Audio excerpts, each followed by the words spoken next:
Chapter 1.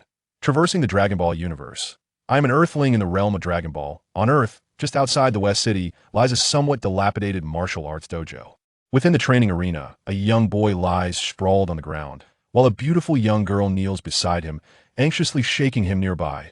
A boy with a wild hairstyle stands in bewilderment, tears glistening at the corners of his eyes. Wang Quan, wake up! Are you all right? Please, wake up! In a daze, Wang Quan perceives a voice persistently calling his name, accompanied by the sensation of his body being shaken. Am I dead? What a beautiful angel! Yet she has no wings. Wang Quan muses as he opens his eyes, the blurry visage before him sharpening into clarity. You're awake. Thank goodness. You're all right. Do you feel any discomfort? Look, how many fingers am I holding up? 2 fingers. Am I truly not dead? Am still alive? As consciousness dawns, Wang Quan feels a surge of relief, vividly recalling that he had been struck by a large truck while attempting to save a girl who was distracted by her phone on the road. Thank goodness, Wang Quan.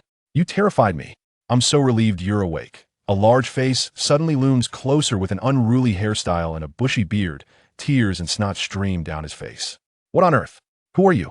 Wang Quan, startled, sits up from the ground. Ow, my head hurts. He brushes his hand across the back of his skull, feeling a sizable bump that throbs painfully when pressed gently. Wang Quan, I am Satan. Don't you remember me? The bearded man's expression falters momentarily before he inquires, further. Get away from me. The lovely girl pushes Satan aside, crouching down to grasp Wang Quan's shoulders, her eyes filled with concern. Wang Quan, do you truly not recognize him? And what about me? Do you remember who I am?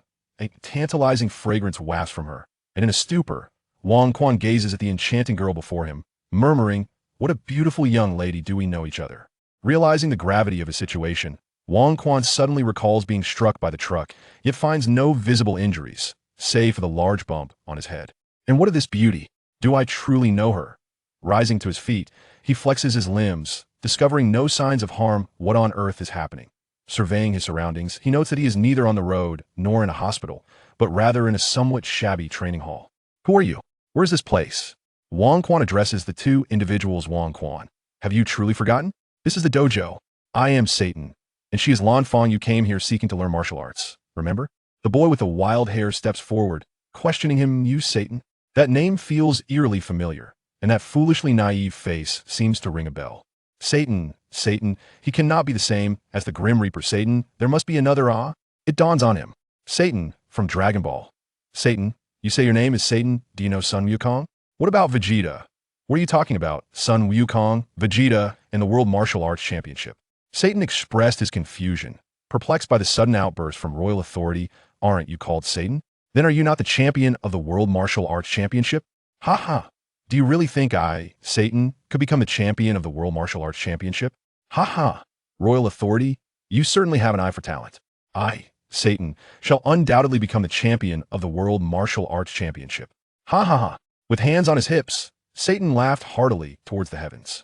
Witnessing this familiar scene, royal authority became convinced that for reasons unknown, he had traversed into the world of Dragon Ball. Satan had yet to become the champion and was unfamiliar with Sun Wukong, indicating that the story of Dragon Ball had not yet begun.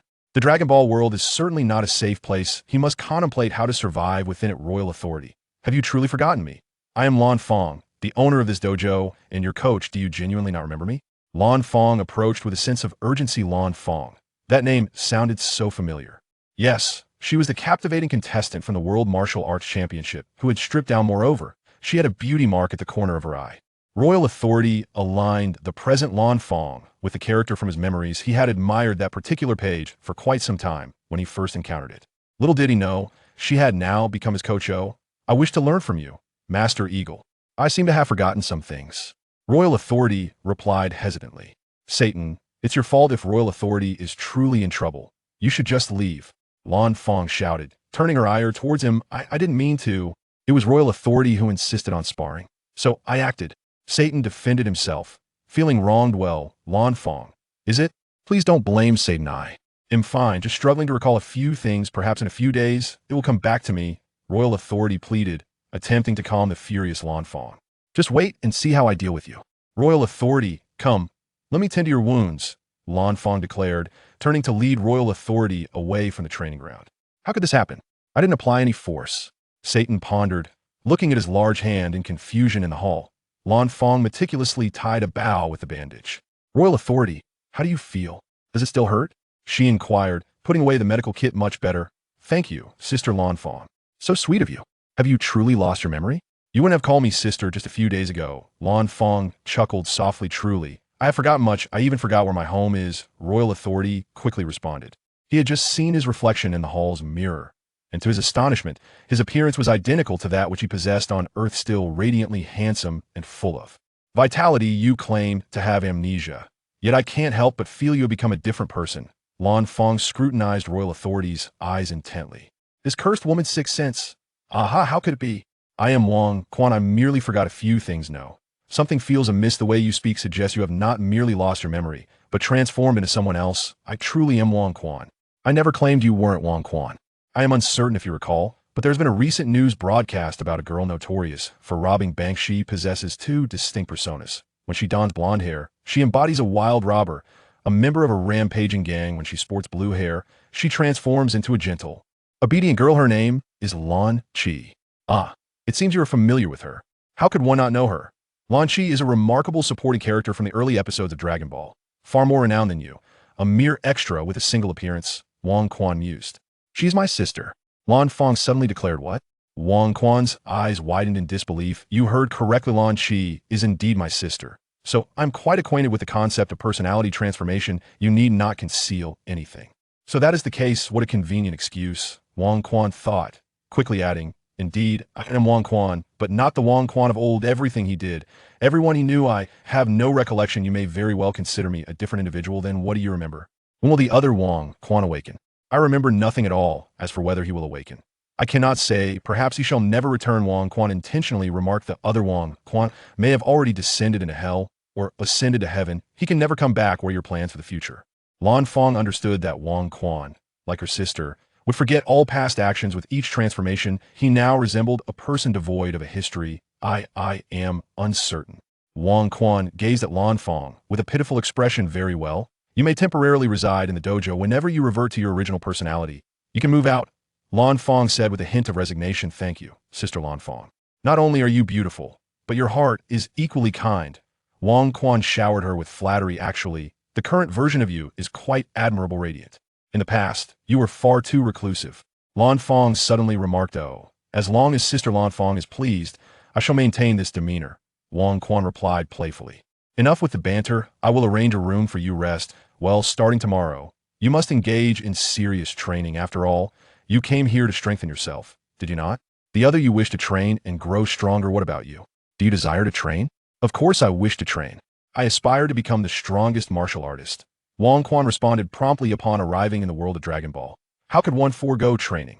Setting aside the cataclysmic powers of later stages, even the preliminary techniques of flight are the dreams of countless individuals. Wang Chen often found himself lost in dreams, envisioning a mastery of aerial techniques, soaring freely through the skies. Each awakening left him with a profound sense of loss. Come in. Lan Fong guided Wang Quan into a modestly sized room. Though the furnishings were simple, they were complete in every essential aspect. Take a look and let me know if anything feels amiss. I shall rectify it, she offered. Everything is perfect. Thank you, Sister Lan Fong. He replied gratefully. Then rest for now. I must keep an eye on Satan, who is signed up for next month's youth fighting competition. If he performs well, Lan Fong said before stepping out. As Wang Quan prepared to lie down, he recalled the throbbing bump on his head and decided against it. The realization that he had traversed into the world of Dragon Ball ignited a wave of excitement within him, prompting a spirited wriggle on the bed. Yet, the memories of Earth's tribulations in Dragon Ball soon chilled him to the bone. Though resurrection seemed a recurring theme, who could assure him he wouldn't be the unfortunate soul left unrevived? Moreover, who would willingly embrace death, especially a ceaseless cycle of dying and living again? To seize control of his destiny, he needed strength. Even clinging to the mightiest ally, Goku, offered no guarantees. What if he ended up like Krillin, sacrificed to the heavens, or experienced the same relentless cycle that Goku faced? Without Saiyan blood, lacking any system, and unable to locate the Dragon Balls, his situation appeared dire. The notion of a Dragon Ball radar was futile. After all, Bulma was the daughter of the world's wealthiest man, and encountering her was far from certain. Thus, the immediate priority was training with strength.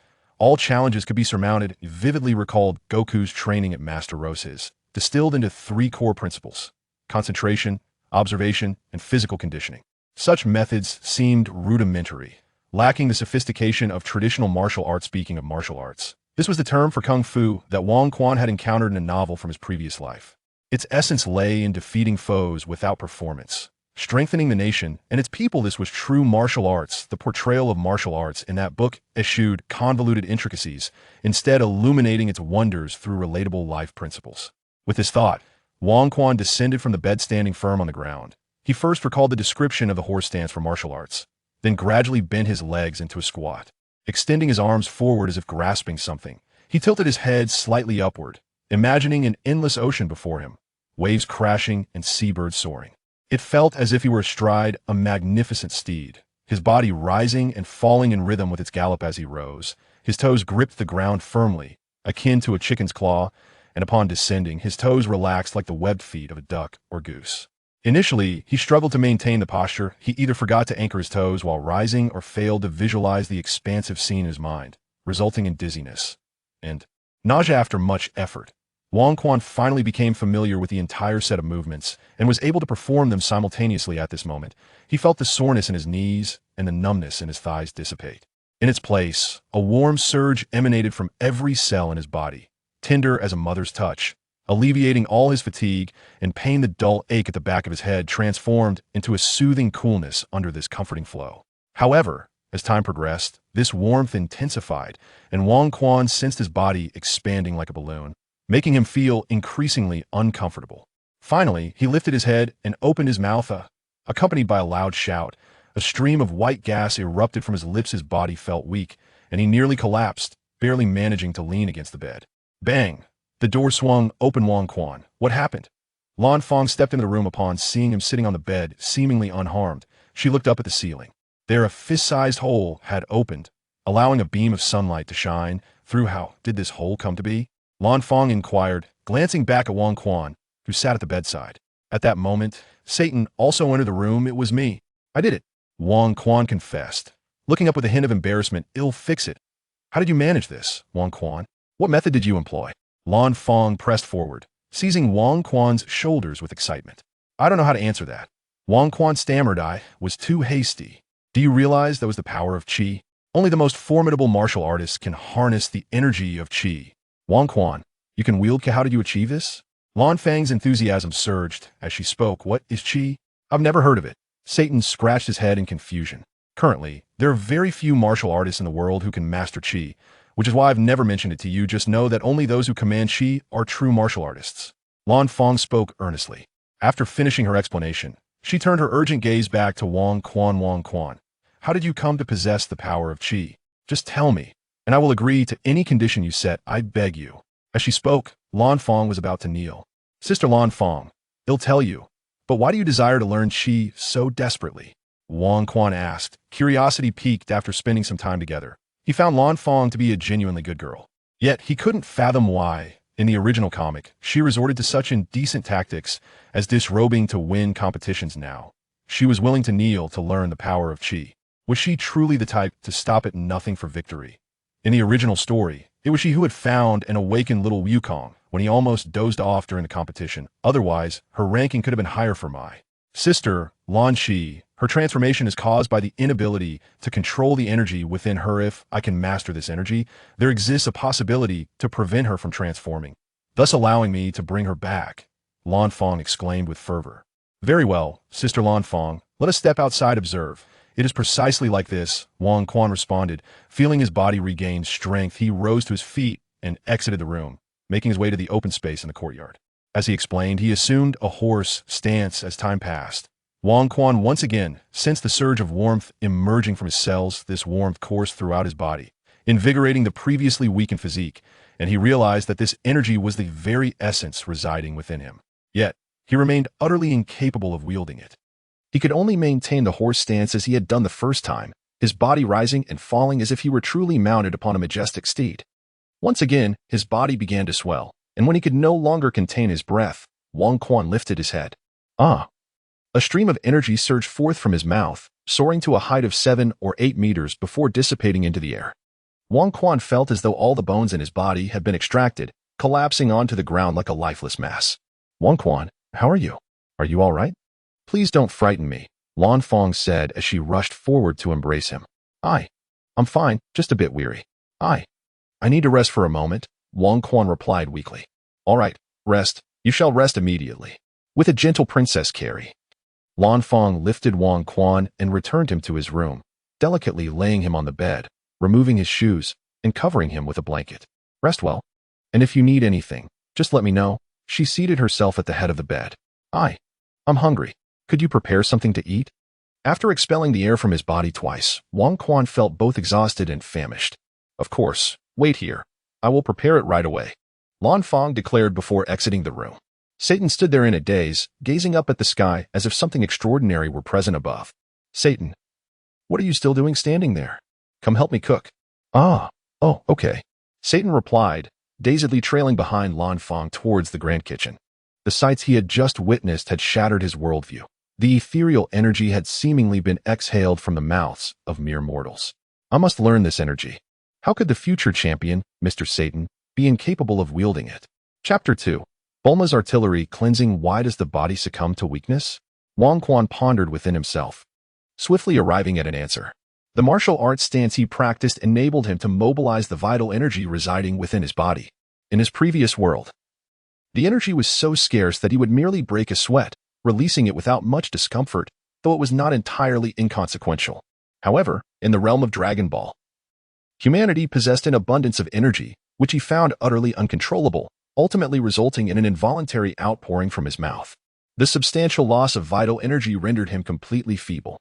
According to the principles of martial arts, vital energy is the most precious resource, not to be squandered lightly, as it serves to regulate the body and enhance physical constitution. How does one retrieve this vital energy in martial arts? By firmly closing the pores to prevent sweating and the consequent leakage of energy. At present, he found himself unable to utilize this method, for he had already expelled his energy through his mouth before breaking a sweat. Hence, today's predicament was a result of overexertion in his training. He resolved to cease practice as soon as it remained within his physical limits to avoid further loss of energy. Upon reaching this understanding, a faint smile graced Wang Quan's lips. The martial arts theories from his past life could indeed be applied in this Dragon Ball world, allowing him to swiftly acquire strength and a modicum of security in this perilous realm. Wang Quan, it's time for dinner. The door swung open as Lan Fong entered, announcing her arrival. All right. Wang Quan, still somewhat weak, was gently supported by Lan Fong. Sensing the softness beside him and catching a whiff of her fragrance, he felt a slight resurgence of strength. The dining table was adorned with steaming dishes. Satan was busy arranging the bowls and chopsticks. It was hard to believe that the young Satan had once been such a boy. As they took their seats, Wang Quan, who was ravenous, was ready to begin. To his surprise, Lan Fong and Satan joined their hands in prayer, closed their eyes, and declared loudly, "Let's eat." Wang Quan could only watch awkwardly. Once they finished speaking, the three of them began to eat. Whether it was due to an insatiable hunger or Lan Fong's exquisite culinary skills, Wang Quan consumed more than half of the food. Wang Quan, you really have quite the appetite. We originally intended to save some for a midnight snack, Satan complained. You should refrain from your remarks. Only you would get up in the middle of the night to eat, Lan Fong retorted with dissatisfaction. Sister, considering the intensity of my training, it's only natural that I get hungry quickly, Satan defended himself. I apologize. My earlier exertions today drained my vital energy, which is why I feel this ravenous. It won't happen again, Wang Quan remarked, though he would soon find himself contradicted. Vital energy?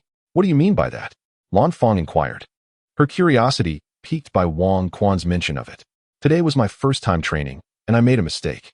Vital energy is the life force within the body. It should not be recklessly expelled. We ought to refine our vital energy to strengthen our physical bodies, thereby enhancing our abilities. Merely expelling it will lead to physical deterioration and could even pose a threat to life. That's what I just realized, Wang Quan stated with solemnity. Oh, I see. Wang Quan, you are remarkably astute to have thought of all this, Satan said, a hint of admiration in his voice. Wang Quan, how can one control the energy within the body? Lan Fong suddenly asked. About that, Wang Quan pondered for a moment, then looked up to see Satan gazing at him with wide blue eyes, instantly recalling the training scenes of Biddy and Sun Wukong from Dragon Ball. Wang Quan extended both hands, cautiously probing as he spoke.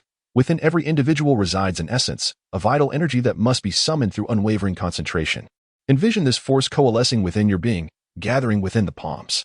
As he articulated these words, an ethereal glow began to flicker within his hands, culminating in the manifestation of a yellow sphere akin to the size of an egg. This diminutive orb of energy exuded an aura of immense potential peril. Wang Quan ceased to speak, focusing his entire mental acuity, commanding the luminous sphere to return to the sanctity of his own body. Wang Quan exhaled deeply, raising his hand to wipe the sweat from his forehead. Could it be that he truly was a genius, achieving success in a single attempt? He recalled how in Dragon Ball, Biddy Li had taken an entire afternoon to successfully harness the energy within her body. Unbeknownst to Wang Quan, his extraordinary journey has resulted in the fusion of two distinct spiritual essences within his being. In the original narrative, Sun Wukong must meditate beneath the great waterfall to thoroughly master the power of Qi, a testament to his rigorous training. Wang Quan, however, appears to effortlessly harness this energy. Lan Fang and Satan extend their hands, their eyes seemingly crossed, murmuring about the power within their bodies, attempting to release it through their palms. Yet, despite their efforts, nothing materializes in their grasp. Creak. Wang Quan and Lan Fang simultaneously glanced at the somewhat bewildered Satan. I shall return to my room, Wang Quan declared, rising abruptly and departing. You, Satan, Lan Fang exclaimed, a hint of irritation in her voice as she too exited the dining hall. At last, only Satan remained, enveloped by a familiar, unpleasant odor. His face flushed, he stubbornly retorted, it's merely a matter of anger. I, Satan, can unleash it as well. He quickly covered his nose and fled the scene. Upon returning to his chamber, Wang Quan promptly fell into a deep slumber. In his dreams, he found himself battling Sun Wukong with fierce punches, delivering kicks to Vegeta, and playfully tussling with Beerus, while the angels, the Grand Minister, and the Omni King were no match for him. Awakening in the morning, he felt remarkably refreshed, experiencing a level of comfort he had never known before. Arriving at the training ground, Wang Quan began to stretch his limbs before settling into a horse stance. As he sensed the energy within him beginning to swell, he gradually rose and ambled about the training area. Once the sensation of inflation subsided, he resumed his horse stance. This cycle continued, and after completing the third round of the stance, a thunderous rumble echoed from his belly. The king grimaced, gently massaging his belly with both hands. He turned to glance at Lan Fang and Satan, who were still practicing their horse stance. However, it seemed that they would require several more days of training to achieve success. Wang Quan, feeling a pang of hunger, yearned for sustenance yet felt a tinge of embarrassment. Clenching his fists, he sensed the vitality coursing through his body and recalled the wilderness survival skills of the little monkey king, Sun Wukong. Wang Quan resolutely approached the training grounds, gazing at the towering wall that exceeded 2 meters in height. With a powerful leap, he unexpectedly soared over 3 meters, landing somewhat clumsily beyond the courtyard wall. In the distance lay an expansive, verdant forest. It must be said that the Earth of the Dragon Ball universe boasts exceptional greenery. Otherwise, how could such colossal creatures as dinosaurs thrive? Wang Quan bent slightly, akin to a sword released from its sheath, and in an instant, he surged forth. The world before him swiftly receded, and the oncoming gusts of wind imparted a sensation as if he were about to take flight. This exhilarating feeling of power, this exhilarating sense of unrestrained freedom, was an experience Wang Quan had long yearned for yet could never attain. As he continued to sprint, he instinctively summoned the energy within his body, accelerating with remarkable swiftness and increasing the height of his leaps, effortlessly traversing rivers and valleys alike. Immersed in the joy of his rapid dash, he remained oblivious to the fact that he had ventured deep into the heart of the forest. Suddenly, a ferocious tiger, measuring over 3 meters in length, leapt towards the oncoming Wang Quan. With a startled cry, Wang Quan narrowly evaded the tiger's fierce lunge. A cold sweat immediately broke out on his brow. Frustrated by its missed strike, the majestic beast lashed its tail like a steel whip, producing a resounding crack against the ground. Wang Quan observed the tiger with a vigilant gaze, paralyzed by fear, lest he fall victim to its lethal jaws. At last, the tiger's patience waned. With a thunderous roar, it crouched low, then, propelled by a gust of foul air, lunged towards Wang Quan. Wang Quan's eyes were fixed intently on the tiger's every move, and he swiftly sidestepped to evade the tiger's pounce. He realized that the tiger's movements were rather predictable and lacked speed. When the tiger missed its strike, it immediately twisted its body and bent low, its tail snapping like a steel whip aimed at Wang Quan. Wang Quan swiftly rolled aside like a lazy donkey, narrowly evading the attack. At that moment, The tiger had already turned around, its jaws open wide as it lunged at the rolling Wang Quan. In this dire moment, a yellow orb the size of an egg materialized in the palm of Wang Quan's hand. He deftly hurled it into the tiger's gaping maw. With a thunderous explosion, the tiger's mouth was drenched in blood, its upper and lower jaws nearly obliterated. Wang Quan observed the creature's agonizing state, his fists clenched tightly. With a powerful strike, he delivered a forceful blow to the tiger's forehead. Following a resounding thud, the tiger collapsed onto the ground, devoid of any signs of life. Wang Quan raised his hands, gazing at his bloodied fists. Ha ha ha, ha ha ha ha. This is power. This is the sensation of strength. He laughed heartily. Although he had already felt the surge of power when he successfully assumed the horse stance and summoned the energy within his body, nothing compared to the tangible reality of the fierce tiger lying at his feet. When it comes to the heroic figure who fought tigers barehanded, the first name that springs to mind is Wu Song. Yet, today, I, Wang Quan, have accomplished the same feat, and with far greater ease than Wu Song himself. The king bent down to grasp one of the tiger's hind legs, and with a sudden exertion, effortlessly hurled the magnificent creature onto his back. Wang Quan recalled that he had passed a small stream on his way here. He intended to bring the tiger there, where he would skin it, remove its bones, and roast it for his meal. Wang Quan hummed a little tune, bearing the weight of a colossal tiger upon his back. In the world of Dragon Ball, this was a feat of grandeur. In his previous life, consuming tiger meat would have been akin to confronting a bullet. Before long, he discerned the gentle gurgle of flowing water. Upon reaching the stream's edge, Wang Quan meticulously focused his internal energy, manifesting a sharp aura upon his fingertips. He deftly sliced towards the tiger's belly. Everything proceeded smoothly, and soon he had successfully stripped away a pristine hide from the beast. By the rocky edge of the brook, a campfire blazed to life, and the now clean tiger was impaled upon a lengthy wooden stake, suspended over the flames, sizzling and exuding savory juices. Lacking any seasonings, Wang Quan, driven by insatiable hunger, paid little heed to such trifles.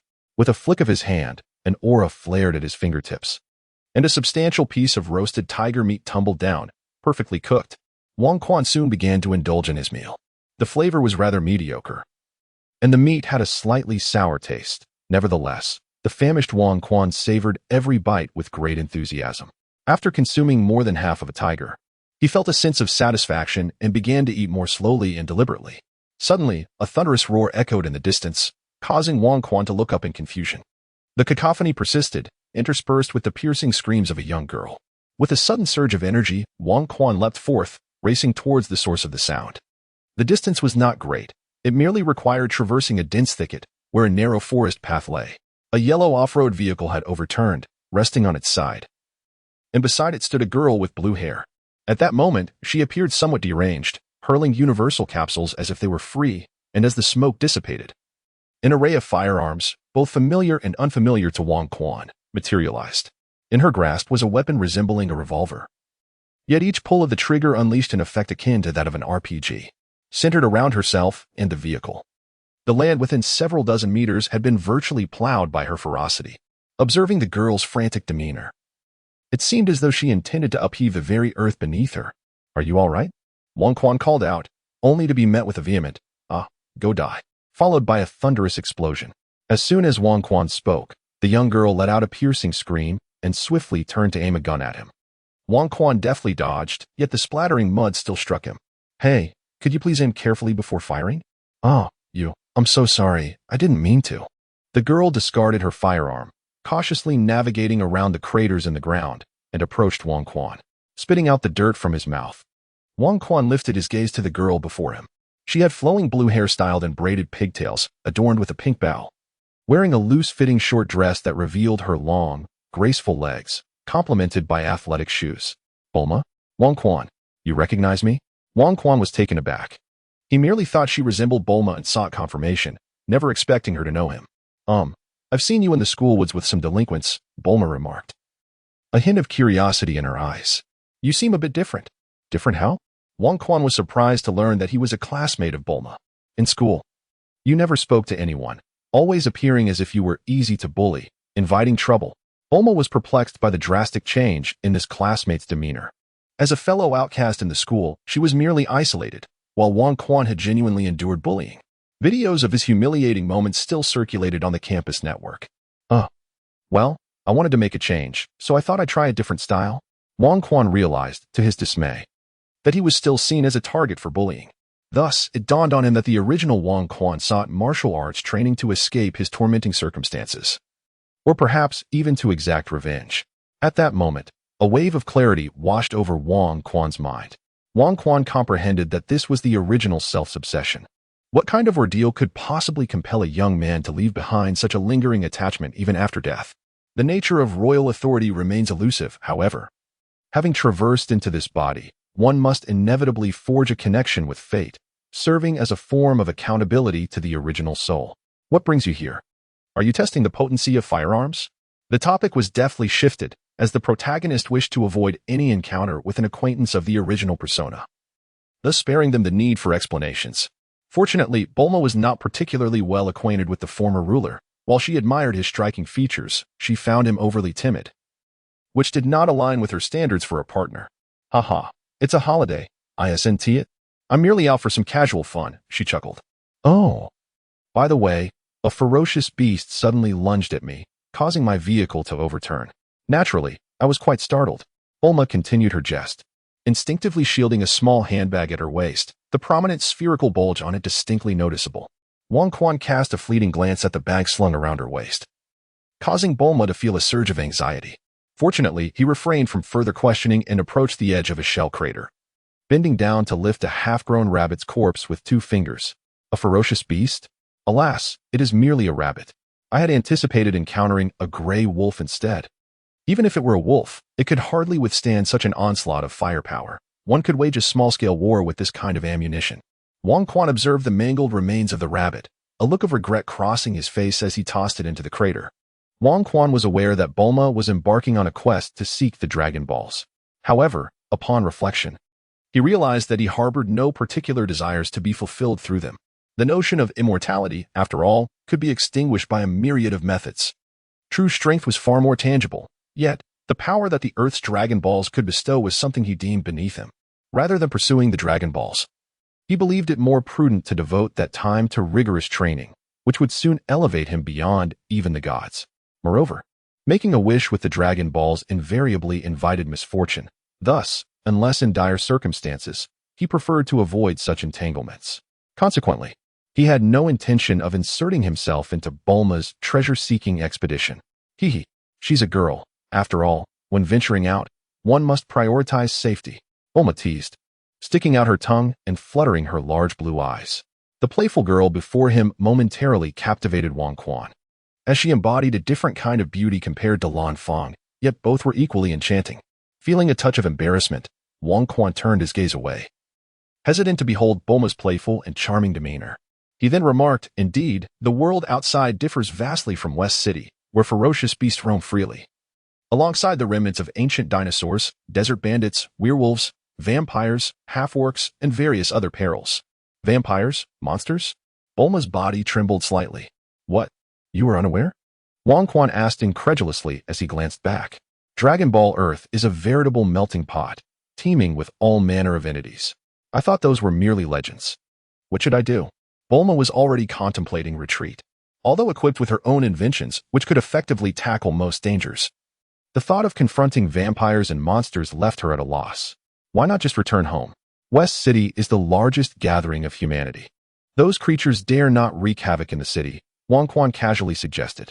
But, Bulma hesitated, feeling embarrassed to admit to her classmates that her excursion was solely to seek a perfect boyfriend. Enough of the buts, young lady. It would be prudent for you to return home. Wang Quan approached the overturned off-road vehicle, assessing it mentally before bending down to grasp its side. His muscles tensed, and his face flushed with exertion. With a mighty yell, he finally managed to right the vehicle. There, you may drive away now. I strongly advise you to head home. The outside world is truly perilous. He dusted off his hands.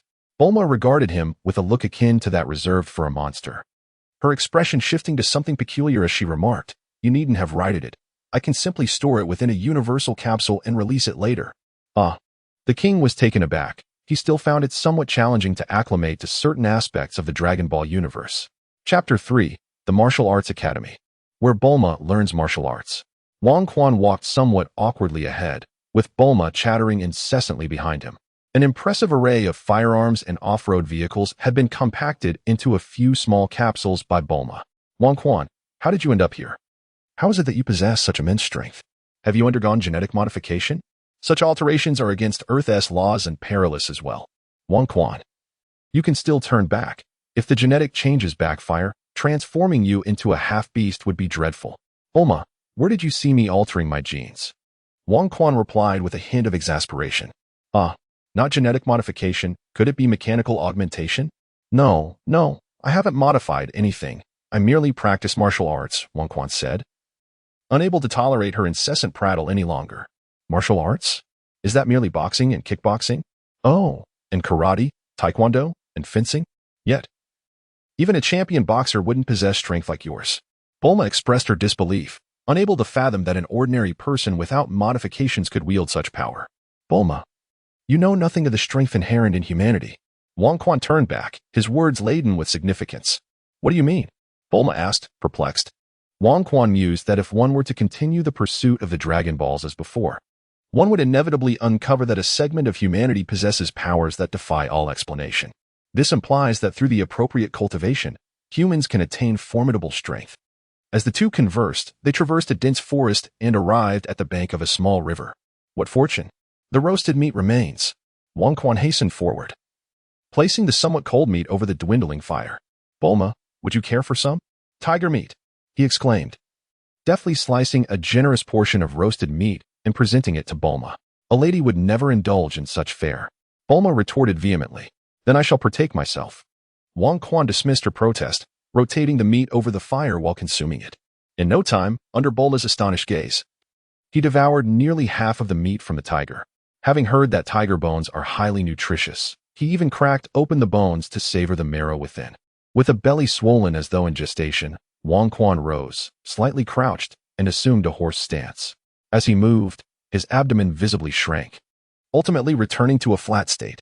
As Wang Quan stood up, just as he was on the verge of losing control over his vital energy, he allowed it to nourish his physical form. What were you doing just now? Performing a magic trick? Bulma's gaze darted towards his abdomen. What trick?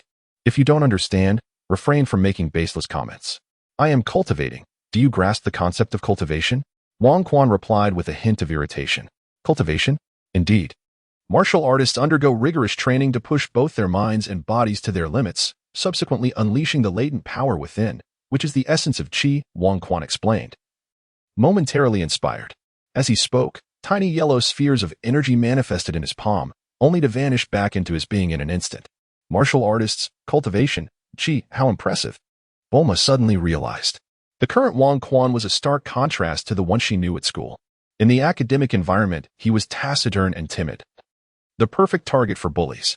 But now, he radiated confidence and vigor, complemented by his naturally handsome features. Was he not the very embodiment of her ideal boyfriend from her dreams? Bulma's right hand brushed against the bulge of her satchel, caressing the outline of the Dragon Balls, and she resolved to abandon her quest for the elusive orbs. Wang Quan, I recall you were an orphan. Where do you reside now?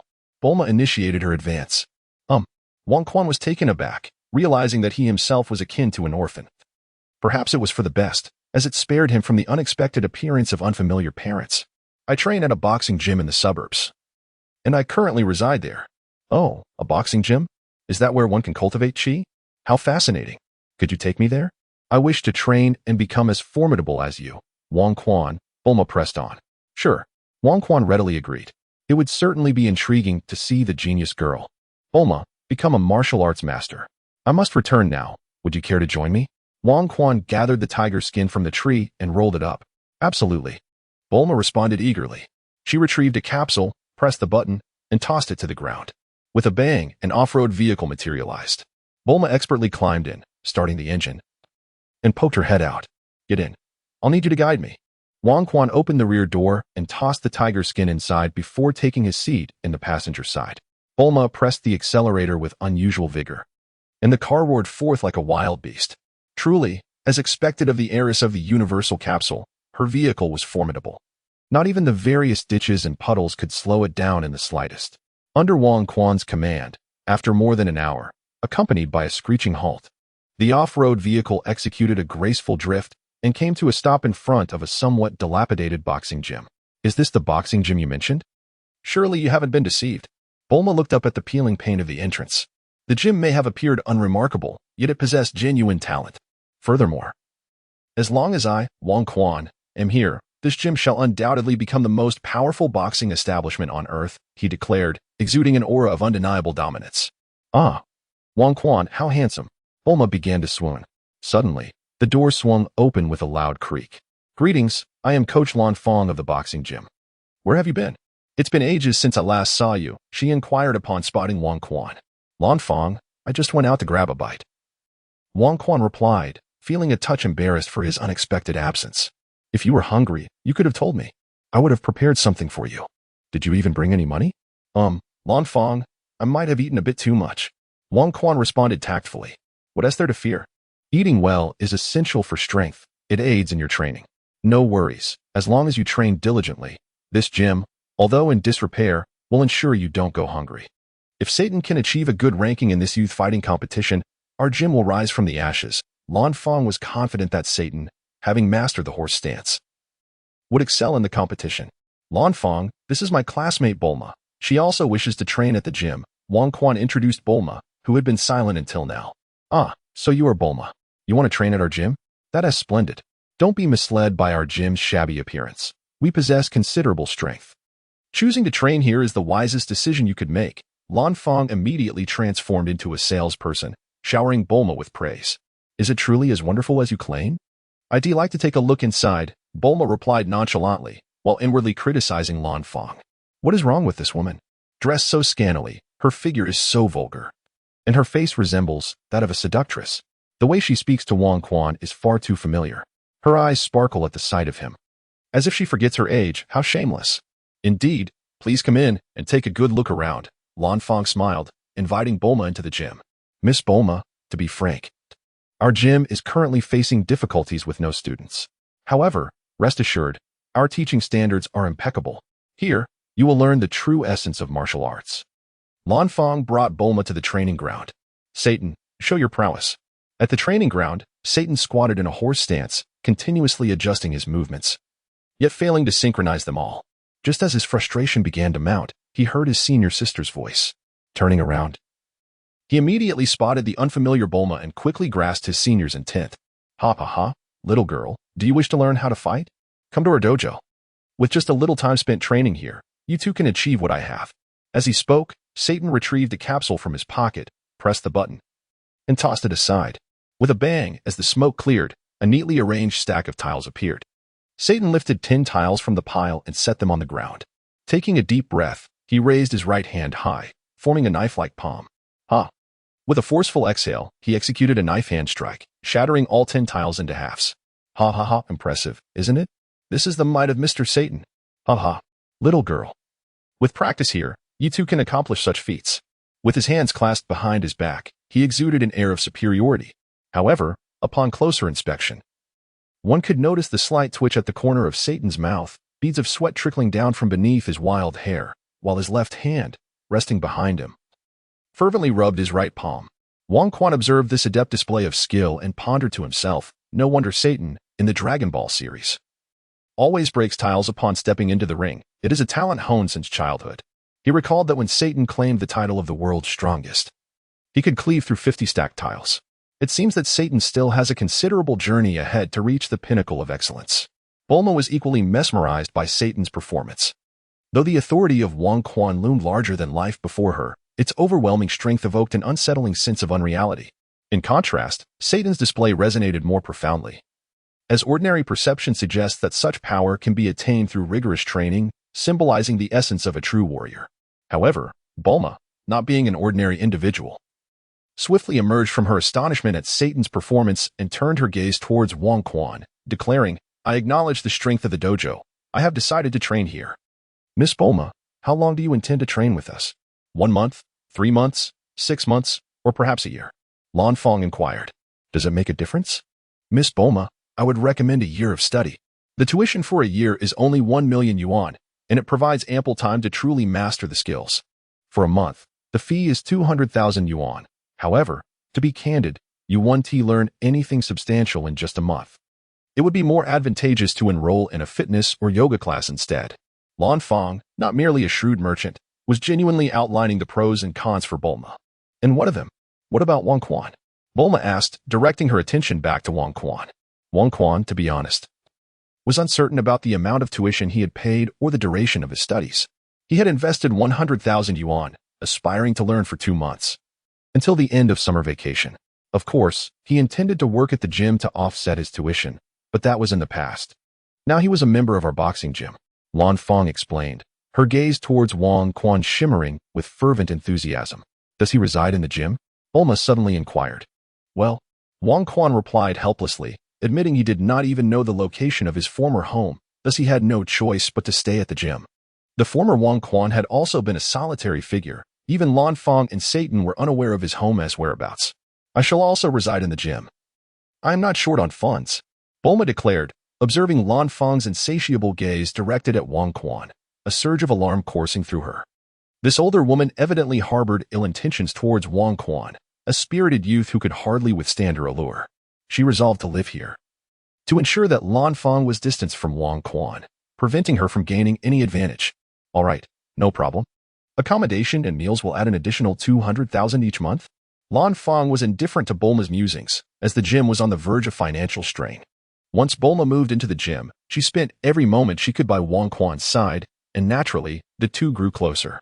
During this time, Bulma also realized that the teachings of the gym, while significantly superior to the commonplace karate and taekwondo, paled in comparison to the exquisite skills of the martial arts Wang Quan practiced.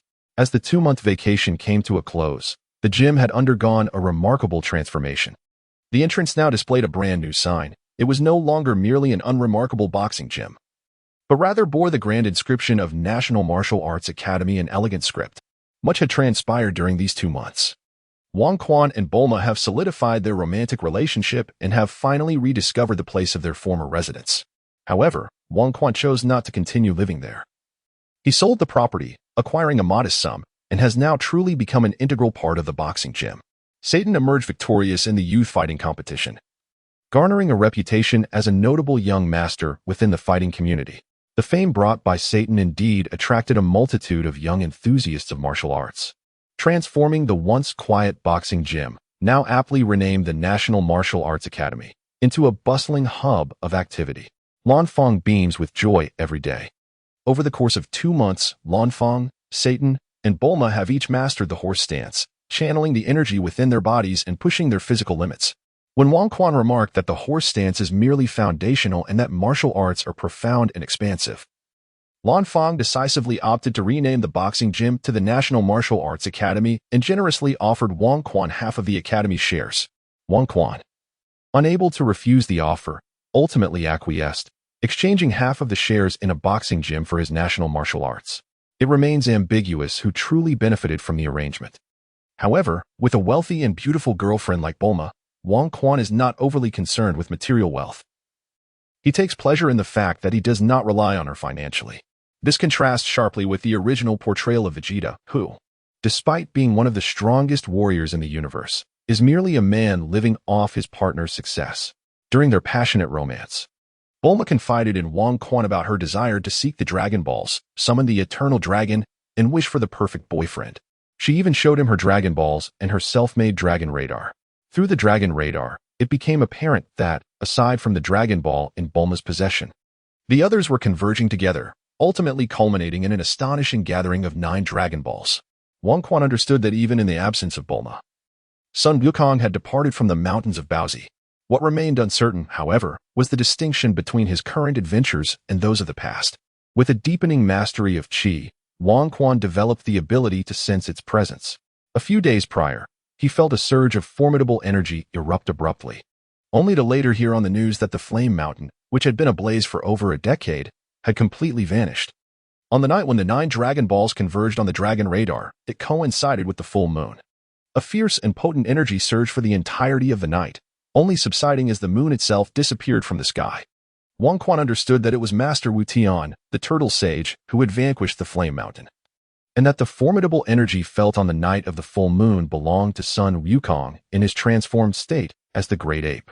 He could sense that his instantaneous explosive power paled in comparison to the Turtle School's Kamehameha, and his sustained combat prowess was equally inferior to the transformed little Yukong.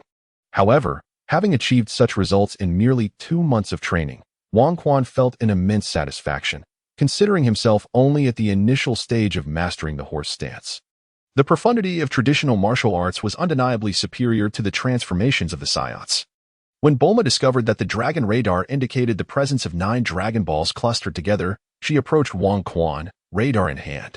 "Wang, look, someone is collecting the Dragon Balls, and they have gathered 9 already, just 1 short of my own," she exclaimed. "What is the matter, Bulma? Do you still wish to make a wish for a boyfriend?" Wang Quan teased as he drew her closer. "Stop mocking me," Bulma retorted, playfully pinching the soft flesh at Wang Quan's waist. "Ouch. All right. I want to say another word," he laughed, despite Bulma's delicate appearance. Her strength post-training was comparable to that of a formidable adversary. "Just you wait. I'll not let you bully me again," she declared, releasing her grip but then gently kneading his waist a few times. "I won't dare again," Wang Quan replied, taking her small hand in his. "You need not worry. If they find us, their wishes will be noble. If you wish, you may hand over the Dragon Balls to them. If not, you may choose to disregard them. Should they dare to seize them, we shall see if they possess the capability." As Wang Quan spoke, he clenched his fist, and with a resounding crack, the air trapped within his palm was forcefully crushed. "Ha ha ha, indeed. I, Bulma, am not one to be trifled with." Suddenly, Bulma unleashed a flurry of punches. The sound of impacts echoed sharply as her delicate fists carved through the air, leaving behind a series of fleeting afterimages. Chapter 4. Bulma's Injustice. Bulma's concerns proved to be unfounded. The Dragon Ball radar displayed the 9 Dragon Balls clustered together, having remained stationary for several days. With the holiday drawing to a close, the martial arts school fell into a state of quietude. More than half of the students, being scholars, returned to their respective campuses, while only Zhou continued to come for training. Some, having lost their resolve, chose not to return at all. In the dimly lit basement of Wang Quan and Bulma's room, an array of high-tech devices, whose names eluded even Wang Quan, lay scattered about. "Bulma, are you truly considering abandoning school?" Wang Quan inquired, observing Bulma as her fingers danced across the keyboard, digits cascading down the screen like a waterfall. "I have mastered everything taught in school, and mingling with those childish peers is exceedingly dull. I have discovered that the study of martial arts is profoundly fascinating." As she spoke, Bulma pressed the enter key. A 3-dimensional image materialized on the display, an animated depiction of a tiger in motion, remarkably lifelike, devoid of any stiffness. With deft strokes on the keyboard, Bulma stripped away the tiger's fur, followed by its muscles, leaving only a skeletal frame. She then magnified the image until the screen was dominated by a sinuous spine. Concurrently, an array of incomprehensible formulas and values erupted on the display. Bulma beamed with pride. "So, what do you think? Did you not say that martial arts would soon lead us to the spine? Are you pleased with my gift?" "Exceedingly pleased," Wang Quan exclaimed, scooping Bulma into his arms and twirling her around twice. "Haha, martial arts are truly marvelous. The potential of living beings to harness such power defies our scientific understanding." Bulma responded, equally exhilarated. "Indeed, martial arts are extraordinary. The ability to control the spine merely scratches the surface of what awaits us." Bulma smiled tenderly. "I will always stand by your side to witness the wonders of martial arts." "I am grateful to have you," Wang Quan murmured, lowering his gaze. While Bulma met his eyes. "Quan, you should step outside for a moment. I will soon achieve success, and I have a surprise for you tonight." Bulma, breathing heavily, reluctantly disentangled herself from Wang Quan's embrace. "Very well, Bulma. If you tire, do take a break. There is no need to rush." Wang Quan gently caressed her blue hair. "I understand. Now please leave," Bulma urged, as she ushered Wang Quan out of the basement, closed the door, and activated the 3D printer to commence her equipment fabrication. Wang Quan emerged from the basement, leaving the room to step onto the newly revitalized training grounds. A few students were diligently engaged in their practice, their efforts punctuated by soft grunts, while Satan paced among them, occasionally correcting their postures. The students had not yet mastered the national martial arts. They were still practicing the techniques imparted at the previous boxing gym. Sister Lan Fong had departed from the martial arts academy a few days prior. Eager to reunite with her sister Lan Qi, she left as soon as she could adeptly control the qi within her body. It is worth noting that the previous boxing gym had its merits, particularly in the realm of mental training. Alas, the effectiveness of such practices was contingent upon the cultivation of qi. Without having refined their qi, the methods for controlling mental strength were rendered futile, serving merely as psychological suggestions to focus attention. However, once the practitioner had acquired qi, those techniques could wield significant power. Lan Fong had mentioned her confidence in curing her sister's transformation. Wang Quan, I can now control the qi within my body. What should I do next? Satan inquired, rushing over upon seeing Wang Quan. You still possess insufficient qi. Engaging in other practices would be detrimental to your body. Henceforth, you must use the qi to nourish your physique, fortifying your flesh. Wang Quan observed that while Satan appeared muscular, his body was deeply depleted. It was imperative to refrain from allowing him to learn any forms of qi canon techniques, as it would squander the vital energy within him. Very well, I shall heed your advice. Although Satan had not gleaned any new knowledge from Wang Quan, he remained unconcerned. Recognizing that his previous singular focus on physical training had left his body in less than optimal condition. Nourishing his body with qi was indeed for his own benefit. Wang Quan stepped onto the vacant ground, assuming a horse stance for a full 3 hours. His body felt as though it were a balloon, with a faint current of warmth escaping from his pores.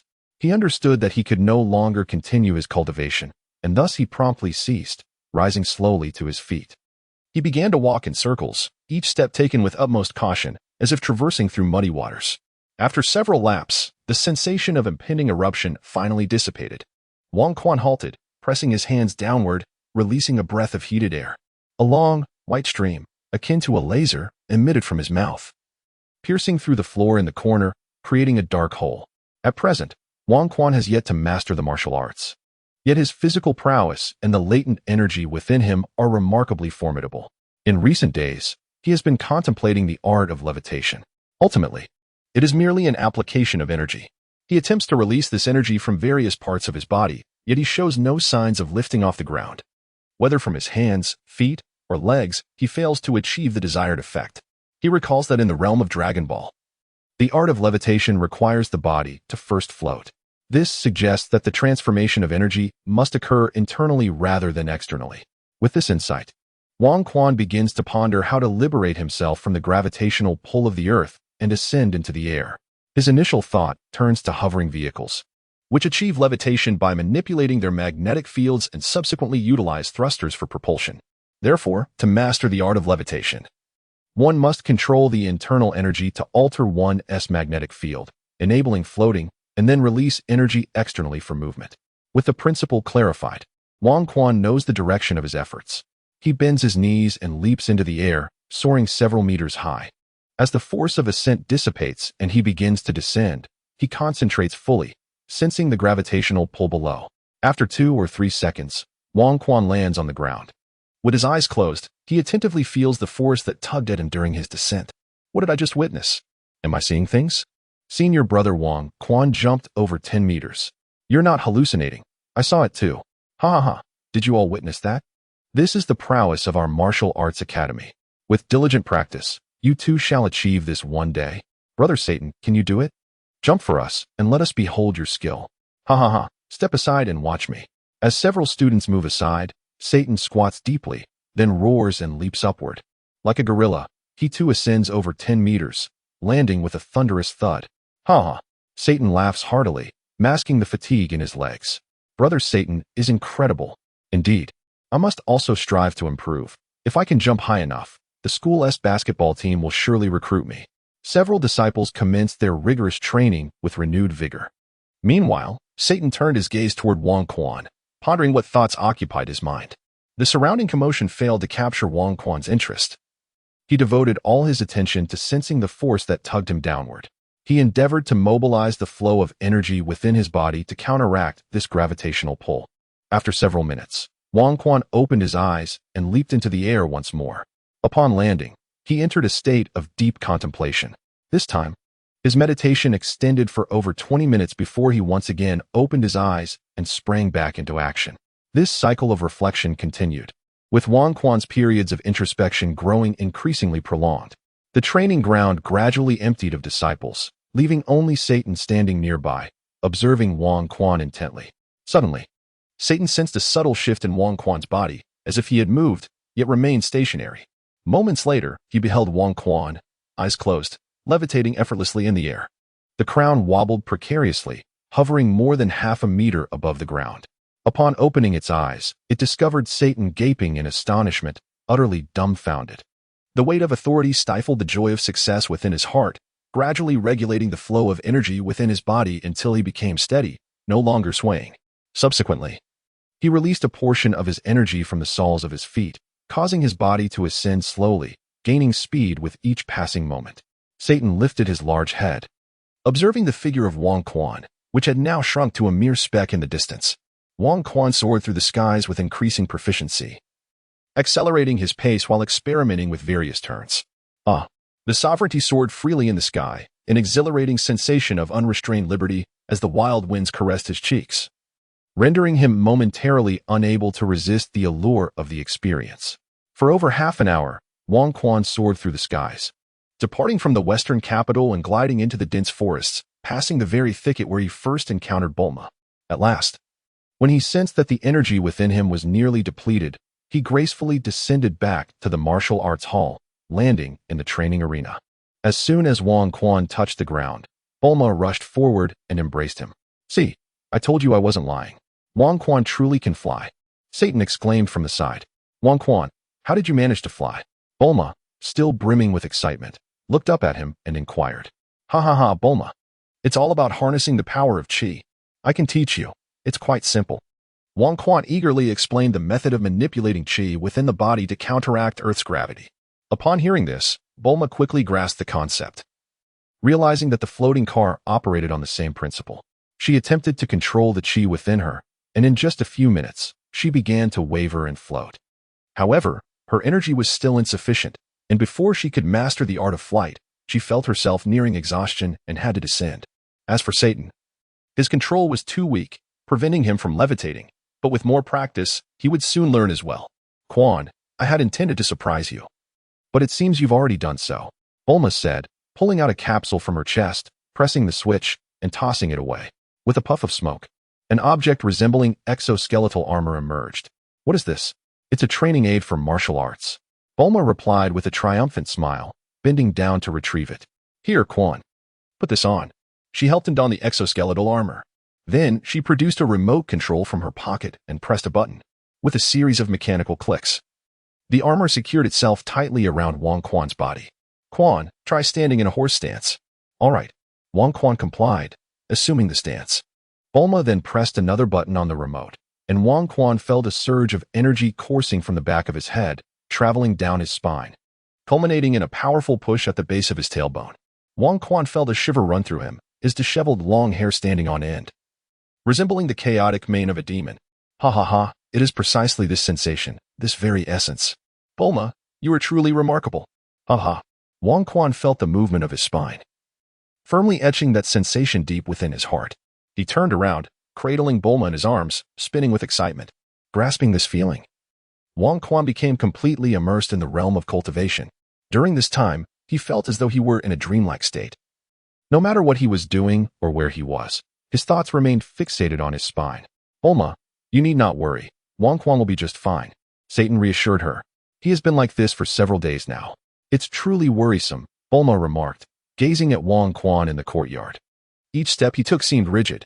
Had one been able to observe his body, they would have noticed that with every lift of his foot, his toes would tighten, and upon his foot's descent, they would relax completely. He had seamlessly integrated the horse stance into every movement, walking, sitting, or lying down. He was continually engaging his spine, striving to cultivate that electrifying power. Suddenly, Wang Quan stood still, no longer moving. "Wang Quan." Bulma clenched her fists, her face etched with concern.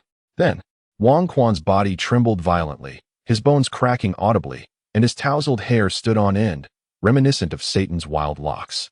"This is the feeling. This is it. Ha ha. I have finally succeeded," Wang Quan exclaimed joyfully before gently squatting down. His body began to undulate. This squat in the horse stance persisted for half a day. As Wang Quan sensed the vital energy within him nearing a boiling point, almost bursting forth from his pores, he envisioned a tail sprouting from behind him. The tail flicked from its tip, piercing through segments, traveling along his spine, ultimately reaching the base of his skull. A jolt surged through him, causing his body to shudder. And instantly, his pores closed, forming goosebumps the size of soybeans on his skin, sealing the vital energy that threatened to escape. Wang Quan gradually rose to his feet, raising his hands to his forehead before lowering them to the area of his lower abdomen, simultaneously expelling all the air from within. A beam of white energy, akin to a laser, shot forth from his mouth, creating yet another pit in the stone floor beneath him. After concluding his practice, Wang Quan turned his gaze towards Bulma, who had steadfastly remained by his side, a flicker of tenderness illuminating his eyes. During this period, all his focus had been consumed by his training, while Bulma silently accompanied him, managing all the trivial matters. Wang Quan, have you achieved success in your cultivation? Bulma inquired. Indeed, I have made another stride in my national martial arts. What lies ahead is merely the meticulous refinement, Wang Quan replied. Bulma, I am grateful for your unwavering presence during this time. It is nothing, she said, her voice tinged with concern. I have merely been worried about you. For the past few days, you have seemed almost possessed. Wang Quan, I have noticed that you are relentlessly pushing yourself. Why? You are already so powerful. Why must you exert yourself so fervently? I do not understand. Bulma's voice quivered as she spoke, tears welling in her eyes. Wang Quan embraced Bulma, gently massaging her shoulders. Bulma, you do not comprehend. What is it that I do not understand? Enlighten me. You are my boyfriend, yet I know so little about you. I am oblivious to the origin of your extraordinary martial arts, the fears that haunt you, or the fervor you possess for power. I am left pondering whether you truly love me or merely exploit my presence for your research. Bulma pushed Wang Quan away, finally voicing the sentiments that had been bottled up within her. She realized she had been infatuated, yearning for a perfect boyfriend, yet she was not Navi. Regardless of how admirable he might be, if his affection was insincere, she would not cling to him relentlessly. Wang Quan appeared momentarily dazed, at a loss for words. As a traveler from another realm, he was acutely aware of the perils within the Dragon Ball universe. Though he diligently trained, he often carried an air of superiority when interacting with others, particularly those characters from the original narrative. He understood their personalities and histories, leading him to believe he could alter their fates, either to rectify his past regrets or simply for his own amusement. With Bulma, the unequivocal heroine of Dragon Ball, he was well acquainted with her essence and had once admired her as an animated character. Thus, when she expressed her affection for him, their relationship blossomed effortlessly. He reveled in his own delight, yet he had never truly endeavored to understand Bulma. He failed to recognize that she was now a living, breathing young woman, not merely an NPC providing assistance to the protagonist in the anime. Bulma's heartfelt words awakened Wang Quan to a profound realization. This was an authentic world where every individual was a genuine soul. He was not merely partaking in a solitary gaming experience, he was an integral part of this reality. Haha. So it is, so it is. He laughed heartily, his understanding crystallizing. His spirit began to transcend, his soul harmoniously aligning with his body, as if a layer of shackles had been removed, granting him an unprecedented sense of liberation. From that moment onward, Wang Quan truly immersed himself in the world of Dragon Ball. The sudden eruption of laughter from Wang Quan instilled a sense of fear in Bulma, who repressed her feelings of grievance and concern as she glanced towards him. Bulma? Wang Quan looked down at her, whose eyes were glistening with unshed tears. Let me court you anew. A warmth, previously unseen, adorned Wang Quan's face with a smile. Chapter 5, Superhero, Meeting the Parents Wang.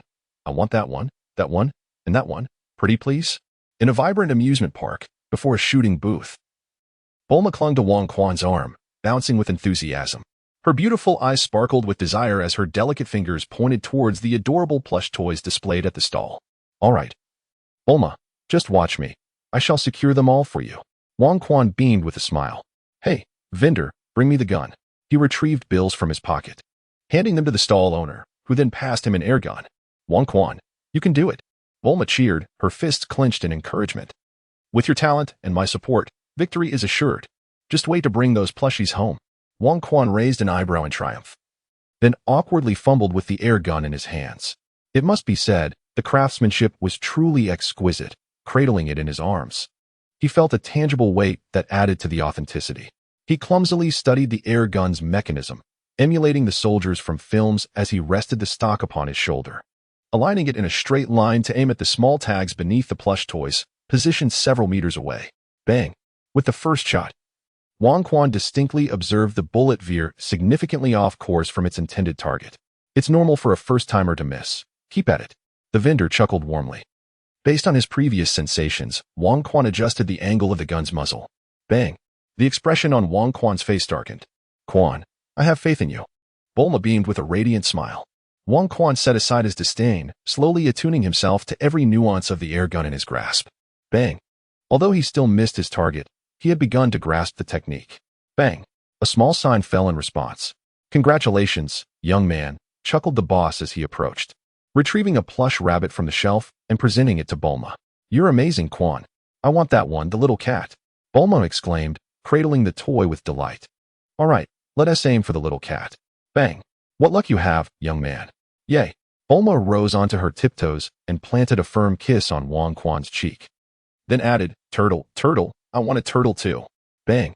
Here is your turtle, miss. The boss's smile was barely contained. I want more. Bang. That little dog. Bang. You're incredible, Quan. Bang. Boss, your air gun. Having exhausted all the bullets, Wang Quan returned the air gun to the boss, who wore a sorrowful expression. Young brother. You're quite the sharpshooter. The boss gave Wang Quan a thumbs up, his face filled with admiration. My apologies. I'm just here to make my girlfriend happy. Wang Quan said, glancing at Bulma, who was surrounded by a pile of toys, her face radiant with joy. He then fished out a few banknotes from his pocket and pressed them into the boss's hand. This is too much. The boss protested. Yet his grip did not loosen. The monarch disregarded the beaming proprietor and approached Bulma. Bulma, we simply cannot take all these dolls. Let us store them in the capsule instead. All right. With a resounding pop, all the dolls vanished, leaving only a diminutive capsule on the ground. Bulma picked it up and solemnly placed it in the capsule box. As the heiress of the versatile capsules, Bulma lacked for nothing. She merely relished the joyous moments spent with the monarch. Where shall we venture next? Bulma inquired. The monarch pondered, contemplating whether to visit the haunted house or the pirate ship. Suddenly, both he and Bulma furrowed their brows and their ears twitched lightly. They exchanged a glance, then leaped into the air, swiftly disappearing from the sight of the onlookers below. A few intersections away from the amusement park, several police cars were in pursuit of modified off-road vehicles. The sound of gunfire echoed incessantly. Halt. Pull over. You cannot escape. Only a fool would stop. Take this, my Gatling gun. A burly man, clad in a black hood, opened the sunroof of the off-road vehicle and leaned out, amidst his maniacal laughter. The 9-barreled Gatling gun unleashed a torrent of fire. The two police cars, unable to evade, tumbled onto the roadside, and two bloodied officers struggled to crawl out from the shattered windows. They pounded their fists heavily against the ground in frustration. Damn it. To catch us. You little policemen are still 100 years too early. With a roar of laughter, the burly man settled back into the vehicle. Wang Quan and Bulma floated gracefully in midair, observing the chaotic chase between the police and criminals below. Bulma, the law enforcement in West City, is utterly abysmal. During our days of dating, it seems that crime occurs almost daily, Wang Quan remarked with a hint of exasperation. Frankly, the West City in the Dragon Ball universe rivals that of a lawless land. It's simply excessive in its freedom. We must descend swiftly. That police car is on the verge of exploding, Bulma exclaimed before diving downwards. Before the off-road vehicles arrived, Wang Quan lowered his stance upon his steed, his fists launching forth like cannonballs. With a thunderous roar, the foremost vehicle came to an abrupt halt, its front end buckling inward as the rear wheels lifted off the ground. Subsequently, the entire vehicle flipped over Wang Quan's head, careening through the air. It skidded along the road for several meters before crashing into the guardrail by the roadside, finally coming to a halt. The sovereign wielded his authority with precision, dispatching the subsequent off-road vehicles with a singular blow.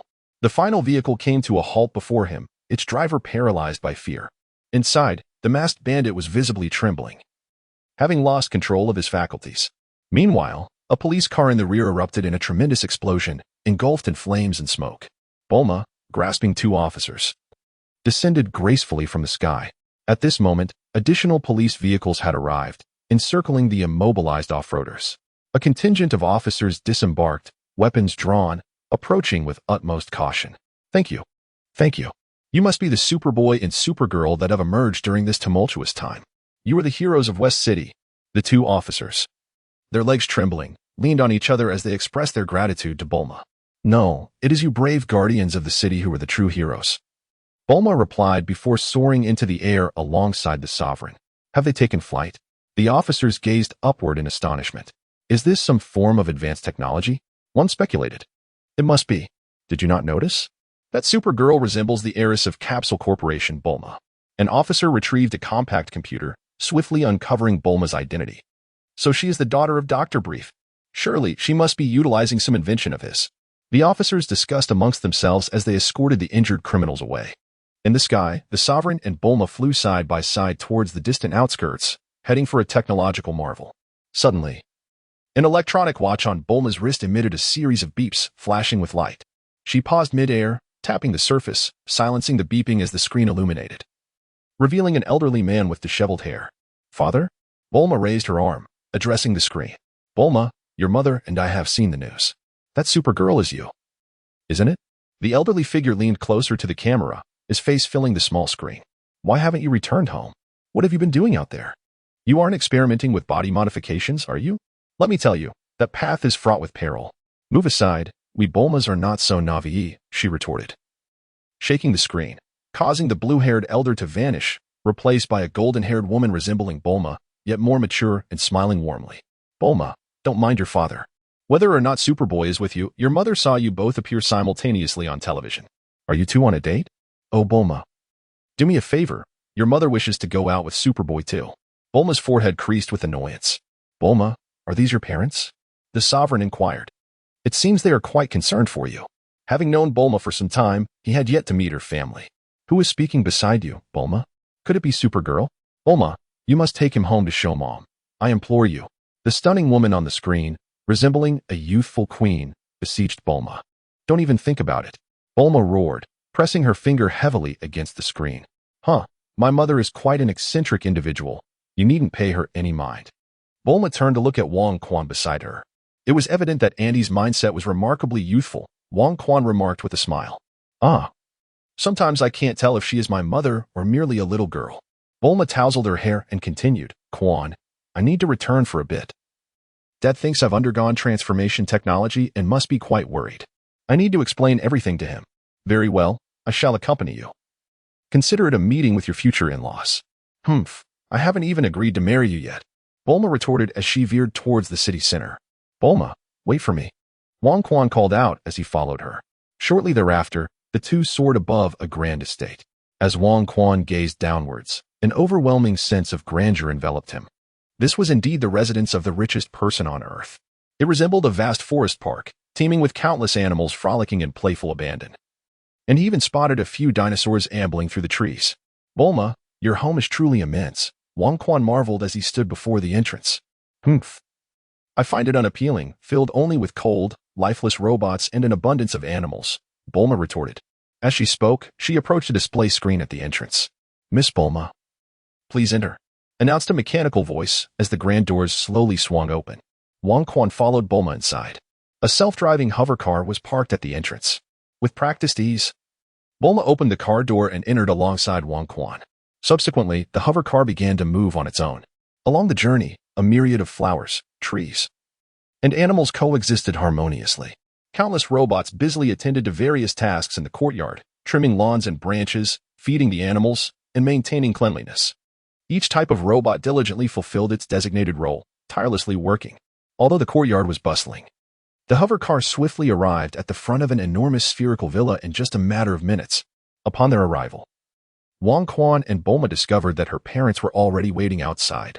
A short old man clad in a white coat cradled a black cat, while a tall, strikingly beautiful woman with golden hair stood beside him.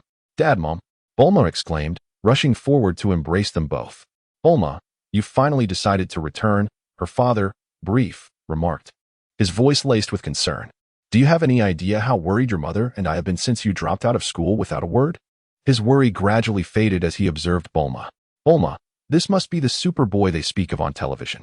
Indeed, he is quite handsome. You wouldn't dare suggest that your mother date him, would you?" Bulma's mother chuckled as she glanced at Wong Quan. "Don't even think about it. Wong Quan is mine," Bulma declared, leaping from her parents' embrace. "Oh dear, Bulma, how could you betray your mother?" Bulma's mother feigned sorrow, hiding her face, as if she were about to weep.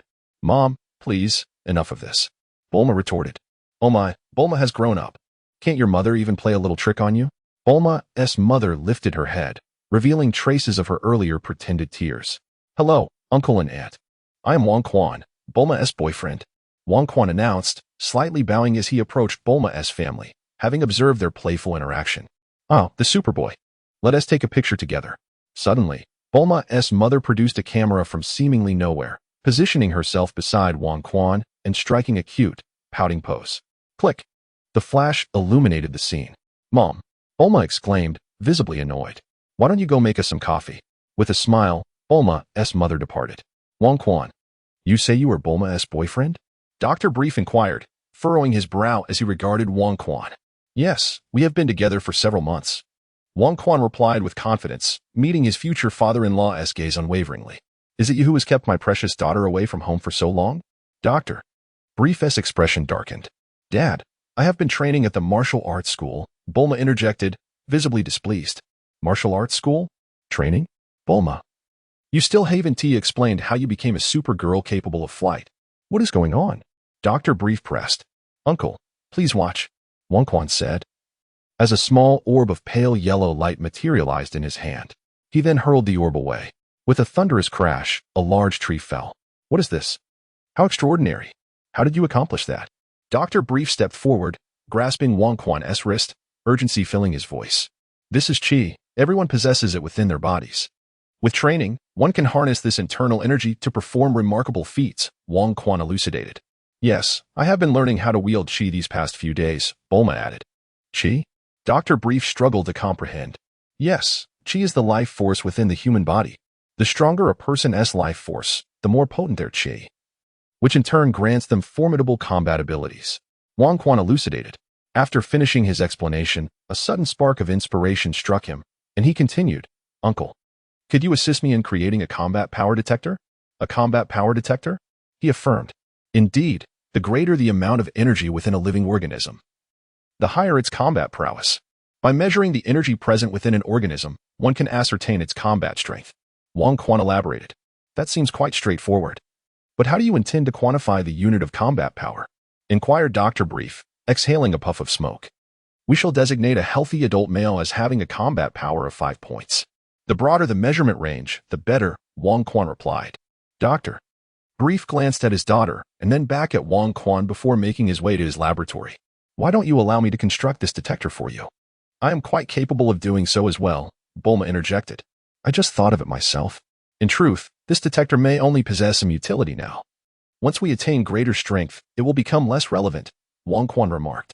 "What purpose do you intend to serve with it?" Bulma questioned. "Don't you wish to know how strong we truly are at present? Aren't you curious about the number of genuine martial artists on Earth? Don't you long to spar with different martial artists? It's getting monotonous with only Satan and me, especially now that Master Lan Feng is no longer around." "Oh, so you plan to use the detector to seek out the skilled fighters on Earth?" Bulma asked. "Precisely." They conversed as they entered the room, proceeding directly upstairs to Bulma's personal quarters. The room, as observed by Wang Quan, bore a striking resemblance to the one she had in the martial arts academy. Enveloped in a delightful shade of youthful pink, scattered throughout were some of her own ingenious inventions, though it lacked certain auxiliary tools for practice. Suddenly, a gentle knock echoed through the air. Bulma's mother entered, carrying an exquisite tray. "Bulma, Wang Quan, you must savor the coffee I brewed," she exclaimed, placing the tray down. With arms crossed and a beaming smile, she inquired, "Wang Quan, you truly are quite the handsome young man. Have you given any thought to going on a date with me?" "Ah, Mom, please go outside," Bulma cried out, frantically pushing her mother out the door, which she then slammed shut with a resounding thud. "Bulma, when are you two getting married? Your mother is eagerly awaiting grandchildren," her mother's voice called from outside. "Go away," Bulma retorted, peeking her head out before retracting it and hastily closing the door once more. My mother, she." Bulma hesitated, unable to meet Wang Quan's gaze. "Haha, your mother has quite the sense of humor." Wang Quan chuckled as he stepped forward, pouring 2 cups of the coffee Bulma had brought. He handed one to Bulma, lifting the other to his lips. Quite delightful," he remarked, raising an eyebrow in admiration. "My mother loves experimenting with coffee brewing and tea steeping," Bulma replied, equally enjoying her cup. The two of them, seated in the room, sipped their coffee while engaging in discussions about martial arts training. Chapter 9. The Detector. Finding a master to train with. Bulma's family dinner was lavish. Yet the sheer volume of food consumed by Wang Quan and Bulma astonished her parents. In just a few months, Bulma had transformed into someone unrecognizable, Although her movements remained graceful and her dining etiquette impeccable, her parents felt a disconcerting sense that the girl before them was not their own daughter. As they observed the plates steadily emptying beside her. "So, this is how you have changed after practicing martial arts?" Dr. Briefs inquired, cradling a cup of tea. "Yes, father. After training, my body has become stronger, and naturally, my appetite has increased," Bulma replied matter-of-factly. "I understand that exercise consumes energy and heightens hunger. But I still find it hard to believe that you two are capable of this," Dr. Briefs said, producing an electronic watch from the pocket of his lab coat, which mirrored the one on Bulma's wrist. He gently tapped the screen a few times, and it illuminated, revealing a series of fluctuating numbers.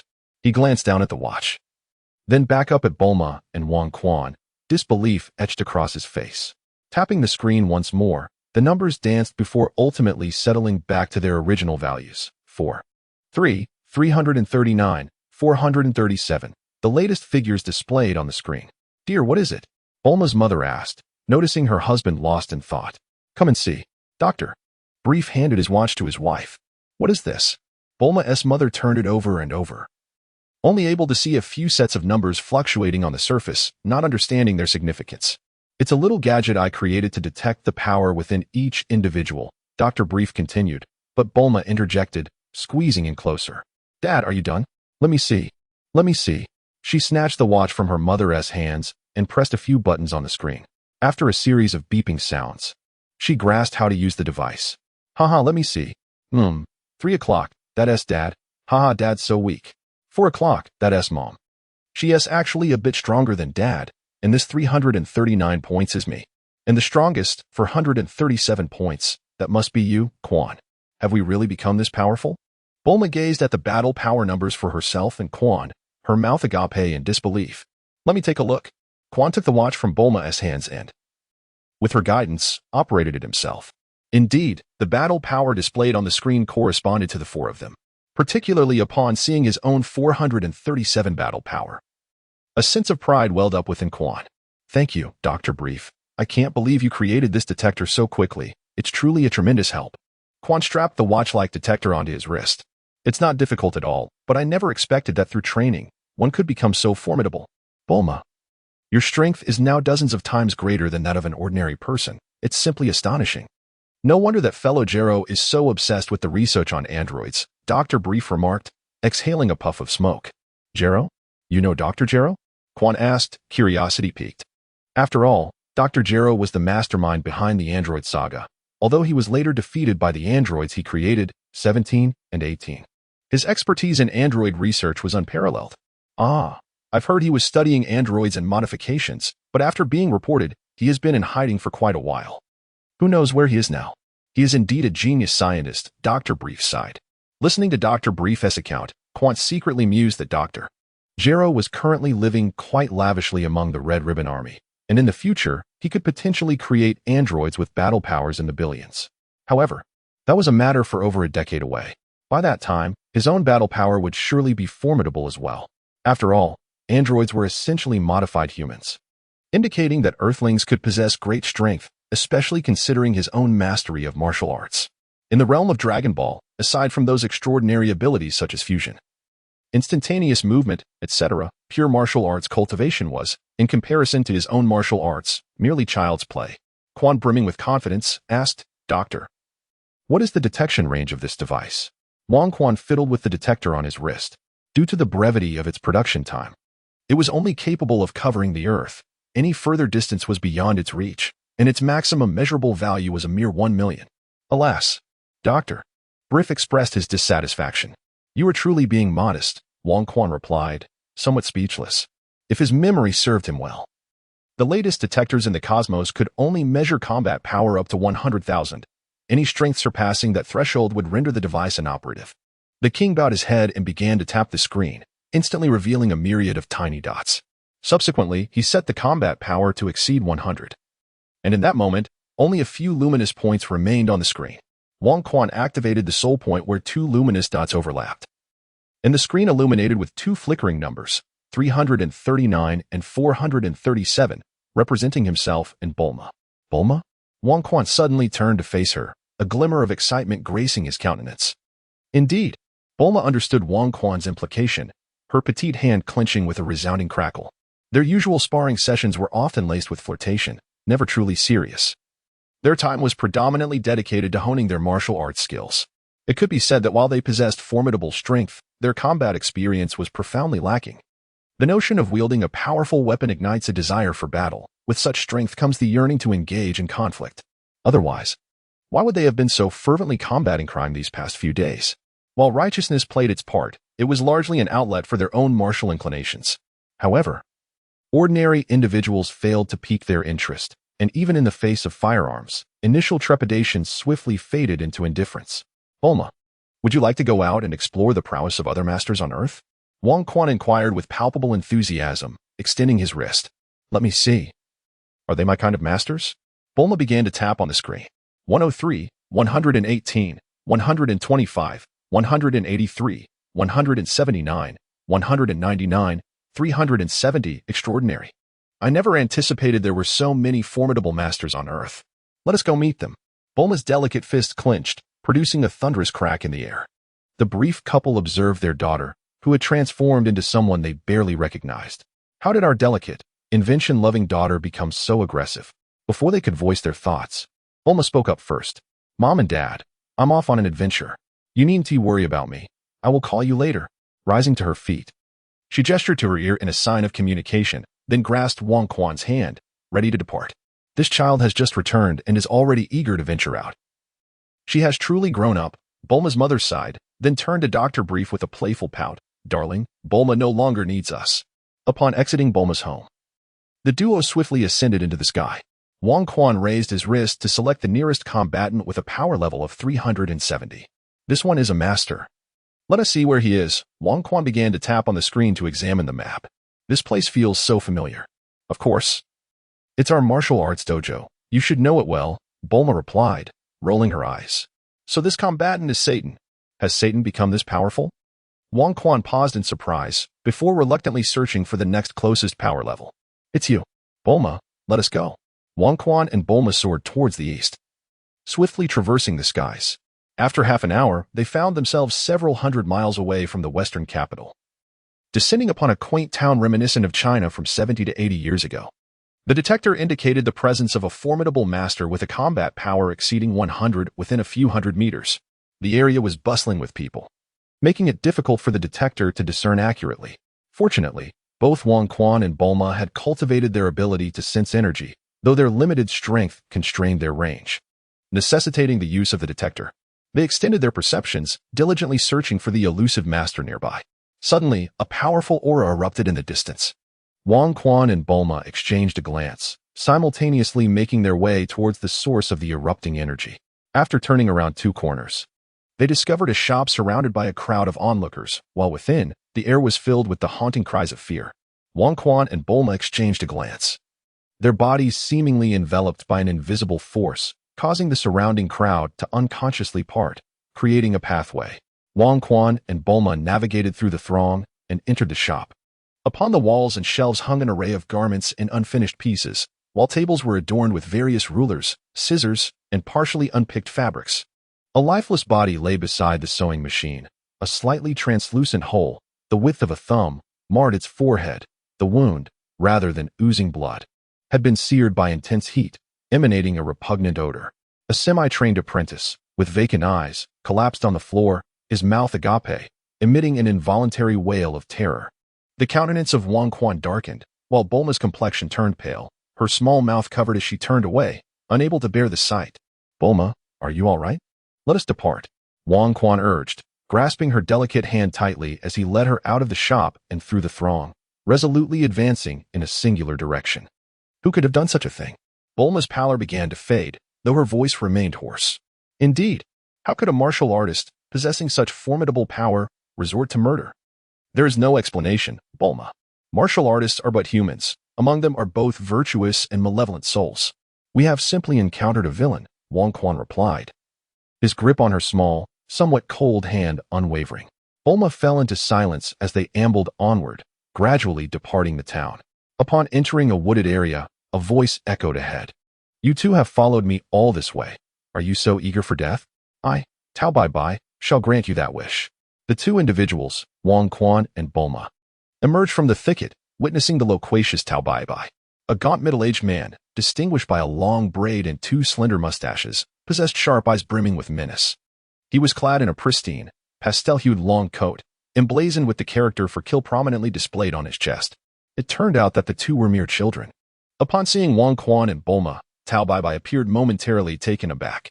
"Was it you who dispatched the earlier man?" Bulma inquired, directing her gaze at the menacing figure before her. "Indeed," came the reply. "But why did you slay him?" "Haha. I commanded him to craft me a garment, and he dared to request payment.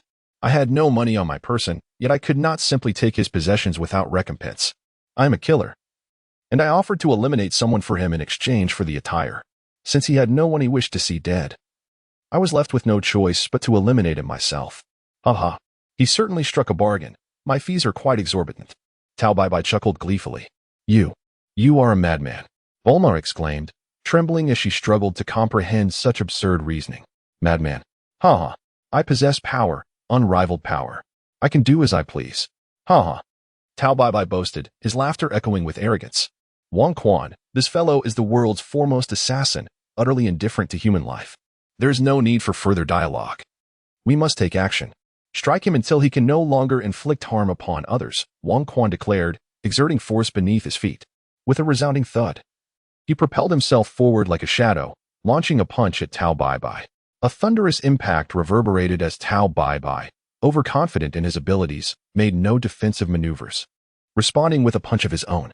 The instant their fists collided, Tao Bai Bai's expression shifted dramatically. His body, akin to a feather, was sent reeling backward, seemingly untouched by the force of the blow. Wang Quan followed closely, his fists swirling, creating a myriad of shadows in the air. Tao Bai Bai utilized both hands and feet to intercept all of Wang Quan's strikes.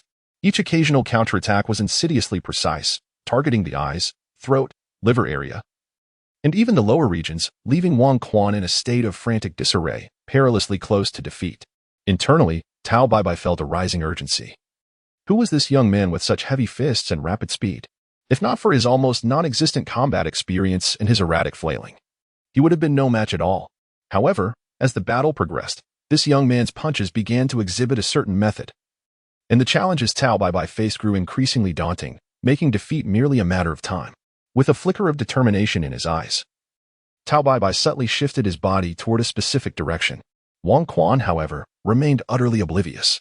With each punch thrown and each kick executed, he sensed a myriad of subtle transformations. His study of the national martial arts had only unveiled methods to augment his power. When it came to practical combat techniques, he found himself entirely at a loss. The ancestral boxing style passed down by his senior sister, Lan Feng, was rather rudimentary, offering only a slight edge over his own crude Wangba fist. Wang Quan recalls that Master Rashi did not impart any combat techniques to Sun Wukong or Krillin. He stated that the essence of the Turtle School's martial arts lies within the fundamental training, which, when confronted with battle, allows one to unleash their true potential. Wang Quan deeply resonated with this notion, silently reflecting on certain principles of national martial arts while adjusting the alignment of his muscles and bones. The techniques he employed gradually diminished, and the myriad of shadowy fists that once filled the air began to vanish. Each move, each misstep, appeared vividly clear. Yet the pressure he exerted upon Tao Bai Bai intensified exponentially. Tao Bai Bai felt a growing sense of urgency. This young fighter's combat experience was indeed evolving, with discernible improvements in the fluidity and connection of his techniques. Continuing in this manner was untenable, given that Wang Quan's strength already surpassed his own. Losing the advantage of his martial arts skills could spell danger for him. Out of the corner of his eye, Tao Bai Bai caught a glimpse of opportunity, his lips curling into a malevolent smile. While fending off Wang Quan's strikes, he began to channel the energy within his body. Suddenly, Tao Bai Bai pointed a finger at Wang Quan. Ding ding bi. A brilliant white light emanated from his fingertip, racing towards Wang Quan. "Be careful," Bulma exclaimed in alarm. Wang Quan narrowly evaded the perilous energy attack, feeling the acrid scent of burnt fur waft through the air. He realized that he had not entirely escaped unscathed, as a few strands of his hair had been singed by the energy wave. "Ha ha, little girl. You ought to worry about yourself," Tao Bai Bai chuckled after unleashing the energy wave, swiftly leaping backward, his hands striking like eagle talons as he seized the unsuspecting Bulma. "Ha ha. You pesky brat. I concede your strength, but your companion is now in my grasp. What can you do about it?" Tao Bai Bai stood behind Bulma, his right hand clenching her delicate neck with an iron grip. Tao Bai Bai, what do you intend to do? I warn you, do not act recklessly. Upon rising, Wang Quan discovered Bulma was trapped in Tao Bai Bai's clutches, throwing him into a state of utter disarray. What should I do? Initially, Tao Bai Bai contemplated using Bulma as a hostage to ensure his safe escape, but he swiftly altered his strategy. As the world's foremost assassin, second only to his brother, Master Roshi, and his arch-nemesis, Master Shin, he prided himself on being one of the most formidable fighters. As a powerful individual, he relished the authority that strength bestowed upon him, the right to take life at his whim. However, the emergence of this young boy, possessing power that far surpassed his own, instilled within him a profound fear of failure. No, he could not allow someone stronger than himself to exist. That was unacceptable. He must perish. Tao Bai Bai's expression grew increasingly sinister as he sneered. You make me feel quite insecure, boy. Aren't you so impressive? Look at you, so anxious. She must be your woman, right? Ha ha ha. If you want her unharmed, then perhaps you should break one of your own arms first. Suddenly, Tao Bai Bai howled in agony as he was propelled backward, his chest caving in, blood spewing forth, mingled with internal fragments. You tricked me. But you were also a martial artist. Tao Bai Bai managed to point a trembling finger at Bulma, who remained poised in a defensive stance, uttering a few disjointed words before falling silent. Only Bulma, gasping for breath, and the stunned Wang Quan remained in the room. Chapter 7. Bulma's Outburst. The Wooden Tragedy. Bulma. It's all right, it's not your fault. Tao Bai Bai's death cannot be blamed on you. He brought this upon himself. He deserved it. In the room, Wang Quan held the still damp Bulma in his arms, gently patting her back, offering her comfort. In the moment when Tao Bai Bai had taken Bulma hostage, Wang Quan had momentarily forgotten that Bulma was a martial artist with strength surpassing that of Tao Bai Bai by more than a margin. He was utterly disoriented. To Wang Quan's astonishment, and to Tao Bai Bai's even greater surprise, Bulma, after initially succumbing to panic, quietly summoned the energy within her body, unleashing it explosively at her neck. With a sudden motion, she broke free from Tao Bai Bai's grasp and leaned back forcefully. Her shoulder, resembling a mighty mountain, collided directly with Tao Bai Bai's chest. The disparity in combat prowess left Tao Bai Bai with no opportunity for resistance. His ribs shattered, and his internal organs were reduced to a pulpy mass. He departed from this world without uttering a single coherent word. His nefarious existence abruptly terminated. Regaining her composure, Bulma doubled over and retched violently, expelling nearly everything from her stomach. After this tumultuous ordeal, the nausea finally subsided, yet she felt as though her very essence had been siphoned away. She retrieved her all-purpose capsule and, in a vacant area, conjured a modest villa, stumbling inside with unsteady steps. Wang Quan effortlessly detonated a pit in the earth with a key blast not far away, subsequently laying Tao Bai Bai to rest within it, thus granting him a semblance of peace, albeit undeserved for such a blood-stained assassin. Following this, Wang Quan entered the pit and settled onto a sofa, reflecting upon his battle with Tao Bai Bai. Despite Tao Bai Bai's combat prowess being merely over 100, while his own exceeded 400, the latter managed to maintain a stalemate through his vast experience and ruthless techniques. Eventually, as Wang Quan honed his martial skills, Tao Bai Bai found himself increasingly precarious. Nevertheless, he succeeded in restraining Bulma. Fortunately, Bulma was not without strength herself. Had she been an ordinary person devoid of power, Wang Quan could scarcely fathom how the day might have concluded. As for the reason why Bulma, despite being slightly weaker than Wang Quan, could dispatch Tao Bai Bai with a single blow, it lay in the fact that her strike had undeniably found its mark upon him.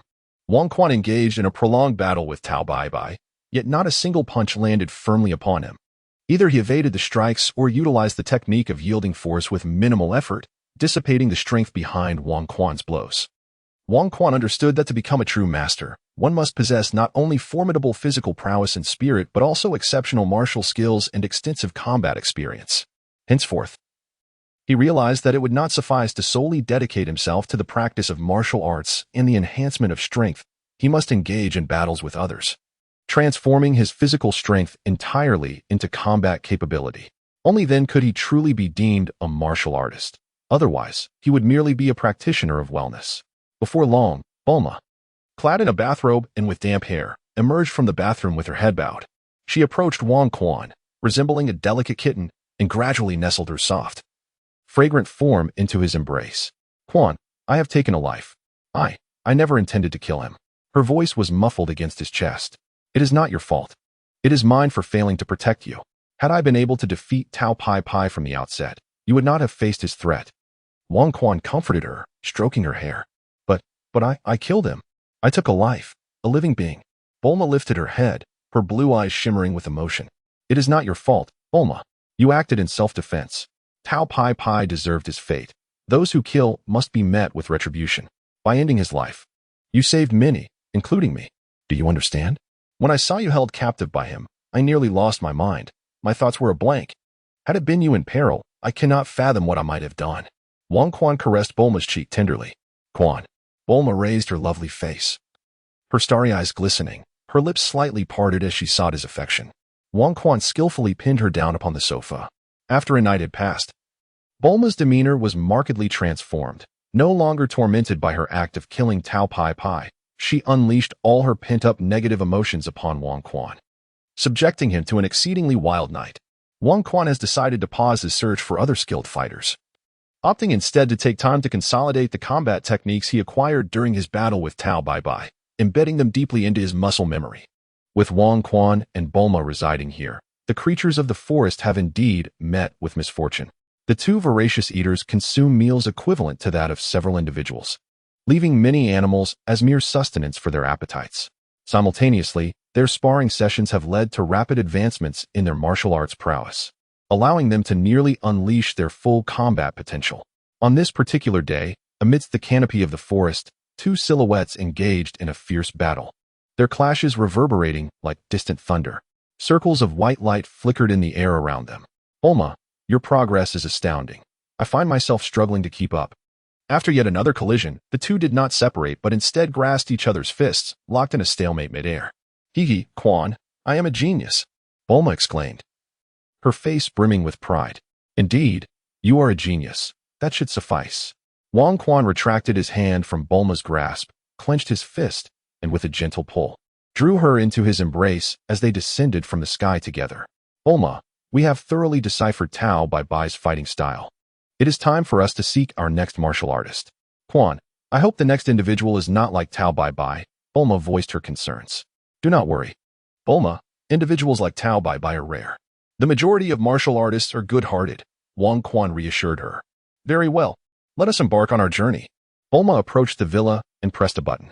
With a resounding boom, the villa vanished, leaving only a small capsule on the ground.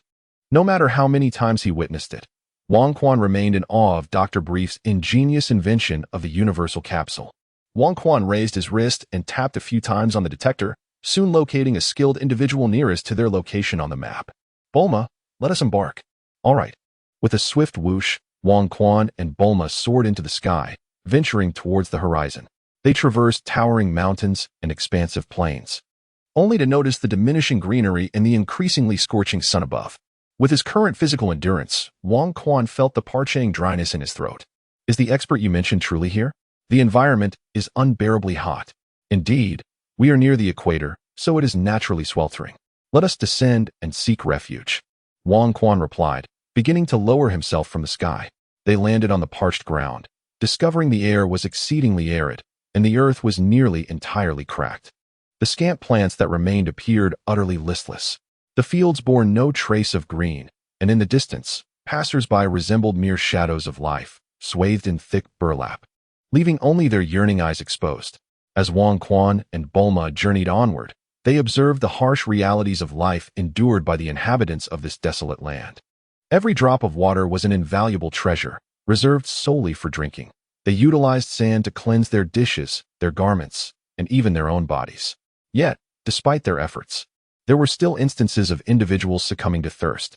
Many had commenced digging wells, only to unearth heaps of parched earth, with no sign of water to be found. They are truly pitiable, Wang Quan remarked, his heart heavy with compassion. This is their way of existence, a tradition passed down through generations. When the rainy season arrives, they will continue their lives. However, many may not survive to see the rains, Bulma lamented, her gaze falling upon a frail, swaying youth. This is the law of their survival. If you genuinely feel compassion for them, we could provide them with some water. Agreed. It is settled then. Bulma's spirits lifted at the thought. Wang Quan has already discerned the identity of the formidable opponent he is about to meet. That is the esteemed Namu. who first emerged during the world's martial arts tournament. He recalls that Namu's objective in participating in this prestigious event was to secure the prize money to procure sufficient water for his hometown. Subsequently, with the wise counsel of Master Rashi, he utilized a universal capsule to extract an ample supply of water from the well located in the rear courtyard of the tournament venue. Eureka! A sudden realization ignited within Wang Quan's heart as he turned to Bulma, who, equally elated, gazed back at him. The two, guided by their sensing abilities, proceeded toward a desolate and uninhabited expanse, occasionally interrupted by the resounding rumble of distant thunder. Wang Quan and Bulma beheld a youth, gaunt and sinewy, with skin as dark as ebony. His head was adorned with a turban, his torso exposed, and he wore wide-legged trousers, his emaciated feet equally bare. There was a certain intensity in his gaze, as if he were prepared to incinerate his very life and soul.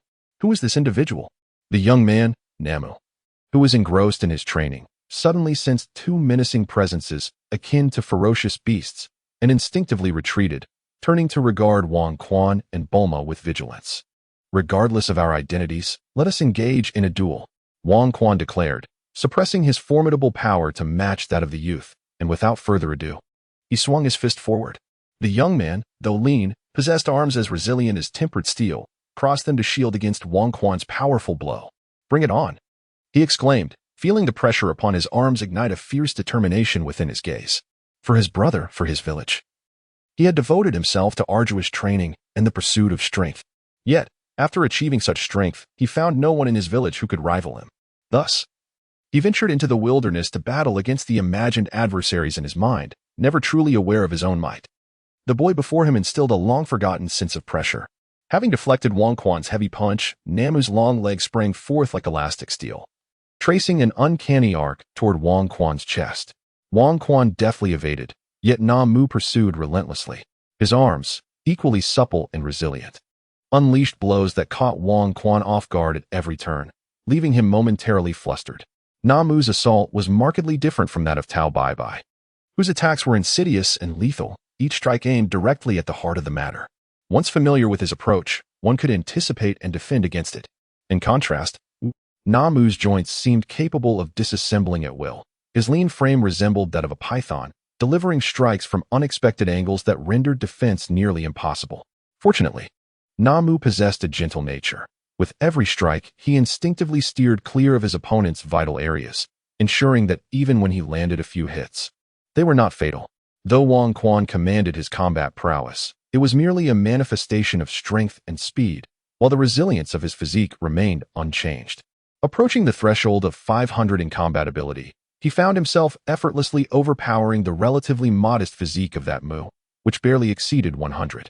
Thus, despite being at a disadvantage in technique, Wang Quan steadfastly endured Mu's assaults with his robust and resilient body, simultaneously familiarizing himself with Mu's fighting style. During the skirmish, Mu sensed an anomaly.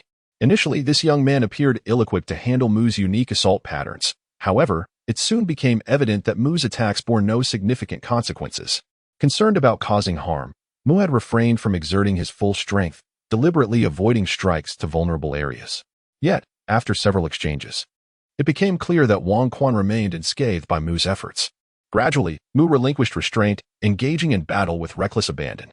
As Mu unleashed a tempest of strikes, Wang Quan, fortified by a physique 5 times that of his opponent, absorbed every blow with unwavering resilience and retaliated with vigor.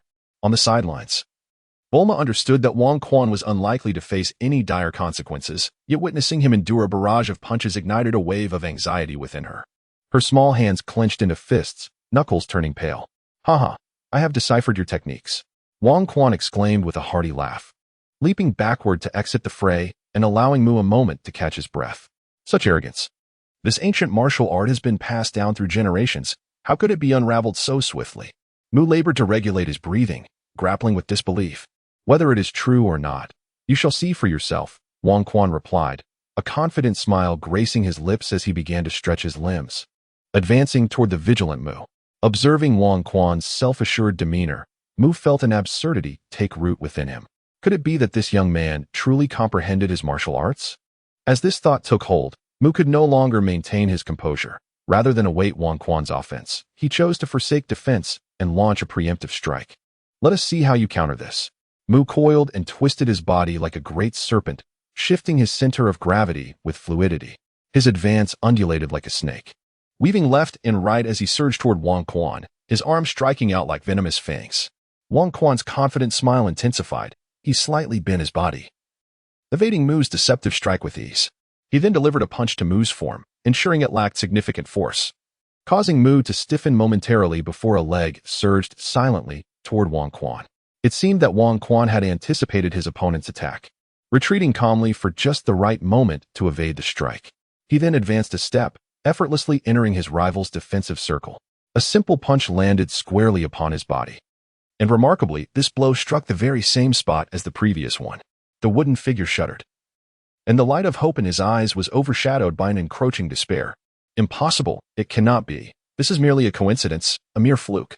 My ancient boxing technique cannot be so easily deciphered. This is false, this is false, ah. The wooden figure began to mutter to himself as the energy within him began to boil. His emaciated frame swelled as if inflated, transforming into a more robust form. Ultimately, he let out a furious roar and launched a frenzied assault upon Wang Quan. "Be careful, Quan," Bulma exclaimed, noticing something amiss with the wooden figure. "Fear not, Bulma. I am unharmed," Wang Quan replied, meeting the onslaught with unwavering resolve. The frenzied state of the wooden figure had significantly augmented his power and speed, exhibiting a notable increase of 30% compared to before. However, Wang Quan's true strength was fivefold that of his adversary, rendering the wooden figure's temporary surge merely a fleeting threat that lasted only 2 or 3 minutes without troubling Wang Quan in the slightest. As the wooden figure continued his relentless assault, Wang Quan instantaneously elevated his own combat prowess, appearing behind him and delivering a precise chop to the nape of his neck.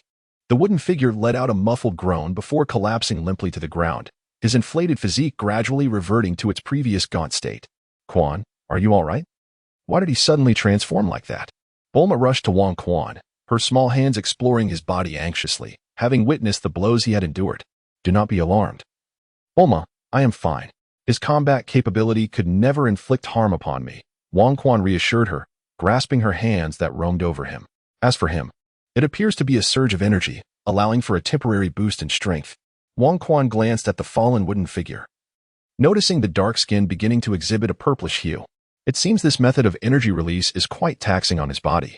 Bending down, Wang Quan lifted the wooden figure into his arms. "Bulma, this situation is a consequence of our actions. We should endeavor to provide him with treatment." He turned to Bulma, who retrieved a capsule from her pocket, pressed the switch, and hurled it with great force. Bang! A grand villa emerged. Bulma walked ahead, while Wang Quan cradled the figure of Namuk, following her into the villa. Upon reaching the medical room, they placed Namuk gently upon the bed. A radiant azure light enveloped him from head to toe. Simultaneously, a three-dimensional image of Namuk appeared on the adjacent display screen, accompanied by various numerical indicators of his physical condition. Bulma ascended to examine the readings and remarked, "There is nothing severe. He is merely experiencing mental fatigue and some ruptured capillaries. With a few days of rest, he shall recover." Having spoken, she opened a safe and retrieved a vial of emerald liquid. Carefully extracting some of the green substance with a disposable syringe, she returned the remainder to the safe. She then injected the syringe into Namuk's neck, gradually administering the green fluid. Before the naked eye, the purple hue upon his skin began to fade, restoring his original dark complexion. Chapter 8. Namuk fetches water. Ascending Kame House, have you awakened? Namuk opened his eyes to a strange ceiling, never having experienced such a soft bed before, and was met by the sight of a strikingly handsome young man and woman. With a moment of bewilderment, Namuk's gaze sharpened, and he sprang from the bed, adopting a defensive stance. "Who are you? Where is this place? Please, do not be hasty. We mean you no harm. I am Wang Quan, and this is my companion, Bulma. We are martial artists journeying across the world, seeking to exchange knowledge with formidable practitioners like yourself. Our excitement got the better of us upon encountering such a skilled individual. I sincerely apologize," Wang Quan quickly explained, extending his hands in a gesture of peace. "Oh, I see. I thought you were intruders.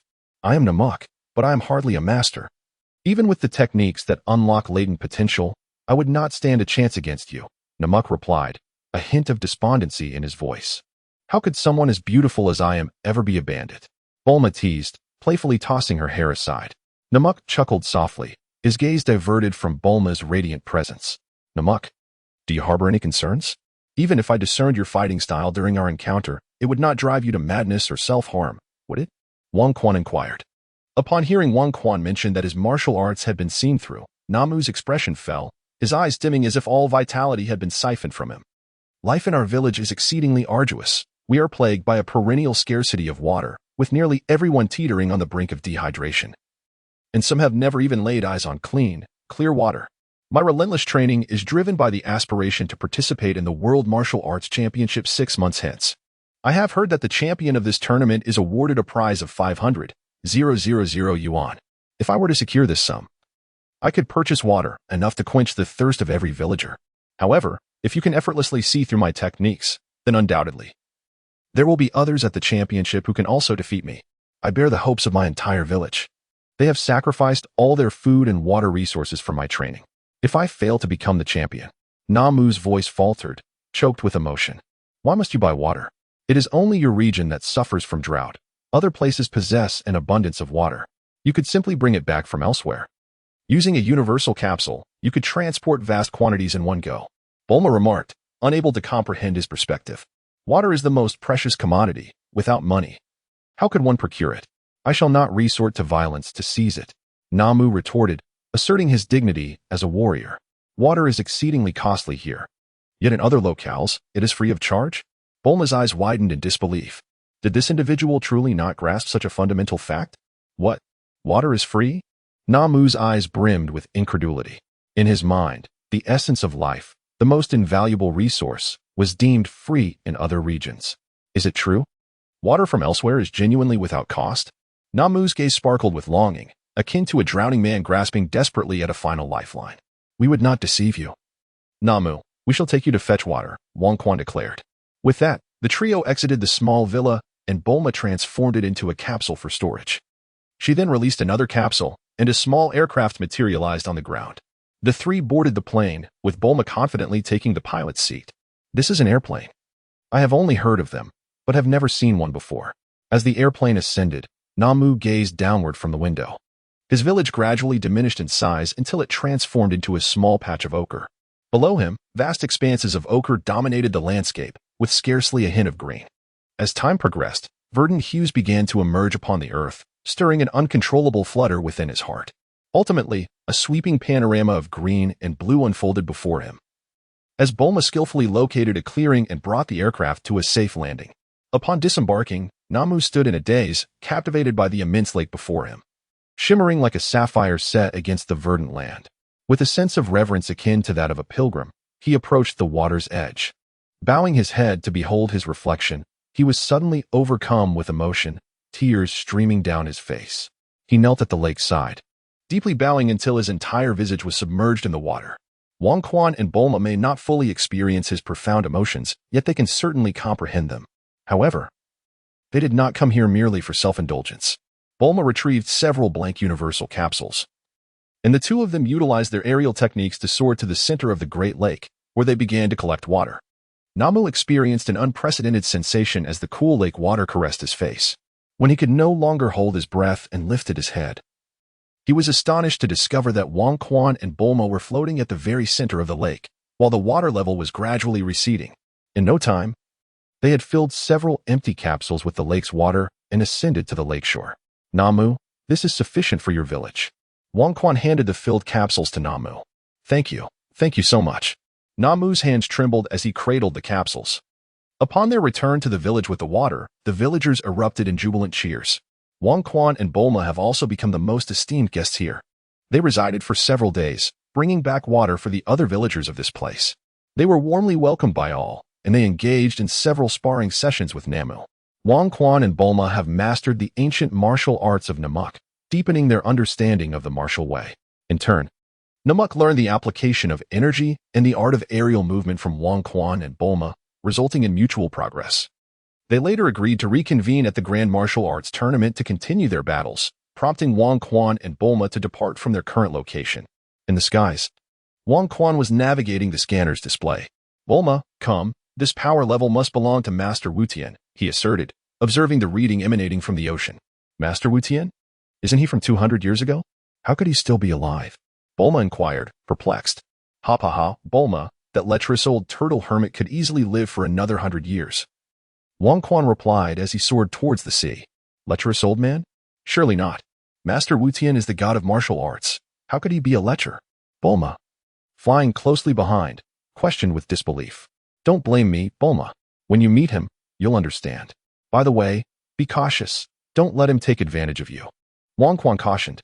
Humph, if he's truly as you say, my fists are not to be trifled with, Bulma retorted, shaking her small fists defiantly.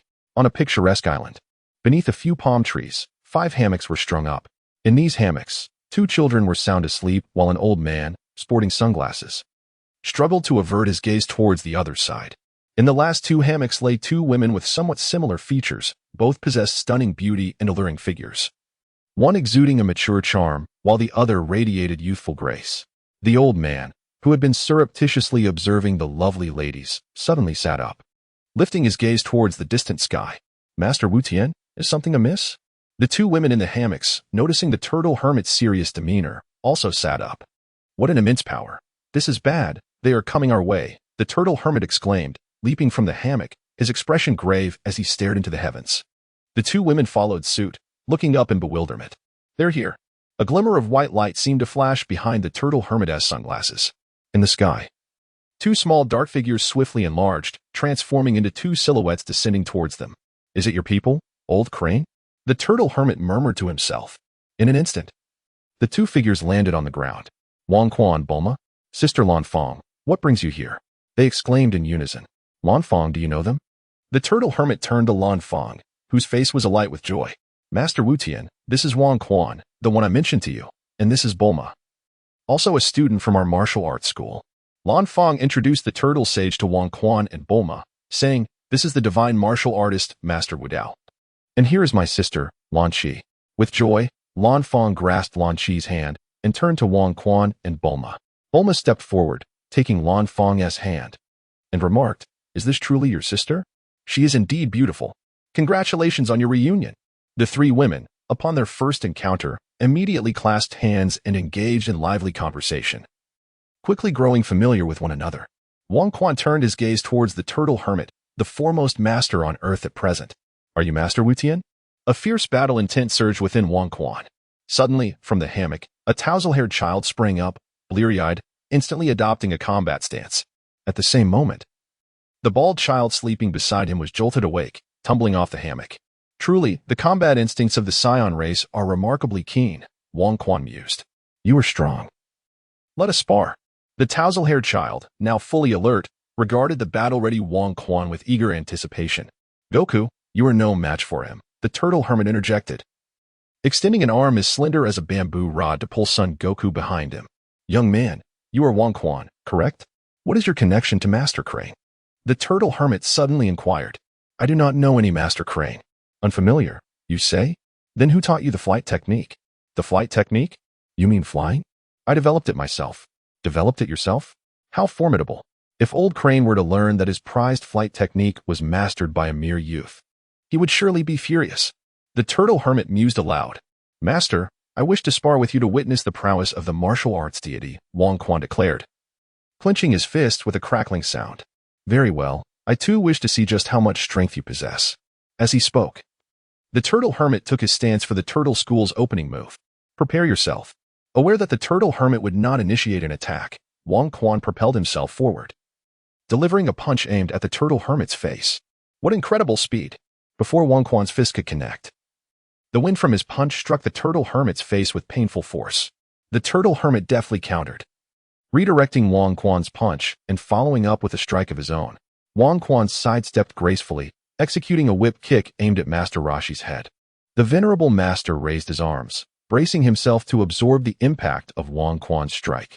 Subsequently, he tilted his body and, with a single hand, supported himself on the ground, performing a nimble roll to evade Wang Quan's subsequent flurry of attacks. After several backflips, Master Roshi created distance between himself and Wang Quan. Removing his sunglasses, he tossed them aside, where they landed effortlessly on a nearby hammock. A serious expression began to form on his weathered face. Bulma, how did you two find this place? And to think you've even learned to fly. Young Wang Quan has grown remarkably strong. It seems I have missed quite a bit. Lan Fang observed the brief encounter between Wang Quan and Master Rashi, seemingly impressed as she gazed intently at the increasingly handsome Wang Quan. Indeed, Sister Lan Fang, much has transpired during your absence, Bulma chimed in, also directing her attention towards Wang Quan. Lan Shi cast a curious glance at him. From the ground, Krillin and little Goku stood together. Krillin, did you see that? Master Rashi and that big brother are incredible. I could hardly follow their movements. I'm absolutely thrilled. Little Goku exclaimed, clenching his fists, his eyes wide with excitement. Afraid to miss a single detail, Krillin's mouth hung agape, his eyes spinning with disbelief. How terrifying. They are far stronger than the masters at the Kame house. He thought to himself, youth, it has been many years since a martial artist of your caliber has appeared. Be cautious. I shall unleash my full strength. After their brief skirmish, Master Rashi sensed Wang Quan's formidable power and resolved to exert his utmost effort to ascertain whether this young man truly embodied the spirit of a righteous martial artist. With that, Master Rashi clenched his fists tightly, let out a mighty roar, and began to channel his energy, causing it to swell rapidly within him, subsequently transforming his physique. The frail old man swiftly morphed into a muscular figure, resembling a bodybuilding champion. This transformation bore striking resemblance to his previous loss of control. Yet it was far more pronounced, devoid of any signs of irrationality. Round 2 begins. Now fully transformed, Master Rashi charged toward Wang Quan with the might of a heavily armored tank. The royal authority exhibited no trepidation as he charged towards the transformed, muscular Master Rashi. A thunderous sound erupted upon their collision, sending a rippling wave of translucent energy radiating outward. Be careful, Bulma exclaimed, grasping each of her companions, the Lanfang sisters. On either side, alas, little Goku and the bald Krillin were not as fortunate. They tumbled away, propelled several meters from the impact. Fortunately, as they found themselves on the sandy beach, they managed to rise, spitting out the sand from their mouths, unscathed. The king and Master Rashi were entirely absorbed in one another, disregarding all else. Within less than a second, the two engaged in a fierce battle. Crackling sounds filled the air, accompanied by resounding booms. The confrontation swiftly escalated to a fervent climax. The combat prowess of Wang Quan has seen a remarkable ascent. Yet his battle techniques and experience are thoroughly eclipsed by Master Rashi. Presently, his fighting power is on the verge of surpassing 400. In contrast, Master Rashi, with a fighting power just above 200, wields his masterful combat skills, compelling Wang Quan to exert an effort that exceeds his own capabilities by a factor of 2. The arena of their conflict has expanded, as the two exhibit an extraordinary synergy, transferring the battlefield to the seaside. With their relentless skirmish, deep craters have periodically emerged upon the sandy shore. Only Bulma is privy to the movements of both fighters, while the Lanfang sisters and little Goku can merely hear the incessant thunderous sounds and witness the swirling sands on the beach. As a round of combat concludes, Wang Quan's fighting techniques have rapidly advanced, while Master Rashi finds himself increasingly fatigued. Following a fierce collision, they separate by several meters, facing each other in a tense standoff.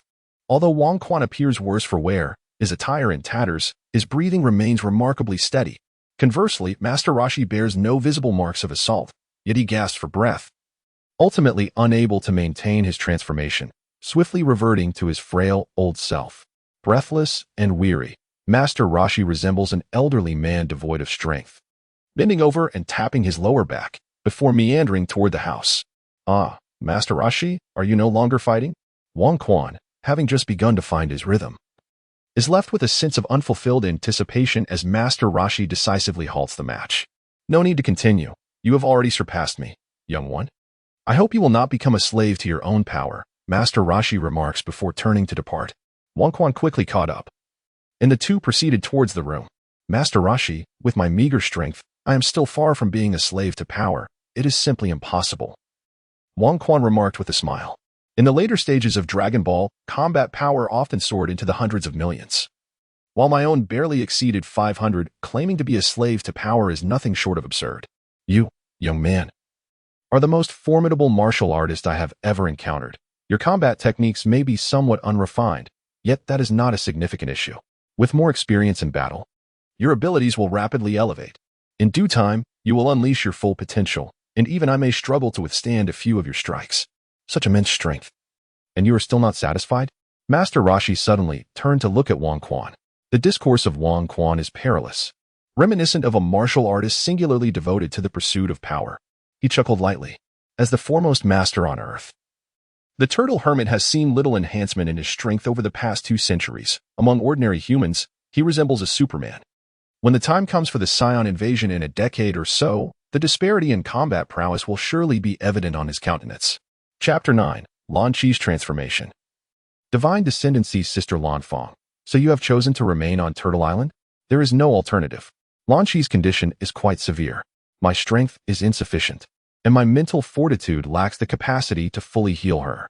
Fortunately, we have Master Wu Tian, and with his assistance, Lan Chi's ailment is nearing resolution. Lan Fong held her sister tenderly, affectionately stroking her violet locks.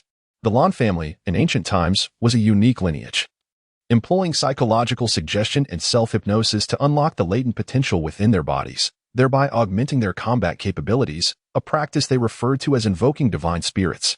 However, in the modern era, with the rise of science dispelling superstitions, belief in deities has waned. With disbelief comes the impossibility of successful self-hypnosis, leading to the decline of their martial arts dojo. Lan Chi, however, stands as an exception. Although she too failed to invoke divine spirits, she succumbed to immense psychological pressure, resulting in a split personality, manifesting 2 entirely distinct personas. Having completely forgotten her former memories, the new personalities emerged, one gentle and timid, utterly powerless, and the other tempestuous and savage, possessing extraordinary combat prowess. The gentle Lan Chi boasts flowing blue hair, while the fierce Lan Chi is characterized by golden tresses. Each transformation is accompanied by a sneeze. As Wang Quan and Lan Fong converse, a gust of sea breeze sweeps through, lifting Lan Chi's violet hair, brushing past her elegantly defined nose. Achoo. Following a resounding sneeze, her violet hair began to shift from its roots into a golden hue. Her facial expression shifted dramatically. The serene repose in her sister's embrace swiftly transformed into that of a rebellious young girl. Simultaneously, astonishing changes occurred within her physique. Bone density, organ strength, and muscle power all underwent a metamorphosis. Most notably, her previously smooth and fair abdomen suddenly appeared as if inflated, revealing subtle, emerging abdominal muscles and an alluring V-line. With a brash shove, she pushed Lan Fong aside, rose to her feet, and loudly interrogated, "What is this place, you rascals? Do you intend to capture me? Huh, you are 100 years too early." As she spoke, she unexpectedly produced a machine gun from seemingly nowhere and began to unleash a barrage of fire upon Wang Quan and his companions. Rat-a-tat-tat. Amidst the ensuing chaos, the blonde Lan Chi was ultimately subdued. The turtle hermit removed his sunglasses, his eyes glimmering with an otherworldly light as he fixed his gaze intently on the immobilized Lan Chi, who could not turn her head. Her struggles gradually diminished, and soon her golden locks began to revert to their original violet hue. "Sister, have I lost control again?" the now violet-haired Lan Chi inquired, a flicker of confusion crossing her gaze as she turned to her sister. "Everything is all right, Lan Chi. It's okay. With me and teacher Wu Tian by your side, you will soon make a complete recovery." Lan Fong embraced Lan Chi tightly, her hands soothingly caressing her sister's back. How astonishing! Wang Quan marveled at the device on his wrist. The combat power of the violet-haired Lan Chi was merely 4 points, yet upon her transformation, disregarding the enhancements brought on by her change in demeanor, the energy within her surged to an impressive 20 points. Do not underestimate a combat power of 20. Consider this: a healthy, physically active middle-aged man typically possesses only 5 points of combat power, while those dedicated to rigorous training and combat sports usually peak at around 10 points. These individuals are already considered formidable among ordinary people. Combat power exceeding 10 points is characteristic of professional mercenaries, assassins, and covert operatives within government entities who operate in realms unbeknownst to the average citizen. Therefore, a combat power of 20 is indeed formidable. In the Marvel Universe, even a Captain America without a shield would find himself overpowered. "What's the matter, Wang Quan?" Bulma climbed onto Wang Quan's shoulder, her small head peeking curiously at the device he was examining. "Look, Bulma, this value represents Lan Chi's current combat power, which stands at 4 points. And here, this indicates her combat power at the moment of transformation."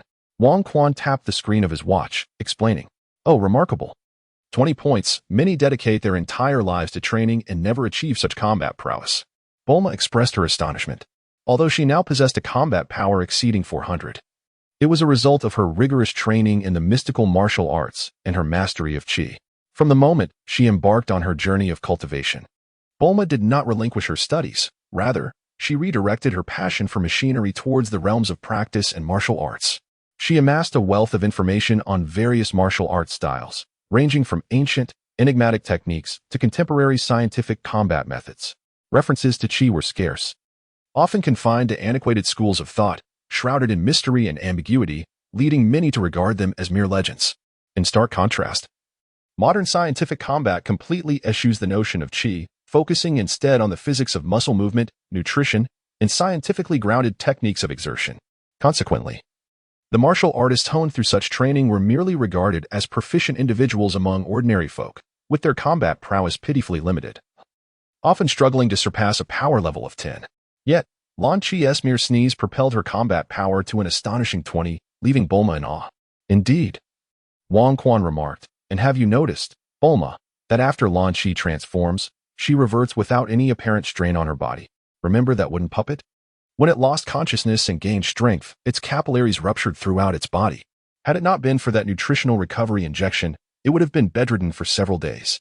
Look at Lan Chi. She appears utterly unfazed, her body unscathed. Wang Quan shared his observations, prompting an agreement from the elder, who also sensed something amiss. I too possess the ability to temporarily enhance my combat power through transformation. Ultimately, it is merely a manipulation of qi. However, each time I employ that technique, my body suffers damage, requiring time to mend with qi. I have never encountered a phenomenon like what Lan Chi exhibits.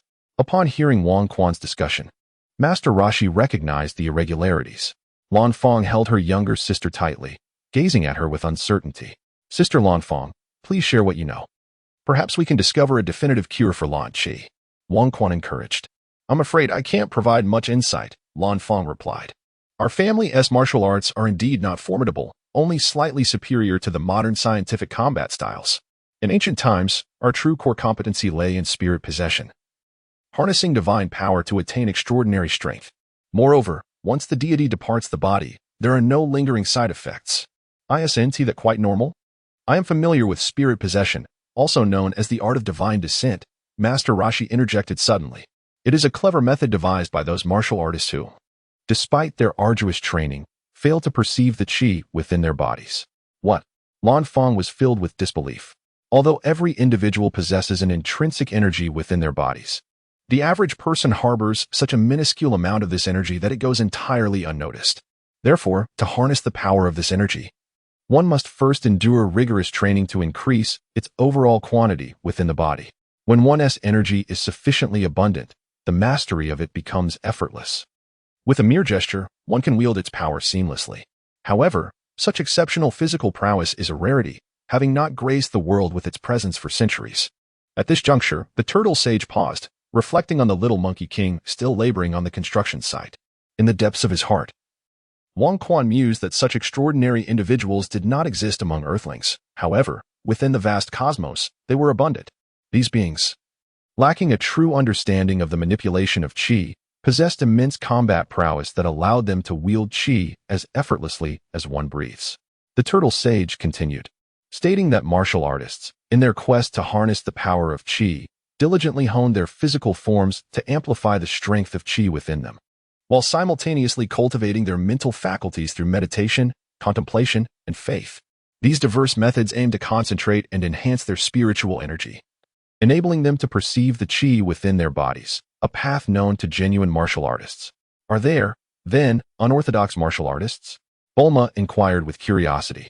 Indeed, some martial artists, for various reasons, have remained oblivious to the existence of qi. Most among them have resigned themselves to this fate, but a select few persist, ultimately leading to the development of a method that bestows temporary strength. This is the origin of the technique known as divine descent. Is this truly the origin of divine descent? Lan Fong asked incredulously. Precisely. Practitioners of divine descent strive to train diligently, though their power does not visibly increase. Yet, upon invoking the spirit, they immediately gain tremendous strength. The turtle sage elucidated. Why is that? Bulma, the most scientifically inclined among them, expressed her skepticism towards such mystical notions. In essence, divine descent is a form of self-hypnosis. wherein one conjures an illusory deity to supplant their own consciousness, thereby controlling the energy within their bodies to enhance their combat capabilities. As I previously stated, to master Qi, one must fulfill two requirements. The Qi within must be potent enough to be sensed, and one's mental force must be strong and focused. So as to better perceive the existence of Qi, Divine Descent employs hypnosis to channel one's mental energy entirely, casting aside distractions, thus allowing for the opportunity to sense and control the Qi within one's body. The Turtle Sage explained the principles of Divine Descent. Hypnosis? Does that mean there isn't truly a deity possessing one's spirit? Lan Fang asked, bewildered. Oh, young lady. Does anyone in this modern era still believe in the theatrics of Divine Descent? The Turtle Sage queried, intrigued. Lan Fang found herself at a loss for words. Her family's traditions had instilled in her the belief in Divine Descent, yet modern scientific education had led her to recognize the absurdity of it all. Is there no documentation within your family regarding the principles of Divine Descent? The Turtle Sage asked, his curiosity piqued. None. The texts state that our strength derives from the deities, urging us to fervently believe in their existence. However, as belief waned, so too did the ability to master Divine Descent, leading to the decline of martial arts schools. Lan Fang explained. I see. Suddenly, Wang Quan struck his palm with a fist. What have you realized? Speak, quickly. Bulma shook Wang Quan's shoulder. Sister Lan Fang, did your strength begin to augment once you ceased to believe in the existence of deities? A knowing smile graced Wang Quan's lips. After a moment of contemplation, Lan Fang affirmed, indeed, when we could no longer employ divine invocation techniques, our power did experience a slight enhancement. However, this modest increase pales in comparison to the amplified strength derived from using divine invocation, which is why our martial arts school has faced decline. It is precisely so. It must be so. Wang Quan responded with conviction. The emergence of divine invocation techniques was meant to harness one's Qi, concentrating the mind through the power of hypnosis. Yet, regardless of the hypnosis employed, they were aware that it was a fabrication. Thus, the initial success rate was remarkably low. Nevertheless, these individuals did manage to grasp the power of Qi through this method, evolving into martial artists. Subsequently, after various upheavals, they eradicated the original purpose of divine invocation, leaving behind a method of training. This led later generations to firmly believe in the existence of deities. While this belief enhanced their success rate, it also misled them into thinking their strength was a divine gift. Consequently, under this self-deception, their everyday power was not formidable. However, upon invoking divine techniques, their combat prowess would surge dramatically. In truth, the combat power they possessed was a result of their diligent training, their own strength, which meant that once the divine invocation concluded, their bodies bore no burden. This was because they were not merely awakening latent potential, but rather releasing the powers they had sealed within, thus naturally avoiding any physical strain. Is that so? So it is. It must be so. No wonder Lan Qi, despite her rigorous training in her youth, made no tangible progress. She felt deeply disheartened at the time. Then, by chance, after a sudden sneeze, her hair turned golden, and she became extraordinarily powerful, defeating all the students in the dojo. Over time, Lan Qi's transformations became increasingly mundane, until eventually, the original Lan Qi vanished altogether, leaving behind two entirely distinct versions of herself. After her final bout, which left everyone in the dojo incapacitated, she departed, disappearing without a trace. I rediscovered her only through a wanted notice on television. Lan Fang gently caressed her sister's violet locks, reflecting on the differences of Lan Qi. Is it truly possible that mere hypnosis could seal away one's entire strength? Bulma expressed skepticism. Bulma, have you ever heard of an experiment where a person is confined within a sealed space, bound hand and foot, blindfolded, and then told that they must cut their wrist to bleed to death? Subsequently, you may apply a firm stroke upon his wrist, though it shall not penetrate the skin, merely leading him to believe that his wrist has been lacerated. In this moment, you can position a basin nearby, equipped with a mechanism that allows water to drip steadily into it, simulating the appearance of blood cascading into the vessel. After an agonizing wait, the individual will gradually succumb to shock, ultimately leading to his demise, the cause of which will be attributed to excessive blood loss, despite the reality that not a single drop of blood has escaped his body. After Wang Quan finished speaking, Bulma fell into deep contemplation. Are you suggesting that the brain deceives him into believing his body is bleeding, ultimately leading to shock and death? Bulma rested her slender fingers upon her chin. Indeed, that must be the case. Although Lan Qi does not believe in the existence of deities for reasons unknown, She has divided herself into two entirely distinct personas. All her aggression, ambition, and malevolence have been attributed to the golden-haired Lanchi, while the traits of kindness, gentleness, femininity, and grace have been assigned to the blue-haired Lanchi. As for herself, she has succumbed to a slumber, Wang Quan affirmed. She is the ultimate bad girl. Lanchi suddenly murmured. The ultimate bad girl? Lan Fong lowered her gaze to her sister in her arms. I feel so lonely. Mom and Dad only pay attention to my sister. And she practices every day.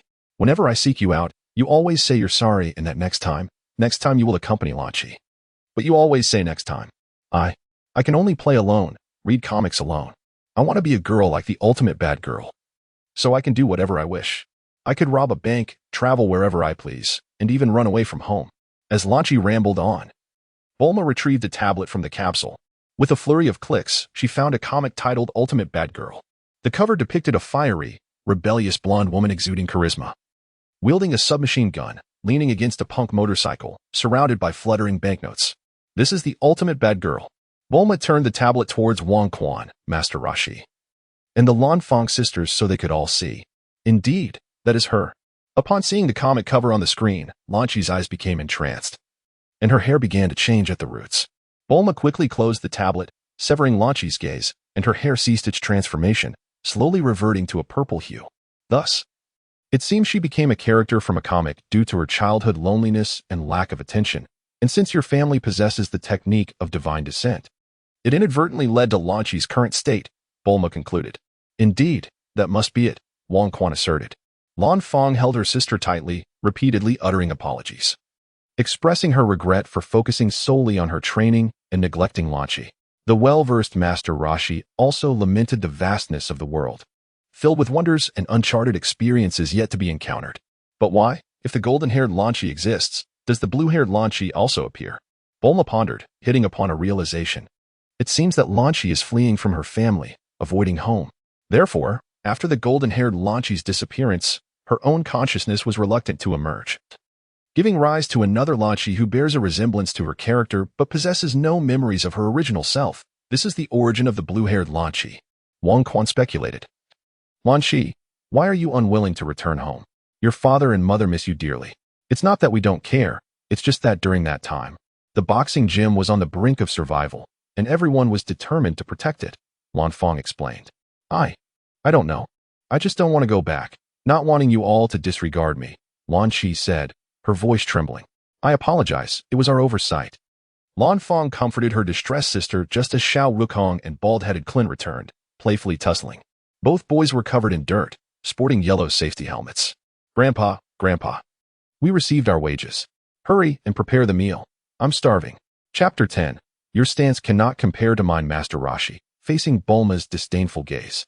Took the bills from Xiao Wukong and Clint.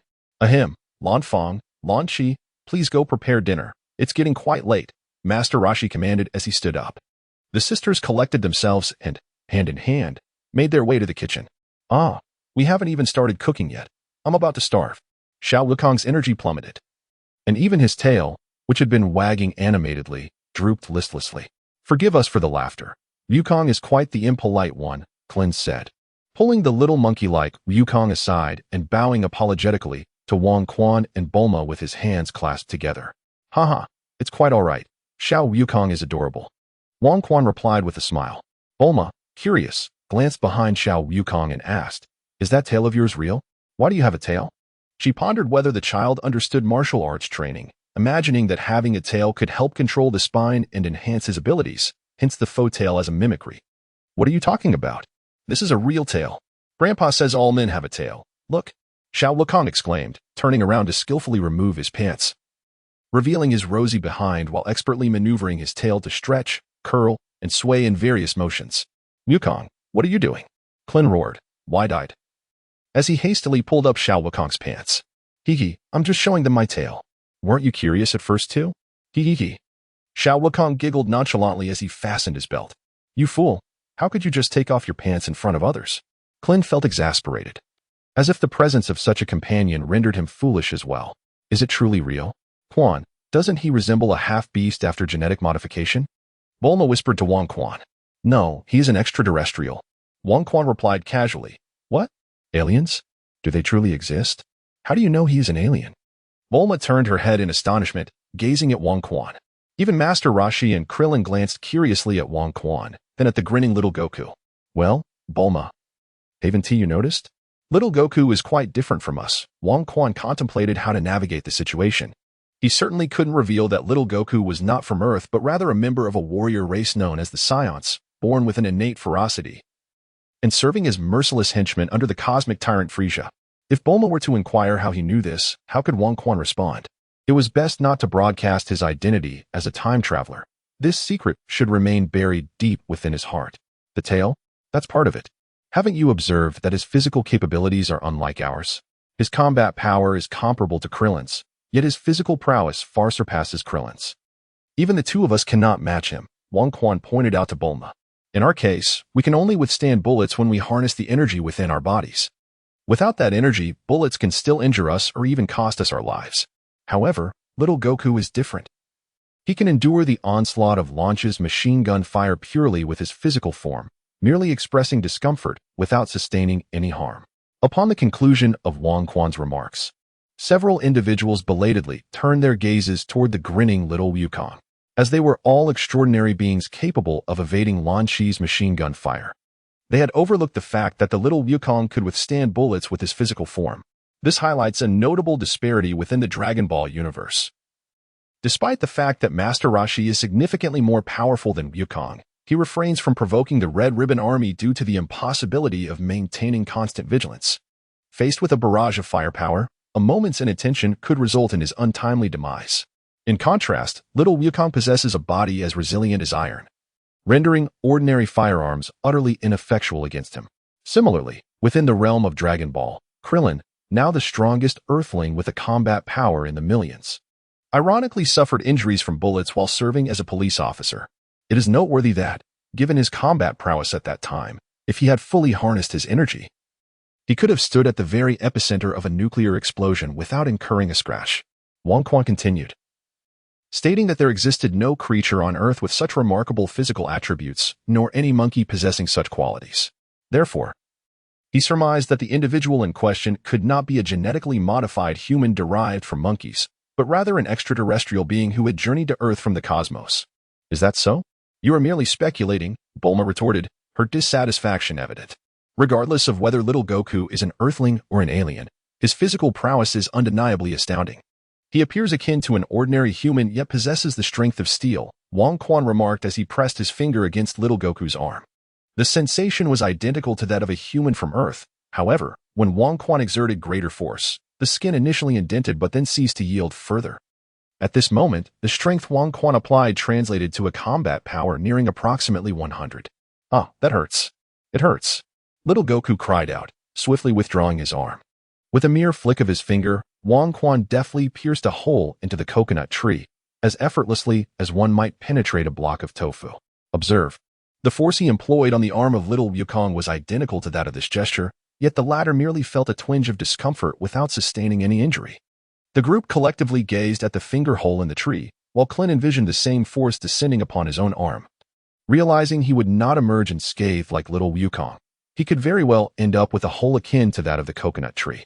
Turning back to the blissfully ignorant little Wukong, he felt an overwhelming surge of envy.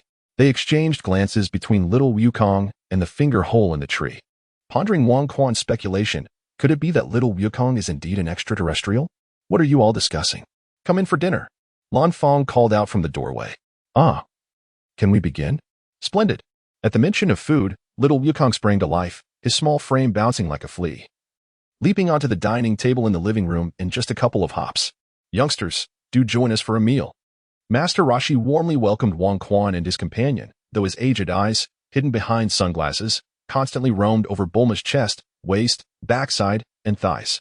Master Roshi, if you continue to gawk, do not blame me for lacking respect for the elderly. Wang Quan stepped forward, positioning himself protectively in front of Bulma, his hands rubbing together, bones cracking ominously. This old man has his preferences. Do indulge me, would you? I must admit, your taste is commendable. This girl is a true beauty, with her chest, waist, backside, and legs all exquisite. Master Roshi, undeterred by Wang Quan's threat, leaned forward on tiptoes, grinning lewdly as he critiqued Bulma. Perverted old man. Cease your insolence. Though Master Roshi thought he whispered, Bulma heard every word, her body emanating a white aura, her blue hair levitating as her combat power surged to an impressive 400. Releasing an overwhelming force that made the turtle hermit's abode tremble as if caught in a tempest. Little girl, quickly rein in your energy. Do you wish to bring down my house? I am sorry, I shall not do it again. Cold sweat poured down Master Roshi's forehead during his skirmish with Wang Quan. Although Wang Quan had also elevated his combat power to 400, he had only enhanced his physical strength and speed, not fully unleashing his internal energy. Thus Master Roshi felt relatively unpressured. Bulma, however, was a different story.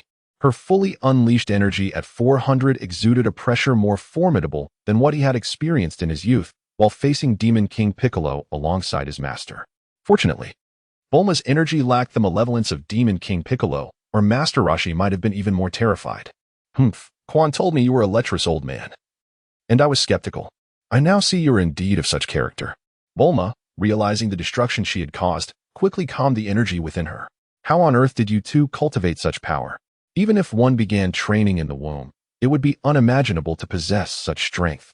Master Roshi inquired with sudden curiosity. Having been the world's greatest for centuries, he felt the weight of pressure upon discovering that he was outmatched by mere youths. Hee. You are a master of martial arts, and I was just about to seek your wisdom. Let us converse further after our meal, Wang Quan replied with a smile. Agreed. We shall have a thorough discussion once we finish dining, Master Roshi affirmed. As the three entered the room, the Lanfang sisters and little Wukong displayed expressions of lingering shock. Little Wang Quan, what on earth transpired outside? Why was the entire room shaking? Lanfang was the first to break the silence, directing her question at Wang Quan. Lanfang, I must reiterate. Please refrain from calling me little Wang Quan.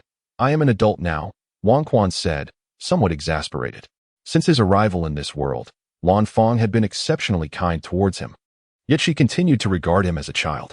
Even though he now possessed half of the National Martial Arts School, she still insisted on calling him little Wang Quan. Very well. Little Wang Quan, do share with your sister what exactly happened outside, she urged. It was Bulma, you see. Master Roshi was disrespectful, and Bulma became infuriated, unleashing a fraction of her battle power. Wang Quan realized that convincing Lanfang to cease calling him little Wang Quan would be a long and arduous journey. Upon hearing the mention of royal authority, the Lanfang sisters and Krillin understood, yet the young Goku, looking around in confusion, was oblivious to their discourse. Let us eat.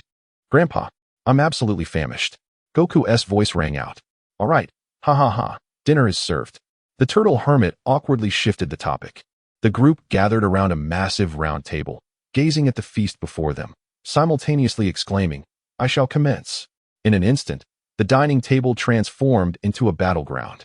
Goku morphed into a glutton, food smeared across his face, while Wang Quan became an unfeeling eating machine, surrounded by a towering pile of empty plates. Beside him, Bulma appeared remarkably graceful and ladylike, yet her ethereal hands worked with a blur, mirroring Wang Quan's mountain of dishes, revealing she was far from the delicate flower she seemed, but rather a formidable eater. The turtle hermit, Krillin, and Lan Chi initially believed Goku's voracious appetite would be embarrassing. Little did they know that these two were equally insatiable. Only Lanfang seemed to anticipate this, revealing no trace of surprise as she elegantly and swiftly dispatched her own meal. In the end, Lanfang consumed the combined portions of the turtle hermit, Krillin, and Lan Chi, while Goku, Wang Quan, and Bulma each devoured enough food for a dozen. Ha ha ha, Wang Quan, Bulma, you can eat just like me. It's no wonder your strength is so formidable. Only by filling our bellies can we harness the energy to train. Goku leaned back in his chair, cradling his round stomach, chuckling heartily. What Goku says is true. To possess great strength, one must eat well to gain energy, Wang Quan remarked, rising from his seat. As he did, his slightly protruding belly visibly contracted at an astonishing rate. Bulma experienced a similar transformation, and Lanfang glanced at them, rising from her chair to assume a horse stance. Her stomach's change was not as rapid as Wang Quan and Bulma's, yet within 3 to 5 minutes, it too returned to its former state. What is going on? What are you doing? Teach me. That way, I can eat even more. Goku, disregarding his discomfort, sat up straight, his eyes brimming with eagerness. The turtle hermit observed this scene thoughtfully. Ha ha ha, this is the horse stance from my martial arts invention. Would you like to learn it, Goku? I can teach you. Wang Quan replied with great generosity. Martial arts, horse stance. Youngster, this horse stance of yours is quite remarkable. The turtle hermit's sunglasses seem to glimmer with insight. The turtle hermit has a keen eye. Indeed, my horse stance is unlike any ordinary one. Wang Quan acknowledged. Just now, outside the room, Master Roshi, you inquired about how Bulma and I have become so formidable in our training. I can now reveal to you that it is due to the martial arts I have devised, which have granted us our strength. We did not commence our training from the cradle. In fact, it has been less than 6 months since we began. Wang Quan spoke with a hint of pride. What? Less than 6 months? That is impossible, even if you were to subject your bodies to extreme measures. It would be unthinkable to possess such power in such a brief span. You must be deceiving me, Master Roshi retorted, his disbelief evident. Haha. Just because others cannot achieve it does not mean we cannot. Moreover, we did not employ any methods that would harm our bodies. On the contrary, our physical prowess is now several times greater than that of an average person, Wang Quan asserted. This cannot be. How exactly did you train? What is the essence of this martial art? Master Roshi inquired eagerly. As the legendary god of martial arts, having held the title of the world's best for over 2 centuries, he possessed unwavering confidence in his understanding of martial disciplines. He could not fathom that there existed a training method he was unaware of. Master Roshi, may I ask what function the horse stance serves in your turtle school? Wang Quan questioned. Of course, it is to strengthen the power of the waist and legs. Properly practicing the horse stance ensures stability on the ground and minimizes errors during combat. In the turtle school, the horse stance is crucial. However, in schools like the crane school, which emphasize light and agile movements, the horse stance is not as significant, Master Roshi elaborated. Are you aware of what our horse stance entails? Wang Quan asked, a sense of superiority emanating from him. Our horse stance is foundational to our martial art. Without mastering the horse stance, one cannot hope to learn the art itself. The enhancement of the waist and leg strength is merely the most basic aspect. The most vital point is that our horse stance allows us to gradually improve our physical condition while simultaneously training our mental fortitude. In other words, through an ordinary horse stance, we have cultivated both body and spirit. Impossible. How could something as simple as the horse stance have such profound effects? Master Roshi remained skeptical. Our horse stance is unlike yours. When we practice it, we must truly embody the essence of riding a horse, Wang Quan disclosed without reservation, explaining the method of practice, the key points, and the rationale behind it all. As Wang Quan elucidated, Master Roshi and his 2 disciples began to rise from their seats, mimicking the training. After Wang Quan finished speaking, a voice of delight erupted from little Goku. Ha ha ha. I can feel it. I can feel it. My entire body is warm. Ha ha ha. And my belly is shrinking. Several individuals turned their gaze towards little Wukong, and indeed, within moments, his belly was no longer as pronounced as before. In contrast, Master Roshi and Krillin, despite their earnest efforts to adjust their physiques, were evidently not achieving success in such a brief span. Master Roshi decided to cease his attempts altogether, rising to his feet with a look of satisfaction as he regarded little Wukong. Truly, little Wukong was a prodigy in martial arts, when I learned from Wang Quan. It took me over half a month to master the horse stance. Lan Feng glanced at little Wukong, a flicker of envy passing through her eyes. As for Krillin, he was left with nothing but self-pity and unabashed jealousy. Why was it that, despite being undeniably more intelligent than Wukong, he could not match his prowess in training? Nor could he run as swiftly, jump as high, or push stones as forcefully. Even in mastering the horse stance, he lagged behind little Wukong. Just as Krillin was lost in his thoughts, Master Roshi's voice resonated, acknowledging that Krillin, although not as quick to learn as little Wukong, had indeed managed to grasp it after multiple attempts.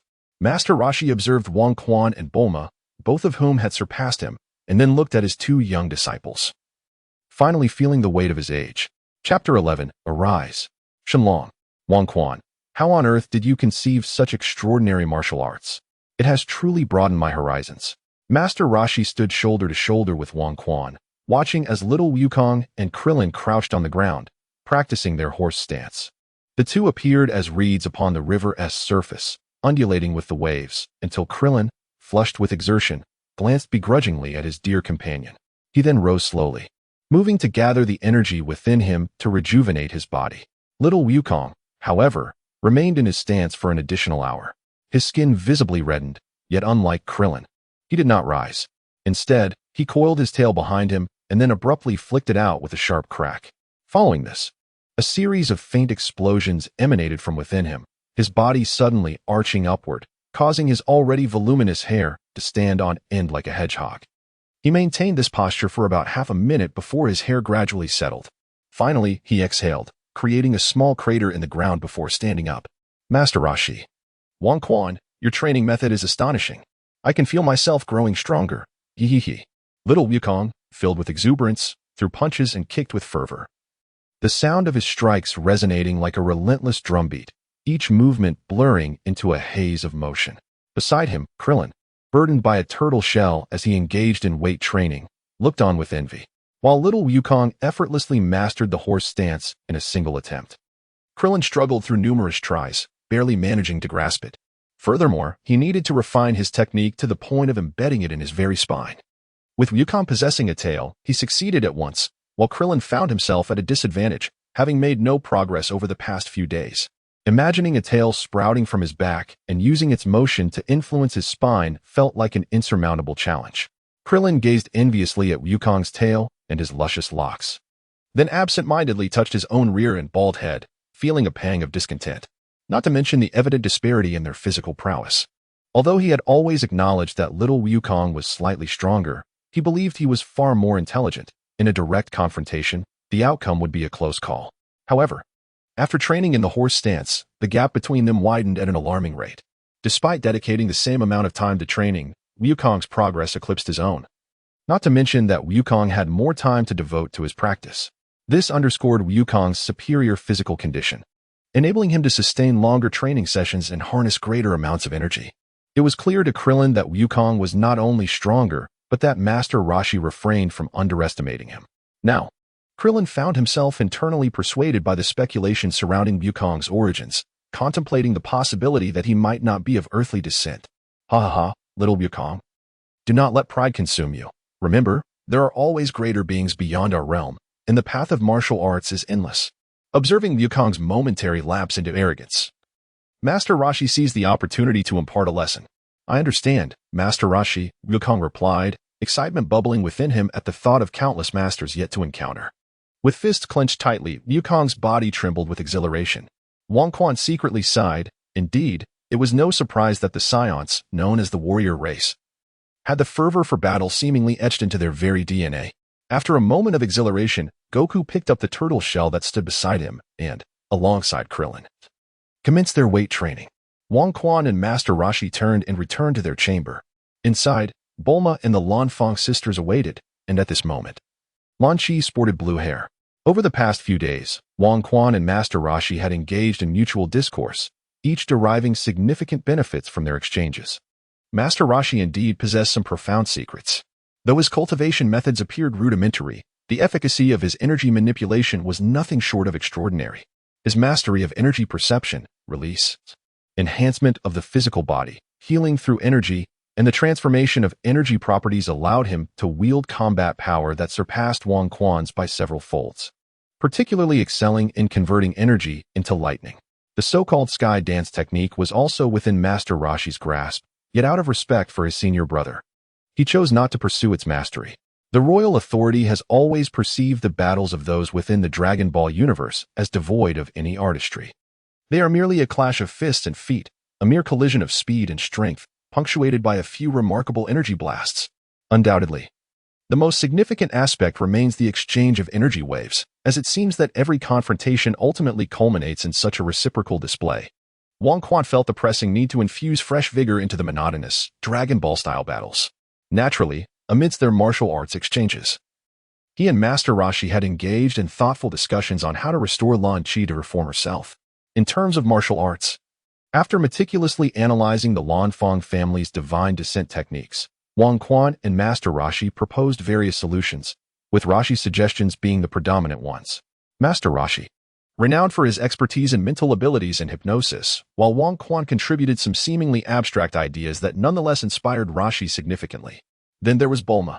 Ever since she began practicing martial arts, she redirected her prodigious intellect from mechanical engineering to biological sciences. Her understanding of the human body had nearly reached the level of the world's most elite biologists.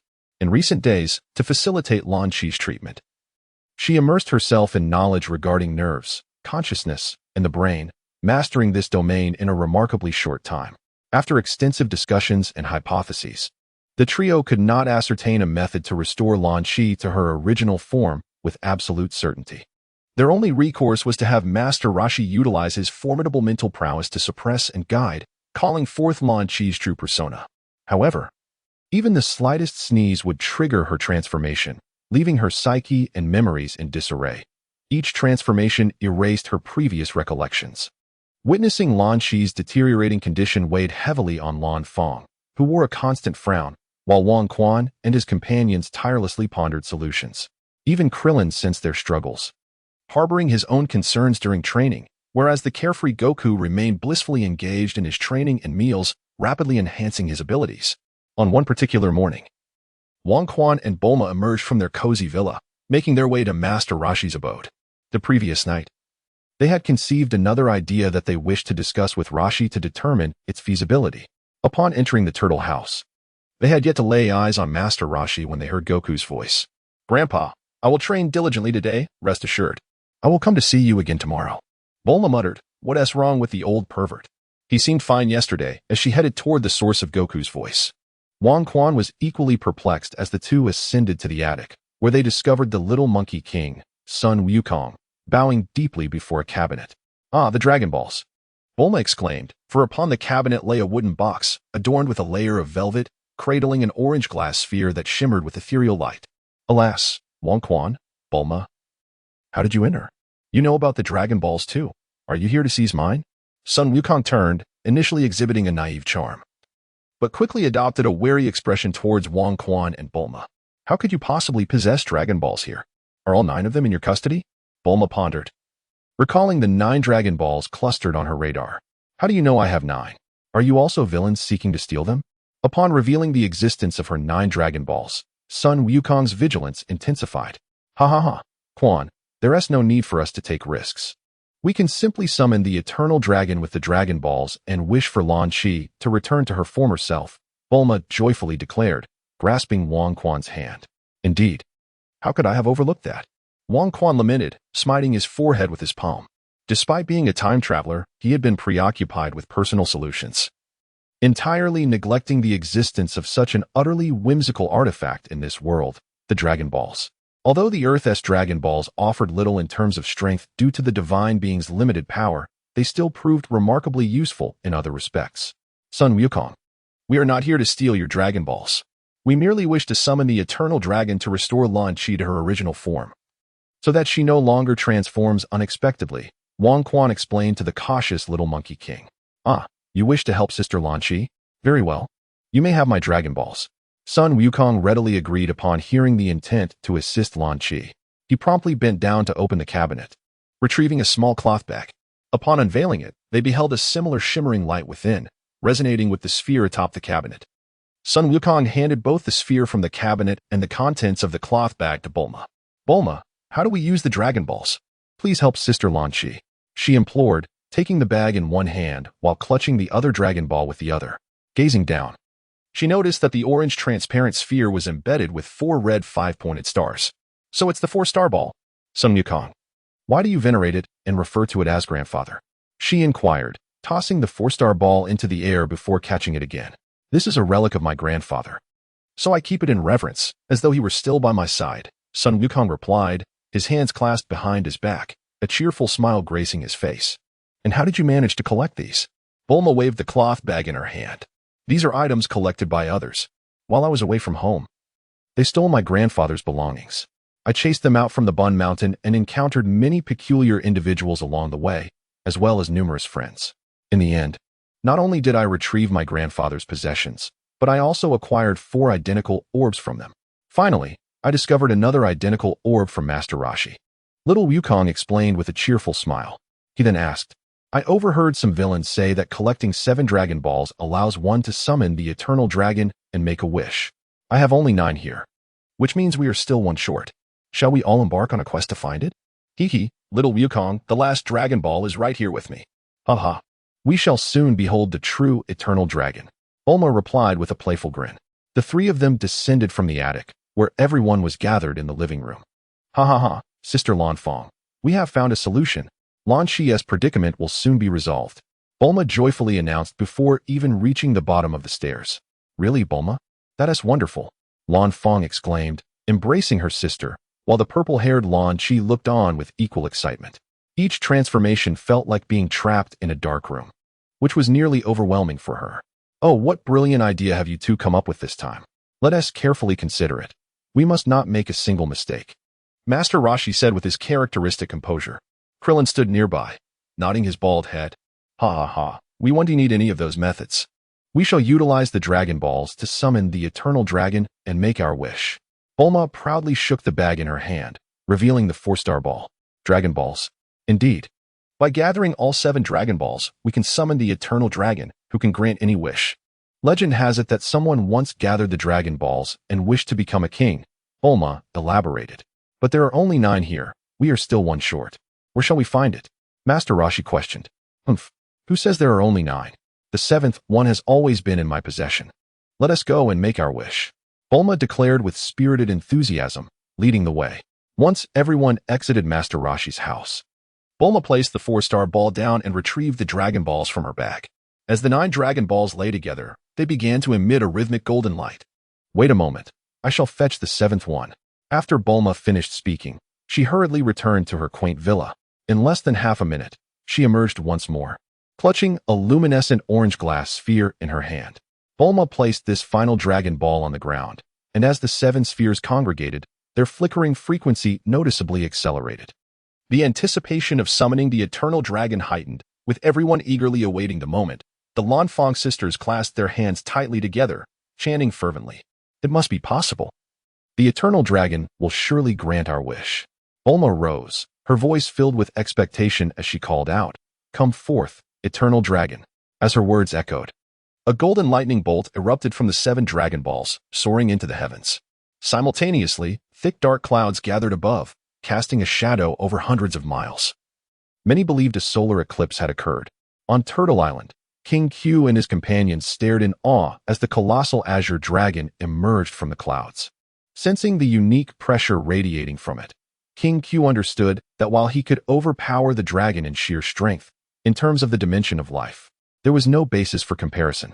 The immense dragon lowered its head, its crimson eyes gleaming, and a deep, authoritative voice resonated. "State your wish, human who summoned me. Any desire can be fulfilled, but only one. Eternal Dragon, I wish for Lan Shi to no longer transform, to merge all her memories and revert to her original self." Bulma proclaimed her wish loudly. The dragon turned its gaze toward Lan Shi, whose face was alight with hope, and its eyes emitted a crimson glow. "Very well. Your wish has been granted. Farewell." With that, the dragon's form dissolved into light, and the 7 Dragon Balls, suspended in the air, scattered like shooting stars in all directions. The dark clouds that had gathered vanished as if they had never existed, and the world was illuminated once more. "Ah, Grandpa," little Goku exclaimed. But all the Dragon Balls had already disappeared beyond the horizon, leaving no trace behind. Wang Quan approached the forlorn little Wukong, gently tousling his tousled hair, and said with a reassuring tone, "Little Wukong, do not fret. The Dragon Balls will turn to stone 1 year after a wish is made, but rest assured, they will revert back to their original form after that period. In a year's time, you shall be able to search for the Dragon Ball left by your grandfather. Fear not, for it will not be lost. Bulma possesses a Dragon Ball radar that can locate all the Dragon Balls." "Is that true, Wang Quan? Can I truly recover the Dragon Ball my grandfather left behind?" Little Wukong inquired, lifting his gaze, hope illuminating his face. "Certainly. How could I ever deceive you? I shall provide you with Bulma's Dragon Ball radar." "That's splendid. I thought I would never find the Dragon Ball left by my grandfather again." Little Wukong sighed in relief. As the Shenron departed, all eyes turned to Lan Shi, who appeared deep in thought, her brow furrowed and a hint of anguish etched upon her face. Her hair oscillated between hues of purple, blue, and gold before finally settling on a vibrant purple, ceasing its transformation. Her body exhibited varying degrees of change, the aura within her shifting distinctly. The essence of her being had undergone a remarkable transformation, the reclusive and timid nature of purple-haired Lan Shi, the endearing gentleness of blue-haired Lan Shi, and the wild fervor of golden-haired Lan Shi all merged into a singular, enchanting charisma. She resembled a queen akin to an iceberg. effortlessly revealing a touch of tenderness and innocence. Among the four males present, only little Wukong remained oblivious to the unfolding complexity. The royal authority, Master Roshi, and Krillin were instantly captivated by her presence, their 3 pairs of eyes transforming into 9 crimson hearts. Even Bulma and Lan Fang, both women, could not help but feel a twinge of jealousy as they gazed at the now enigmatic Lan Chi. Lan Chi, how do you feel? Do you remember me? Lan Fang inquired, her voice trembling as she looked at the seemingly unchanged yet transformed Lan Chi. Sister, it's me. I am Lan Chi. I remember everything now. Will you always be by my side? The icy facade of the regal Lan Chi melted away, revealing a little girl yearning for companionship and attention. Yes, I will always be here for you. I will never let you go again, Lan Fang reassured her, stepping forward to embrace her sister tightly. Chapter 12. The terrifying, imaginative power of Satan. Lan Fang. Are you truly not coming back with us? On the sandy shores of Turtle Island, the royal authority and Bulma stood hand in hand, facing Master Roshi, Goku, Krillin, and the Lan sisters. Little royal authority. The martial arts school is entrusted to you and Satan for the time being. I must stay with Lan Chi, Lan Fang stated, still holding Lan Chi's hand firmly. Lan Fang was now inseparable from her sister, fearing her disappearance once more. Sister, how many times must I tell you? Stop calling me little royal authority. I am not a child anymore, the royal authority protested, feeling a mix of frustration and futility. Humph, in my eyes. You will always be that little boy who cried and begged to learn martial arts, Lan Fang replied, her beautiful eyes sparkling playfully. In the depths of his heart, Wang Quan mused that the Wang Quan of old had long ceased to exist. He was now the time traveler Wang Quan. How could he possibly comprehend the original Wang Quan when he had transformed into this? Master Roshi, I am profoundly grateful for your guidance over these past few days, imparting upon us the myriad techniques for harnessing Qi. Wang Quan, feeling exasperated, ceased to argue with Sister Lan Fang and turned his gaze towards Master Roshi. Ha ha ha, young one. Your martial arts are truly exceptional. It seems I have benefited from this situation, Master Roshi chuckled. Little Wukong, Krillin, you must diligently hone your skills. The World Martial Arts Tournament is fast approaching, and I am eager to witness your progress. Wang Quan lowered his head to look at little Wukong and Krillin. Hee. Wang Quan, I will surely defeat you. Little Wukong proclaimed with unwavering confidence. Hee, I will strive to train hard. Krillin remained more restrained in his enthusiasm. All right, we must take our leave. We shall meet again at the World Martial Arts Tournament. As Wang Quan's body gradually levitated, he waved farewell to the few individuals below. Simultaneously, Bulma and Sister Lan Fang concluded their goodbyes, soaring to Wang Quan's side. Goodbye. Farewell.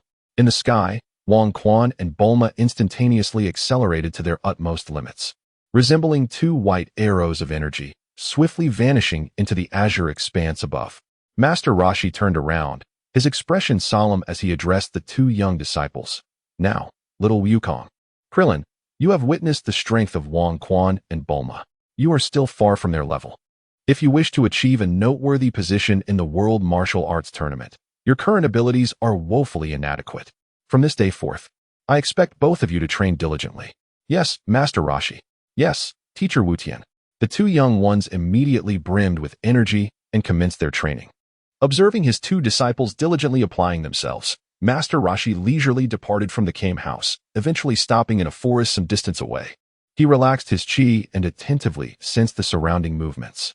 After a considerable time, a satisfied smile graced Master Roshi's face. However, the demeanor of the martial arts master swiftly vanished, replaced by an expression of anxious urgency. These youngsters are truly insatiable, each one a prodigy, advancing their strength far too rapidly. I am the god of martial arts. No, I must elevate my own power, otherwise, how can I maintain the facade of an elder before them? Master Roshi murmured softly as he gradually lowered his body into a crouch, beginning a rhythm of rise and fall. Feeling the warm currents emanating from every cell within him, he silently marveled at the absurdity of the king's thoughts. Such a simple stance had left him utterly exhausted. This sensation of growing strength was one he had not experienced for over 2 centuries. As time flowed by, when Master Roshi sensed that his body had reached its limit, he recalled the tale of little Wukong, and, with a sudden inspiration, his entire spine aligned perfectly, culminating at the back of his head, causing his snow-white beard to flare dramatically. Not only was Master Roshi secretly cultivating, but the Lan Fang sisters were also diligently practicing. At that moment, Lan Fang had just grasped the power of qi and could perform some basic mental techniques. She eagerly departed from the martial arts hall in search of her sister. Later, upon tracking down her sister through various wanted notices, she fortuitously encountered little Yukong and Krillin, who were searching the world for beautiful women. The sisters followed them back to Master Roshi's abode. Ultimately, it was Master Roshi who managed to temporarily awaken Lan Qi's original personality. Without his intervention, she would have remained oblivious to her sister Lan Fang. Residing together in Master Roshi's house, the sisters took on the responsibility of caring for the daily needs of the three martial artists. Although Lan Fang disclosed all her family's teachings to Master Roshi in an effort to heal her sister, she withheld the horse stance passed down to her by the king, believing it to be his personal technique and not meant for others. Thus, prior to the arrival of Wang Quan and Bulma on Turtle Island, she had never practiced the horse stance herself. It was only when she witnessed Wang Quan and Bulma demonstrating it before Master Roshi that she finally executed the stance as well. Now that Wang Quan and Master Roshi had exchanged all their martial arts insights, she felt no need for secrecy and began training alongside her sister. In the western capital, Wang Quan and Bulma soared through the sky like two white meteors, emitting sharp, whistling sounds. Upon reaching the martial arts hall, they slowed their descent and landed lightly on the training grounds. Haha, you two have finally returned. Where have you been? It's been days. And I've been left here all alone with no time to practice. Amidst the students diligently honing their skills, Satan, darting through the crowd to correct their postures like a great gorilla, rushed towards Wang Quan and Bulma. Ha ha ha, Satan, you've worked hard. It seems you've taught these students quite well in our absence. With a smile, Wang Quan extended his hand, bumping fists with Satan. Humph, you all ran off, leaving me alone in the dojo to teach so many students, without a moment of practice for myself. At this rate, when will I ever become the champion of the world? Satan lamented, still feeling wronged. Wang Quan, spare us your complaints. During my recent outing with Bulma, we encountered numerous skilled fighters, and we even met the god of martial arts, Master Wu Tian. We learned a plethora of techniques, which I can impart to you later. Wang Quan stepped forward, wrapping an arm around Satan's shoulders. While they conversed, Bulma had already greeted Satan and departed the training hall, heading back to her room. Master Wu Tian, is he truly alive? Isn't he already over 200 years old? How can he still be among the living? Satan asked incredulously upon hearing Master Wu Tian's name. Ha ha ha, with Master Wu Tian's constitution, I wouldn't be surprised if he lived another 200 years. Of course, he is still alive. Sister Lan Fang and her sister Lan Xi are currently with him, Wang Quan replied. Is that so? My senior sister is indeed fortunate to reside with Master Wu Tian. If only she could receive his guidance, her martial arts cultivation would surely progress by leaps and bounds. Satan mused, enviously imagining his senior sister being continuously inspired by the god of martial arts. Satan, do you look down upon my national martial arts? Wang Quan retorted, rolling his eyes. Not at all, Wang Quan, your martial arts are impressive. However, we're speaking of the god of martial arts. His methods of cultivation are certainly superior to ours. Wouldn't you agree? Satan reassured Wang Quan, while still extolling Master Wu Tian. That's nonsense, Satan. Let me tell you. My national martial arts are, without a doubt, the strongest martial arts system in the universe, not just on Earth. If you manage to learn it, consider yourself fortunate. Master Wu Tian merely has 200 years more of practical experience and a deeper understanding of qi. If it came down to a true test of strength, you would have surpassed Master Wu Tian long ago. Wang Quan realized that Satan tended to take things to extremes. In the original Dragon Ball narrative, Satan had never encountered a true martial artist possessing qi. As a world champion in combat, a monster who shattered human limits, he initially met the Z fighters with disbelief, dismissing their power as mere performance tricks, even insisting that they must have planted explosives to create such effects. Even after being defeated in an instant by Cell, he refused to accept that humans could possess such strength, claiming it was all an illusion. Before him stood Satan, armed with the national martial arts he had learned, boasting a combat power exceeding 400. Yet, the more he sensed his own strength, the more timid he became, believing that those renowned martial artists must be even more formidable than himself.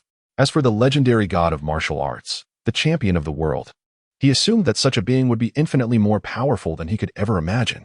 The royalty remains unaware that Satan's transformation bears a portion of his own contribution. When sovereignty and Satan convene, they often exchange grandiose proclamations about martial arts being limitless, about the ability to obliterate planets with a single blow, and the necessity of cultivating the heart before mastering national martial arts. Otherwise, one risks becoming enslaved by power, a mere puppet of strength, leading to the potential annihilation of the world.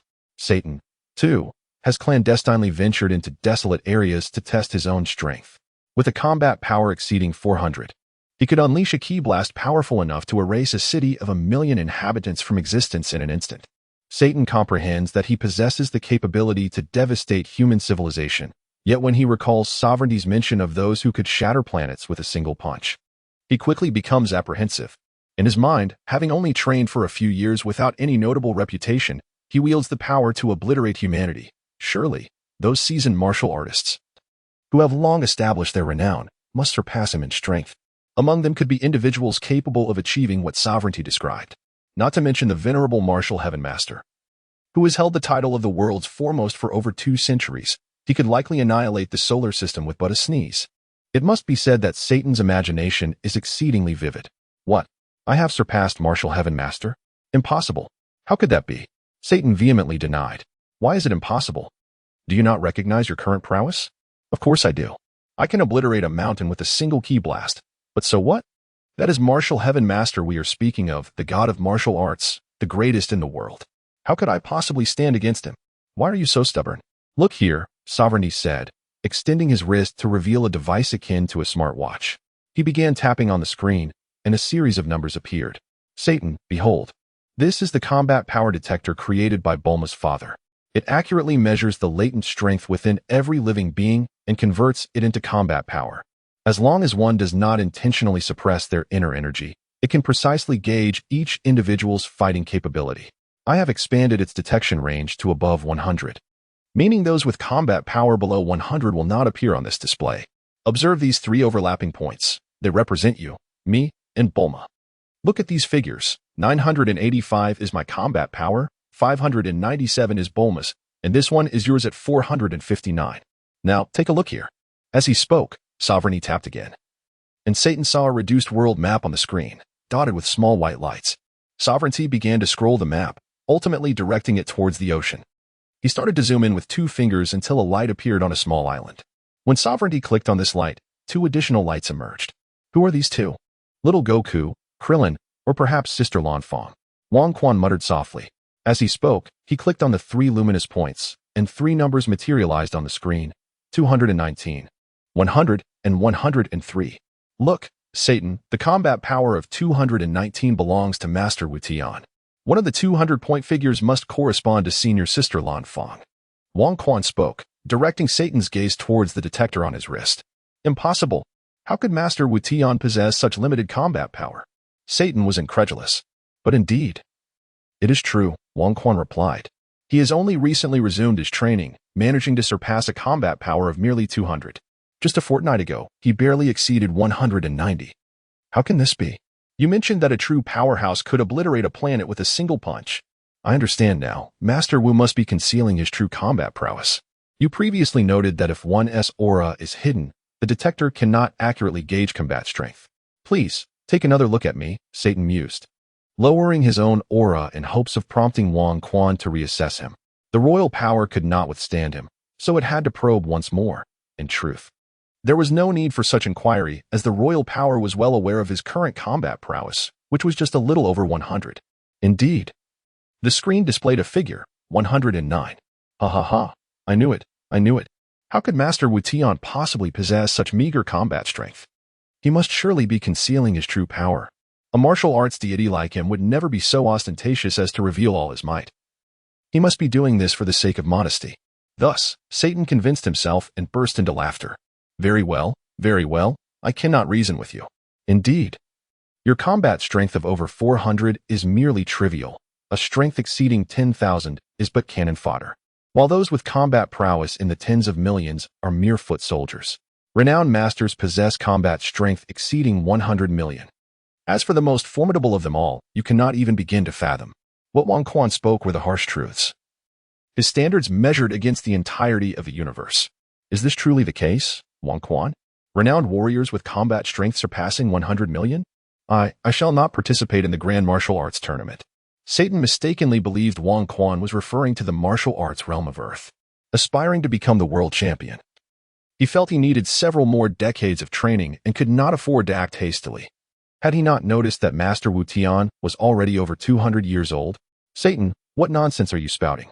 Weren't you striving since childhood to become the champion of combat? The Grand Martial Arts Tournament is your finest stage. Why would you not attend? I tell you. Although the tournament's influence is waning, its prestige remains undeniably high. Those boxing, sanda, karate, taekwondo, wrestling, and mixed martial arts competitions may seem to captivate the globe. Yet they are mere facades. True martial arts masters disdain such contests. Consider your youth when you were crowned champion of that fighting tournament. Reflect on your opponents at that time. Facing the current you, a mere breath from you could send them all flying. Such a title is utterly meaningless. Only the champion of the Grand Martial Arts Tournament can claim true supremacy in the martial arts world. Would you truly abandon this opportunity? Even if you do not attain victory, you would still have the chance to witness a myriad of masters. Master Wu Tian will also participate, along with many renowned martial artists. It would be a grave pity if you chose not to attend.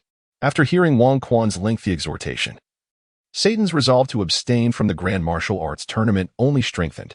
Renowned martial artists would be in attendance, indeed.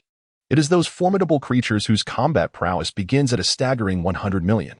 Not to mention the esteemed Master Wu. Revered as the god of martial arts and the world's foremost fighter, one can only ponder the true extent of his power. Could it be 1 billion, 100 billion, or even 1 trillion? The very thought is inconceivable to Satan, as a mere insect with a combat strength of barely 400. Stepping onto the battlefield dominated by these titans is tantamount to inviting certain death.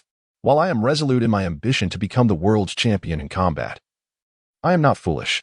I recognize the importance of prudently developing my skills and maintaining composure. Allow you to revel in your arrogance for another decade or so, as long as I, Satan, dedicate myself to rigorous training. I shall undoubtedly ascend to the pinnacle of martial prowess.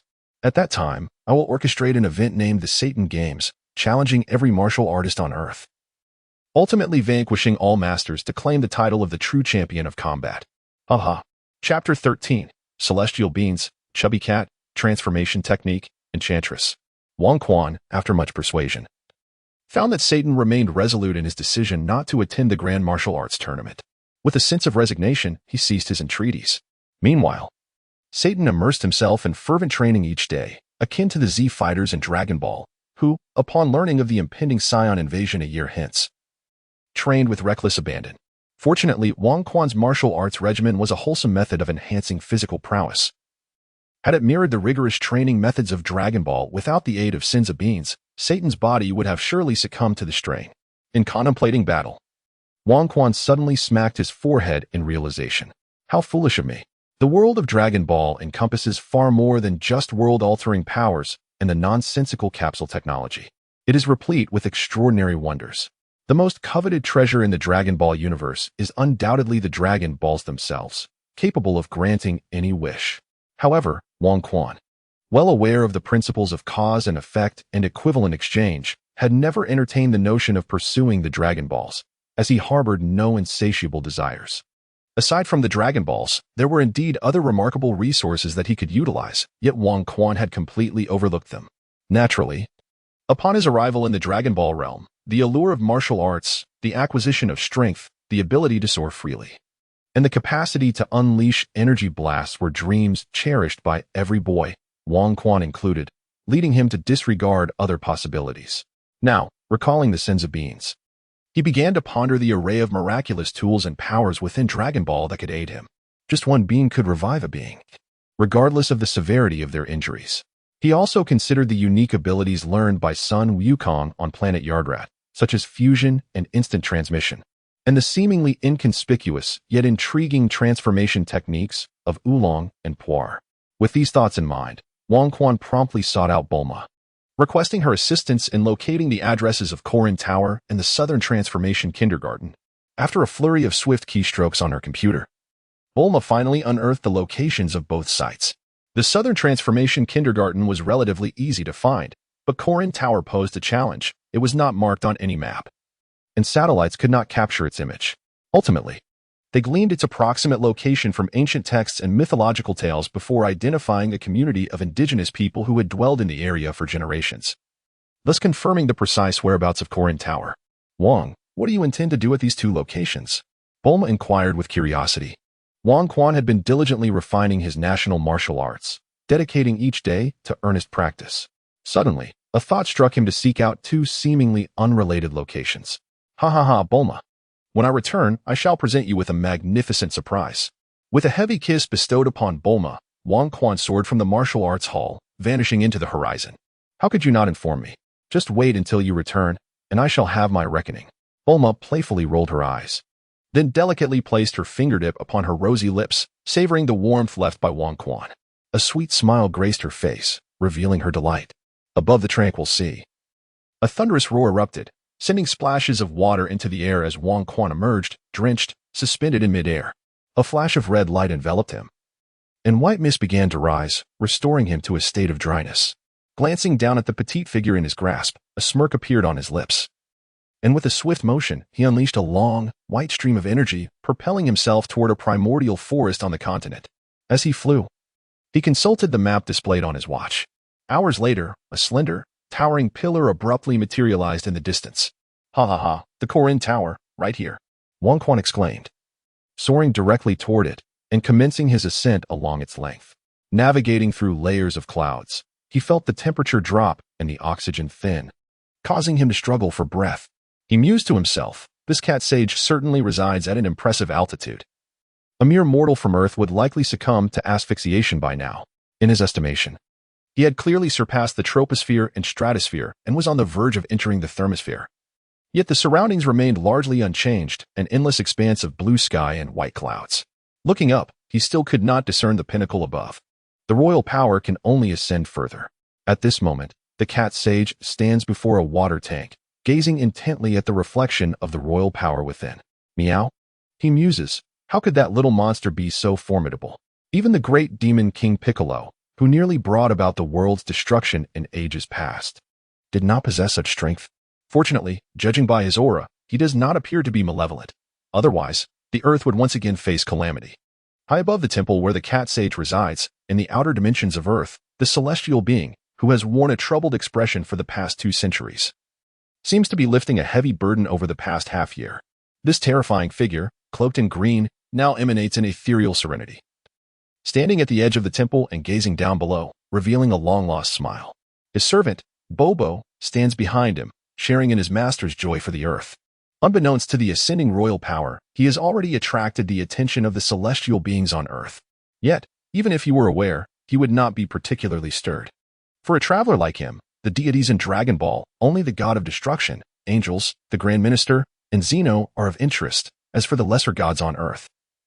With combat prowess barely surpassing 300, they hold no allure. After a lengthy flight, royal power finally beheld the summit of Korin Tower, where a circular structure emerged.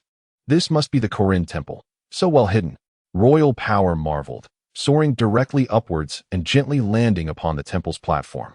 A plump white cat, wielding a wooden cane, regarded the descending royal power with a serious expression. Ah, you must be the cat sage, royal power greeted amicably, for he had a request. Indeed, human warrior. What brings you to Korin Tower? With your prowess, the trials here would seem meaningless, the cat sage inquired, tilting his fluffy head in curiosity. Ah, yes, greetings, cat sage. My name is Royal Power. I have come to request something from you. I assure you, I come bearing gifts that you shall surely appreciate. As he spoke, he produced a small box from his attire, opening it to reveal neatly arranged capsules. He retrieved one and tossed it, resulting in an abundance of fresh fish appearing, of various kinds. Meow. Royal Power, what do you seek? Allow me to see if there are more, the cat sage said, his throat moving in anticipation. Cat sage. There are many more fish. All these capsules contain different varieties. They are my offering to you. All I ask in return is for some of your sacred beans. Royal Power replied. Sacred beans? The cat sage was about to agree readily when a thoughtful look crossed his face.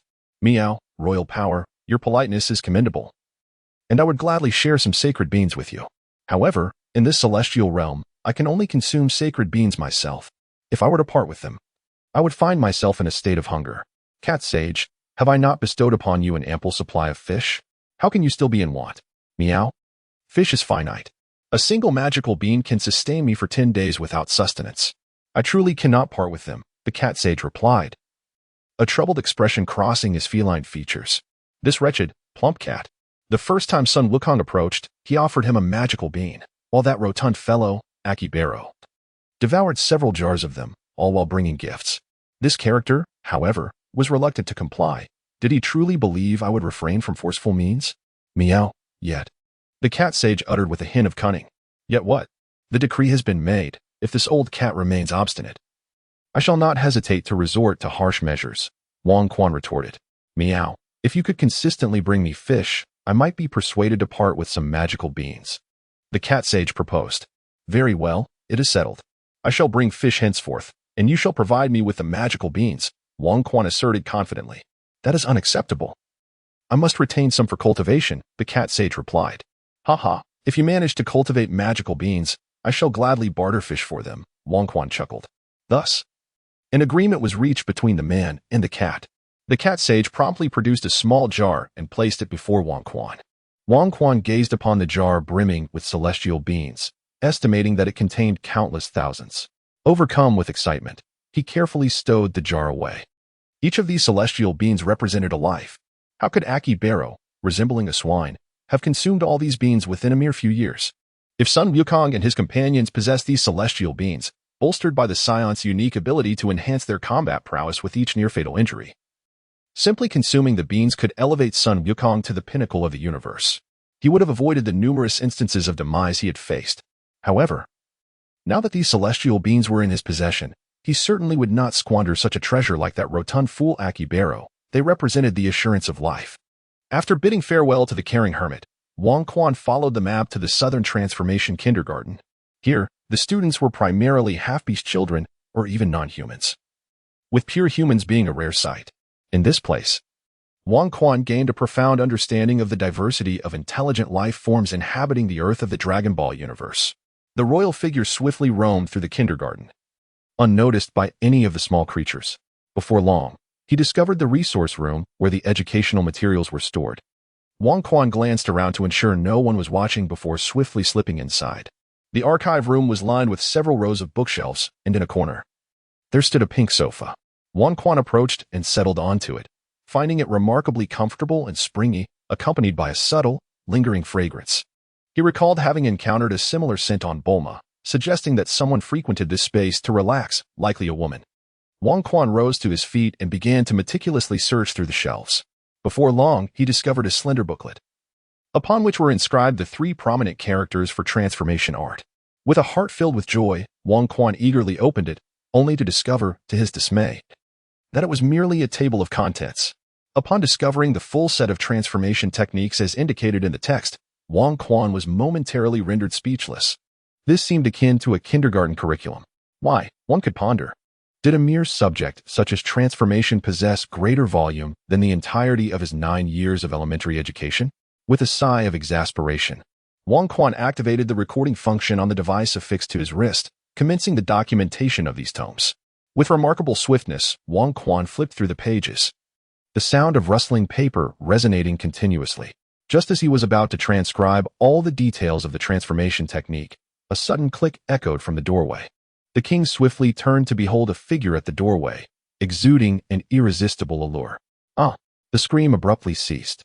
Wang Quan, with swift hands and keen eyes, leapt forward, pulling the newcomer into the information room, while simultaneously shutting the door. He pressed his hand over her mouth, assuring her, I am not a villain. I merely seek to retrieve some information. I shall release you, but please refrain from screaming. If you consent, just blink your eyes. The woman in his embrace regarded Wang Quan, a hint of amusement flickering in her gaze, and she slowly blinked. Wang Quan exhaled in relief, gradually withdrawing his hand from her crimson lips, stepping back with a lingering reluctance as he released her. At that moment, Wang Quan beheld the woman in her entirety, his cheeks flushing, and he felt somewhat hesitant to meet her gaze directly. Bulma and Lan Fong, the sisters, were both unparalleled beauties, with Bulma being his girlfriend. One would think that Wang Quan had developed a formidable resistance to alluring women. Yet, confronted by this unexpectedly enchanting figure, his mind was overwhelmed with vivid, rosy images. Despite her formal attire as a teacher, which enveloped her completely without revealing any skin, the mere sight of her captivated him irresistibly. Even physiological changes surfaced within him, prompting Wang Quan to discreetly circulate his inner energy, which brought a refreshing clarity to his mind, liberating him from those pink illusions. However, he dared not scrutinize the woman any further. As Wang Quan averted his gaze, the woman observed him intently. She mused to herself, wondering which mischievous little rascal had executed such a clever transformation spell, one so well done that even she could find no flaw. Children these days were far too precocious, their imaginations running wild. While she took great pride in her feminine allure as a teacher, she desired her students to focus on their studies, especially since they were merely kindergartners. Reflecting on the expelled little pig, a frown of frustration creased her brow. Why had she been cursed in such a way? Whenever a man beheld her, he seemed to wish he could devour her whole. Teaching at the university, high school, or even middle school would incite chaos, with male colleagues and students alike falling hopelessly enamored with her. Ultimately, she found herself relegated to teaching a class of small children, half-beasts, no less. Although she too was a half-beast of the fox lineage, her aesthetic sensibilities aligned with those of humans. The other half-beasts, however, were different. Thus, her charm remained a non-issue in her current situation. Little did she expect that a small pig would harbor an affection for a human beauty, resorting to stealing her undergarments. At this thought, her gaze toward Wang Quan deepened with meaning. She had concluded that he was one of her students, transformed into a handsome human boy, attempting to take advantage of her. With a scrutinizing look, she sought signs of the transformation spell, inquiring, "Oh, you wish to research something? What information do you need? Tell your teacher, and I shall assist you." Feeling the weight of her peculiar smile and her body leaning closer, Wang Quan sensed his voice quivering. Daring not to meet her eyes, he concentrated all his energy to maintain a shred of composure, trembling as he uttered, "Transformation spell. I wish to find information on transformation spells." Wang Quan, with a determined demeanor, grasped the final tome of transformation spells, flipping to the concluding pages, and began surreptitiously recording the contents with a probe. Transformation spells, indeed. The teacher was renowned as the finest instructor of such arts in the kindergarten. Why not inquire with the teacher about me? The woman had already concluded that Wang Quan was merely a manifestation of her student-esque transformation, and she was intent on curtailing this little rascal's ambitions, preventing him from engaging in ludicrous antics akin to those of the piglet Wulong. She sought to draw closer, scrutinizing intently to discern which mischievous child was employing transformation magic to deceive her. As Wang Quan noticed the woman incessantly drawing closer to him, he could distinctly feel her warmth and the enchanting fragrance she exuded. He subtly shifted his body, attempting to evade her touch, beads of sweat forming on his forehead as he trembled while diligently recording the final pages of the transformation technique. Just as he exhaled in relief, preparing to make his escape, the woman abruptly seized his ear with an unceremonious grip, gently twisting it as she spoke. So you are either Hao's or Shipa? Becoming quite adept, aren't you? Even I, your teacher, could not discern your transformation. What are you really doing hiding in this resource room? Speak up. Are you aiming to be like Wulong? You children never cease to be a worry, with such young minds filled with thoughts that should not be yours. Now change back at once, or do you wish to face expulsion? As she spoke, she playfully twisted Wang Quan's ear once more. The soft sensation, the alluring aroma, and the almost magical charm she possessed enveloped him, plunging Wang Quan into a dreamy haze of pink. What are you doing? Change back immediately. You are not Hao's. You are not Shipa. Who are you really? Murmured a few indistinct sounds in the darkness. The king abruptly opened his eyes amidst the darkness. A brilliant ray of white light seemed to materialize instantaneously. A melodious voice resonated. As Wang Quan's body stiffened, ensnared in a tangle of limbs, the answer dawned upon him. He raised his hand, a glimmer of white light emerging from his fingertips. The entire dated chamber was suddenly illuminated as brightly as day, allowing him to behold the woman in his arms with clarity. A mere glance sent his blood racing, nearly causing him to lose his composure once more. She was a fairy, a siren of calamity. This was not a metaphor, but a stark reality. With her fiery red hair and fluffy red ears that twitched adorably, her beauty and form were unparalleled, accentuated by a magnificent crimson tail that intertwined with Wang Quan's, exuding a unique fragrance. The woman opened her dreamy eyes, gazing intently at the side of Wang Quan, and inquired, "Who are you, truly?" Chapter 14. The intriguing half-beast, are you intending to kill me? The fairy in his embrace twisted, her hands resembling sharp claws aimed directly at Wang Quan's face and eyes. "What are you doing?" he exclaimed, turning his head to evade her assault while simultaneously seizing her hands. Sensing the surge of strength emanating from her, Wang Quan was inwardly alarmed.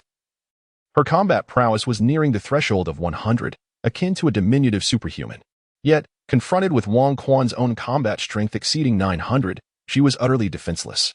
Instinctively, she began to channel the energy within her body. Though her strength surged, the most notable transformation was the intoxicating aroma radiating from her, her allure increasing exponentially. In their unguarded and open-hearted struggle, both individuals swiftly recognized the changes within one another. The battle persisted until dawn, with Wang Quan leveraging his significant combat advantage to secure a narrow victory. The fairy no longer cried out for violence. She had exhausted her strength. "This incident is my fault, but you cannot place all the blame on me. What kind of lewd technique did you learn? When you activated it, it rendered me unable to control myself." Wang Quan, relishing his advantage, made remarks befitting a scoundrel. "Humph. What do you mean, humph? Am I wrong? I merely wished to learn a transformation technique, yet I was met with your outburst." Wang Quan felt a sharp pain at his waist and immediately reached out to grasp the delicate little hand, removing it from his side. He then shifted the conversation, saying, "It is entirely my fault. I, Wang Quan, am shameless and despicable, a mere toad longing for a swan's flesh. I have forced the enchanting Tamamonome. Yes, Tamamonome. It was I who compelled the beautiful Tamamonome. Pray tell, what is your name?" Wang Quan suddenly inquired, lowering his head. "Tamamonome. Tamamonome? Tamamonome. My goodness. How has this illustrious being great demon appeared in the world of Dragon Ball? Is it merely a coincidence?" Wang Quan gazed at her vibrant red hair, her ears twitching intermittently, and the bushy crimson tail that swayed gracefully. Could she truly be a fox spirit, perhaps even linked to that formidable deity or great monster? Wang Quan found himself in a state of bewilderment. However, upon further reflection, he considered the insignificance of Tamamonome. After all, if Sun Yukong could wed the daughter of the Bull Demon King, and the Supreme Elder Lord could transform into a beautiful maiden, then no matter how absurd the occurrences in this world may be, they would no longer astonish him. "Do you harbor any objections regarding my name?" Wang Quan felt the delicate hand in his grasp subtly shifting towards his waist. He promptly tightened his hold and, with a smile, remarked, "How could that be? Yao Zhao Qian is such a beautiful name, and being of the Fox clan, it is simply perfect for you." Upon hearing Wang Quan refer to her as a member of the Fox clan, Yao Zhao Qian's body stiffened, and she seemed to lose her strength. In a soft whisper, she inquired, "Do you dislike half-beasts?" Wang Quan hesitated momentarily, sensing the body in his embrace stiffening. He silently chided himself, then smiled and remarked, "What of the half-beasts? They too are intelligent beings of Earth, merely altered by genetic modifications. How could I possibly dislike them? You know, there was a time when I envied those half-beasts with tails." As he spoke, he casually caressed Tamamonome's tail. At once, Tamamonome's body melted against him, her eyes shimmering with allure as she breathlessly inquired, "Is what you say truly genuine? You do not mind that I possess a tail?" "Of course it's true. During that time, I yearned so much to have a tail of my own that I even contemplated affixing a mechanical one," Wang Quan asserted with fervor. However, he refrained from disclosing to Tamamonome that his desire for a tail was solely for the purpose of training his spine. He had no intention of actually growing a tail. As for the mechanical tail, that was merely a thought for training, as he ultimately resorted to utilizing a training apparatus created by Bulma. Yet, he was not entirely deceitful. He found Tamamonome's tail utterly captivating. As Tamamonome traced circles on Wang Quan's chest with her fingers, she pondered how to make this man take responsibility. "I understand that regardless of the circumstances, you are now mine. I will take responsibility for you. However, I must ask, could you perhaps temper your allure? Your enchanting presence draws too much attention, and it troubles my heart." The sovereign, embracing Tamamonome, spoke. I too am reluctant to proceed in this manner." As the gentle voice of Tamamonome resonated, the sovereign's eyes widened with intrigue. The tale of Tamamonome is steeped in a certain legendary allure. She is a half-beast of the Fox tribe, a product of genetic synthesis during the era of technological explosion. It is said that nearly all half-beasts inhabiting Earth today are descendants of that time. Subsequently, a myriad of events transpired, leading to the strict prohibition of genetic modification and biological cloning. Although some individuals clandestinely continued their research, the prevailing societal norms largely curtailed such ethically contentious practices. Despite half-beasts possessing the same civil rights as humans, the intersection between the two remains exceedingly sparse due to a range of factors, including appearance and lifestyle. In the southern region, the transformation kindergarten is predominantly attended by various half-beasts, with scarcely any pure humans among them. The Fox tribe, characterized by their sharp intellect and human-like appearance, has thrived as one of the most successful factions of half-beasts. Tamamonome exemplifies this. From a tender age, she honed her shape-shifting skills within the kindergarten, eventually masquerading as a human and excelling academically, securing a place in the finest teachers' college in the human realm.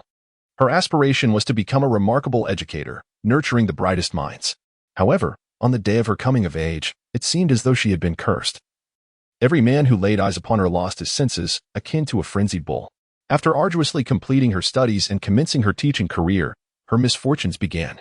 In universities, high schools, middle schools, and even kindergartens, male teachers and classmates clashed violently over her affection, while some with ulterior motives sought to exploit her. Fortunately, as a half-beast, even the fox tribe, typically not renowned for their combat prowess, is not easily bullied by ordinary humans. Ultimately, she returned to her alma mater, teaching a group of half-beast children with vastly different aesthetic sensibilities. Still, some mischievous youngsters were drawn to her, engaging in inappropriate antics, such as the piglet that attempted to steal her underwear. Unexpectedly, the scenario mirrored a dialogue from Dragon Ball, where Oolong was expelled from kindergarten for pilfering his female teacher's undergarments, the teacher being none other than Tamamonome herself. She inadvertently transformed the aesthetic preferences of a young piglet, shifting its admiration from a delicate, robust female pig to an infatuation with human girls. Is it accurate to say that your unreasonable charm was intentionally cultivated? Pondered the sovereign, stroking his chin thoughtfully. Certainly not by design. Who would relish the attention of men who gaze upon them like wolves at every moment? Tamamonome retorted, playfully rolling her eyes. Stop, stop, stop. Please, cease your movements. Wang Quan promptly descended from the sofa, retrieving the capsule box that had fallen to the ground. He extracted a capsule containing his attire and began to dress himself, fearing that without clothing he might unwittingly fall prey to the enchanting allure of the fairy. He felt uncertain about his ability to emerge victorious again should such an encounter occur. The masculine Wang Quan could scarcely accept the notion of failure. Thus, opting for a retreat seemed the most prudent course of action. As he donned his garments, Wang Quan's gaze fell upon Tamamonome, who lay languidly on the sofa. A surge of frustration welled within him, prompting him to retrieve another outfit for her to wear. Once both were appropriately attired, they settled back onto the sofa to resume their earlier discussion. You claim it was unintentional, yet last night, as you channeled your inner energy, you were indeed enhancing your allure. Otherwise, we wouldn't have felt the energy. I certainly did not, Tamamonome said with a bewildered expression. How could you not? Every living being possesses energy. It is the essence of life itself. Only inanimate objects lack it. The energy you harnessed during our skirmish last night was precisely that, life energy. Wang Quan explained. Oh, you mean my demonic power? She responded, her face lighting up with understanding. Demonic power? Indeed. Among our half-beast kin, some are born with innate demonic abilities. Those endowed with such powers possess strength and speed surpassing that of ordinary half-beasts, along with unique talents. For instance, the werewolf clans transform under the full moon, exponentially enhancing their prowess. One shifts from human to wolf, while the other transitions from wolf to human. Tamamonome elucidated about their half-beast lineage. And what of your fox clan? What unique talents do you possess? Wang Quan inquired, sensing he had touched upon a significant point. Fox spirits, of course, are likely to have their charm abilities maximized, which explains why Tamamonome has become a veritable aphrodisiac, he mused. Our fox clan has very few members with demonic power. Most are adept in illusionary arts. Many renowned illusionists hail from our lineage, Tamamonome confessed, a hint of shyness in her demeanor. While the fox clan mingled successfully within human society due to their cleverness and human-like appearance, they were undeniably considered a weaker breed among the strength-revering half-beasts. Illusions, indeed. The fox spirit's proficiency in such arts seems quite fitting. After all, creatures like the shenlong, foxes, and raccoon dogs are all known for their mastery of illusions, Wang Quan pondered silently. And what of you? Do you possess any skills in illusion? He asked. Ah, well, I suppose that would mean I do not, she chuckled softly. I comprehend. Tamamonome, you have awakened a different innate ability of your fox lineage, that of enchantment. Your aura, indeed, embodies your demonic power, which circulates within your being in a specific manner, engendering a captivating allure that can stir the desires of others. Should you fail to harness this force, as your strength amplifies, not only men but women and even animals will succumb to your charm. At that moment, oh please, do not continue. I wish to hear no more. Surely, there must be a solution. There must be a way. I refuse to become like that. The mere thought of all living beings becoming infatuated with me sends a shiver through Tamamo no Mae, as if countless ants were crawling all over her. Indeed, we have a means to combat this. It is merely the influence of your aura and demonic power in motion. If we can master the direction and timing of this power's flow, we can dismantle such enchantment, declared Wang Quan with unwavering certainty. Wang Quan had not anticipated that Qi could serve such purposes. He had learned about the transformative properties of Qi from the turtle sage. He could now manifest his Qi as lightning, flames, and radiance, yet he was astonished to discover that the manipulation of Qi could also influence human mental strength. Although the turtle sage possessed abilities such as hypnosis, mental connection, and mental control, these techniques were predominantly powered by his formidable mental strength, with Qi playing merely a supplementary role. In contrast, Tamamo no Mae's enchanting talent relied almost entirely on the manipulation of Qi, with little to no engagement of her mental prowess. How does one control the flow of Yukai power? Tamamo no Mae inquired anxiously. What you refer to as Yukai power is fundamentally akin to Qi. True martial artists can govern their own Qi. Over the years, have there been no beastmen who have pursued martial arts? Wang Quan asked with curiosity. It would seem that the beastmen, endowed with extraordinary physical capabilities, could easily cultivate Qi, suggesting that many martial artists should have emerged among them. Why then, did they merely operate on instinctual Qi, developing a myriad of abilities without any systematic training? Human martial artists? We beastmen certainly have no interest in pursuing such arts. Tamamo no Mae replied dismissively. Why not? Wang Quan couldn't comprehend this. After a convoluted explanation from Tamamo no Mae that was rife with contradictions, Wang Quan could only lament that in the realm of anime, such absurdities could manifest, while in reality, they were inconceivable. The original beastmen were creations of humanity's most advanced technology. They viewed themselves as embodiments of science, the harbingers of humanity's future. To them, martial arts were relics of a bygone era, backward and foolish. How could beastmen deign to study such superstitions? Then, a cataclysmic event altered the entire world, transforming everything. The beastmen began to refer to their innate abilities as Yukai power. Those capable of wielding this power became known as Yukai, while martial artists among ordinary humans evolved into symbols of mysterious strength, and Yukai became terrifying legends.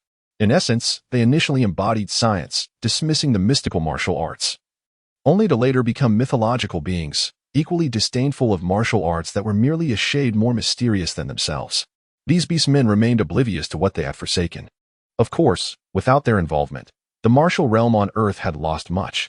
Yet now that they had crossed paths with Wang Quan, there was no doubt beastmen were also denizens of Earth. If the goal was to liberate Earth from the stigma of mediocrity, how could one ignore the beastmen? Thus, the journey of the beastmen in martial arts would commence today, beginning with Tamamo no Mae. The thought of countless beastmen masters emerging in the future filled Wang Quan with exhilaration. He grasped Tamamo no Mae's delicate hand, channeling his Qi into her being. Wang Quan, what are you doing? She asked, puzzled. With an exasperated roll of his eyes, Wang Quan remarked, this enchantress, if you carefully observe, you will find that my essence is nearly indistinguishable from your own mystical energy. Should you master the art of wielding your essence as I do, you would possess the ability to command your enchanting powers. As he spoke, Wang Quan manipulated his energy, circulating it within Tamamo's body along a distinct path. After a complete cycle, under the alluring resonance of Tamamo's enchanting voice, her body began to sway and levitate. Do you see? This is the power of essence. If you can regulate the energy within you and operate it in such a manner, you too can rise into the air. While he spoke, Wang Quan altered the flow of energy within Tamamo once more. Tamamo gasped, descending and being caught gently in Wang Quan's embrace. Raise your hand, he instructed. Obediently, Tamamo lifted her delicate, jade-like hand. Boom. My hand is on fire. The sudden change elicited an exclamation from Tamamo as she flailed her arms, attempting to escape Wang Quan's hold. Do not move. It will not harm you. This flame is merely a manifestation of energy. If you can master your essence, you too can achieve this. The royal arm tightened its grip, securing her in place. Should she be allowed to roam freely, this is the archive room. A single spark could ignite a conflagration. The royal power has already taken considerable advantage. It must not further exploit others. Oh, how remarkable. Yu Zhaoqian curiously gazed at the vibrant red flame dancing upon her palm, completely devoid of any sensation of burning. It felt akin to the illusions conjured by other creatures of her kind. Intrigued, she moved her hand closer. That foolish fox. Had it not been for the timely withdrawal of the royal energy, her magnificent, fiery tresses would have met a dire fate. Sensing the acrid scent of her singed hair, Yu Zaqian murmured, "It is indeed real fire, genuine flames." "Of course it is real. Would I deceive you? This is the allure of martial arts, the power of energy. Once you master it, you will not only be able to harness your enchantment, but also possess these extraordinary abilities." Seizing the opportunity, Wang Quan earnestly promoted his proposal to her. "Very well, Wang Quan. I, Tamamonome, have been training in martial arts. I certainly do not wish for all creatures to become enamored with me." Tamamo clenched her tiny fists, and the mere thought of being unable to control her allure sent shivers down her spine.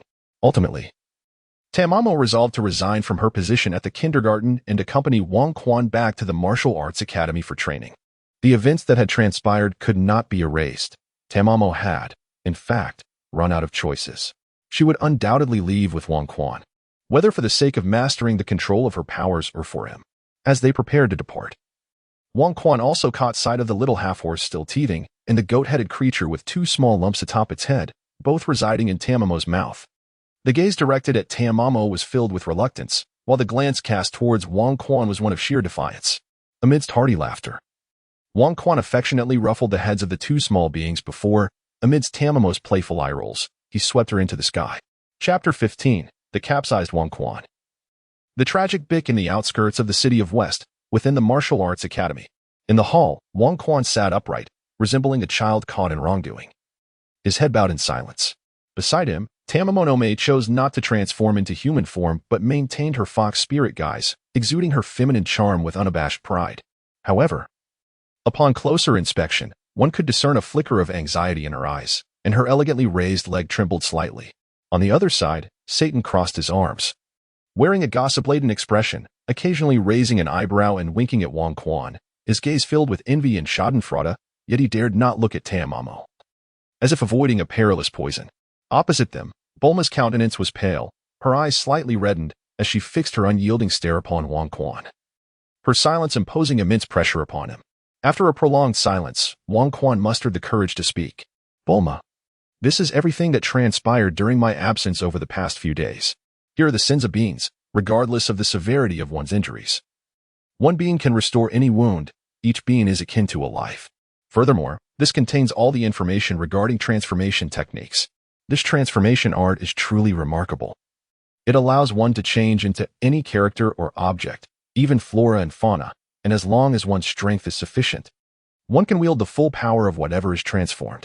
Wang Quan pushed forward the small jar containing the magical beans on the table and simultaneously removed the detector from his wrist, placing it atop the surface.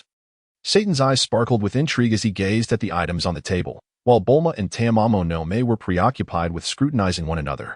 "Quan, do you have nothing to say?" Bulma turned her gaze toward Wang Quan. "I am sorry, Bulma, but I cannot deny my past actions," Wang Quan replied, lifting his head to meet Bulma's gaze with unwavering determination. Beside him, Tamamonome, upon hearing this, allowed a hint of a smug smile to grace her lips. "Very well, if that is how you feel, then you may remain with this half-beast." At that moment, the tears Bulma had been valiantly holding back finally fell. She stood up, fixed Wang Quan with a piercing stare, and then exited the hall, retreating to her chamber. Wang Quan exhaled deeply, feeling his body relax as he sank into the softness of the sofa behind him. Tamamonome also concealed her triumphant expression, somewhat relieved as she patted her sizable conscience. Only Satan, now devoid of any curiosity regarding the unfolding drama, fixated his gaze upon the two items on the table. "Wang Quan, is this true? Are these little beans truly as miraculous as you claim?" Satan lifted the lid of the jar, extracting a few flat, yellow-green beans, which he held in his palm, poking them with his finger as he questioned skeptically. Tamamonome, equally curious, looked at the malnourished beans in Satan's hand, her expression reflecting disbelief. "You have no idea. These are the magical beans cultivated by Master Karen. It took immense effort to acquire them. Each bean possesses the power to save a life. Be careful, Satan. Do not let the beans fall." As Wang Quan spoke, Satan felt a surge of anxiety, nearly dropping the magical beans in his grasp. "Is that true? Then I shall safeguard them. They must not be squandered." With great care, Satan placed the beans into a small jar, just as Wang Quan was enlightening Satan and Tamamonome about the wonders of the magical beans. Both Satan and Wang Quan suddenly lifted their gazes towards the ceiling. "Bulma, has she departed?" Wang Quan murmured, momentarily lost in thought, remaining utterly still. Fool! Why are you still dawdling? Hurry and pursue her. Upon noticing Wang Quan's lack of response, Satan bent down, forcefully slamming his hands on the table, nearly spitting in Wang Quan's face with fervor.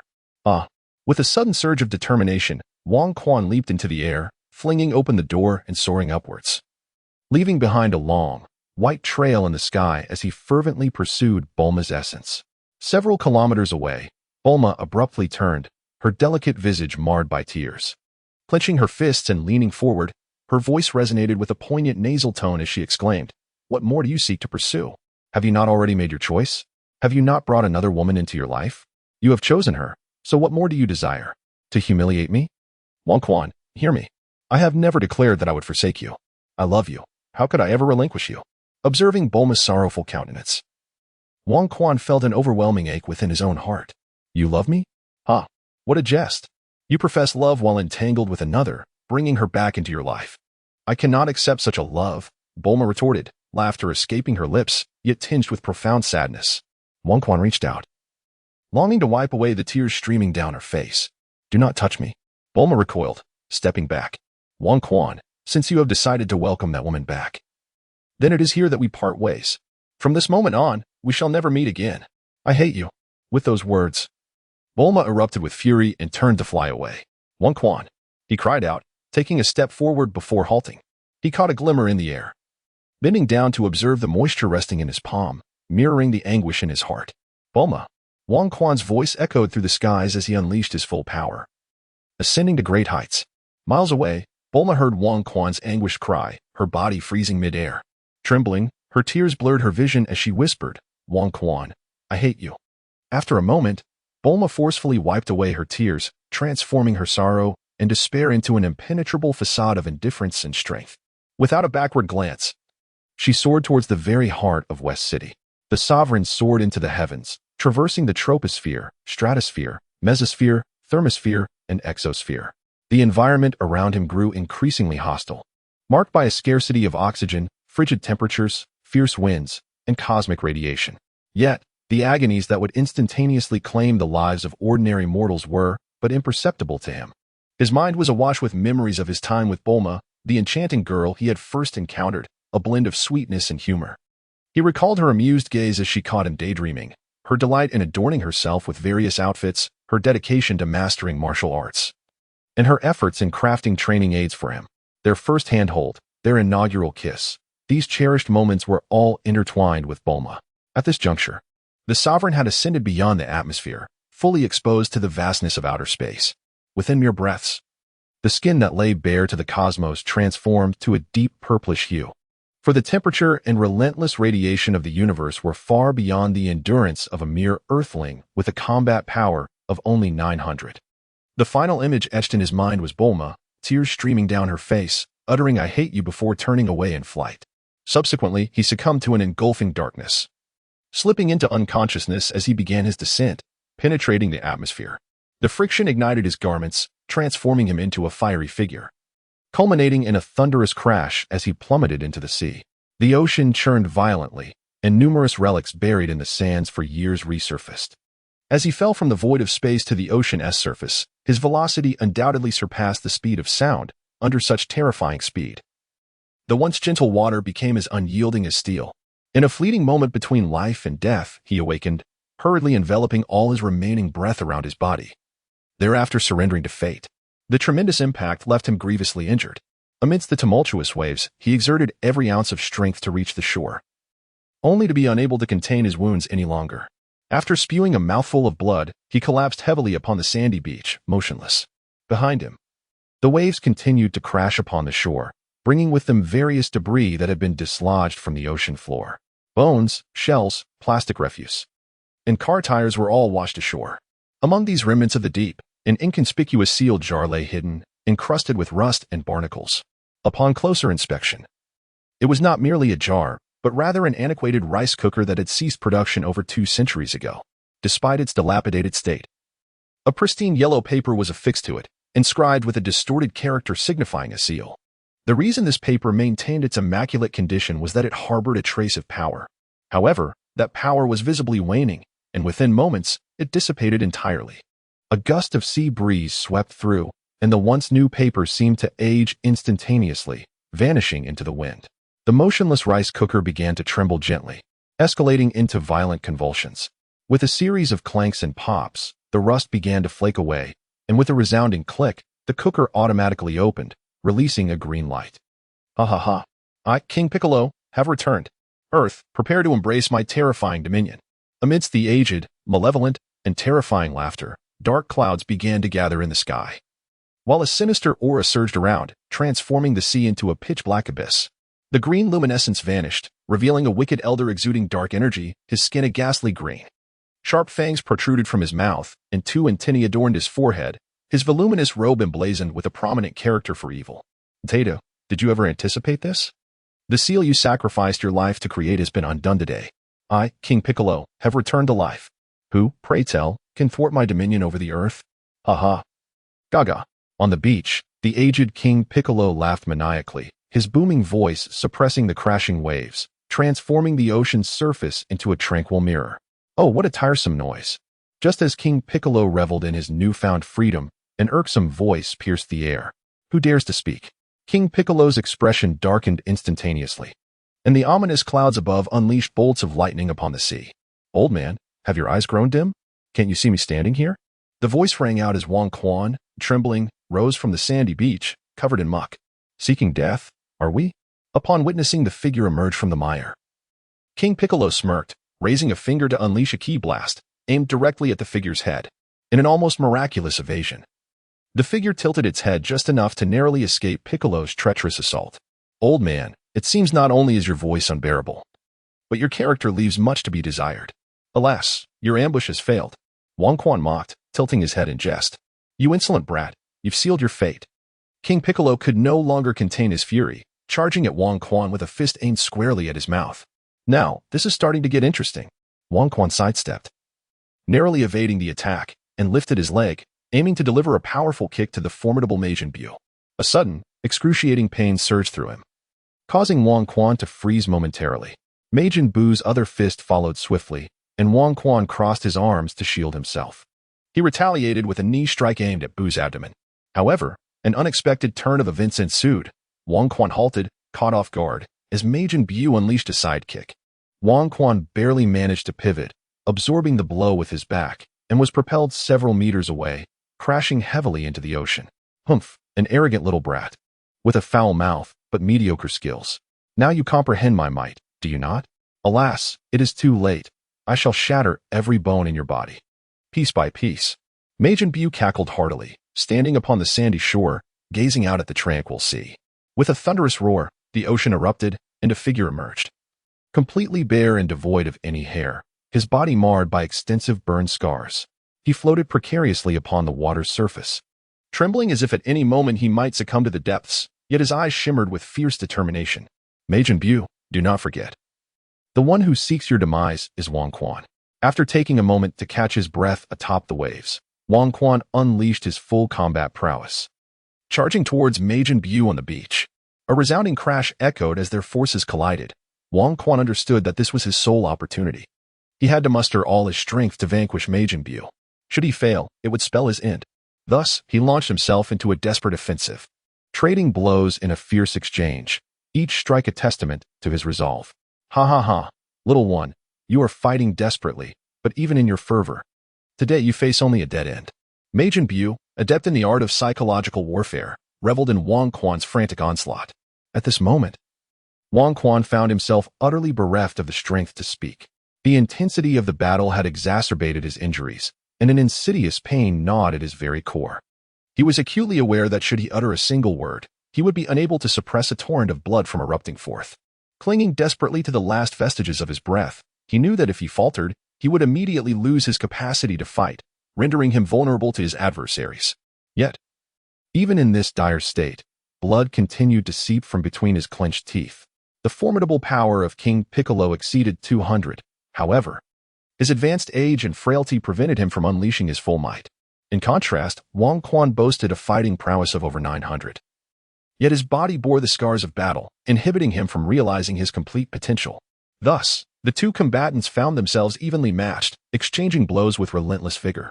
Their confrontation transcended the confines of the sandy beach as they soared into the heavens, scattering the clouds, or skimming across the ocean's surface, leaving trails of water in their wake.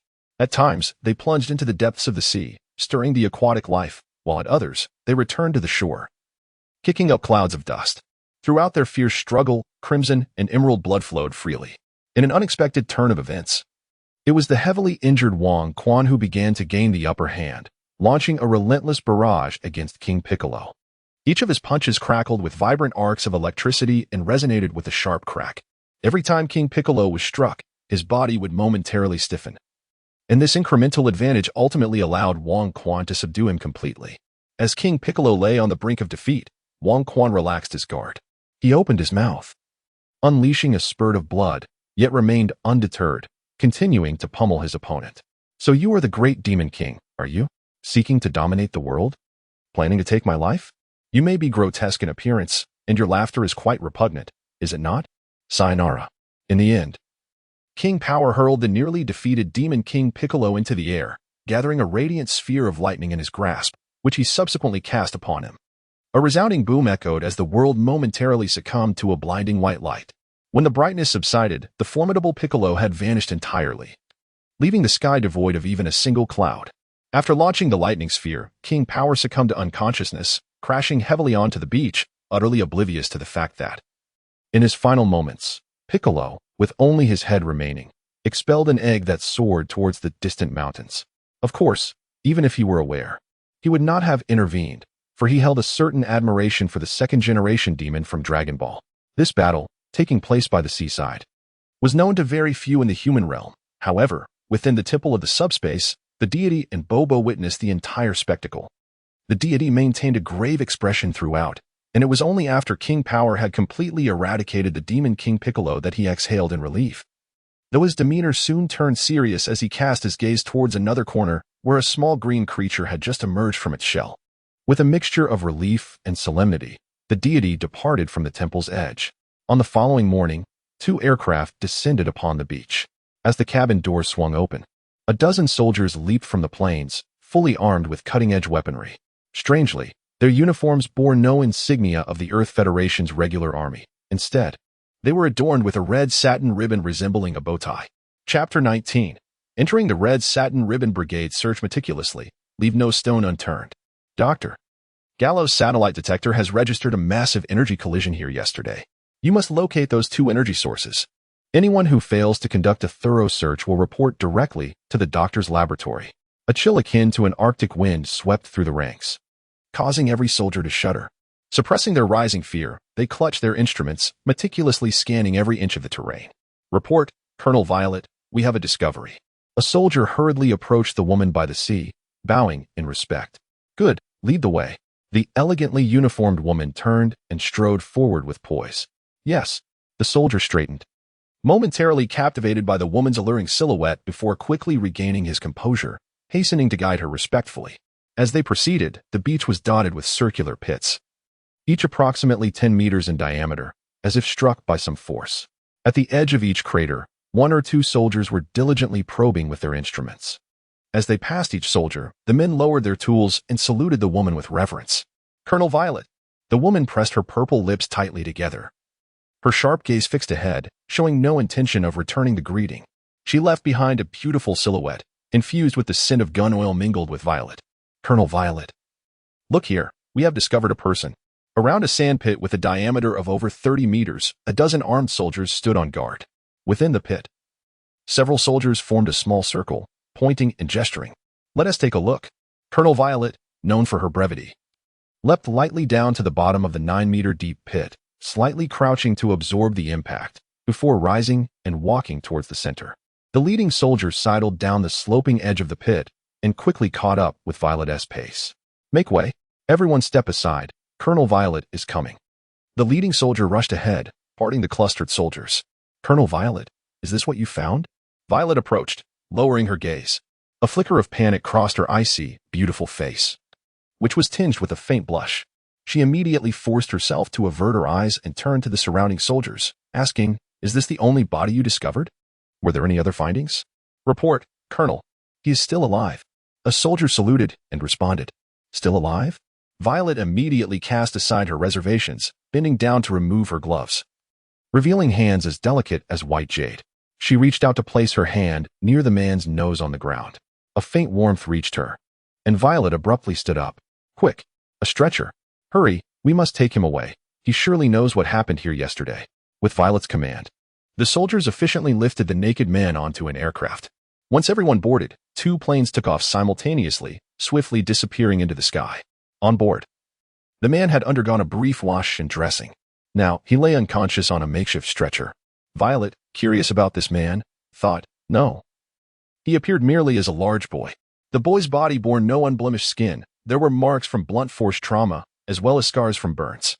Several bones were broken, and he showed signs of being on the brink of death. He was devoid of hair and eyebrows, reminiscent of patients suffering from terminal illnesses after chemotherapy, just like her younger brother.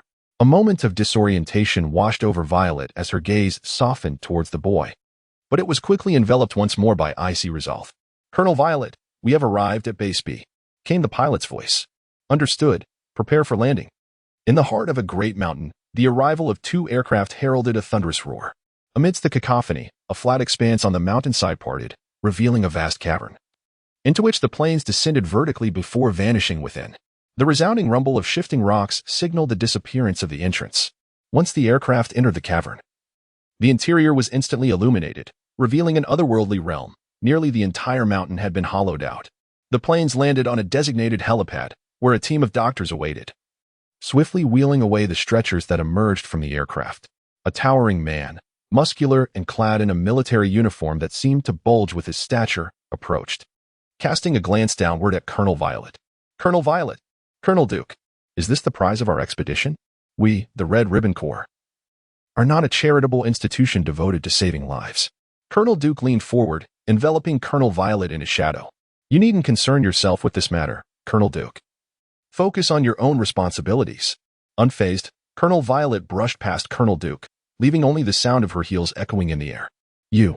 Colonel Duke turned, only to find Colonel Violet completely disregarding him, captivated by the sight of her graceful silhouette. After a moment, he turned back to see the soldiers curiously observing him and barked, What are you staring at? Get down to your duties. You, come with me. He pointed to a soldier who had previously guided Colonel Violet along the beach before striding away. Charles, during this mission, did Colonel Violet encounter any danger? Colonel Duke's voice carried from the front. Report, sir. There was no combat, and Colonel Violet faced no peril. Good. You are to remain by Colonel Violet's side. Should she encounter any danger, notify me immediately. Yes, sir. All right, you may go now. Yes, sir. Violet, why can't you comprehend my intentions? Colonel Duke remained oblivious to the means by which this military rose might eventually unfurl its petals towards him.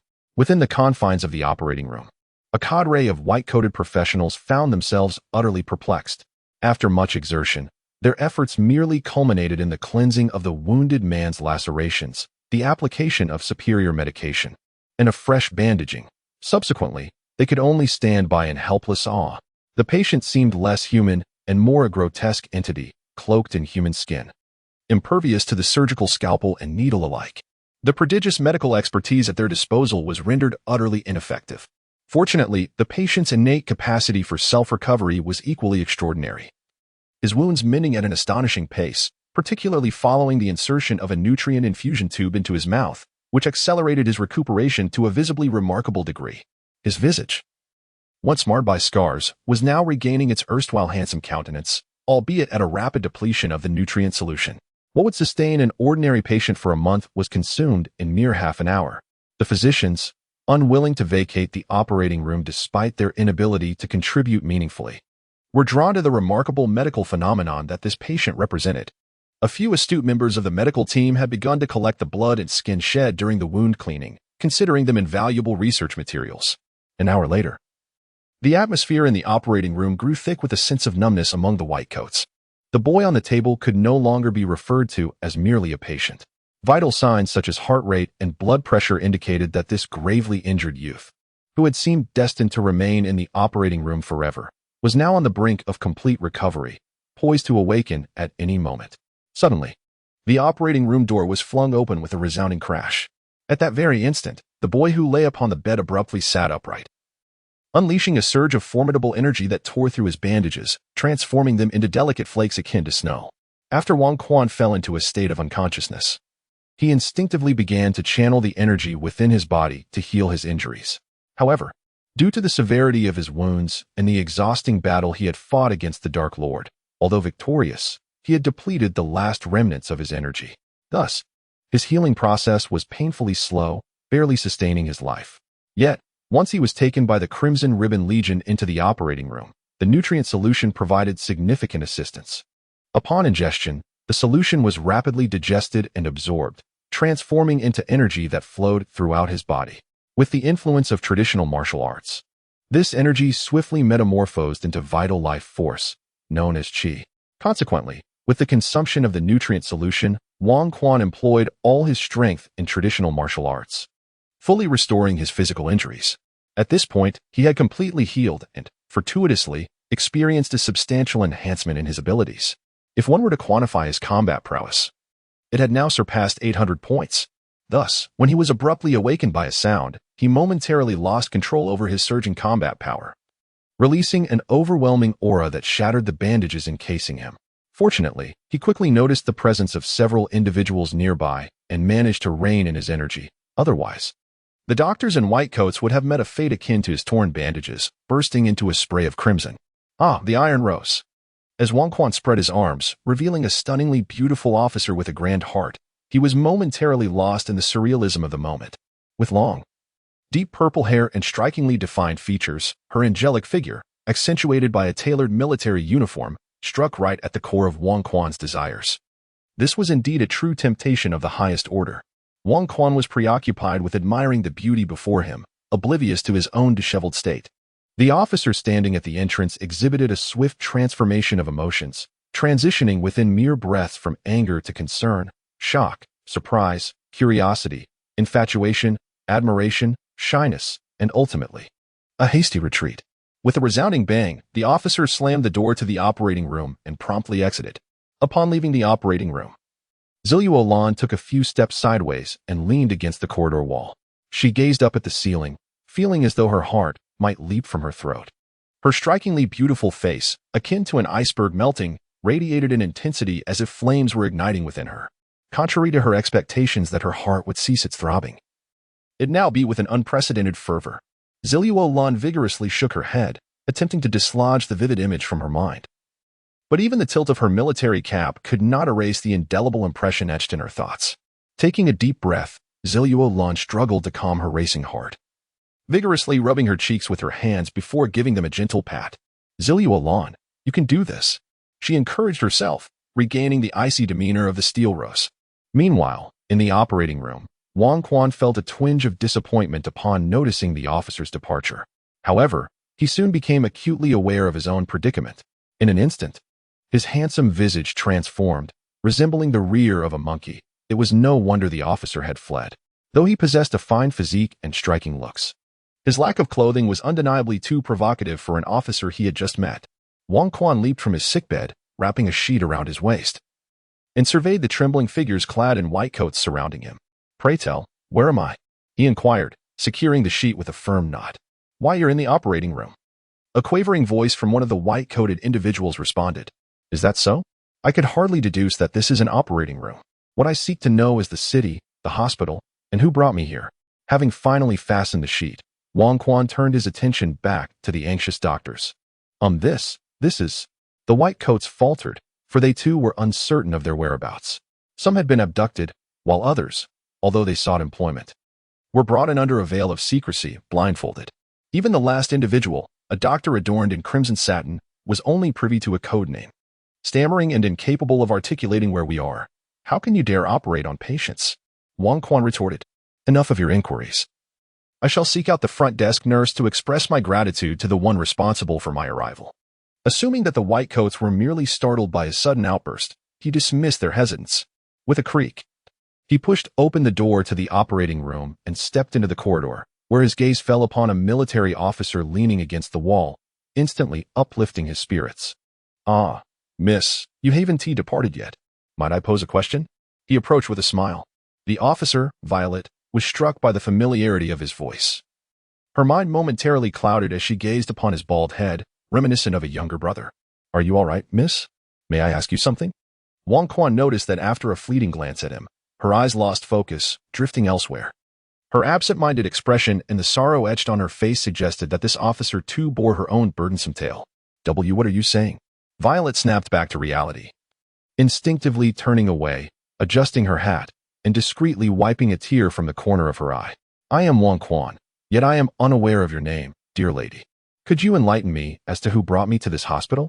Wang Quan's inquiry, though seemingly innocent, hinted at ulterior motives, as he could have easily sought the front desk for such information. "It was I, Violet, who brought you to the hospital," she confessed. Violet turned around, gazing at Wang Quan. It was at that moment she realized that this young man, named Wang Quan, bore significant differences from her younger brother. The sole resemblance they shared was their bald heads and striking good looks. However, there existed a stark contrast. Her brother possessed a face almost identical to her own. And while he could be described as handsome, it was more apt to call him pretty. Looking at him was akin to gazing into a mirror.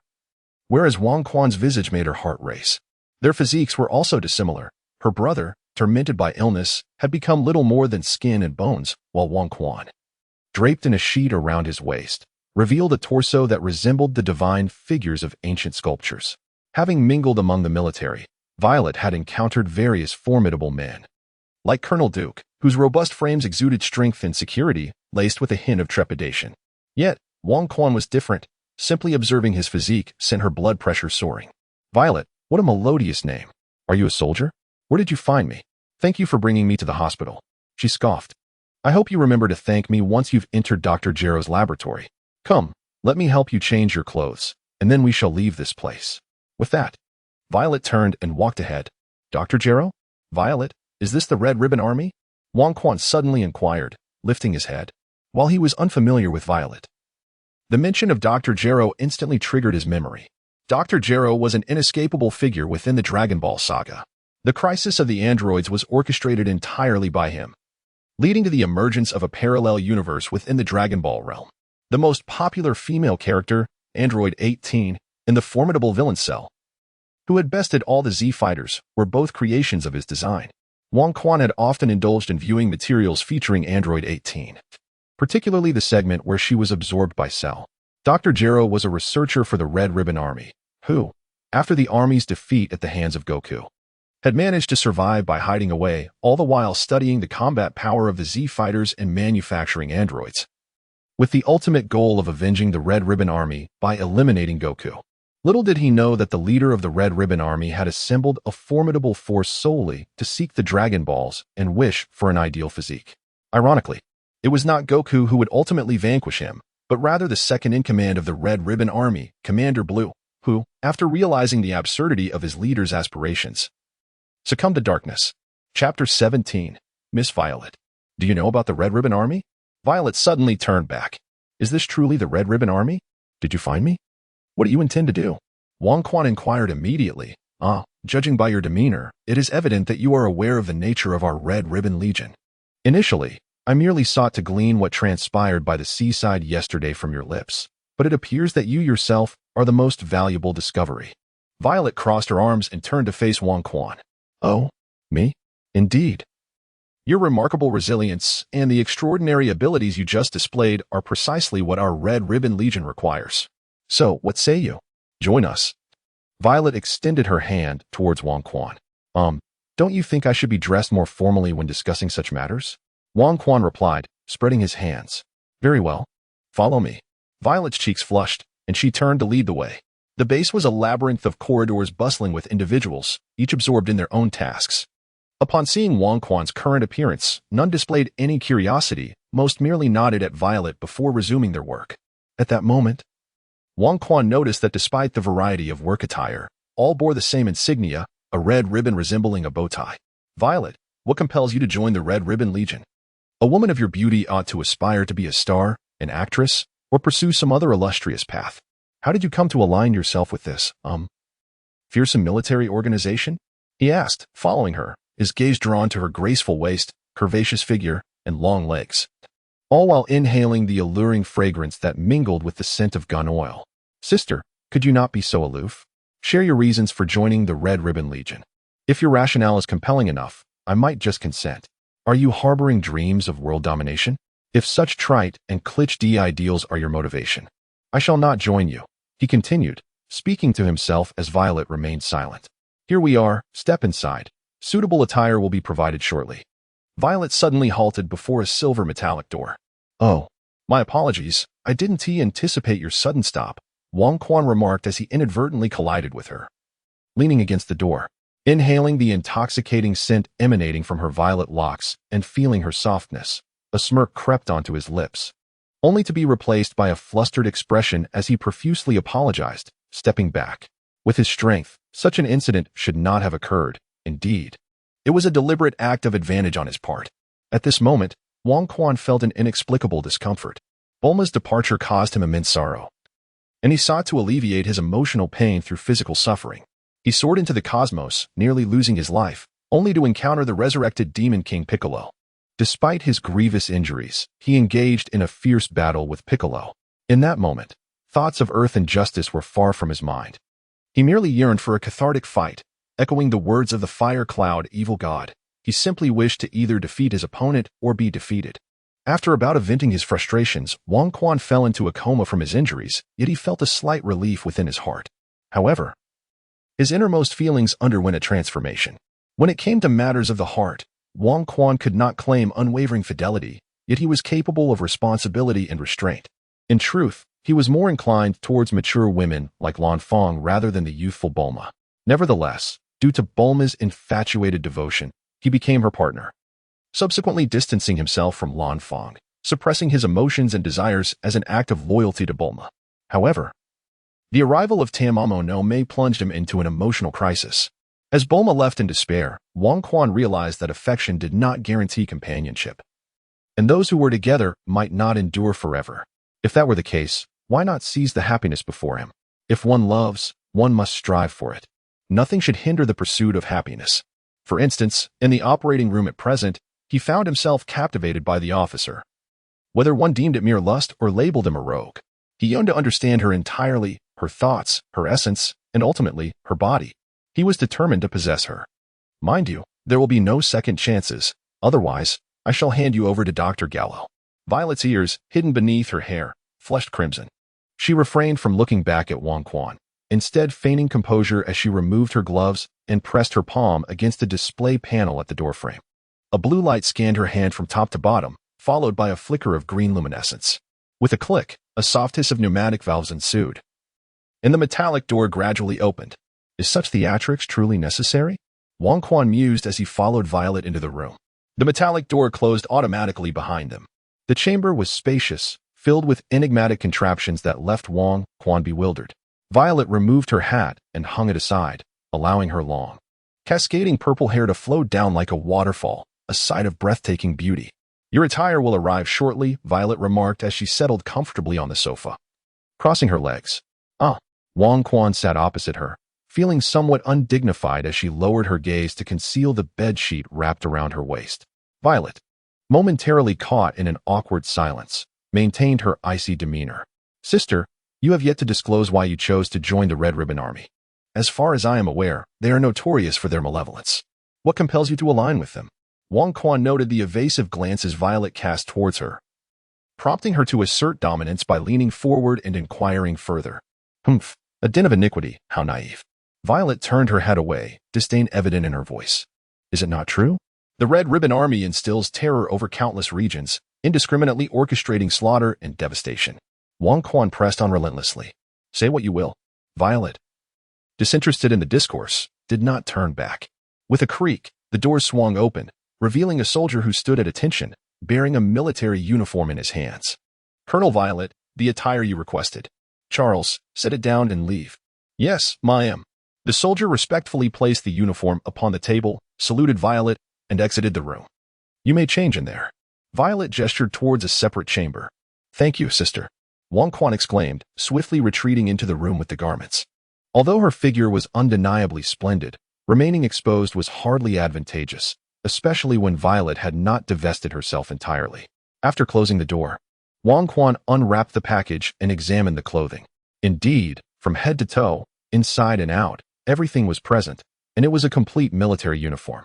Wang Quan's face was alight with joy as he swiftly donned the military uniform. In his previous life, his experience with military attire had been limited to a single set of camouflage worn during university training. This uniform, therefore, fulfilled his long-held dream of wearing military garb. Wang Quan gazed narcissistically at the dashing figure in military uniform reflected in the mirror. The only flaw was the crimson satin ribbon insignia on his chest. If it could be replaced with the emblem of the hammer and sickle, it would be nothing short of perfect.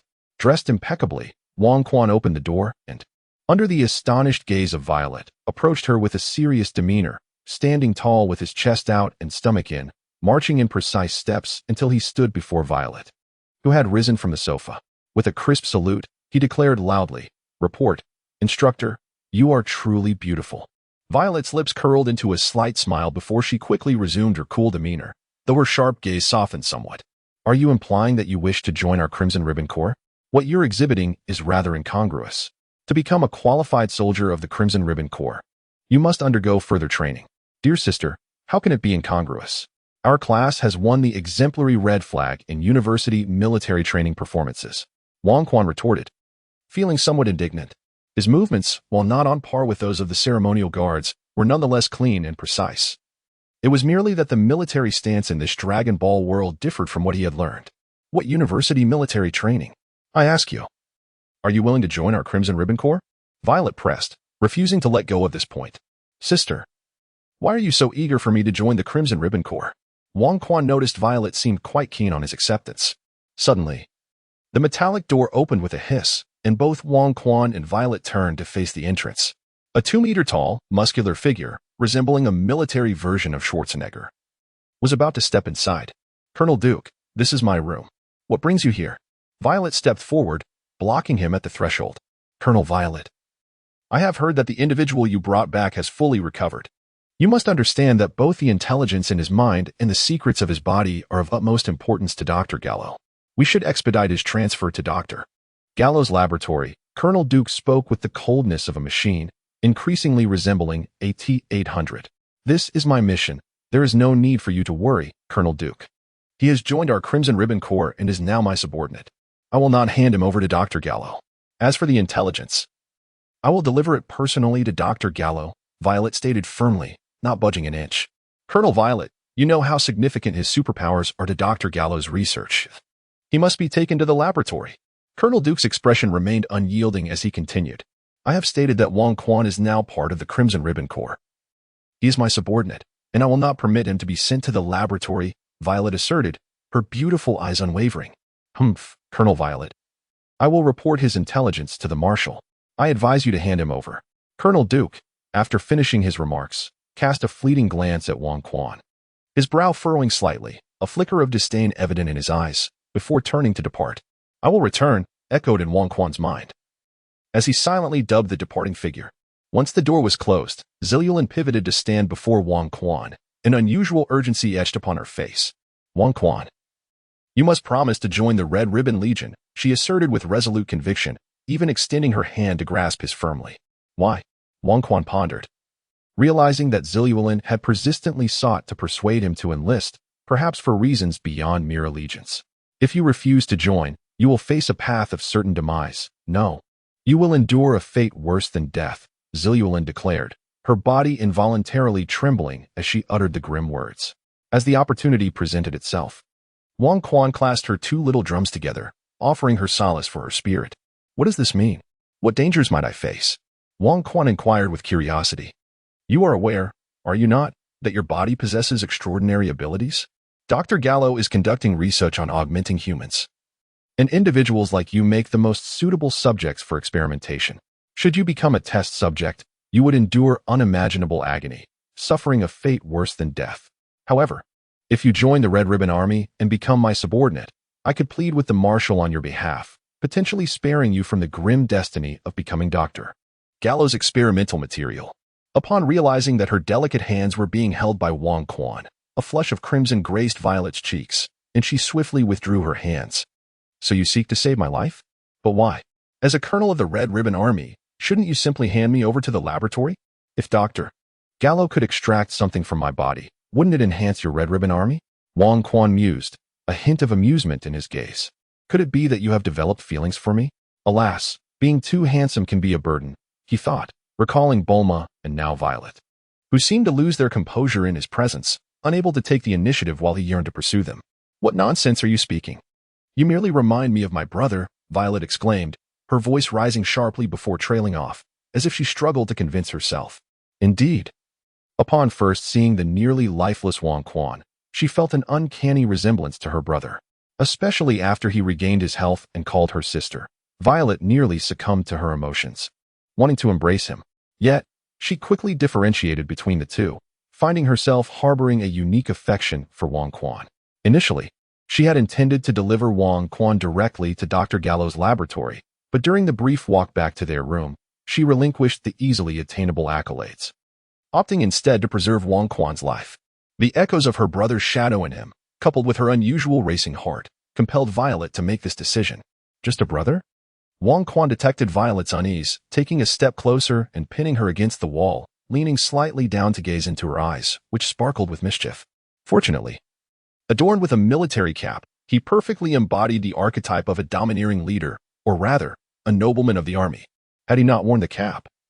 With his bald head, his attempt at a romantic gesture would have likely turned comical. Violet found herself unable to meet Wang Quan's piercing gaze, her countenance flushing with a delicate hue as she averted her eyes, lowering her head slightly. Wang Quan gazed at the bashful demeanor of the resplendent rose, a mischievous smile curling at the corners of his lips. He reached out, grasping her chin, lifting her head to meet his lips with hers, adorned in a shade of deep violet. Violet's eyes widened in surprise, her hands instinctively striking against Wang Quan's chest, only to swiftly transform into tender caresses, her hands ascending to encircle his neck. Gradually, her widened eyes surrendered to a gentle closure, her lashes fluttering delicately, lost within the intoxicating blend of Wang Quan's dominance and tenderness. After a prolonged moment, Violet's mind began to regain its clarity, feeling the unrestrained nature of Wang Quan, a fiery indignation igniting within her, as she clenched her silver teeth tightly. Suddenly, Wang Quan withdrew from the embrace of Zilulin, a faint metallic tang of blood lingering in the air.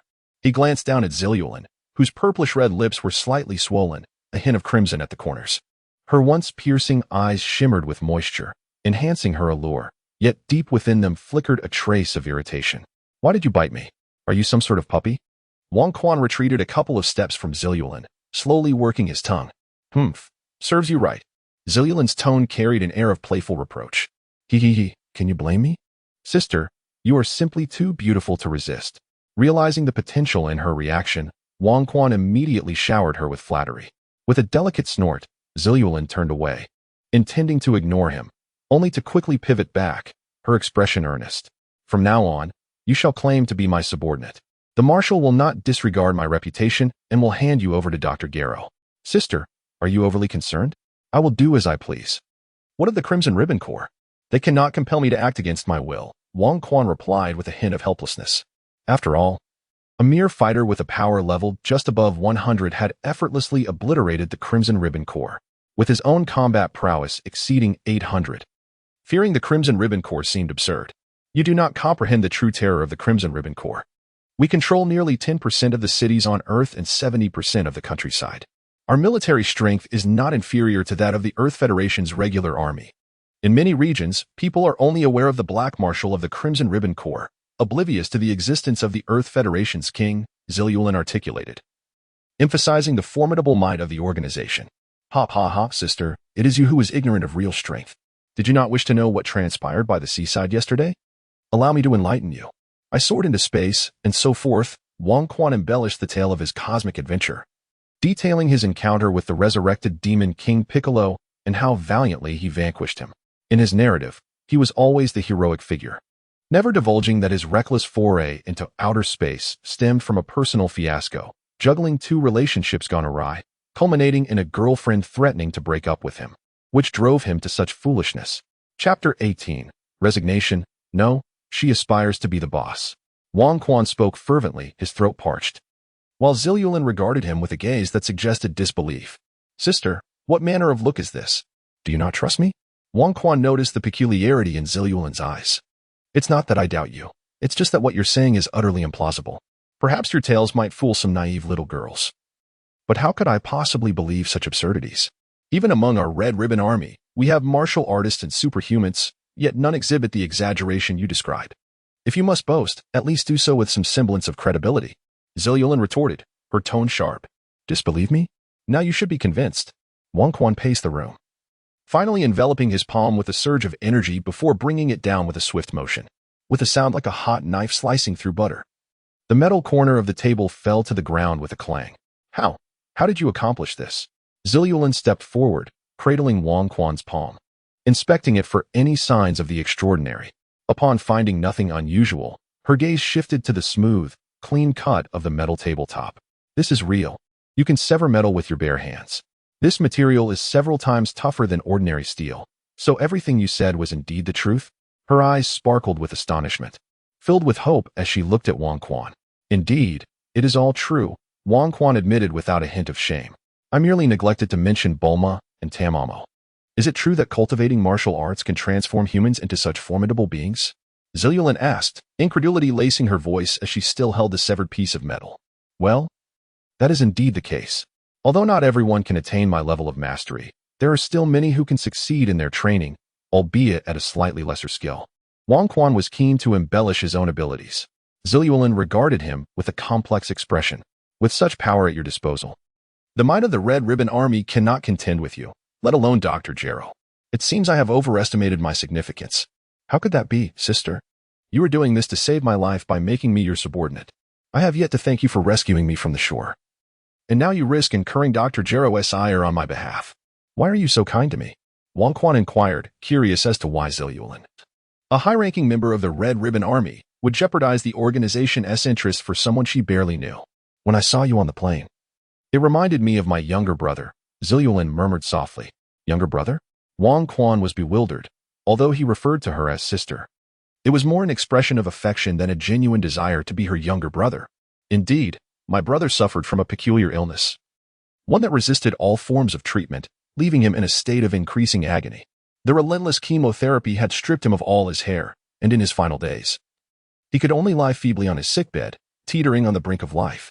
In that moment, he bore a striking resemblance to my brother. Violet spoke, lifting her gaze to Wang Quan, yet her anxious eyes seemed to drift past him, as if beholding another figure entirely. Is that so? Wang Quan said, removing his military cap to caress his bald head. He sighed inwardly, reflecting on his nascent kingdom. If only he could master the martial arts to their very core. Undergoing a complete transformation, perhaps he could regain control over hair growth.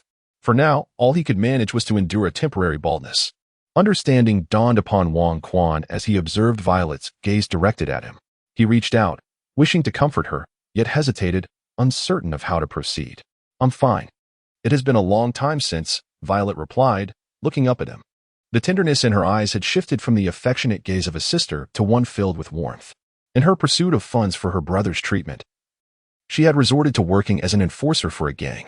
As the amount needed grew, she found herself increasingly ensnared, ultimately joining the Red Ribbon Corps. She reassured herself that it was all for her brother. As soon as his illness was cured, she would withdraw. But when her brother's condition failed to improve, she realized her entrapment in the Red Ribbon Corps was inescapable, leaving her to languish in darkness.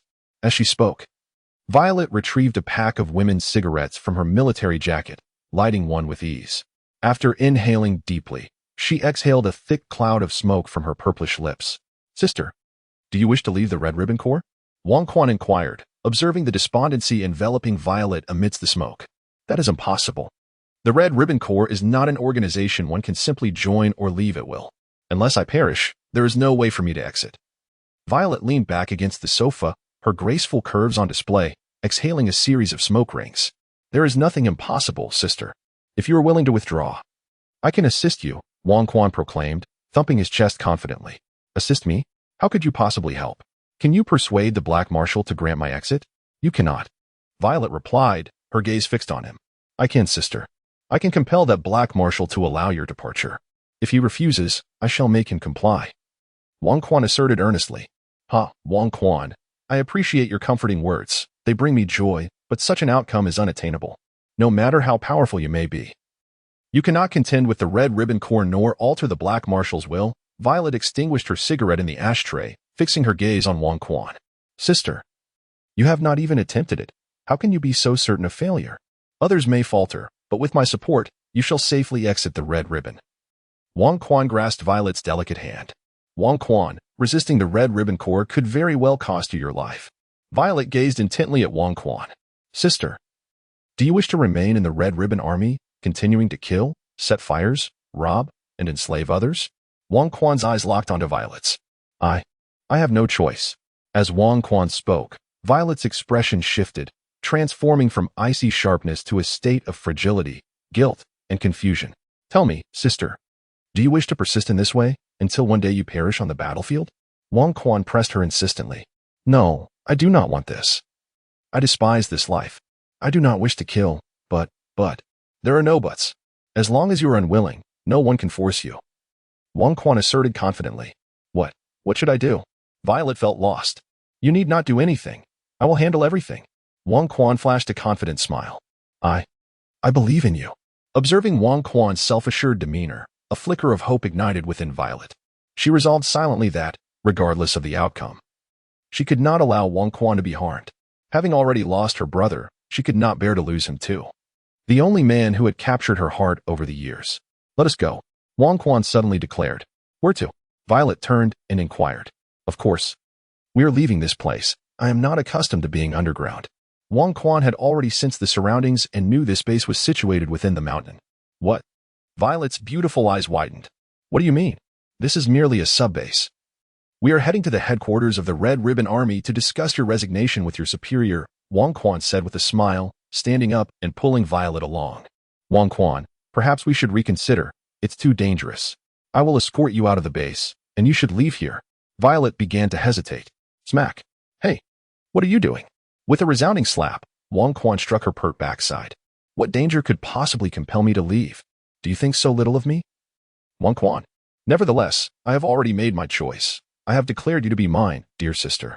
Your affairs are now intertwined with my own.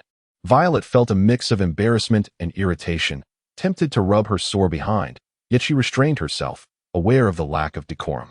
However, as she absorbed Wang Quan's domineering proclamation of ownership, a sweet sensation stirred within her heart. What do you mean by that? You will heed my every word. What could a mere band of crimson ribbons possibly achieve? Wang Quan scoffed, taking Violet by the hand and leading her out of the room. Yet, upon encountering the labyrinthine expanse outside, he abruptly halted, fully aware of the path he must take. Violet, with her head bowed and fingers entwined with his, noticed his sudden stillness and the urgency with which he began to tug at his hair. Wang Quan, how shall we proceed? Violet inquired curiously. Sister. How do we exit this base? Wang Quan turned to ask, catching sight of Violet's eyes widening with anticipation. Seeing the mirth within her gaze, he quickly added, It's not that I lack the means to escape directly, but doing so would cause immense destruction. This base could be utterly obliterated, and the lives of its inhabitants could be lost. Though they belong to the Crimson Ribbon Brigade, not all share culpability. Many, like you, are merely caught in circumstances beyond their control. I understand, Wang Quan. Leave the next steps to me. Violet replied with a smile after listening to his explanation, then withdrew her small hand from his grasp and marched forward with determination. With no choice but to follow her, Wang Quan walked beside her. As they proceeded, Colonel Zilwan casually issued commands, and by the time they reached the helipad, a dozen soldiers were already waiting there, fully armed. In the distance, Wang Quan spotted Colonel Duke, towering over the soldiers at over 2 meters tall. I'll be back, Wang Quan thought, mentally dubbing him Colonel Zilwan. Colonel Duke declared, I am about to return to headquarters. Do you have any intelligence to report? Colonel Zilwan maintained a professional demeanor, showing no signs of wanting to resign. Colonel Zilwan, you have made a prudent choice. Do not harbor any treacherous thoughts. The Black Marshal cannot tolerate betrayal, Colonel Duke replied in a mechanical tone, though a hint of relaxation flickered in his eyes. Humph. Mind your own business. After saying this, Zilwan led Wang Quan onto the aircraft. With a thunderous roar, the ground began to rise, and the cave's top opened up, allowing sunlight to pour in. The helipad ascended, finally revealing itself on the mountainside. The airplane's propellers started to spin, and the intense pressure caused the surrounding flora to bow outward. In no time, the aircraft soared into the sky, heading toward the horizon. Wang Quan. What shall we do next? Zilwan inquired, turning to him. Directly return to headquarters and negotiate with your superior, Wang Quan replied, his fingers cracking rhythmically. He understood that any negotiation was merely a formality. He was acutely aware of the nature of the Red Satin Brigade, and he knew that bloodshed was inevitable. The other soldiers at the airport exchanged glances, perplexed by the appearance of this young man who seemed even more formidable than Colonel Zilwan, who appeared to follow his commands. Could he be a general from headquarters? They could only exchange knowing looks, hesitant to question Colonel Zilwan, as the Red Satin Brigade operated under strict regulations. And any disagreement could lead to lethal consequences. Although there were no rumors regarding Colonel Zilwan's temperament, as a mere private, they dared not act recklessly. After a lengthy flight, the aircraft finally landed within the confines of a colossal military fortress. Wang Quan followed Violet as they descended from the aircraft, his senses expanding as he surveyed the environment and assessed the potential threats. This location was at least half the size of the western capital, yet devoid of any civilian structures, entirely occupied by military installations. Aircraft, tanks, and armored vehicles were abundant, while an array of firearms and artillery was conspicuously present. In certain areas, Wang Quan sensed an ominous presence. The absence of any life force indicated that the danger stemmed from advanced technological weaponry. As for the inhabitants of this place, they were solely comprised of two types, soldiers and scientists. The royal authority has discerned formidable combat prowess, with the strongest possibly exceeding a power level of 100. However, it may not be human, as the royal authority perceives its aura to be entirely distinct from that of humanity. Within the military fortress, aside from a select group of scientists, all soldiers possess combat abilities surpassing 7 or 8 points, with some exceptional individuals transcending the limits of human capability, achieving combat powers exceeding 10 points. Furthermore, there are several masters whose abilities surpass 2 digits. Indeed, this is the headquarters of the Red Ribbon Army, where every soldier embodies the epitome of excellence. Wang Quan followed closely behind Colonel Violet. Despite enduring a series of rigorous inquiries along the way, he ultimately succeeded in meeting the formidable leader of the Scarlet Ribbon Legion, the imposing yet diminutive Black Marshal, accompanied by his African deputy, the Green Marshal. Colonel Violet, you have executed your mission commendably. This must be the individual mentioned by Colonel Duke in his intelligence report. Indeed, he possesses remarkable charm. Will you escort him to Dr. Gallo? The Black Marshal, puffing on a cigar, revealed a flicker of jealousy in his eyes upon mentioning the man's allure, quickly overshadowed by a wave of vindictive pleasure. I shall forego a visit to Dr. Gallo's laboratory. My purpose here is to discuss a matter with you. Violet is rather discontent with her current position and wishes to resign for another opportunity. Might you be so kind as to sign her resignation letter? Wang Quan, who had remained silent since entering the office, suddenly stepped forward with a smile. How dare you speak here? The Green Marshal advanced, flashing a wide grin of white teeth, and roared in anger. Colonel Violet, this is no jest. Quickly send your captive to the laboratory.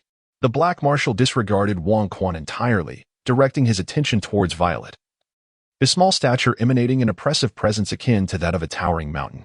Violet instinctively recoiled, her face paling as beads of sweat rapidly formed on her forehead. She gazed fearfully at the Black Marshal, whose demeanor was reminiscent of a demonic overlord, casting a pleading glance towards Wang Quan. However, she discerned a slight frown on his brow, causing her heart to plummet. Resolutely, she steeled herself to defend Wang Quan. Ha ha ha ha ha. So this is power, indeed. Ha ha. My path has become clear. Suddenly, Wang Quan raised his head and burst into laughter, uttering incomprehensible words. Black Marshal, I have changed my mind. Our Colonel Violet will not resign. Look, let her take your place as Marshal Violet Marshal. Doesn't that sound splendid? Without acknowledging the menacing Black Youth Marshal, Wang Quan raised an eyebrow and addressed the Black Marshal directly. Upon hearing Wang Quan's proposition, Violet was engulfed in despair. It seemed that neither of them would survive this ordeal. No matter how she tried to explain, it was futile to believe that the Black Marshal would spare either of them.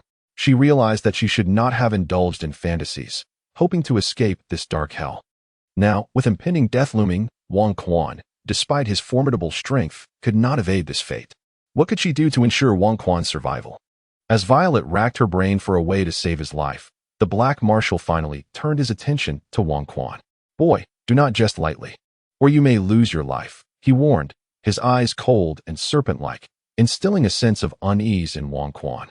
Wang Quan could not help but marvel inwardly. Truly, he was a formidable figure who nearly conquered the world. Although a lifetime of endeavor was devoted solely to achieving the ideal height, a rather frivolous aspiration, he undeniably stood as a paragon of virtue in other respects. Lacking any mastery of martial arts, with a mere 3 points of combat prowess, his charisma nonetheless rivaled that of Master Roshi, falling just slightly short when compared to the likes of Cat Sage. Although Wang Quan possesses formidable combat prowess, making him the foremost on Earth at present, he lacks an innate aura of dominance.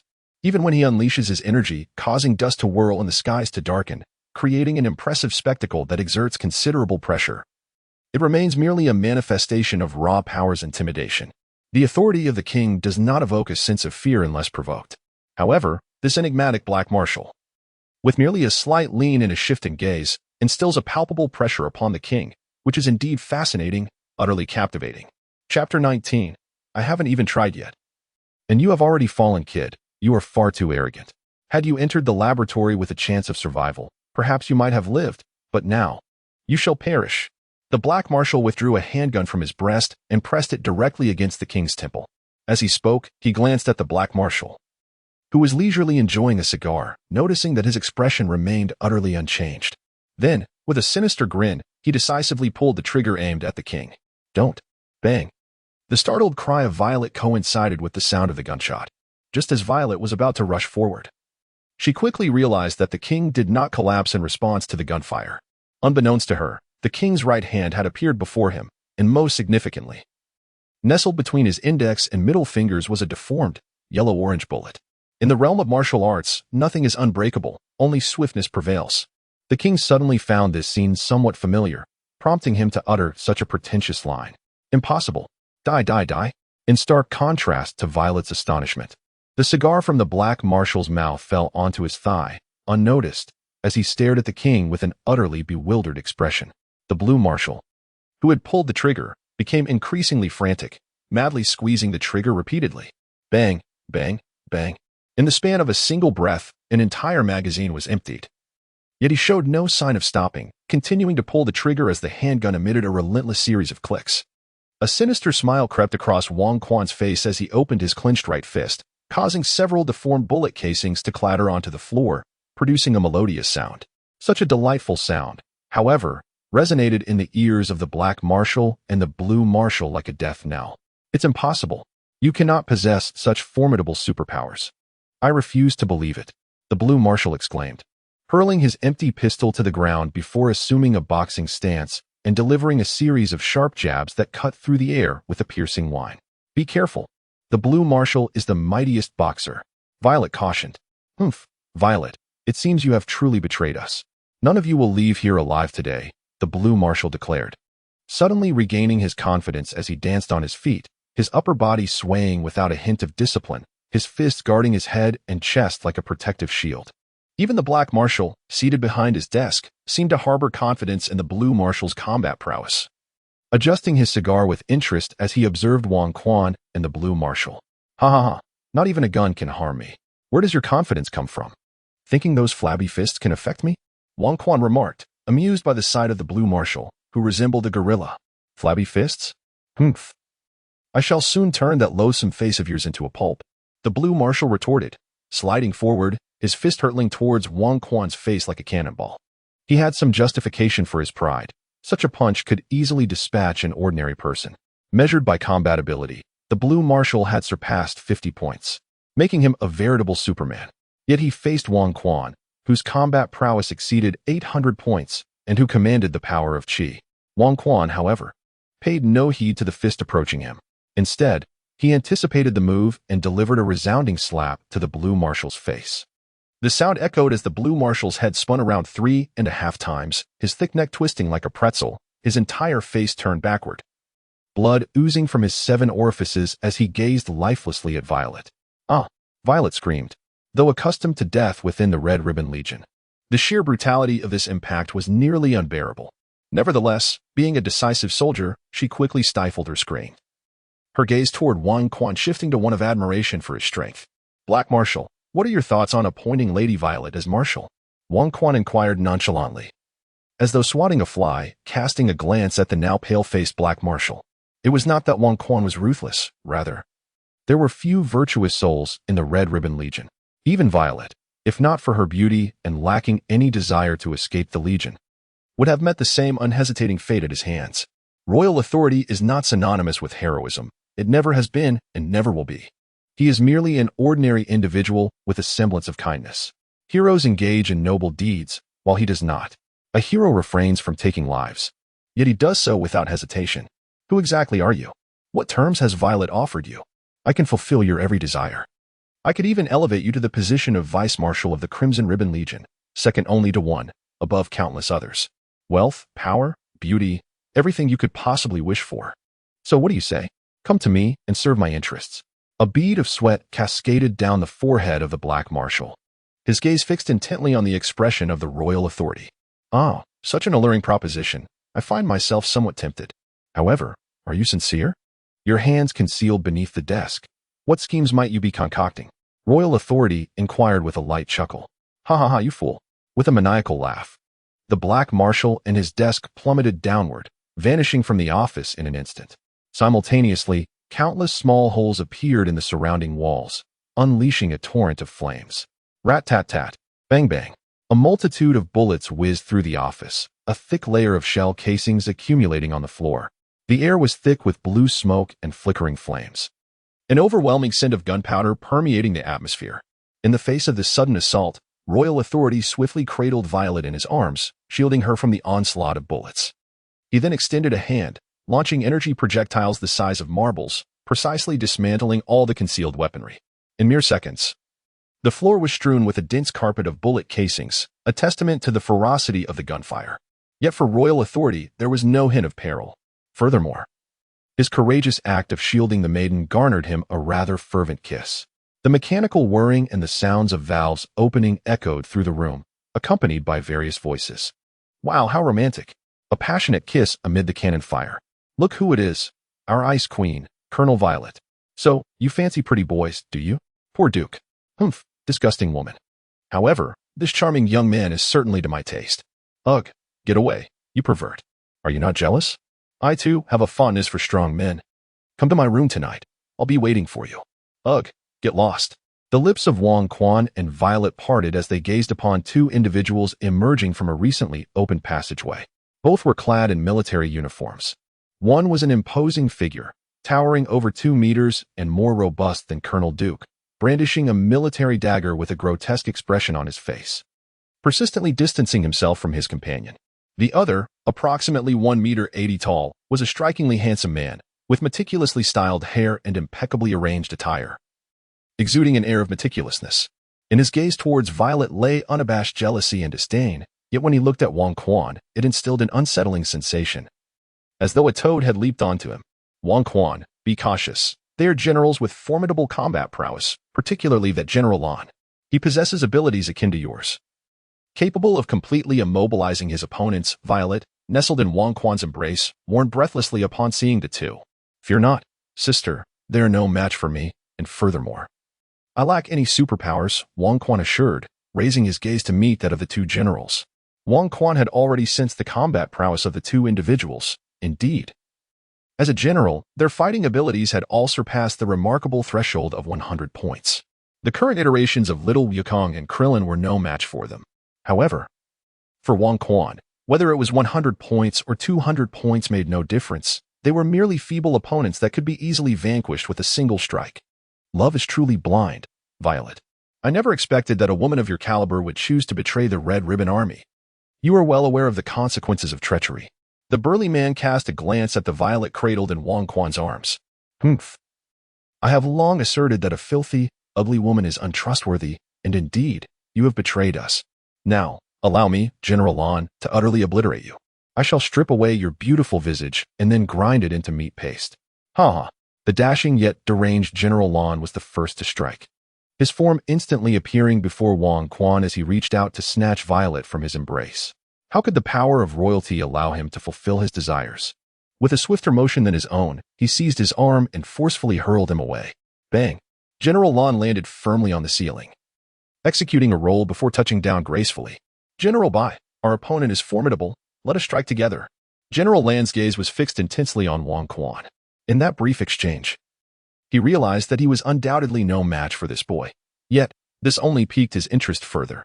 If he could capture this boy and harness his power, he would be at his mercy, completely submissive. Pondering this delightful prospect, General Lon extended his tongue to moisten his lips, his eyes fixed on Wang Quan, brimming with unabashed desire.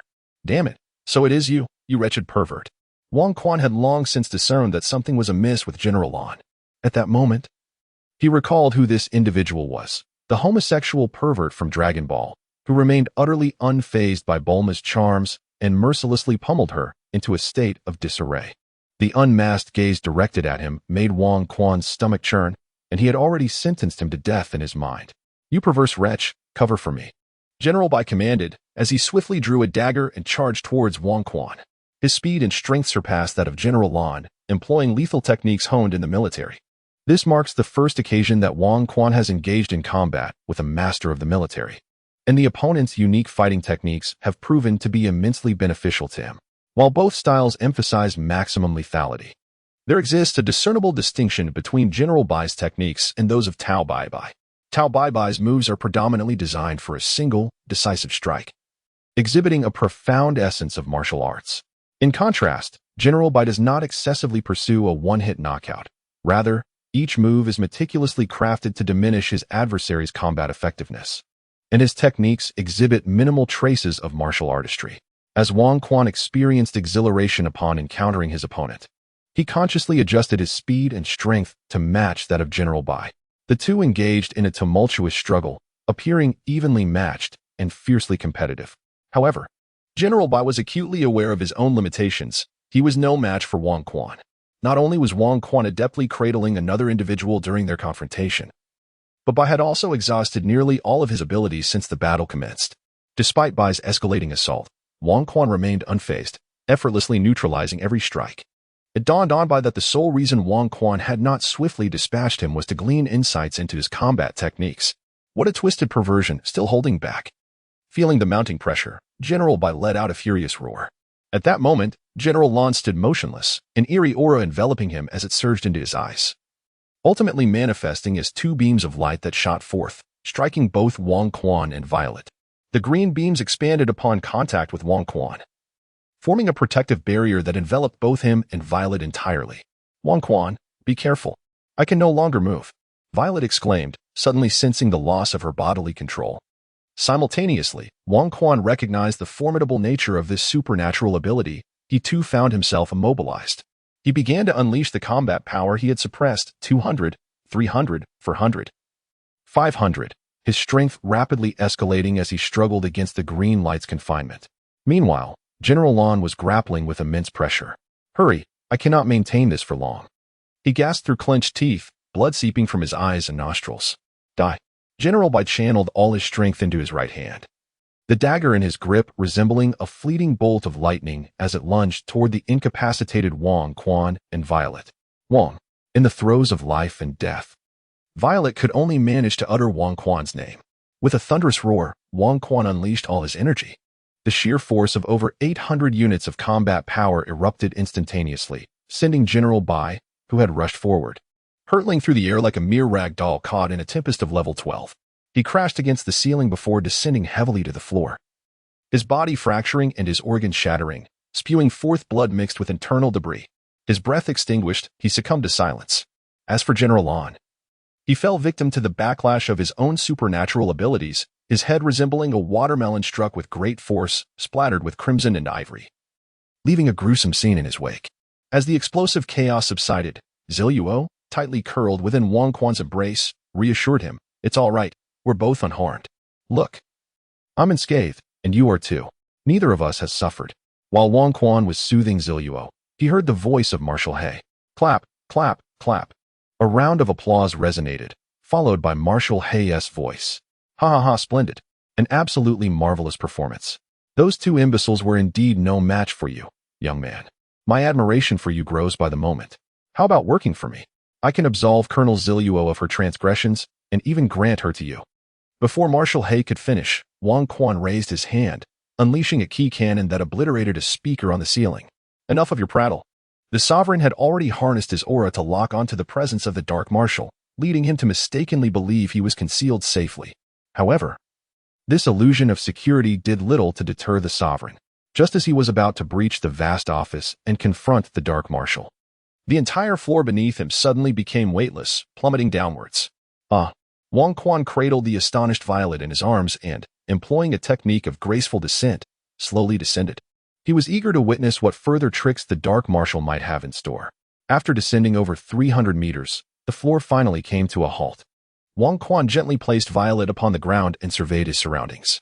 Wong Quan discovered that the upper space had been sealed off, rising barely 20 meters high, capped by a layer of gleaming silver metal.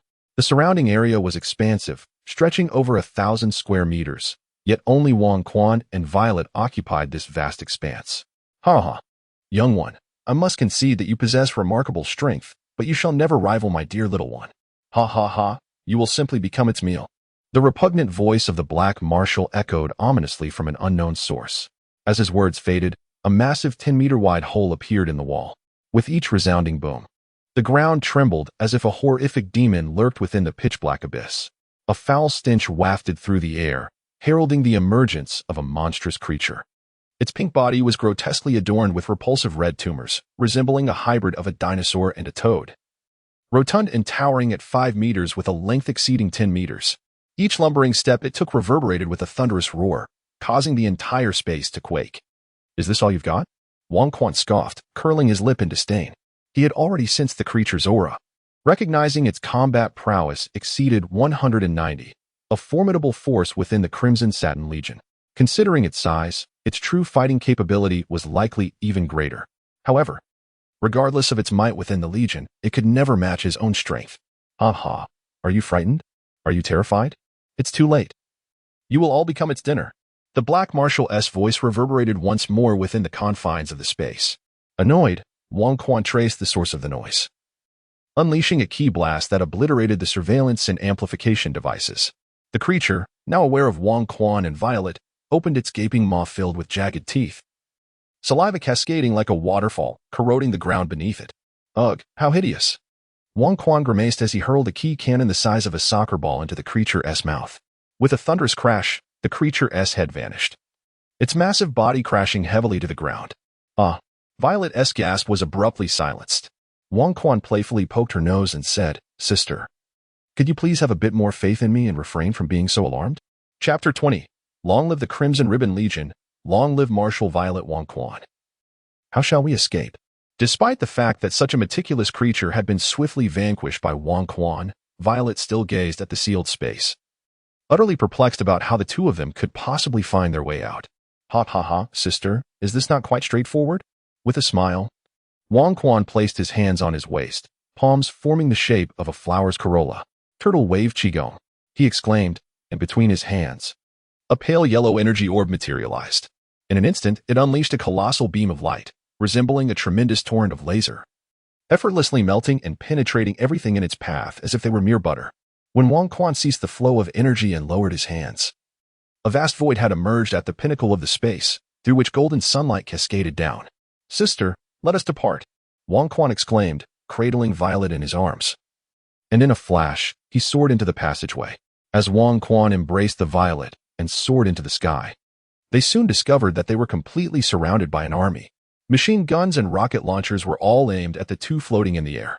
Aircraft, tanks, and an array of weaponry were mobilized, sealing off any possibility of escape for Wong Quan and his companion. I concede your formidable prowess. You may indeed be the most powerful of humanity. Yet, you are but one individual, incapable of evading the encirclement of the military, Colonel Violet. I must admit, I envy you. From whence did you procure such a monster? However, you are on the brink of annihilation. The voice of the Black Marshal resonated from outside the perimeter. Wong Quan turned to see the grotesque form of the massive mech from which the Black Marshal's voice emanated. Humph. Do you believe that hiding within this tortoise shell ensures your safety? With a thunderous roar, Wong Quan appeared atop the mech. Danger! Danger! A red light flickered atop the mech, and an automated voice incessantly warned of impending peril. Yet, before the Black Marshal could make any move, Wong Quan summoned all his strength and delivered a thunderous blow to the mech. Clang! Boom! The mech was propelled into the air, exploding and disintegrating mid-flight. The Black Marshal was consumed within the fiery wreckage. The suddenness of the event left the surrounding soldiers in disbelief, as their leader ascended to the heavens. side by side with the sun. Momentarily, they forgot their weapons, but once they regained their composure and beheld Wang Quan, hovering like a deity, their confidence in the arms they held swiftly evaporated. The Red Satin Brigade was merely a terror organization. While the Black Marshal lived, they were undoubtedly loyal, but now, with their commander obliterated before their eyes, reduced to ashes with no trace remaining, it seemed utterly unrealistic to expect them to confront a being as monstrous as Wang Quan in defense of the Red Satin Brigade. Wang Quan surveyed the surrounding army, a formidable force of several thousand men, their weapons and ammunition astonishingly abundant. Such military might, though incapable of contending with a martial artist of his caliber, would undoubtedly prevail against the common populace. The king gently descended to the center of the encircled area, cradling the violet in his arms. After gently placing the violet down, he began to float, gazing down at the bewildered soldiers below. With all his might, he unleashed his formidable power, causing an instantaneous shift in the atmosphere, as everyone felt an overwhelming sense of suffocating pressure. With both hands outstretched, the sovereign summoned an enormous energy cannon, which he then forcefully hurled into the sky. The cannonball traced a graceful parabolic arc before plummeting into the desolate mountains several miles away. Suddenly, a blinding flash of white light erupted, followed by a colossal explosion and the rise of a mushroom cloud. Moments later, the earth-shattering roar of the blast reverberated, accompanied by violent tremors beneath our feet. Fear gripped the faces of all as they gazed toward the source of the explosion. Half a minute later, as the smoke began to dissipate, the chosen mountains had vanished entirely, replaced by a vast basin, from which underground waters surged forth. It was evident that in due time, a magnificent lake would emerge in that very spot. The sheer magnitude of this earth-altering power instilled dread in every observer. Clang, clang, clang. It was uncertain who initiated it, but soon the soldiers cast aside their weapons in surrender. The sovereign was gratified to discover that his own strength had instilled a sense of dread among the soldiers of the Crimson Ribbon Legion. He descended gracefully, once again elevating the violet hue into the sky, landing atop a grand edifice. Gazing at the multitude of soldiers, their faces etched with confusion and fear, he proclaimed with a resonant voice, "All soldiers of the Crimson Ribbon Legion, your dark marshal has been vanquished by my hand." You are all aware of the nature of this man. Most of you were compelled to join the Crimson Ribbon Legion against your will. With the demise of the Dark Marshal, you are now liberated. There are, however, those among you who aligned with this legion driven by your own nefarious desires.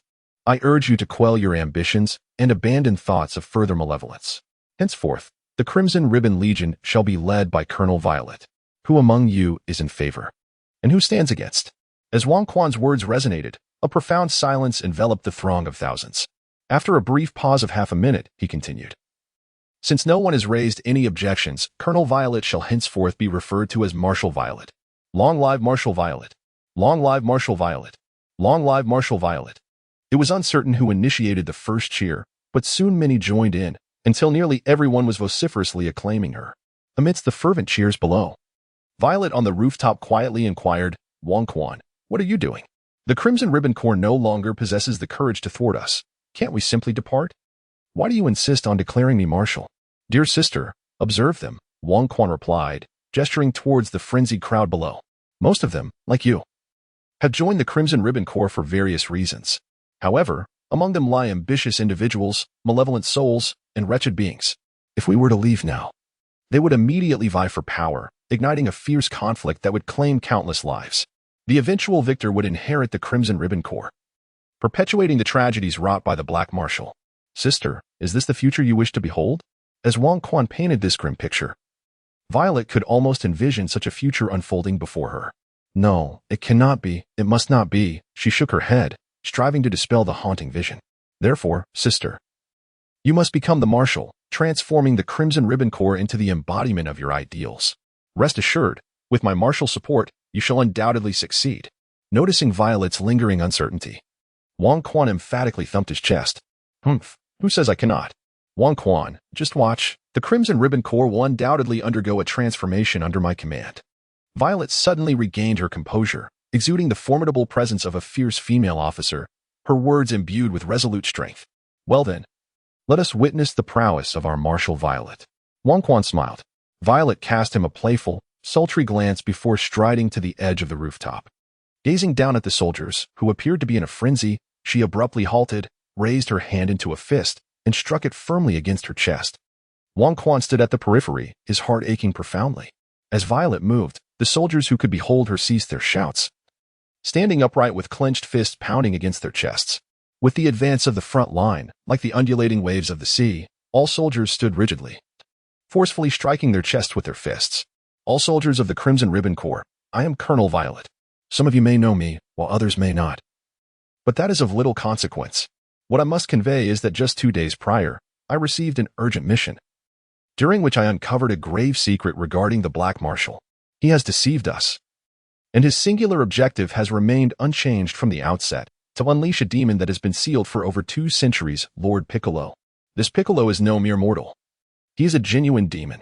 Should he be released, he would annihilate humanity, harvesting our souls. The Black Marshal's intent behind this is to sacrifice us all to the demon in exchange for eternal life and formidable power. Fortuitously, our actions have been safeguarded by the martial artist organization that oversees the seal, otherwise, we would all be doomed. Now, with the malevolent Black Marshal vanished, I, Violet, shall lead you all to restore the glory of the Crimson Ribbon. Long live the Crimson Ribbon Corps. Long live Colonel Violet. The deafening cheers erupted once more, even more fervent than before. Sister, you truly are remarkable. Can they genuinely believe this? Wang Quan observed as Violet spoke with fervor, distorting the truth and conjuring fabrications. Realizing how little he understood women, they will believe it, and I am not entirely fabricating. Did I not encounter you on a mission? Violet winked at Wang Quan.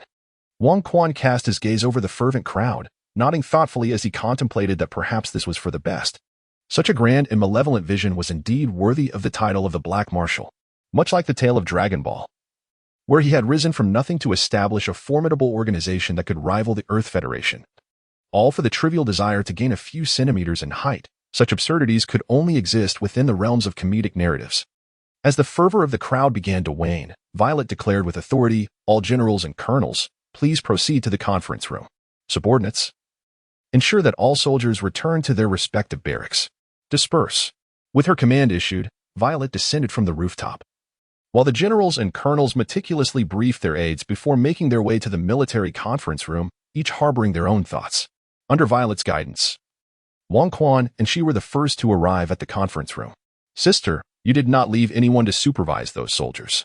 What if some remain loyal to the Black Marshal and incite chaos? Wang Quan inquired, his curiosity piqued by Violet's transformed demeanor. Ha ha ha, Wang Quan, your concerns are unwarranted. With you here, no one would dare act foolishly. Violet replied, her lips curling into a captivating smile. Soon after, dozens of men and women clad in various military uniforms entered the conference room, their gazes towards Wang Quan filled with profound fear, as well as curiosity and intrigue.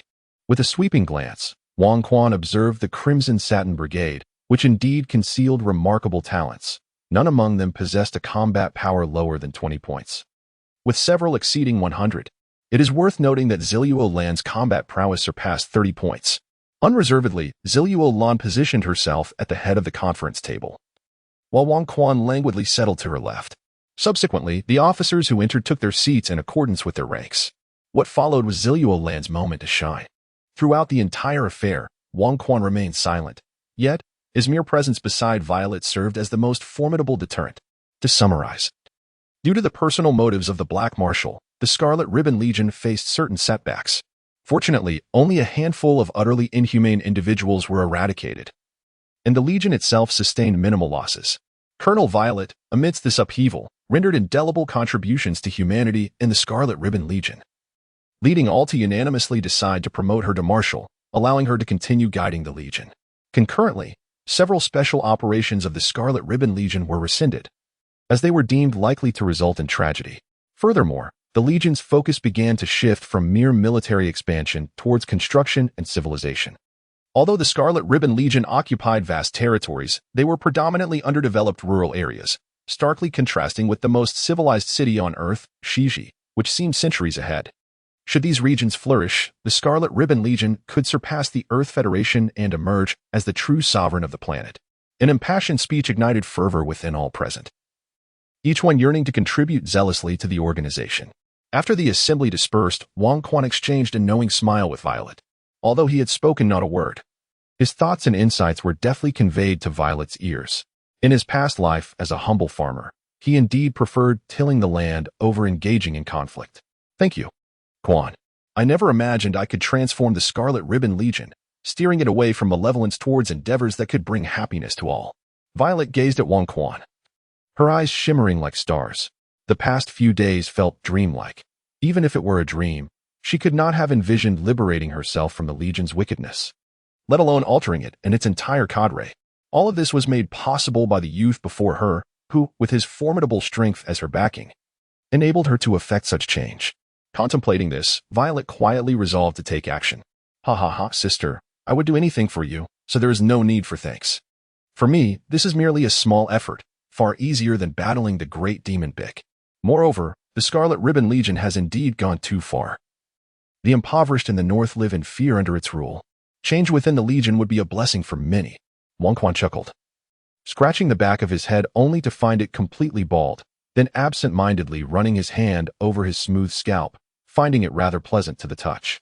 For you, it may be a trifling task, but for me, the Scarlet Ribbon Legion represents an inescapable nightmare. For those who have suffered under its tyranny, it is a veritable abyss of hell. Do not belittle yourself, Wang Quan. It is you who rescued them, saved the Red Ribbon Army, and also saved me. Upon finishing her words, Violet rose onto her tiptoes and gently kissed Wang Quan on the lips. Her face flushed. She turned away, saying, "Let us go. So much has happened today, and we should rest well." With that, Violet exited the conference room, with Wang Quan closely following her. The office of the Black Marshal, along with the entire area, had been reduced to ruins by a single blast of Wang Quan's Kamehameha. However, as the headquarters of the Red Ribbon Army, it was quite effortless to temporarily allocate an entire set of marshals' residence. As Wang Quan entered alongside Violet, he noticed that some of the soldiers on guard looked familiar. Upon closer inspection, they were indeed the very soldiers Violet had brought along during her missions. Upon seeing Wang Quan and Violet, the soldiers were filled with excitement and enthusiasm. With their superior now promoted to the new marshal, their own standing within the Red Ribbon Army naturally soared. As they walked, Violet addressed each soldier who saluted her with a blend of warmth and authority until they reached the marshal's residence. The dinner was exceedingly lavish, and Violet stared in astonishment as Wang Quan consumed hundreds of kilograms of food, his stomach merely slightly protruding, yet the bulge vanished at an astonishing rate. Sister, eat quickly. Don't just watch. You are aware of the law of conservation of energy, right? With my immense power, it is only natural for me to eat more. If you were to learn my martial arts, you too would become a voracious eater, Wang Quan said calmly while sipping his tea. Oh. Violet stammered in surprise, then resumed her dinner. After the meal, Wang Quan took a refreshing bath and lay on the soft bed, reflecting on the events of the past few days. Not only did Violet feel as if she were dreaming, but Wang Quan also shared that sentiment. So much had transpired in just 2 or 3 days. Bulma had departed. King Piccolo had been defeated by him, and he wondered if the second generation of Piccolo would still appear. The Red Ribbon Army had changed its leader early due to his actions, and he was uncertain whether Dr. Gero would continue his endeavors in creating androids. His own actions, like a butterfly flapping its wings, had begun to influence the world's fate. Fortunately, his strength remained intact. He hoped that the changes on Earth would not disrupt the cosmic order. If the Saiyans and Frieza were to arrive prematurely, Earth would be in peril. Yet, he resolved not to dwell on such ominous thoughts, choosing instead to focus on his training. As long as his power was formidable enough, he would fear nothing. Wang Quan clenched his fist, invigorating himself. At that moment, a sound from the door drew his attention. The bedroom door creaked open slowly. Adorned in a violet bathrobe, her hair still slightly damp, the ethereal Violet entered, akin to a water lily emerging from the depths. Sister, let me express my gratitude to you properly. Chapter 21. Departing from the Red Satin Ribbon, returning to the National Martial Arts Academy. These past few days have been the most carefree moments Wang Quan has experienced since his arrival in this realm. His formidable martial prowess established him as a figure of paramount authority within the Red Satin Ribbon Legion, particularly after discovering that the newly appointed Marshal Violet was residing alongside him. Wang Quan was afforded an unprecedented level of respect. Concurrently, due to Wang Quan's influence, certain ambitious individuals were compelled to stifle their aspirations and heed Violet's commands. Wang Quan had encountered Dr. Gallo, an elderly gentleman not particularly adept at social interactions. However, upon discovering the unique attributes of Wang Quan, he transformed entirely, resembling a child bombarded with a myriad of questions. Eager to bind Wang Quan and dissect him piece by piece, Once Dr. Gallo had extracted every fragment of Wang Quan's meager martial knowledge, he callously discarded him. Plunging headfirst into the depths of his laboratory, the sovereign issued a series of stringent directives explicitly prohibiting any form of human experimentation. Even if such endeavors were to be contemplated, they would necessitate the unequivocal consent of all parties involved. After establishing an extensive set of regulations for Dr. Gallo, the sovereign felt reassured enough to return him to the laboratory. During the remaining hours, the sovereign immersed himself in his training while indulging in a blissful, intimate world with Violet. It is undeniable that a formidable queen, wielding immense power over life and death, could whimsically indulge her desires like a mischievous sprite. This possessiveness and sense of fulfillment indeed rendered the sovereign blissfully entranced. Moreover, irrespective of her elevated status, Violet herself was a stunning beauty. In this period, the sovereign generously imparted his martial arts knowledge to Violet without reservation, resulting in her prowess improving exponentially, swiftly surpassing the threshold of 200 in combat strength. With such formidable capabilities, as long as Dr. Gallo refrained from any unforeseen antics, she could easily subdue the entire Red Ribbon Army. Furthermore, since Violet's appointment, although the army's strength had yet to increase, the internal atmosphere was gradually transforming for the better. Consequently, those who had initially acquiesced to her command under the sovereign's coercive influence began to genuinely acknowledge Violet's authority as a marshal. In summary, Violet was now capable of operating independently, free from the sovereign's protection, and skillfully commanding the Red Ribbon Army. That evening, Violet displayed an extraordinary fervor. Facing defeat repeatedly yet refusing to yield, persistently launching counterattacks against the sovereign. Ultimately, a powerhouse exceeding 200 in combat strength collapsed from exhaustion, succumbing to slumber on the bed. Amidst the skies en route to West City, the sovereign bore the burden of 2 prominent dark circles under his eyes, occasionally pausing mid-flight to massage his aching lower back. Women can be as fierce as tigers, truly fearsome. Thankfully, I have refrained from indulgence in recent days and have diligently trained, steadily enhancing my combat strength. Otherwise, I might have found myself entirely overwhelmed by Sister Violet, with no hope of recovery. In mid-air, the sovereign emanated an aura that enveloped his waist, alleviating the discomfort after a considerable duration. He then erupted with energy, propelling a long wave of force accompanied by a piercing shriek, hurtling towards West City. Upon his return to the Martial Arts Academy, Satan seemed to materialize instantaneously before him. Ah, Sovereign, have you changed your hairstyle? Moreover, what has transpired? You look rather unwell. What have you been up to these past few days? Have you encountered any dangers without informing me? Before Satan could finish his complaints, he noticed the Sovereign's pallid visage, reminiscent of someone recovering from a severe illness. Ah, Satan, I apologize. I assure you I am fine. In any case, a multitude of events unfolded, but I have managed to resolve them all. There's nothing to worry about, the Sovereign said, awkwardly chuckling while ruffling his fuzzy hair. Resolved, you say? Do you possess the means? When will Bulma return? Satan nudged the royal authority with his shoulder, raising an eyebrow inquisitively. Bulma? What about Bulma? The royal authority inquired. Somewhat perplexed. Did you not go out to pursue Bulma the other day? Now you claim everything is settled. Does that not imply you have successfully won her over? Satan furrowed his brow in response. Ah, you mean Bulma? The royal authority suddenly comprehended. Who did you think I was referring to? Satan remarked with an expression that suggested the royal authority's naivety. We have parted ways, Bulma and I. The royal authority lowered his head, a hint of melancholy evident. Truly parted? Indeed, truly parted. Satan gently patted the royal authority's shoulder a few times, initially intending to offer comfort. However, upon reflecting that this young man had broken up with the vibrant and enchanting Bulma, only to return with the alluring and seductive Tamamonome, he felt unqualified to console him as a mere single man. Subsequently, he delivered a heavy fist to the royal authority's shoulder and exited the room. Wang Quan grimaced slightly, rubbing his shoulders, perplexed by the sudden change in demeanor that seemed to befall him without warning. After a brief moment of contemplation, he retreated to his room, hastily taking a shower before collapsing into the comforting embrace of his familiar bedding, surrendering entirely to the realm of dreams. In an effort to uphold his masculine dignity, he had exerted all his efforts the previous night, managing to maintain a fragile semblance of advantage, yet he was utterly drained.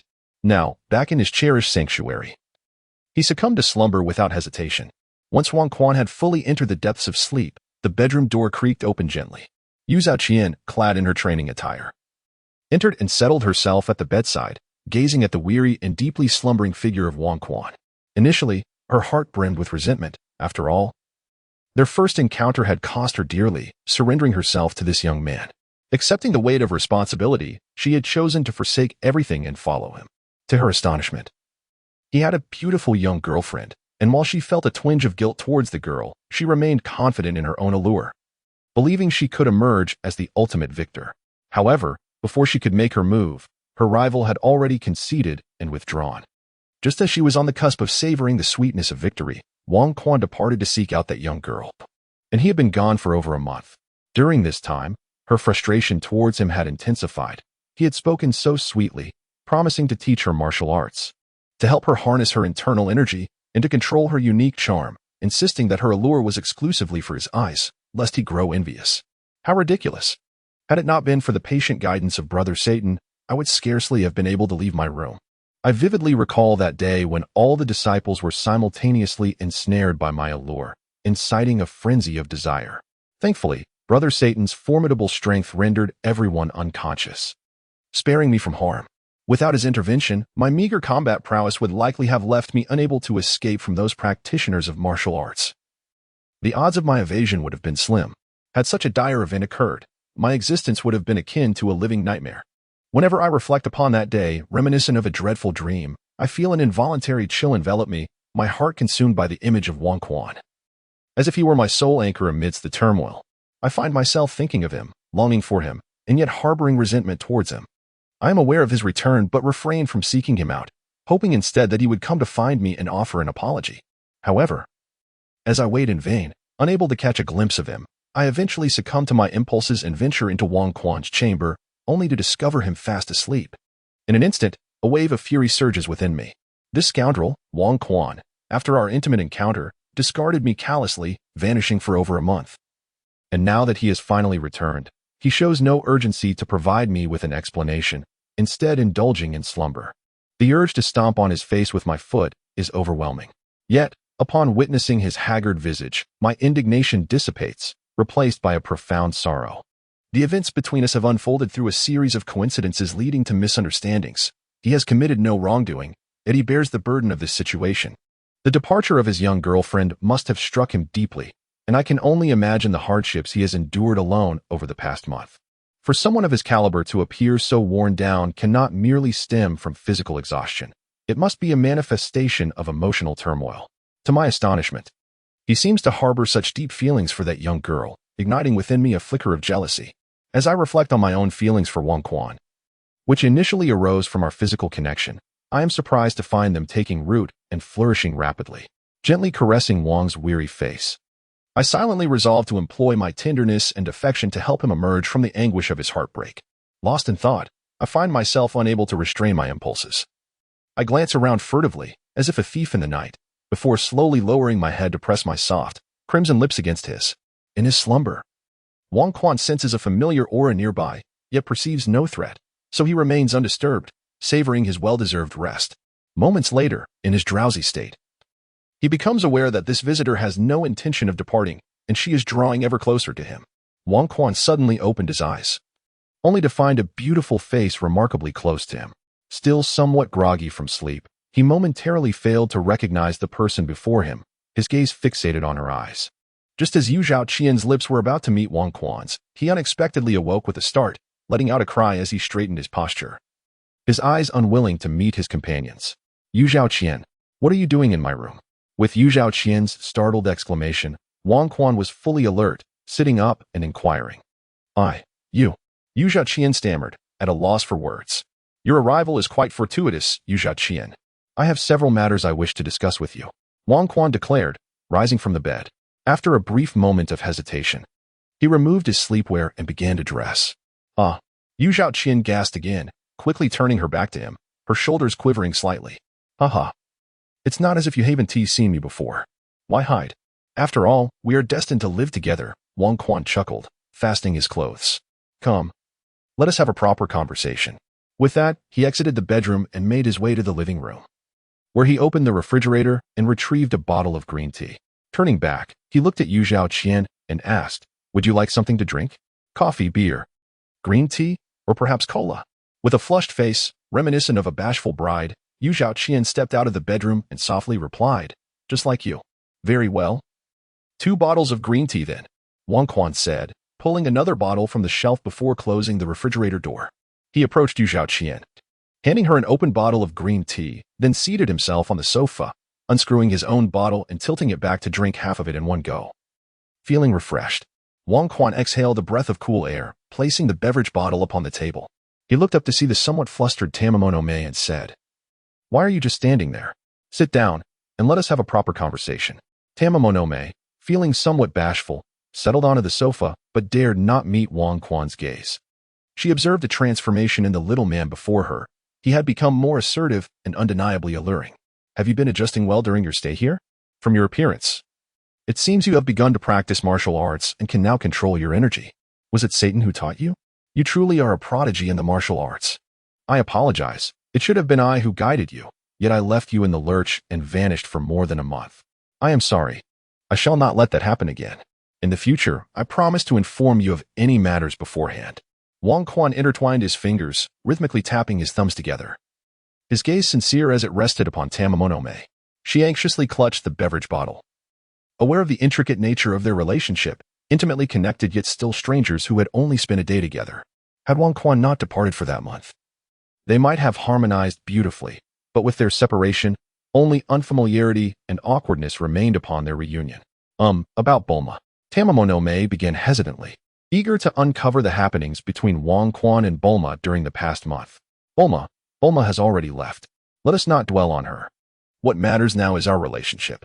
Wang Quan's expression darkened slightly at the mention of Bulma, but he soon lifted his gaze to Tamamonome. "What relationship do we have?" Tamamonome's face flushed crimson as she lowered her head, fixating on the bottle's opening as if it held some monumental secret. "Are you pretending to be oblivious? What relationship do we share? You are my woman. I am your man," Wang Quan asserted with an air of dominance. I. Tamamonome suddenly looked up at Wang Quan, her eyes sparkling with a mix of shyness and joy. "What troubles you, Tamamonome? Where has that commanding spirit gone? The one that had me by the throat and demanded I take responsibility? Do you wish to backtrack now?" A fleeting memory danced in Wang Quan's eyes as he grinned and asked. "No, I do not," Tamamonome replied, abruptly rising to her feet, her chest heaving with emotion. "That is for the best, Tamamonome. Let me tell you this. Even if you were to change your mind, I would not acquiesce. I shall bind you to my side. Even if it means using ropes," Wang Quan declared, also rising, looking down at her astonished face with a brazen smile. You. Tamamonome found herself at a loss for words, realizing that Wang Quan had indeed changed. Whether this transformation was for the better or worse remained unclear, but for now, she found herself fond of his new demeanor. "What do you mean what? From now on, I shall be your boyfriend. If you do not mind, you may even call me hubby," Wang Quan said with a laugh, reveling in the moment. How unrealistic. Yu Zhaoqian cast a dismissive glance at the group, then turned her gaze back to Wang Quan, a gentle smile gracing her lips. "What are you all chatting about so merrily? It seems that everyone here is merely indulging in idleness, while I, the only diligent one, am left to toil. Wang Quan, the martial arts academy belongs to you and your senior sister. Could you perhaps invest a little more effort? I am merely a student." The figure who had just entered, Satan, greeted them before launching into a tirade of complaints. The martial arts school, inherited from senior sister Lan Fang, was renamed after learning Wang Quan's martial arts, with shares split evenly between the two. However, it wasn't long before senior sister vanished without a trace. Wang Quan, while engaged in a romance with Bulma, still managed to teach and recruit students. Yet, this bliss was fleeting, as he too had a penchant for running away from home, leaving the vast martial arts academy under the management of his sole student. "I came here to learn martial arts, aspiring to become the world's greatest fighting champion, not to serve as a laborer. My dream is not to be the world's foremost martial arts instructor," Satan lamented internally. "Aha, Satan. Consider yourself fortunate to learn my martial arts. Managing the academy is a privilege you should cherish," Wang Quan replied with a chuckle, rising from his seat to walk around the table and embrace Yu Zhaoqian at the waist. He continued, "Satan, I appreciate your assistance in caring for Yu Zhaoqian during this time. I won't burden you with my gratitude, but I have acquired unique applications of Qi that I will teach you." "Really? You've developed new skills? That is fantastic, brother. Keep it up," Satan exclaimed, his face lighting up at the prospect of learning even more formidable techniques. He then glanced at Yu Zhaoqian, who was leaning against Wang Quan, and made a fist, signaling encouragement before hastily retreating to his own room. Yu Zhaoqian, you can rest easy now. As the words of Wang Quan resonated, the struggling Tamamonome gradually ceased her resistance, quietly leaning against his side. From that day forth, Wang Quan's martial arts training returned to its rightful path. He had reached the pinnacle of Ming Jin, enabling him to unleash the full force of his body with each punch and kick, harmonizing his entire being into a singular force that could erupt instantaneously. The next phase was in Jin, which involved the rapid release of pores to propel sweat as a weapon, a notion rooted in earthly concepts. In the realm of Dragon Ball, mastery of one's inner energy allows for the emission of energy blasts, facilitating long-range assaults. However, this does not imply that his understanding of Jin was limited. Rather, the variance in worlds results in different intensities of power. Jin, in essence, is merely the act of loosening the pores. Yet this step delves into the spiritual realm of cultivation, a domain where Wang Quan still has much to traverse. Though he possesses unrivaled strength on Earth, he remains akin to an impoverished individual on a spiritual level. To comprehend Jin, he must ardently pursue a singular direction, seeking that profound sensation that resonates within the heart, thus granting him the opportunity to step into the realm of Jin. Chapter 22. The chaos induced by the Great Serpent. Though the attainment of Jin seemed distant, it did not hinder Wang Quan's ascension in strength. With his combat power surpassing 1,000 points, his training in national martial arts continued to yield steady enhancements, with no decline in speed. He sensed that as his combat power grew, so too did the velocity of his training. In the early stages of his cultivation, his combat power incrementally increased by a few points daily, but once it surpassed 1,000, he experienced daily boosts of several tens of points. Naturally, with the rise in combat power came an equally significant increase in his appetite. He now consumed food equivalent to half of what was collectively eaten by all the students at the Martial Arts Academy. It is known that after engaging in martial arts training, each individual becomes a voracious eater. Even combined, the consumption of Satan, Tamamonome, and the 30 or so other students could scarcely rival Wang Quan's intake, due to the substantial increase in appetite following martial arts training. The tuition fees at the academy rose repeatedly, primarily to cover the cost of food. Although the students' combat prowess visibly strengthened, some could not afford the exorbitant fees and thus departed from the academy. The ancient adage, the poor excel in literature while the wealthy thrive in martial prowess, indeed holds truth. Fortunately, when Wang Quan departed from the Red Ribbon Army, Violet had discreetly slipped an unlimited overdraft bank card into his pocket. Otherwise, the burgeoning martial arts academy would have faced ruin due to his voracious consumption. What? Living off someone else's earnings? This could hardly be termed as such. Violet was wholly devoted to Wang Quan, and her wealth was, in essence, his own. At times, Wang Quan pondered the implications of his current combat prowess, which stood at a mere 1,000. With the potential to consume so much, he wondered what would happen when his strength reached billions. Would he not risk depleting the Earth's resources? Setting aside the question of whether such abundance could truly exist, he questioned whether he would engage in nothing but relentless consumption. If that were the case, even if he became the strongest in the universe, what joy would it bring? It became clear to him that there were many endeavors still awaiting his attention. After internalizing this realization, Wang Quan commenced his training. As previously mentioned, mastering the national martial arts remained a distant endeavor, and he found himself lacking any direction. Thus, he resolved to steadfastly cultivate his skills. In addition to his martial training, he began to organize the transformation techniques he had brought back from the Southern Kindergarten. Under the tutelage of Yao Zhaoqian, a master of transformation, he practiced diligently both day and night, quickly mastering the art. Together, they devised numerous imaginative applications of the transformation technique, resulting in Yao Zhaoqian radiating allure daily, even without employing her special abilities, exuding an undeniable charm. Conversely, while Wang Quan's combat power continued its steady ascent, his physical condition deteriorated, as evidenced by the persistent dark circles beneath his eyes.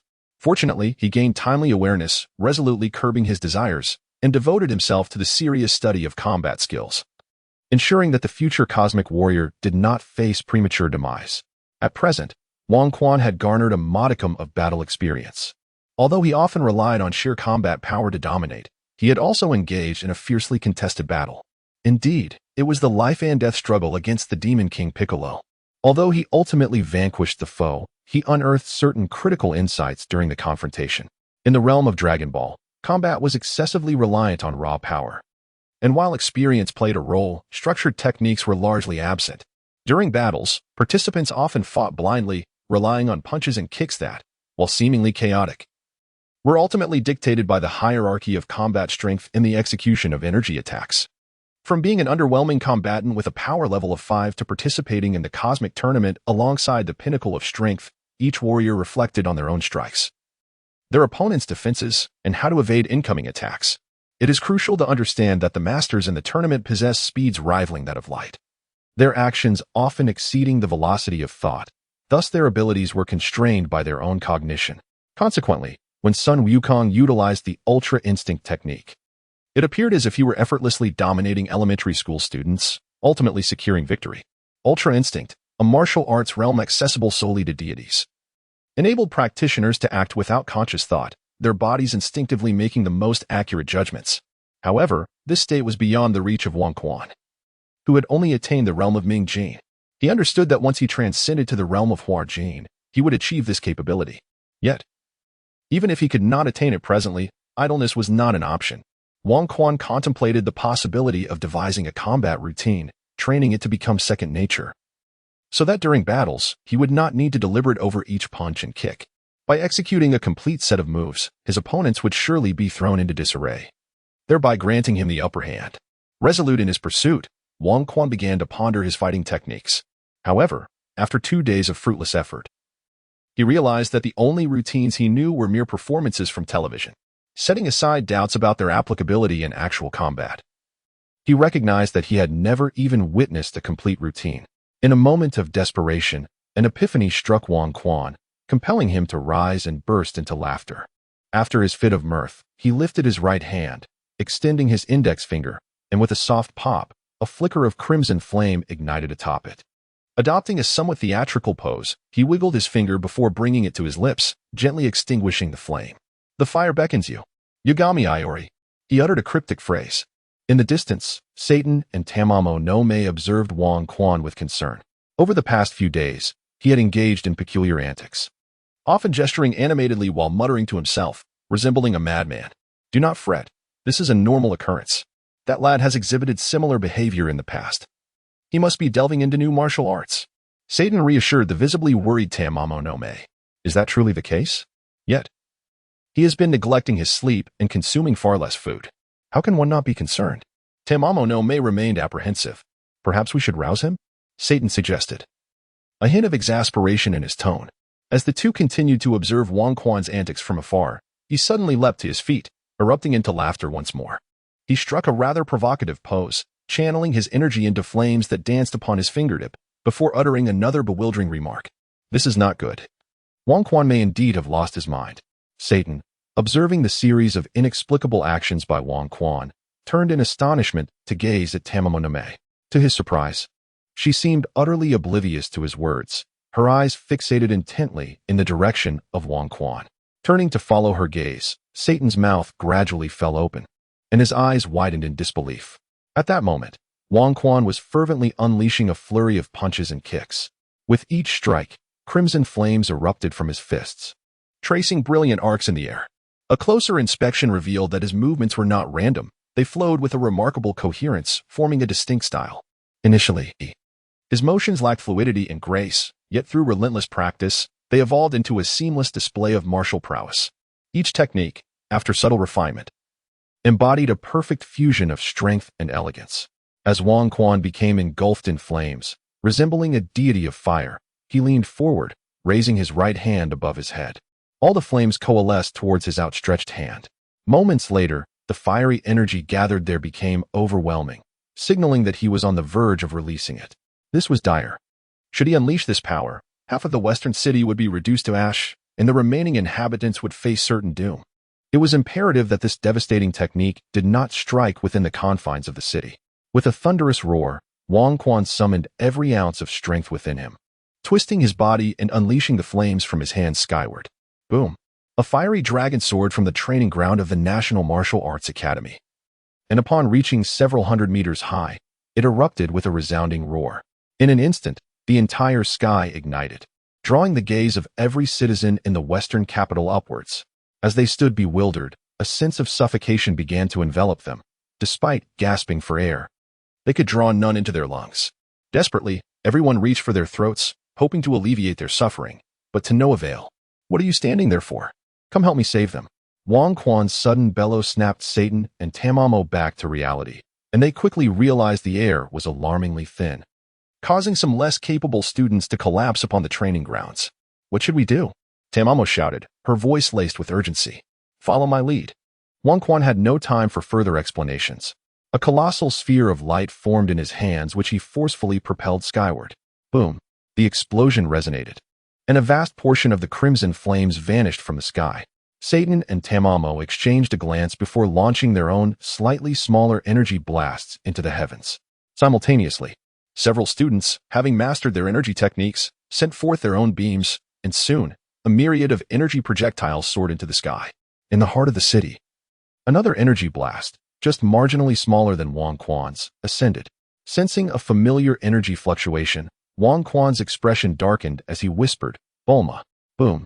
All the energy blasts erupted in the sky, the continuous rumbling filling the air as the flames extinguished. Yet, a vast vacuum formed in the sky, causing the surrounding air to rush towards it. This immense airflow birthed a rapidly spinning tornado, which displayed formidable destructive power. Though the immediate threat of suffocation had passed in the western capital, the trajectory of the tornado foretold an even greater calamity approaching. What shall we do, Wang Quan? Satan inquired, gazing up at the ever-expanding vortex with a trembling voice. What can we do? Just sit tight. Don't come up here. It's too perilous. After Wang Quan spoke with an irritable tone, he instantaneously unleashed all his strength and soared into the sky. At the same moment, a figure also ascended into the air above the city center. Hovering at the edge of the tornado, Wang Quan released his full combat power, exceeding 1,200, enabling him to resist the pulling force of the swirling winds. As he gazed at the rapidly expanding tornado, he began to contemplate a strategy. However, the scant knowledge he had acquired in his previous life had long been returned to his instructor, and that limited knowledge offered no solutions to such a disaster. Moreover, with his mind now consumed by sheer physicality, Wang Quan was aware that great strength could yield miraculous results, yet he hesitated to act recklessly. Should he dispel the tornado, an even greater crisis might emerge, leaving him in a precarious predicament. Just as despair began to envelop him, a familiar aura suddenly appeared in the sky not far from Wang Quan. Bulma, how wonderful. Surely you have a plan, don't you? Wang Quan quickly flew to Bulma's side, his face alight with joy as he noticed that she seemed to have gained a bit of weight. Humph, this is all you're doing. Bulma replied without sparing him a glance, her gaze fixed on the enlarging tornado. With her beautiful brow slightly furrowed, she muttered rapidly, uttering words that Wang Quan could comprehend individually but not when strung together. I'm sorry, Bulma, I had no inkling that such a calamity would occur.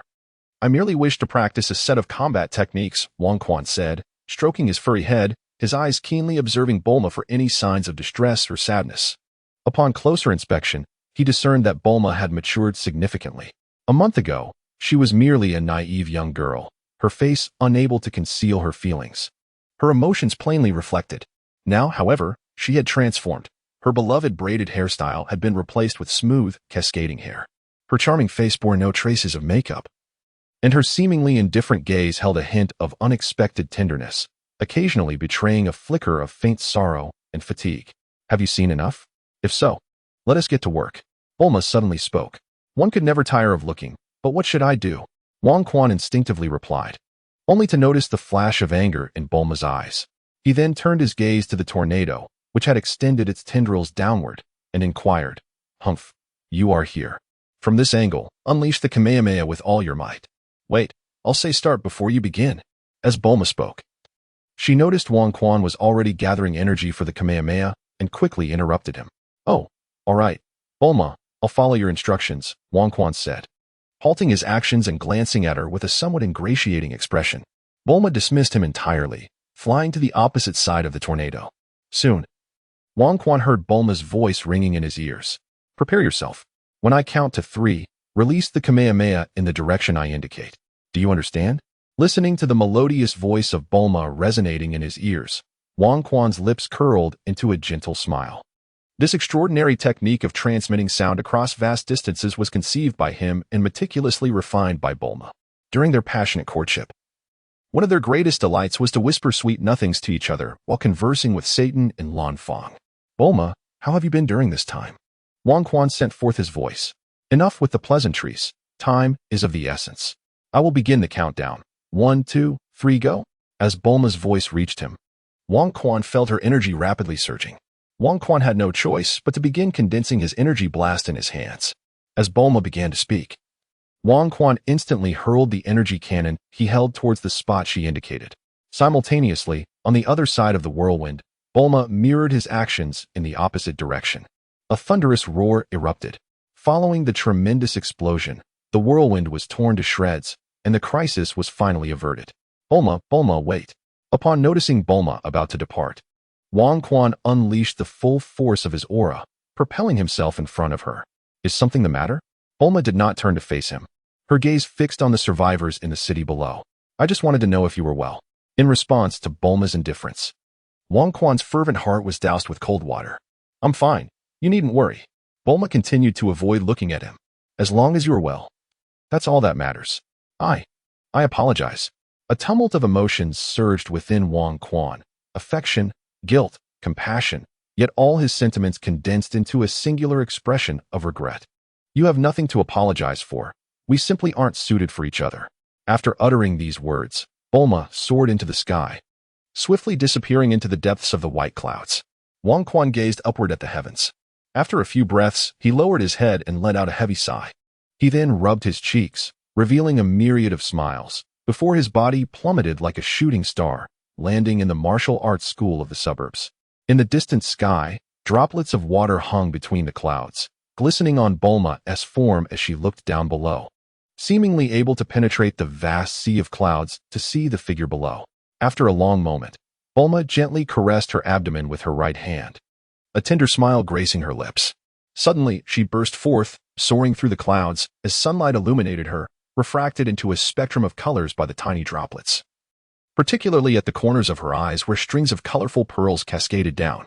The events of that day would forever be etched in the memories of the citizens of West City.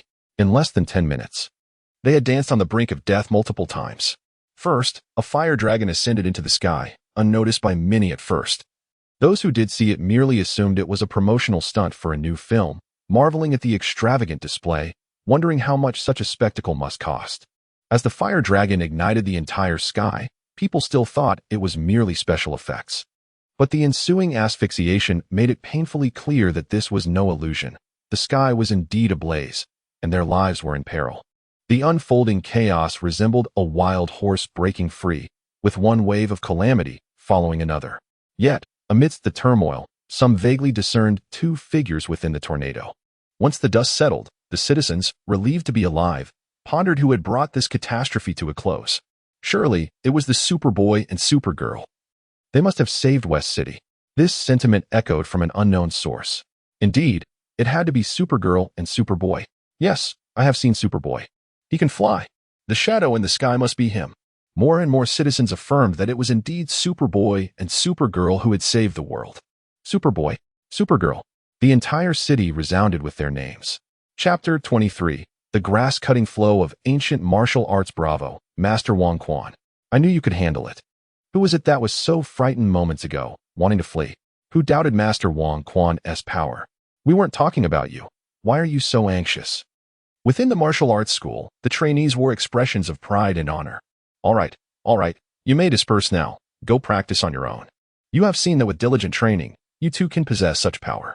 Satan turned away, urging the gathered trainees to spread out and practice independently. Satan. There was indeed someone up in the sky just now, wasn't he there? Yuzumo raised her gaze towards the heavens and suddenly spoke. Oh, is that so? I hadn't noticed. Wait a moment. When Wang Quan descends, you can inquire of him. She continued. What was I saying? Stop looking. I am referring to you. How many times must I reiterate it? You simply cannot grasp it. Come, allow me to teach you once more. Satan, diverting the conversation, ultimately whisked away an exceptionally skilled disciple to provide guidance on his movements. Satan. Yuzumo's hand fell limply to her side as she watched Satan's retreating figure, softly murmuring. Isn't she just Wang Quan's little girlfriend? I knew that even without you mentioning it. Humph. Yuzumo's delicate brows furrowed slightly as she sensed Wang Quan's energy plummeting rapidly. However, her expression soon softened, and a sweet smile blossomed on her face as she gazed tenderly at Wang Quan, who was gradually descending before her. Yuzumo. It's all right. Don't worry. I've taken care of everything, Wang Quan said, a hint of guilt evident in his flickering gaze. I knew you would handle it all flawlessly. Yuzumo bounced forward, wrapping her arms around Wang Quan's, leaning closely against him. Wang Quan, what were you doing just now? How did you suddenly transform all your energy into flames? It was quite a spectacle, though. She intended to comment on the formidable power, but recalling that the entire city had nearly been obliterated, she refrained from mentioning it. Wang Quan initially presumed that Tamamo no Mae would undoubtedly inquire about the individual who had assisted him in the heavens. He was uncertain how to respond. However, to his surprise, Tamamo no Mae did not broach that subject at all. Instead, she brought up the matter of his utilization of flames. Wang Quan promptly cast aside the multitude of explanations swirling in his mind, his expression brimming with exhilaration as he turned to Yuzeo Qian. Ha ha ha, you inquire about this? Even if you did not, I would still share it. My dear Yuzeo Qian, your husband is a genius, ha? Wang Quan's exuberance was palpable, his self-admiration evident. What joyous news do you have that you have yet to reveal? Yuzeo Qian playfully shook Wang Quan's arm, her tone laced with a hint of affection. Faced with the charming antics of this enchanting fox spirit, Wang Quan found it impossible to maintain his composure. At that moment, he yearned for someone to share in the elation of his triumph. Come, Yuzeo Qian, let us practice together, and you shall understand the source of my delight. He took her hand and led her to the training ground. Wang Quan, you mustn't hurt me, Yuzeo Qian exclaimed, her fox ears twitching adorably as she spoke with a hint of vulnerability. Fear not, I could never bring myself to harm you. I merely wish to showcase my achievements. You shall remain unscathed, Wang Quan assured her, gently tousling her hair before stepping back to create some distance. Upon their arrival at the training arena, the other students ceased their practice, retreating to the edges of the space to observe the pair's movements. Master Satan, are Wang Quan and Yuzeo Qian about to spar? An eager student inquired, standing behind Satan. Silence, and pay close attention. Wang Quan does not often reveal his prowess. Satan replied, arms crossed, his demeanor composed. Who do you think will emerge victorious, Master Wang Quan or Yuzeo Qian? Another student nudged his companion. Excitement evident in his voice. That's obvious. It will certainly be Master Wang Quan, came the confident response from a nearby student without turning to look.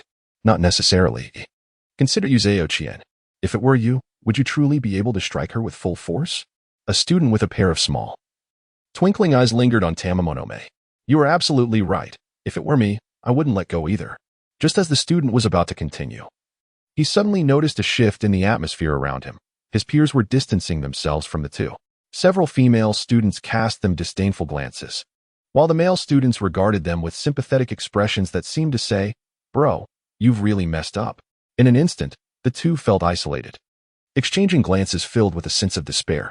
Although nearly all the male students regarded Tamamo no Mae as their dream lover, the realization that she was already taken and aligned with the formidable power of royalty compelled them to bury their feelings deep within. Their camaraderie had led them to social demise. Fortunately, the battle between royalty and Tamamo no Mae commenced, momentarily diverting everyone's attention from the two awkward individuals to the unfolding combat. Tamamo no Mae flashed a somewhat seductive smile, her body swaying effortlessly, radiating an astonishing allure. The onlookers, affected even slightly, found themselves mesmerized, their gazes unfocused. As the primary target of her enchantment, the power of allure that royalty experienced was particularly intense. His confident smile transformed into something more salacious. Royalty, what do you think? Tamamo no Mae noted that royalty had succumbed to her charms, a triumphant smile gracing her lips. She swayed her fiery red tail and approached him with a delicate feline grace, extending her slender fingers adorned with red lipstick to gently touch the center of his brow. Just as her fingertip was about to make contact, royalty's dazed expression abruptly cleared, his smile reverting to one of confidence, tinged with a hint of cunning. He tilted his head slightly, evading her touch, while a key blast, as large as a ping-pong ball, manifested at his fingertip, striking Tamamo no Mae's pronounced bosom. The key blast surged into her body, enveloping her in warmth that swiftly turned to numbness, rendering her immobile. Royalty, what have you done to me? Tamamo no Mae maintained her S-shaped stance, extending a finger and inquiring of him. The sudden turn of events snapped the onlookers out of her enchanting spell, redirecting their gaze toward royalty. Tamamo no Mae, first and foremost, you can now fully control your powers of allure, which is commendable. This ability will help you avoid many complications in life. and utilizing it in combat is indeed a brilliant strategy. However, your overconfidence in your charm is concerning. You approached me without any caution. How could you be so certain that I would be entirely entranced and pose no threat to you? Remember, the more assured you feel, the more vigilant you must be. Why did you come so close? You could have easily stood at a distance and dispatched me with a key blast. You walked right up to me, fortunately. This is merely a spar. If it were a true battle for life and death, you would be dead by now. As Wang Quan spoke, he playfully tapped his index finger on Tamamo's forehead, causing her small head to bob slightly. With each lesson imparted by Wang Quan, Tamamo's ears drooped listlessly. Do not be disheartened. You are already remarkable for being able to integrate your enchanting powers into your combat. Just remember not to place your entire trust in those charms. Always prioritize your safety. Now, let us continue our sparring, for my true potential has yet to be revealed. Noticing Tamamo's sense of disappointment, Wang Quan softened his tone and gently stroked her head. Once he concluded his words, Tamamo felt a surge of energy return to her body. She shook her ears and, with a blush adorning her cheeks, lifted her gaze resolutely. Wang Quan, I will remember everything you said. Just watch my performance from here on out. Excellent. Wang Quan clenched his fist in a gesture of encouragement, subsequently regulating his combat power to a level comparable to that of Tamamo no Me. With a powerful push of his right leg against the ground, he twisted his waist and turned, simultaneously unleashing a punch towards Tamamo no Me. As he swung his fist, a burst of crimson flames erupted from it, amplifying his striking force and dramatically enhancing his combat prowess. Tamamo no Me gasped in surprise, executing several backflips to create a distance of several meters. As she regained her footing, she anxiously brushed her fiery red hair, relieved that it had not been ignited by the flames. Raising her head, she glared at Wang Quan with a petulant expression. Wang Quan, focus. We are supposed to be sparring, not fussing over your hair, she retorted. Wang Quan, ever the instigator, took the opportunity to complain first. In truth, Tamamo no Me had evaded his attack with remarkable timing, and he had already braced himself for the possibility of her hair catching fire. Initially, he had calibrated his combat power to match hers, allowing for an evenly matched encounter. However, he had not anticipated that emulating the moves of Kyo Kusanagi from the King of Fighters would unexpectedly enhance his strength, catching Tamamo no Me off guard. It was no wonder that in the game, the Kyo Kusanagi, with his fiery prowess, could overpower the likes of Ryo Sakazaki and Terry Bogard, despite similar strength levels. Wang Quan had merely intended to practice the routine moves associated with Kyo, having chosen them because he had often played as Kyo in past gaming experiences. He had not anticipated such an unforeseen advantage. Wang Quan. Tamamo no Me huffed, her hands spreading wide as two swirling fireballs materialized in her palms. With a delicate exclamation, she thrust her hands forward, sending the fireballs hurtling towards Wang Quan in rapid succession. Bring it on. Wang Quan, with a nimble sidestep, leapt gracefully to evade two incoming fireballs. In midair, he executed a spin, delivering a powerful whip kick aimed at the ground where Tamamo no Me stood. In a swift motion, Tamamo no Me performed a small backward jump, narrowly escaping the descending strike of Wang Quan. A resounding crash echoed as fissures erupted across the hardened rocky surface. Seizing the opportunity while Wang Quan was still on the ground, Tamamo no Me elegantly raised her long legs high, her toes surpassing the height of her head, before descending with the force of a samurai's blade. With a deft roll, Wang Quan evaded the lethal kick from Tamamo no Me, his right hand bracing against the ground. Boom! The exquisite high heel, enveloped in crimson flames, utterly obliterated the rocky surface beneath. At this moment, the royal authority had already begun to surge, yet behind Tamamo no Me. As he rose to his feet and slightly turned his body, the strength emanated from the ground, through his feet and waist, and into his shoulders. With a gentle forward thrust, his shoulder pressed against the back of Tamamo no Me. The latter's body, devoid of control, soared into the air. The sovereign followed closely behind, his legs resembling two scissor blades, alternatingly kicking upwards. Each strike was light, yet it kept Tamamo no Me suspended in the air, unable to descend. Next came the sovereign's own performance, Arakawa. 9 wounds, 7 streams, 8 blades, demon flame, Kotojukiyama, a seamless and fluid series of combos left Tamamo no Me with virtually no capacity to retaliate. Even her occasional bursts of resistance were swiftly subdued by the sovereign, when at last the sovereign stood sideways, raising his right hand high. Unleashing a sphere of flames upon Tamamo no Me, she had already succumbed to despair, her eyes void of life, utterly resigned to the outcome of her defeat. Ultimately, As the flames extinguished, they revealed Tamamonome, her hair slightly curled and disheveled. As Wang Quan stepped forward, he scrutinized Tamamonome, who appeared to be unscathed.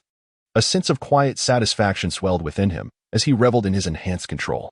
Throughout the encounter, he had effortlessly dominated Tamamonome without inflicting even a scratch upon her. Impressive. Master Wang Quan is truly formidable, they murmured, recognizing the suppression of Tamamonome's prowess. Indeed, did you not notice? Master Wang Quan's speed and strength were not overwhelming. He was deliberately restraining his combat abilities for the sake of this exchange. Once the match concluded, the students marveled at Wang Quan's prowess, while only Satan observed the scene in silence. If one were to scrutinize closely, it would be apparent that his gaze was not fixated on either Wang Quan or Tamamonome, but rather seemed to drift beyond the confines of the immediate surroundings. Wang Quan, why is your reaction time perpetually swifter than mine? How is it that you can vanquish me with less effort? Tamamonome adjusted her slightly wrinkled garments as she turned her attention to Wang Quan. Upon hearing her words, the students perked up, eager to listen intently. Even Satan refocused his thoughts on Wang Quan. Ah, you have all noticed. Indeed, during our skirmish, my reaction time was superior. Do you know why? Each of your attacks and defenses requires cognitive processing, followed by commands to your body to execute the corresponding actions. I, however, operate differently. Did you observe that many of my techniques were remarkably similar? That's because I have crafted a unique set of techniques to address various scenarios in combat. Should an unexpected situation arise, I need only to slightly modify one of my established techniques to adapt seamlessly. Thus, in the heat of battle, I am not reliant on improvisation. I have a series of combinations readily prepared for any adversary. Once again, Wang Quan shamelessly claimed this combat style as his own. Yet in this realm, it was indeed his original creation, posing no ethical dilemma. Ah, so that's how it is. I believe I am beginning to comprehend, Satan mused, stroking his beard while murmuring to himself. Master Satan, what have you understood? Please share your insights with us. The students urged eagerly. Yes, do enlighten us. As Wang Quan spoke, he directed his words specifically towards all the students. However, once he concluded, he turned and took the hand of Yuzokian, departing from the scene.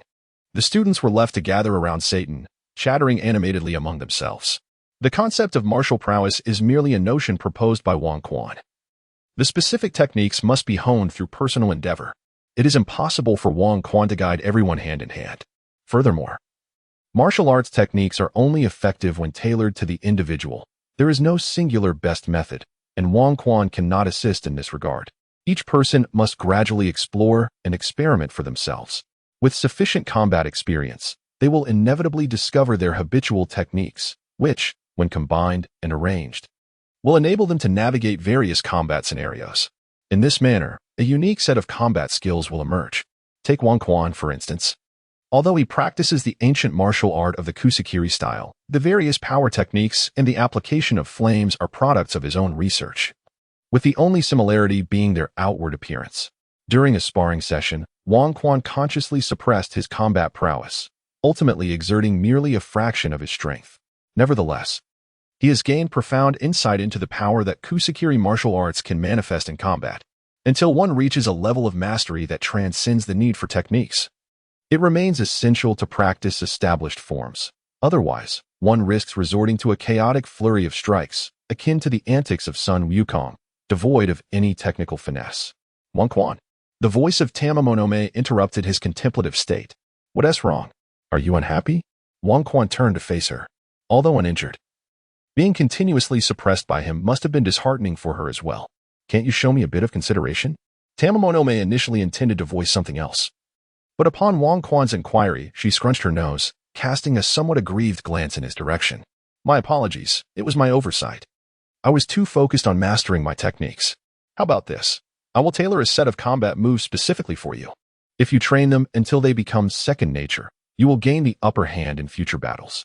Wang Quan observed the alluring Tamamonome, her fiery red tail swaying behind her, and noted her penchant for transforming her energy into flames for combat. It was all too coincidental. Since he had already adopted the fighting techniques of kusakiri, it would be inconsequential for Tamamonome to embody the persona of Shiranui Mai as well. Moreover, Tamamonome could assume the role of Shiranui Mai without the need for the revealing ninja attire, as she already possessed a tail. Thus, there was no need for alterations to her clothing. She could perfectly control her flames, preventing them from igniting her garments, allowing her to dress more modestly. Of course, when it was just the two of them, Wang Quan found immense pleasure in Tamamonome's ability to flawlessly recreate the character of Shiranui. Chapter 24. The commencement of the world's greatest martial arts tournament. Really, Wang Quan? You will design a set of combat moves for me as well. The moment Tamamonome heard his words, her earlier frustration from being suppressed vanished entirely. Indeed, it is true. You are my beloved wife, if I do not assist you. Who else shall I aid? So what do you think? Are you touched? Tamamonome, how will you reward me? Wang Quan affectionately ruffled her fluffy ears and smiled. My dear husband, whatever you desire, I shall oblige.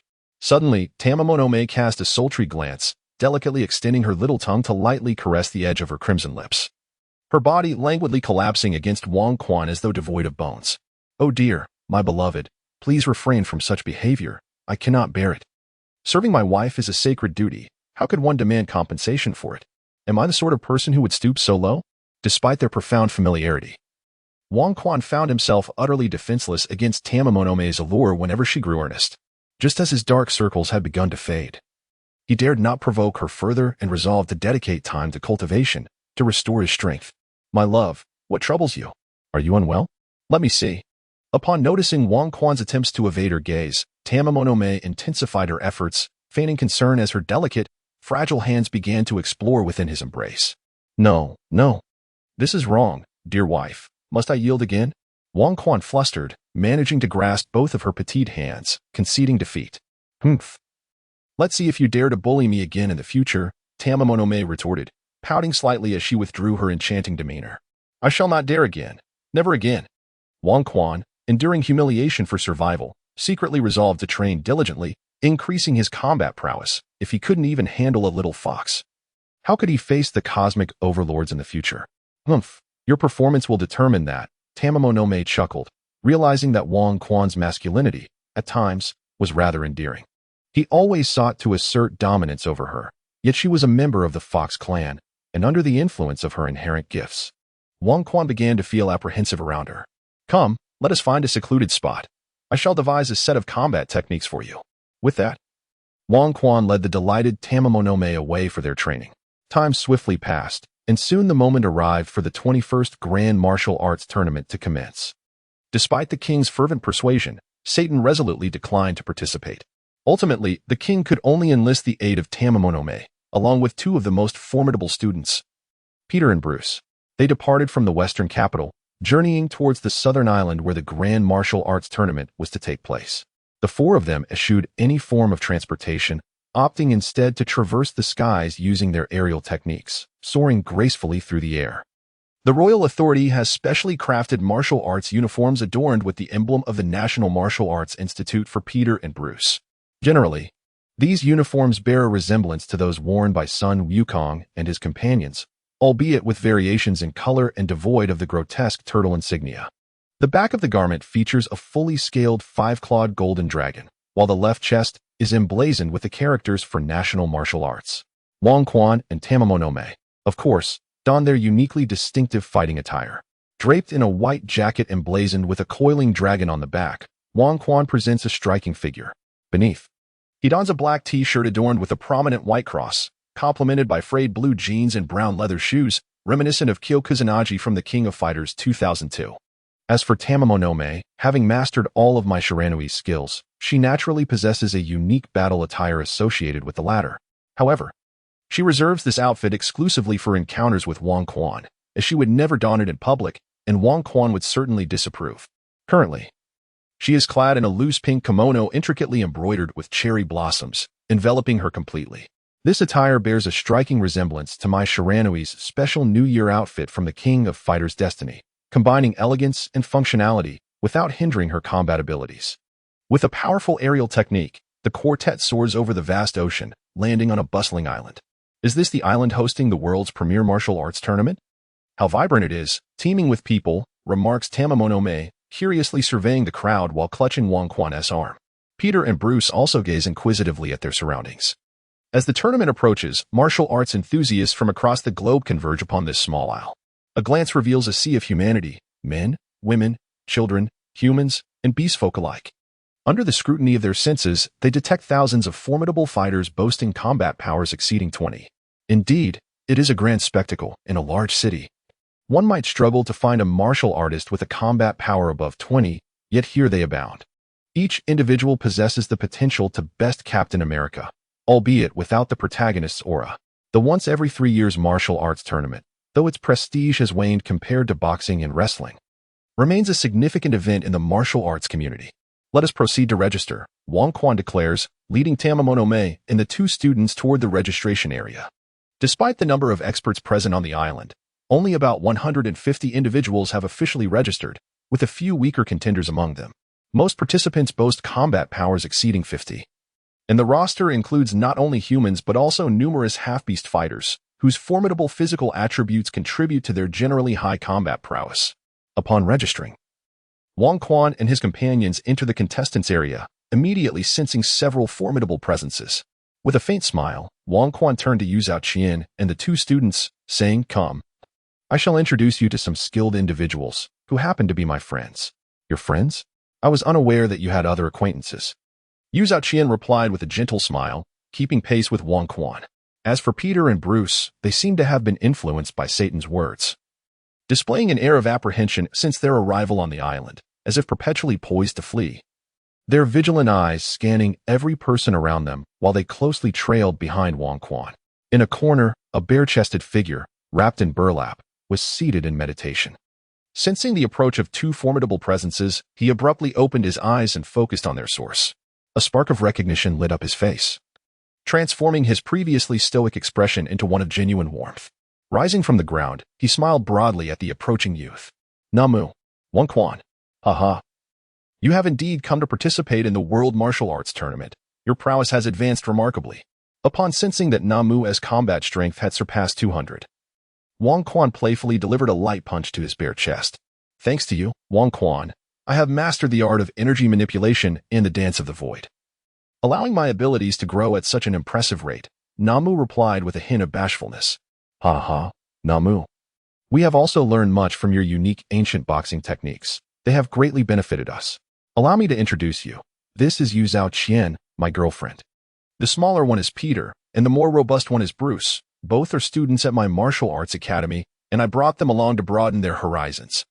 Wang Quan, grasping Namu's hand, introduced Yu Qian and the others. "Hello, you must be Wang Quan's friend. I am Yu Qian, his girlfriend," she said, curtsying with the elegance reminiscent of a noblewoman. "Greetings, Mr. Namu. I am Peter, and this is Bruce," the 2 men said, their eyes warily assessing Namu. Namu, having never encountered a beauty like Yu Qian, felt himself blush crimson, yet he turned to Wang Quan, his eyes filled with curiosity. "Isn't Wang Quan's girlfriend the whimsical Bulma? How has it changed to this Tamamonome?" However, as a friend, Namuki refrained from voicing his curiosity. Upon learning that Peter and Bruce were both students at the Wang Quan Martial Arts Academy, Namuki's expression grew solemn. It was then that he realized the 2 men emanated the 2 menacing auras he had sensed earlier, each of them possessing strength comparable to his own. In contrast to Wang Quan and Tamamonome, Namuki was astonished to find that he could not discern any aura emanating from them. No, it wasn't that he couldn't feel it. Rather, within his perception, they appeared as mere mortals, their presence faint and far removed from the powerful energy typically exuded by formidable martial artists. A flicker of doubt arose in Namuki's heart. At that moment, Wang Quan detected several familiar auras entering the contestants' area, and a smile instantly graced his face. "Ha ha ha, Namuki, Tamamonome. A few more friends have arrived. Come, let us greet them." With that, Wang Quan took Tamamonome's hand and strode toward the entrance of the contestants' area, closely followed by Peter and Bruce. Namuki, intrigued, pondered who Wang Quan's friends might be. As they wove past several imposing figures, they soon spotted a group of 5, all clad in black suits, white shirts, and dark sunglasses. "Ha ha ha, Teacher Wu Tian, you look quite dapper today," Wang Quan called out, approaching them. Although he was addressing Master Rashi, his gaze briefly flitted over Goku, Krillin, and Master Rashi. The dapperly dressed Krillin and Goku appeared quite adorable, and Master Rashi looked sprightly. Yet they paled in comparison to the alluring Lan Feng sisters beside them. The fitted black suits worn by the Lan Feng sisters not only exuded charm, but bordered on enchantment. Not only Wang Quan, but all the males present found themselves stealing glances at the 2 women involuntarily. the Lanfang sisters, dressed in suits, bore a striking resemblance to the secretary duo Mai and Iris from the King of Fighters. Beneath their captivating beauty lay a hidden menace, while Lan Chi's wild ferocity echoed the cruel beauty and mocking brutality of a relentless predator. Young Wang Quan, you've also improved, haven't you? A new hairstyle does wonders. Oh, but where is Bulma? I was curious to see if she had matured further. Lan Chi quipped, delivering a playful chop to Master Roshi's head. Master Roshi's eyes bulged as his sunglasses slipped off, and he removed his hat, revealing a quickly swelling red mark on his head. Grimacing, he rubbed the tender spot as he chuckled. Master Roshi remains as lively as ever. Bulma didn't come. This is Tamamo no Mae, my girlfriend. Namuki, I mentioned her before, the martial artist from the desert. These two are Peter and Bruce, both students at the academy. With a somewhat awkward smile, Wang Quan proceeded to introduce the individuals behind him to Master Roshi and his entourage. He gestured towards Master Roshi and said, "This is the esteemed and the illustrious Tamamo no Mae. Before you stands the divine master of martial arts, the unparalleled grandmaster, Master Roshi. These two young gentlemen are his disciples, Sun Wukong and Krillin. Do not be deceived by their youth. They possess formidable strength, which will become evident during the competition. As for these two lovely ladies, this is Sister Lan Fong, the esteemed owner of our National Martial Arts Institute, and this is Miss Lan Chi, the sister of our esteemed proprietor." As Wang Quan made the introductions, Master Roshi cast an awkward glance at the young individuals, feeling that the image of his legendary status as a grandmaster had been thoroughly diminished. However, upon glancing at his two young disciples and then back at Wang Quan's group, he swiftly relinquished any burdens he had been carrying. In that moment when Sun Wukong surpassed him, Master Roshi realized that his era had come to an end. The future belonged to the younger generation. The hollow title of the world's greatest and the moniker of the divine master of martial arts could be cast aside. There was no longer a need to maintain the demeanor of a venerable elder. With this realization, Master Roshi's awkwardness faded, and he began to openly admire Tamamo no Mae. Wang Quan possesses an exceptional eye for beauty, as evidenced by both Bulma and this exquisite Tamamo no Mae. Master Roshi, concealed behind his sunglasses, surveyed the scene while marveling inwardly. After a round of introductions, the eager young Goku dashed forward. "Wang Quan, I have become immensely powerful. I truly hope the competition begins soon, as I can hardly contain my excitement to duel with you." Goku's eyes sparkled with a pure and untainted fighting spirit. "Ha ha ha, Goku. There are many formidable warriors here. If you wish to challenge me, you must truly prepare yourself," Wang Quan replied, reaching out to affectionately ruffle Goku's spiky hair. Upon hearing Wang Quan's words, Goku lifted his gaze to the surrounding crowd, determination radiating from him. As his fighting spirit surged, the energy within him began to boil. In an instant, the once bustling contestant area fell eerily silent, as nearly all martial artists sensed the presence of a terrifying beast, capable of tearing them apart at any moment. The reason it was termed nearly was that a few ordinary individuals, who had only mastered rudimentary techniques, remained blissfully unaware of this overwhelming pressure, embodying the adage that ignorance breeds fearlessness. Cough, cough, Goku. I have told you countless times to control your energy, Master Roshi admonished, gently tapping Goku's head. Grandpa, I forgot. Hee. Goku sheepishly replied, quickly tempering his aura and scratching the back of his head with a grin. Wang Quan raised an eyebrow. Indeed, Goku's combat power exceeded 1200. Considering the unique nature of his Saiyan lineage, it was likely that during combat, his power could surpass 2000. The transformation of his own butterfly was astonishing. At this rate, when his brother Raditz arrived on Earth, Goku might very well be capable of transforming into a Super Saiyan. However, this was of little concern to him. As long as his own strength continued to grow, he would harbor no fear of these extraterrestrial beings. Goku's sudden surge of power left everyone feeling the weight of pressure. Namu, Peter, and Bruce, in particular, felt disheartened, their spirits dampened. Indeed, it was disconcerting to witness a youth, barely over a meter tall, exhibiting such formidable martial prowess, leading them to lose faith in their own martial aspirations. In the past, Nama would have faced any challenge without wavering, for martial arts represented his sole hope for altering his family's fate. Yet, the situation had changed. With the advent of flight techniques and universal capsules, the village no longer suffered from water scarcity. Martial arts had become merely a hobby. And in the face of an unreasonable martial prodigy like Goku, self-doubt began to creep in. Do not dwell on such thoughts. Goku is unlike you. Even within the vast universe, individuals of his extraordinary martial talent are scarce. Comparing yourselves to him is futile. In practicing martial arts, the foremost battle is against oneself. Upon discovering that Peter and Bruce were under a peculiar enchantment, Wang Quan immediately channeled his energy to his throat, producing a deep, resonant voice akin to that of a bass speaker, seemingly capable of controlling the rhythm of one's heartbeat. In that moment, both Peter and Bruce shivered, their hearts suddenly feeling unburdened as the earlier oppression dissipated. "Thank you, Master Wang Quan," they exclaimed in unison. "Without your guidance, I might have abandoned the martial arts," exclaimed Namu, joining his hands in gratitude, his eyes bright with clarity. "Ha ha ha, do not blame yourselves. It is truly astonishing how remarkable little Wukong is." Wang Quan chuckled. Clin, with his small head swiveling side to side, observed the expressions of those around him, secretly reveling in their dismay. "Humph. It seems you two have been shaken by little Wukong's prowess. What you are experiencing now, I, Clin, endure daily. Little Wukong is a phenomenon. No matter how hard I train, I can only watch him grow ever stronger, until eventually, I cannot even glimpse his shadow. As someone who shares a bed with him every night, the pressure I bear is beyond your imagination. Clin, you are quite impressive as well. You are on the verge of surpassing Master Wu Tian," Wang Quan remarked, noticing Clin's silence as he scrutinized each person with wide eyes, before his gaze fell upon a small bald boy from Myanmar. "Hey, not bad. Over 800 in combat power. Clin is formidable indeed." "Ah, ha ha ha, not at all. I am still far behind little Wukong," Clin replied with a modest smile. "Wang Quan, you have yet to explain why Bulma did not accompany you. Have you changed girlfriends? Did you upset Bulma?"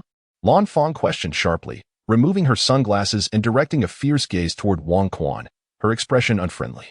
"Ha ha ha. It has been a while since we last met, Sister Lan Fang. You have grown more beautiful. You may not be aware, but Satan has managed the National Martial Arts Academy with great efficiency. Many students have become true martial artists, and after this upcoming World Martial Arts Tournament, the Academy will surely flourish even more." Wang Quan was about to continue speaking when Lan Fang, unable to contain her impatience, interrupted him.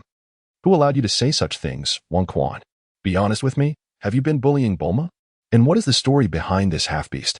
Ignoring Lan Shi's attempts to restrain her, Lan Fang fixed her gaze intently upon Wang Quan.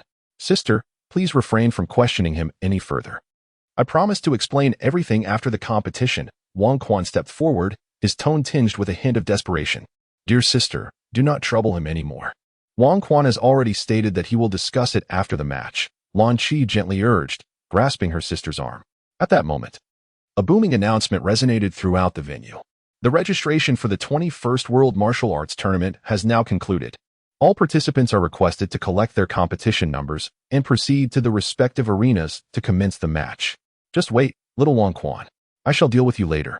Chapter 25, The Birth of the Final Eight. With a resounding clang, the sound of a gong reverberated throughout the venue, heralding the commencement of the highly anticipated martial arts tournament. Over 150 contestants, having registered for the competition, were divided into 8 teams through a drawing of lots, each set to compete on their respective arenas to determine the final 8 contenders for the ultimate showdown. In an instant, the periphery of each arena became a tightly packed throng of spectators, eager to witness the unfolding drama. Excluding a handful of imposters, each participant showcased considerable skill, executing an array of techniques that pushed the boundaries of human capability, eliciting waves of applause from the audience. The contests were fiercely contested, with victories often decided in the blink of an eye. Prolonged stalemates were a rarity. The fighters engaged in cautious probing, swiftly escalating into thunderous assaults that culminated in decisive outcomes within mere exchanges. As the matches progressed, a few exceptional talents emerged, clearly surpassing their peers. Among them were a formidable figure reminiscent of a dinosaur, a disheveled giant, and a martial artist who bore an uncanny resemblance to a middle-aged devil. The dinosaur man and the martial artist exhibited combat prowess around 70 to 80, significantly outclassing their opponents by over 20 points, carving their way through the ranks until they encountered Peter and Bruce, who effortlessly dispatched them from the stage. In stark contrast, the disheveled giant possessed a lamentable fighting capability, barely reaching double digits. Yet, the overwhelming stench emanating from him incapacitated all adversaries, rendering them powerless. Perhaps by the hand of fate, he ultimately faced off against Krillin. But the battle proved far less arduous than those depicted in the original Dragon Ball saga. Upon entering the fray, the bald fighter unleashed a single slap, the ensuing gust of wind sending the disheveled giant tumbling from the arena. At this juncture, the champions of the other 9 arenas had been determined. Wang Quan claimed victory on Arena 1, Sun Wukong on Arena 2, Krillin on Arena 3, Tamamonome on Arena 4, Peter on Arena 5, and Bruce on Arena 9. The remaining combatants on Arenas 7 and 8 prepared for their final clashes. On Arena 7, a stoic figure named Mu faced an unrelenting barrage from Lan Fang, resorting to his unique ancient fist techniques in a bid to retaliate. However, despite the unpredictability of his attacks, he found himself steadily pushed back by Lan Fang's relentless advance. Just as he was about to be forced off the stage, Mu decisively employed his sky dance technique, soaring into the air to avoid disqualification. Yet when Lan Fang followed suit and ascended into the sky, Mu's defeat became inevitable. This encounter was clearly on an entirely different level compared to the preceding matches. The surrounding audience, mouths agape and eyes wide in disbelief, could hardly fathom that 2 combatants were indeed dueling on the stage, were it not for the cacophony of flesh colliding and the cracks appearing in the arena floor. As the battle escalated to the heavens, the spectators could see nothing but the distant sounds of thunderous clashes and circles of white light. Only those participants with power levels exceeding 50 could faintly discern the traces of Mu and Lan Fang's exchange. Their ability to catch glimpses of the fight starkly highlighted the vast chasm separating them from the 2 aerial combatants, unlike the oblivious spectators below. After more than 10 minutes of aerial confrontation, both fighters, in unspoken agreement, ceased their flurry of movements. Ultimately, Lan Fang, adorned in the garb of the Turtle School, gracefully descended onto the arena, while Mu landed outside its confines. "Mr. Mu, will you not persist a moment longer? There may yet be a chance for victory," someone called out. Lan Fang, with one hand resting on her waist and her body slightly inclined, delicately tucked a strand of her long hair behind her ear. Dressed in the loose, oversized attire of the Turtle School martial arts, she exuded an alluring charm. "He, the competitor," Lan Fang jested, "my prowess pales in comparison to hers." "I am well aware of this fact." Beneath the arena, Mu stood with hands clasped, his expression serene. As Lan Fang descended from the stage, she gazed at the final arena, where her younger sister, Lan Qi, was engaged in a fierce exchange with an elderly opponent. On the 8th stage, Lan Qi, also clad in the Turtle School garb, showcased a combat style that starkly contrasted her exquisite appearance, brutal, unrelenting violence. While other competitors occasionally caused destruction to the arena, Lan Qi was an anomaly. Each of her strikes was delivered with utmost ferocity.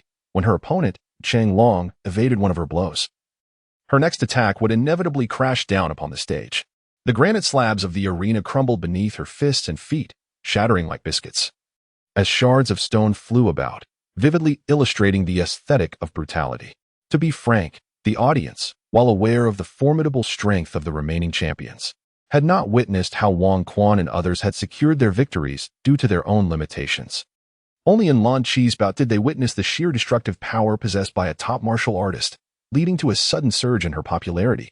With other arenas having concluded their matches, all attention was fixated on the 8th stage. The striking contrast of Lan Qi as a beautiful young woman with such a raw, aggressive fighting style captivated a vast array of fans. Her display of martial prowess attracted a throng of admirers who revered strength. Boom! A sizable crater emerged in the center of the stage. Lan Qi slowly straightened her back, withdrawing her deeply embedded arm from the ground. Her expression shifted from one of wild ferocity to calm contemplation as she regarded Cheng Long, clad in black training attire, a few meters away. A hint of disappointment flickering in her gaze. "Old senior, I am no match for you," Lan Qi acknowledged. "Hee, young girl, possessing such strength at your age is commendable. Yet your mind lacks tranquility. An impetuous onslaught like yours will yield little effect," Cheng Long gently advised with a smile. "Thank you for your guidance. I shall remember it." Lan Qi replied succinctly before gracefully departing the stage. I have one. Moments ago, the seemingly aloof Jackie Chan suddenly raised both hands, forming 2 large peace signs, and playfully blew kisses to the audience. As the final bout concluded, the 8 elite competitors emerged. A few monks approached, guiding the finalists to a wooden box to draw lots for their upcoming adversaries. The results were as follows. In the first match, Wang Quan faced Jackie Chan. In the second, Tamamonome confronted Lan Fang. The third saw Peter pitted against Bruce. And in the fourth, Sun Wukong battled Krillin. Upon witnessing this draw, Wang Quan sensed a palpable malice from the world. Peter and Bruce, along with Sun Wukong and Krillin, Two pairs of brothers were destined to engage in a brutal clash against one another, a rather twisted fate indeed. With a resounding clang of a gong, accompanied by the bark of a dog, the true World Martial Arts Championship commenced. The previous matches had merely been preliminary rounds. Now, the formal competition was set to begin. The arena was no longer the modest platform of before, but a grand square, exceeding 100 meters on each side. Elevated over a meter above the ground, constructed entirely of granite. The audience was no longer pressed against the edge of the stage. They were now seated in a more secure area. A young man, impeccably dressed in a suit, wearing sunglasses and sporting slicked-back blonde hair, confidently strode onto the arena. Esteemed ladies and gentlemen, the 21st World Martial Arts Championship is about to commence. This is a grand gathering for martial artists to exchange their skills and for combat enthusiasts to revel in the spectacle. The official rules are as follows. During the matches, the use of props is prohibited, intentional harm to opponents is forbidden, and should an opponent perish, they forfeit their eligibility and automatically lose. Falling unconscious or off the stage also results in defeat. As the host's passionate voice resonated, the first competitors were introduced, the young and strikingly handsome Wong Quan. Known for his formidable strength and ability to conclude battles in an instant, leapt gracefully onto the stage. Extending his palm, he conjured a swirling blaze of crimson flames. With a decisive fist, the flames extinguished, scattering embers between his fingers. Wow, how impressive. Wong Quan, I adore you. I want to bear your children. Curse that pretty boy, always seeking attention. Wong Quan's display instantly ignited the atmosphere. The competitors beneath the arena bore various expressions. How did Wong Quan manage to pull off such a feat? He exuded an aura of charisma, surpassing even the Kamehameha in allure. Little Wukong leapt up, clutching the edge of the ring with both hands. Indeed, Krillin shared a similar admiration for Wong Quan's move. Peter and Bruce gazed at him with sheer reverence, while Tamamo no Mei wore a subtle smile, her eyes betraying a hint of infatuation, though she quickly shook her head, her gaze towards Wong Quan shifting. Jackie Chan listened to Little Wukong and Krillin's disdain for the Kamehameha, his expression darkening. The host gasped in surprise. Yet his professionalism swiftly brought him back to composure as he announced, the next contestant is a seasoned veteran, the illustrious Jackie Chan. Let us welcome him to the stage. As the host's words echoed, Jackie Chan ascended the platform with the grace of a master, but upon reaching the center, his demeanor shifted entirely. His serious visage morphed into a playful grin, radiating a whimsical spirit. Hee, I am Jackie Chan, your dear friend. I adore you all, he exclaimed. Frolicking and spinning on stage, showering the audience with kisses. It was evident that our Jackie Chan was a playful soul at heart, yet the competition was about to commence. Jackie, are you prepared? The host awkwardly reminded him, observing his exuberance akin to that of a hyperactive child. Oh, I am ready, Jackie replied, momentarily shedding his playful guise. A sense of gravitas returning. Since you are prepared, shall we commence the match? Indeed, let us begin. Jackie extended his arms, his gaze fixed intently on Wong Quan. A few meters away, I hereby declare the match to be underway. With that, a thunderous clash echoed, accompanied by a powerful gust of wind that nearly toppled the host. Struggling to adjust his sunglasses, he witnessed the two contenders' fists collide. Jackie steadied himself in a strong stance, launching a formidable punch, while Wong Quan mirrored his posture. Extending his right leg and bending his front knee, leaning forward to deliver his own strike. The impact of their fist resonated with a tremendous roar, the ensuing gust sweeping across the ring and reaching the audience. Master Rashi, what prompted you to participate in the World Martial Arts Tournament? Wong Quan's fist firmly met Master Rashi's. It has been many years since I last engaged in battle. I wish to stretch my limbs once more, Jackie replied, not questioning how Wong Quan discerned his disguise. Then why bother concealing your identity? Wong Quan inquired, intrigued, pondering whether it was akin to the original tale. To impart the lesson of humility to Little Wukong and the others. Cough, you young rascal, let us focus on the match and leave the inquiries aside. Jackie Chan. No. The turtle hermit coughed twice and proactively relinquished the contest of strength against Wong Quan, executing a backward somersault to create distance. Very well, turtle hermit. I shall not hold back, Wong Quan declared, standing tall and casually shaking his fist. Below the arena, Little Wukong suddenly turned to Krillin. Krillin. Why does Wong Quan refer to the turtle hermit? Where is Grandpa Turtle Hermit? Little Wukong, focus on the match, Krillin replied. His gaze fixed intently on the two combatants on the stage. Oh. On the arena, the turtle hermit extended his hands, one forward and one back, Chuckling, Wang Quan. Let this old man observe the progress you have made during this time. Ha ha ha, turtle hermit, you must watch closely, Wang Quan laughed.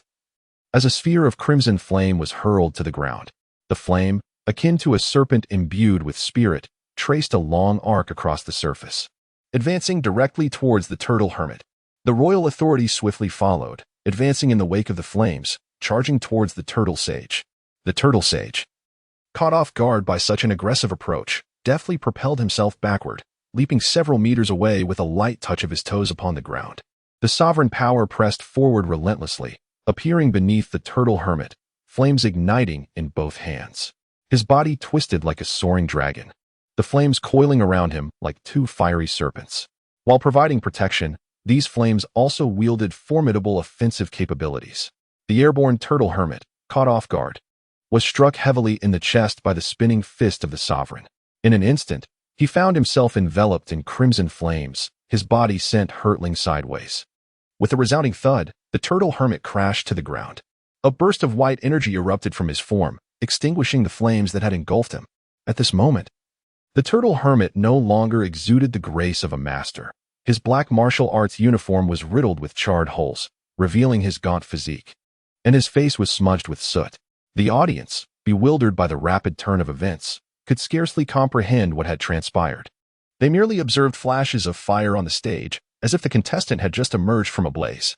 Even the host standing on the platform failed to grasp the unfolding drama. It was only the young Goku beneath the stage who discerned the reality of the situation. They had not anticipated the versatility of energy in such a manner, and in an instant, all eyes were fixated on the sovereign. What kind of technique is this, young sovereign? The turtle hermit inquired, brushing off his attire with curiosity. Ha ha ha, dear turtle hermit, I owe you my gratitude. Inspired by your earth-shattering palm, I have transformed energy into flames, developing this combat technique. I would appreciate your guidance on any shortcomings, the sovereign replied, extending a finger that immediately ignited with a small flame. Quite intriguing.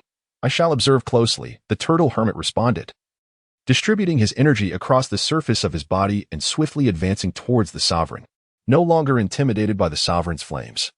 The turtle hermit unleashed a barrage of fierce punches and kicks aimed at the sovereign from all directions. The king, unyielding in his resolve, unleashed a barrage of attacks from various angles, each strike igniting with explosive fervor. The turtle hermit's array of punches and kicks was deftly intercepted by the king's relentless onslaught. After a prolonged struggle with no breakthrough, the turtle hermit finally revealed a minor flaw, which the king, with keen perception, swiftly capitalized upon. He unleashed a series of strikes, 7 waves, 8 cracks, 9 wounds, each infused with a fiery force that pummeled the turtle hermit, leaving him with no opportunity to mount an effective counterattack. Just as the king believed he could execute a flawless combination to vanquish the turtle hermit, an unexpected turn of events transpired. As another fist ascended, the king felt a jolt within. Indeed, the turtle hermit before him vanished like an ethereal illusion. Wang Quan ceased his relentless assault and turned to gaze at the opposite side of the arena. There, the turtle hermit appeared in a rather disheveled state. Clad in mere strips of fabric, his hair and beard similarly ravaged, with a significant portion singed away. The spectral fist, Wang Quan asserted with certainty, "Ha ha! You little rascal, do you not know the virtue of respecting the elderly and cherishing the young?" The turtle sage gradually regulated his hurried breath. "In the presence of your esteemed self, I dare not afford even the slightest relaxation," Wang Quan remarked with a smile, flattering him. "Humph, young one. You still have much to learn." As his words fell, dozens of figures resembling the turtle sage appeared on the arena, each engaged in various gestures and expressions, every one of them seemingly vivid and lifelike. Wang Quan, probing with his aura, found it equally futile, for each apparition bore the essence of the turtle sage. "Hee hee, Wang Quan, can you discern the old man among them?" "Ha ha," the voice echoed from all directions. "Alas, I cannot find him." The turtle sage truly lives up to his name, having perfected the afterimage technique to such an extraordinary level. There is no choice left but to shatter it with sheer force. With unwavering resolve, Wang Quan ignited a fierce blaze in his hands, then bent low to forcefully strike the flames upon the ground. In an instant, the fire surged forth, engulfing the entire arena, while dozens of turtle hermits vanished like mirages within the inferno. Ha ha ha, turtle hermits, there is no escape for you now. Chapter 29, Lan Fang's Defeat. The loquacious Peter, it is truly astonishing, simply extraordinary. As the competitors Wong Quan and Jackie Chan took to the stage, they presented us with a duel of unparalleled excitement. The contestant of royal authority wields the extraordinary ability to manipulate flames, a power that surpasses all imagination. To my astonishment, the contestant named Jackie Chan has employed the art of duplication. Could he truly be the fabled ninja? Meanwhile, the host, who has long concealed himself beneath the arena, is fervently narrating the fierce battle unfolding above. As an ordinary person, he is utterly incapable of perceiving the clash between the royal authority and Master Roshi. Yet he perseveres in his fervent commentary of this duel. Royal authority, have you been progressing at an astonishing pace? The somewhat disheveled Master Roshi gazes at the royal authority, his eyes reflecting the bittersweet passage of time. Master Roshi, shall we hasten to determine the victor? The royal power unleashed a dark flame upon the ground, and he swiftly charged towards the turtle sage. In response to the same assault, the turtle sage ceased his evasive leaps, gathering his energy into his fists before delivering a powerful strike to the earth. Boom! A substantial crater formed instantly, while the fiery serpents of dark flame extinguished simultaneously. Before the turtle sage could fully rise, the royal power surged forward, executing a series of devastating attacks. Wild bite, 9 wounds, 8 streams, and finally, the melody of Qingyue Yang. With regal authority, the king raised his right hand, gripping tightly around the neck of the turtle hermit. Boom! A fiery explosion erupted from the king's palm, engulfing the turtle hermit's entire form in flames, sending him crashing heavily onto the arena. The turtle hermit bellowed. His muscles swelling dramatically, the frail old man instantaneously transformed into a muscular titan. Simultaneously, the flames that once engulfed him were extinguished. You little rascal, witness my technique. The turtle hermit extended his hands, and the energy between his palms morphed into golden lightning, crackling incessantly. Universal thunderous palm. The turtle hermit thrust his hands forward, the lightning coiling around the king like a chain, swiftly ensnaring him. The king's entire body was then enveloped in electric energy, suspended in midair. Young king. Do not presume that you alone possess the power of elemental transformation. Behold my universal thunderous palm. The sovereign cries out in despair. Beneath the arena, Lan Fang's face is etched with concern, while Yu Zhao Qian maintains a constant smile at the corners of her lips. Surrender now, sovereign, you have already lost, unless you summon your true strength. The turtle sage begins to counsel the sovereign. It is impossible. Wong Quan gritted his teeth, emitting a sound as flames erupted from his entire being, directly dispelling the lightning energy of the turtle sage. Simultaneously, the flames began to coalesce around his fingertips. Behold my ultimate technique, the super deadly move, Great Serpent Fowl. In midair, Wong Quan swung his right hand, conjuring a crimson fire dragon alongside. Boom! The fire dragon exploded into a colossal inferno, enveloping the turtle sage completely. The royal authority descended from the heavens, gazing upon the turtle hermit engulfed in flames, showing no inclination to intervene. With a sudden surge of energy, the flames encircling the turtle hermit vanished entirely, revealing the frail, emaciated figure of the old master upon the arena. Turtle hermit, what do you think of my fighting techniques? The king laughed heartily. The youth of today are truly remarkable. At such a tender age, they not only surpass me in strength but also exhibit unique skills. Now, do tell me honestly, how much strength did you just employ? The turtle sage, stroking the remnants of his beard, inquired with curiosity. Perhaps just a fraction, no more than a tenth. Wong Quan reached out to touch his hair, a shy smile gracing his face. Truly a peculiar little creature. Alas, the future of Earth now rests in your hands. After Master Roshi expressed his sentiments, he swiftly leaped down from the arena. After half a minute in the arena, Wong Quan realized that the host had yet to announce his victory. He turned to the audience and exclaimed, "Come on, announce it. The contestant Chung Long has forfeited. And the victor is I, Wong Quan." The host, flustered and somewhat intimidated, scrambled onto the stage and grasped Wong Quan's right hand, raising it high. "Ladies and gentlemen," he announced, "the thrilling duel has concluded. Chung Long has conceded, and the champion of this battle is none other than the esteemed Wong Quan beside me. Royalty, royal authority." Although the audience could not discern the intricacies of the match, the brilliance of royal authority's flames was undeniable, and his mastery over fire ignited admiration in many. Amidst the resounding cheers of the crowd, royal authority descended from the arena, only to discover that Master Roshi had vanished from sight. A subtle smile graced his lips, as he surmised that Master Roshi was likely concealed somewhere, busy plucking at his wig. You are truly remarkable, royal authority, exclaimed Tamamonome, stepping forward for a warm embrace. Lan Fang observed this with a raised eyebrow. Of course, one need only consider my identity. By the way, Tamamonome, once you ascend the stage, refrain from exerting your full strength. A gentle touch will suffice. Wang Quan whispered softly to Tamamonome, "What? Are you concerned about that so-called Lan Fang getting hurt?" The tone of Tamamonome was laced with sarcasm. "What are you thinking? With your current combat prowess, if you were to unleash your full strength, this small island would not withstand it. You must restrain yourself. Your fighting capacity must not exceed 200 points." Wang Quan grasped Tamamo's delicate hand and spoke earnestly. "Very well. However, I shall not yield to that Lan Fang, humph. If it becomes uncontrollable, you may take to the skies for battle. Just ensure the spectators below remain unharmed," he promptly advised. Tamamo let out a soft huff, resembling a pink cloud, as she ascended to the arena. Simultaneously, Lan Fang also emitted a cold snort, appearing on the stage as if by instantaneous movement. Upon the arena, the host had already announced the names of the competitors for the second match. The venue erupted with a tidal wave of cheers, a stark contrast to the reception Wang Quan and Master Rashi had received earlier. It seemed the audience's enthusiasm for combat paled in comparison to their delight in witnessing a duel between beautiful women.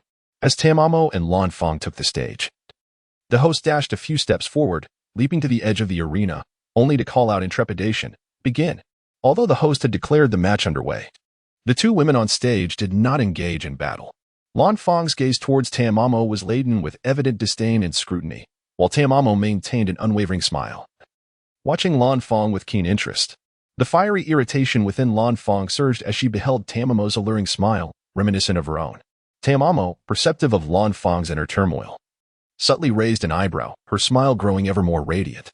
"Sister Lan Fang, may I address you thus? Wang Quan refers to you in such a manner. He. It seems you harbor quite the grievance against me. Have I offended you in any way?" Tamamo delicately retrieved a red fan from her kimono, gently opening it to cover her lips. "Humph, Vixen, let us see if you have the strength to speak after this." Lan Fang, unable to contain her burning rage, shouted as she charged toward Tamamo. Bang! Tamamo was propelled backward in an instant. Creak! Her feet carved two long marks upon the arena floor until, just before the edge, she forcefully stomped her right foot, creating a large crater. Simultaneously, she came to a halt. Her enchanting smile vanished, turning to Wang Quan below the arena, her lips silently forming a few words. "No. Tamamo, mind your limits." Wang Quan shouted in a moment of panic. Tamamo cast a fierce glare, yet her smile returned. Just as Wang Quan released a sigh of relief, he noticed Lan Fang had already crossed half the arena, now facing Tamamo, her combat prowess fully unleashed. Her long legs rose like a battle axe, the heel aimed menacingly toward Tamamo's head. "Humph, let me see what you are capable of." Lan Fang's heel hovered above Tamamo's head, her voice finally escaping her lips. "Humph." Confronted by the aggressive Lan Fang, Yuzokian let out a cold huff, her body twisting as a layer of crimson flames ignited upon her fiery red tail. The flames not only thwarted Lan Fang's assault, but also engulfed her entirely, while a formidable force of levitation propelled Lan Fang skyward. Yuzokian crouched slightly before leaping into the air, swiftly catching up to Lan Fang, who had extricated herself from the flames. The two combatants, now airborne, ceased to restrain their full prowess. Boom! Following a resounding collision, the clouds vanished, revealing a sky of pristine azure. Lan Fang's attack style bore the unmistakable marks of the turtle school, characterized by steady punches and kicks, executed with seamless fluidity and relentless aggression. In stark contrast, Tamamonome moved with the grace of a nimble swallow, effortlessly evading Lan Fang's onslaught. And each counterattack left Lan Fang in considerable discomfort. Soon, the two concluded their probing skirmish and transitioned into earnest combat. While the turtle school lacked a fixed defensive pattern, Lan Fang's solid foundational skills allowed her to maximize the efficacy of her ordinary strikes. Remarkably, Tamamonome found herself momentarily at a disadvantage, compelled to retreat and create distance. Faced with Lan Fang's fervent advance, Tamamonome, with a playful laugh, waved her hands forward, each motion conjuring spirals of flame that surged forth. A barrage of fireballs, reminiscent of fans, thwarted every avenue of attack that Lan Fang attempted. Sensing the intense heat radiating from the flames, Lan Fang hesitated to press forward. And in that fleeting moment of indecision, Tamamonome gathered her energy. Her entire form became engulfed in flames, and as she began to spin, She transformed into a colossal fiery wheel that hurtled toward Lan Fang. The speed of this maneuver was astonishing. Lan Fang was unable to evade and was swept into the fiery vortex, leaving a long trail of flame in her wake across the sky. Only when the flames enveloping Tamamonome had fully dissipated and her body came to a steady halt in midair, could Lan Fang extricate herself from the whirlwind. She plummeted like a stone, her body ablaze, tracing a straight trajectory through the air before ultimately crashing into the ocean. Of course, this spectacle was observed by the seasoned experts among the royal elite, while the audience witnessed an entirely different scene. After the host announced the commencement of the match, the two beautiful competitors did not immediately engage, but instead exchanged glances and a few words. Then, with a thunderous boom, a massive hole erupted at the edge of the arena, succeeded by an engulfing wave of flames. The sky reverberated with immense, muffled sounds as a fiery streak darted through the heavens, soon followed by the colossal spinning fire wheel racing toward the distant horizon. To be candid, the audience's viewing experience was far from satisfactory. They witnessed the competitors take to the stage, but thereafter were left in the dark. Some spectators began clamoring for refunds. Indeed, Sister Lan Fang exhibited no resistance, swiftly succumbing to Tamamonome's overwhelming assault. In her current state, Lan Fang appeared utterly disheveled, as Tamamonome's full-force attack not only drained her of all energy but ultimately ignited her entire being. She was now incapable of controlling her body. Crashing heavily upon the surface of the sea. Boom. A colossal wave surged upon the surface of the sea, and Lan Fang felt a sweetness in her throat as a mouthful of blood erupted from her lips. She was utterly devoid of strength, resembling a delicate doll adrift on the water.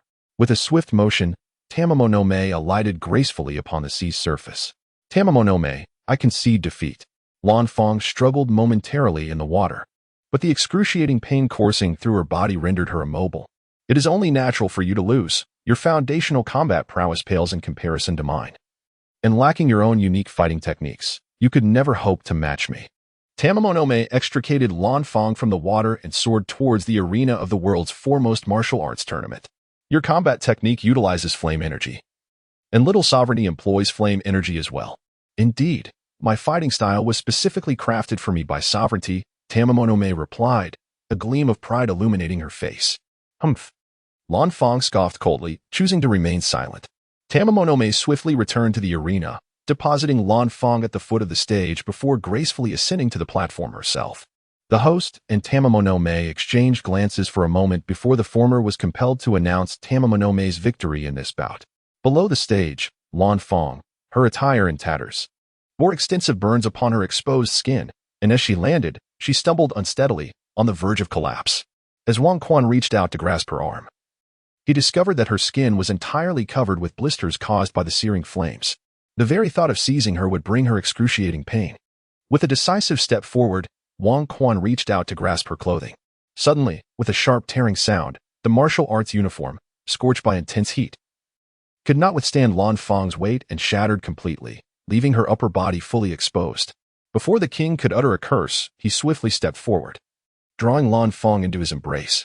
He turned to shield her from prying eyes, then casually removed his jacket and draped it over her shoulders. Alas, what a pity! A sigh echoed from the side.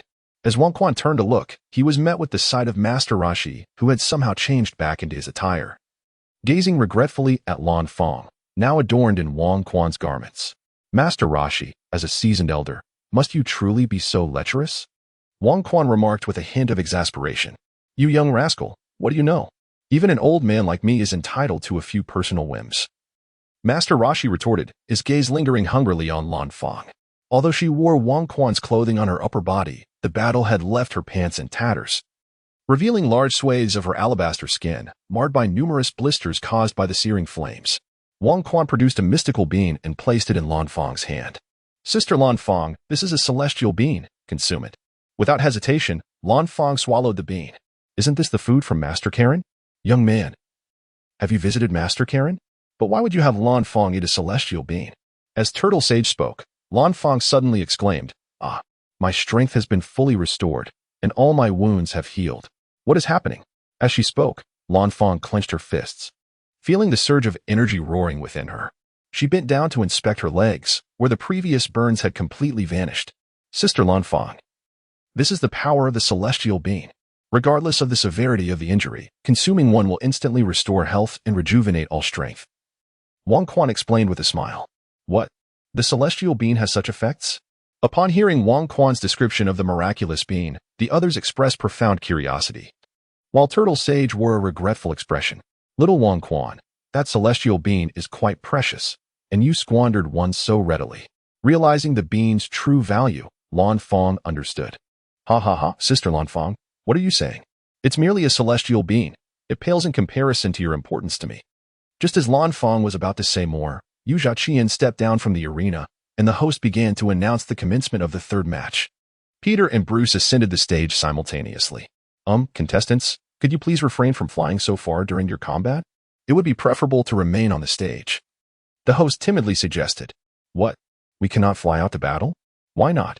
I mean, if we do not take to the skies, we cannot showcase the prowess of our martial arts academy. Peter exclaimed. Oh my, let me be frank with you. Do you see my attire? Yes, right here, Martial Arts Academy. Indeed, you are not mistaken. We are both students of the Martial Arts Academy. Why are we participating in this competition? Of course, it is to promote the skills of our academy. Oh dear, if you do not allow us to battle in the air, how can we demonstrate the might of the Martial Arts Academy? What did you say? The audience is requesting refunds? No. Why would they want refunds for such an exhilarating battle? Just as the host finished speaking, Peter buzzed incessantly like an irksome insect. Peter, cease your chatter and look down at the arena. Bruce whispered a reminder. Peter turned to see that Wang Quan, beneath the stage, had a rather dark expression. Oh dear. Peter realized he was in serious trouble. Master Wang Quan was angry. Bruce, save me, please. You two, perform well, or else. Below the stage, Wang Quan raised his hand into a fist, producing a series of ominous cracking sounds. Chapter 27, The Battle of Two Pairs of Brothers. Bruce. What should we do to appease Master Wang Quan? Oh, my wretchedly quick tongue, Peter exclaimed. I understand, Bruce. You truly are a genius. Well, perhaps just slightly less of a genius than I am, he quickly amended. All right, Bruce, don't be upset. You are indeed more of a genius than I. Is that satisfactory? Oh, buddy, how could you resort to a sneak attack? While Peter babbled incessantly, Bruce leaped high into the air, his robust figure soaring over 10 meters. Then, with both fists clenched, he came crashing down towards Peter on the stage. Boom. Peter nimbly jumped aside, perfectly evading Bruce's powerful strike. The stage, however, was not so fortunate. Beneath Bruce's tremendous blow, it cracked like a fragile cookie. Bruce, you thick-browed fellow, how dare you sneak attack? Just watch, I will retaliate, Peter shouted. Dodging Bruce's assault, his voice never ceasing. Despite his slender frame, he possessed surprising strength. He dashed forward rapidly, launching himself into the air, legs together, and landed heavily on Bruce's back. Boom. Bruce's formidable body was thrust to the ground, sliding several meters across the stage. He quickly rolled back to his feet, legs positioned to counteract the inertia, and gripped the stage with both hands. The sound of grinding echoed as Bruce's hands carved shallow grooves into the surface. Finally coming to a halt, he exhaled heavily, stood upright, and shook his head from side to side, producing a series of cracking sounds. Oh no. The big guy is getting angry. I'm so scared. Peter feigned fear, covering his mouth with his hands. That skinny one is too brazen. Big guy, take him down. Yes, big guy, I support you. Go for it. The audience began to cheer. And those who had earlier threatened to demand refunds were now engrossed in the match unfolding on the stage. Beneath the stage, several skilled fighters observed the two performers with disdain, then glanced at Wang Quan, their expressions filled with contempt. Cough, we can't help it. The audience's level is too low. If we were to get serious, they wouldn't see anything at all. We must let them perform like this. Sister La Fong. This is also to promote our martial arts school, isn't it? The situation was somewhat awkward for Wang Quan, who could only express, alas, this is an inevitable circumstance. For centuries, martial arts have been in decline, and ordinary individuals who have not practiced cannot truly comprehend the power of martial artists. They cannot even perceive the movements of these practitioners, as if they belong to entirely different realms. I had thought that once I and old Crane departed this world, martial arts would completely vanish from the earth. Yet, unexpectedly, a group of young individuals has emerged, indicating that martial arts have not entirely faded away. The Turtle Sage, momentarily reflective, reminisced about a time when martial artists were abundant and various martial arts tournaments flourished. allowing for exhilarating combat and exchange of skills. However, following the chaos instigated by the Demon King Piccolo, the martial arts community has suffered a stark decline, with only himself and Old Crane barely holding the fort. Now, during the world's foremost martial arts tournament, it is truly lamentable that the audience cannot even witness the movements of the martial artists. Wu Tian, you have practiced my national martial arts. Do you think that if I were to disseminate it entirely, it might alter the current state of the martial arts world? Wang Quan suddenly posed the question. What? Wang Quan, are you suggesting that you will fully propagate the national martial arts? The turtle sage was taken aback, and then frowned in contemplation. As a master of martial arts, he understood the repercussions such an action could entail. In the realm of Dragon Ball, martial arts training requires innate talent and diligence, guided by capable mentors, with the utmost necessity being extreme training to transcend the limits of the human body. We have seen how effortlessly Goku and Krillin seemed to master extraordinary combat prowess under the Turtle Sage's tutelage in just 1 year. Yet, every day they pushed their physical limits, a feat that ordinary practitioners cannot achieve. Years of relentless training may enhance their combat abilities, but without transcending their physical boundaries, they will forever remain ordinary. Take for instance the Turtle Sage's disciple, the Bull Demon King. His combat strength is commendable, but pales in comparison to his senior brother, Sun Wukong, simply because he never broke through his physical limitations. National martial arts, however, differ significantly. The practice of the horse stance subtly enhances bodily strength and emphasizes perseverance. Unlike the traditional training methods seen in Dragon Ball, which are often unsustainable for ordinary individuals, many fail to endure and become ineffectual before achieving mastery. In contrast, the practice of national martial arts, as Wang Quan currently engages in with horse stance and spinal alignment exercises, is beneficial for health. Continued practice yields only advantages. As for the more damaging techniques within national martial arts, Wang Quan himself does not employ them. Thus, it appears that mastering the horse stance can gradually augment one's physical strength, and whether one chooses to wield that power in combat is a personal decision. Nevertheless, this would lead to an enhancement of physical fitness. At the very least, they would no longer be unable to perceive the movements of martial arts masters. Wang Quan, have you truly considered this? Such a decision would instigate monumental changes in the world. The Turtle Sage spoke with a grave expression. He could already envision the immense turmoil that would ensue in society when ordinary individuals acquired superhuman powers in a short span of time. Ha ha ha, dear Turtle Sage, fret not. I have already contemplated this. While the widespread dissemination of martial arts may lead a considerable number of individuals to succumb to their darker impulses, straying onto the path of crime, at that juncture, the number of virtuous individuals wielding power will vastly outnumber the malevolent. They will hardly stir significant upheaval. And do you not have faith in us, in Krillin and Goku? Regardless of the circumstances that may arise, we shall maintain control, especially since we possess the Dragon Balls, declared Wang Quan confidently. Thus, the Earth would witness a surge of numerous skilled practitioners, ushering in an era of martial arts flourishing. The Turtle Sage gazed up at the sky, envisioning such a scene in his mind. Indeed, by that time, we martial artists would no longer feel the solitude that we currently endure. Wang Quan similarly turned to face the sky alongside the Turtle Sage. Boom. In the arena, Bruce heftily slammed Peter to the ground. Peter struggled momentarily before collapsing, motionless. The audience erupted in cheers, and after the announcer's countdown, Peter remained down, leading to Bruce's victory in the match. He then hoisted Peter onto his shoulders and exited the ring. This match was purely theatrical, however, to the spectators. It was the most enthralling contest. Peter's agility and versatility, coupled with Bruce's sheer brute force, rendered their combat somewhat exaggerated, evidenced by the shattered slabs on the arena floor, yet not overly so, allowing some audience members to harbor the illusion that they too could excel in such feats. Simultaneously, they firmly etched the dragon emblem and the words national martial arts from Peter and Bruce's attire into their minds, contemplating enrolling in a martial arts academy after the conclusion of the World Martial Arts Tournament. Excellent work, both of you. Upon our return, I shall devise some fighting techniques for you, Wang Quan remarked with a smile as Peter and Bruce descended from the arena. Truly? That would be splendid, Master Wang Quan. Primarily, my performance was outstanding, while Bruce lacks any artistic flair. Oh, my apologies, buddy, but I must say, your approach in the arena was rather brutish. Audiences might grow weary of such a display, Peter quipped as he executed a graceful leap off Bruce's shoulder, resuming his incessant chatter. Peter, If you do not cease your prattling, your rewards shall be forfeited, Wang Quan interrupted loudly. No, Master Wang Quan, you cannot do that. Peter would be heartbroken. You would lose Peter, Bruce exclaimed, resembling a caretaker as he tucked Peter under his arm, covering his mouth with a large hand. With a sincere, hearty smile, he expressed gratitude. Thank you, Master Wang Quan. Promoting the Martial Arts Academy is our duty. Indeed, your disposition is well suited for such combat techniques, Wang Quan replied. Wang Quan gazed at the towering and robust Bruce, whose laughter concealed his eyes, and with a slight nod. He had already conjured an idea of which skill from King of Fighters he could employ to deceive him. At that moment, the host announced the commencement of the final match.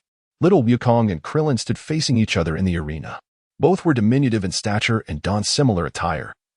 As the host's impromptu interview made it clear to the audience that these two young lads were merely 12 years old. Yet they were disciples of the legendary martial arts deity, Master Wu Tian. The host's excitement surged, for Master Wu Tian was a figure of mythic proportions, akin to a divine being. And now he found himself intertwined with such a legacy. Suppressing his exhilaration, he gracefully descended from the ring and declared the match underway. Within the arena, Little Wukong and Krillin adopted nearly identical stances. Wukong, I've longed to engage in a serious contest with you to gauge the extent of our differences. Krillin, aware of his inferiority to Little Wukong, nonetheless yearned to earnestly discern the disparities between them. Krillin, I too wish to have a proper duel with you, replied Wukong. His spirit ignited by the thrill of battle, deeply ingrained in his very DNA, as he relished any challenge that came his way. Come on, huh? Krillin initiated the onslaught, launching a barrage of punches and kicks toward Little Wukong, who was equally unyielding, as the two engaged in a flurry of combat. The royal authority observed the fierce clash between the two combatants with meticulous attention. Yet, in the eyes of the host and the audience, the figures of Little Goku and Krillin had seemingly vanished from the arena.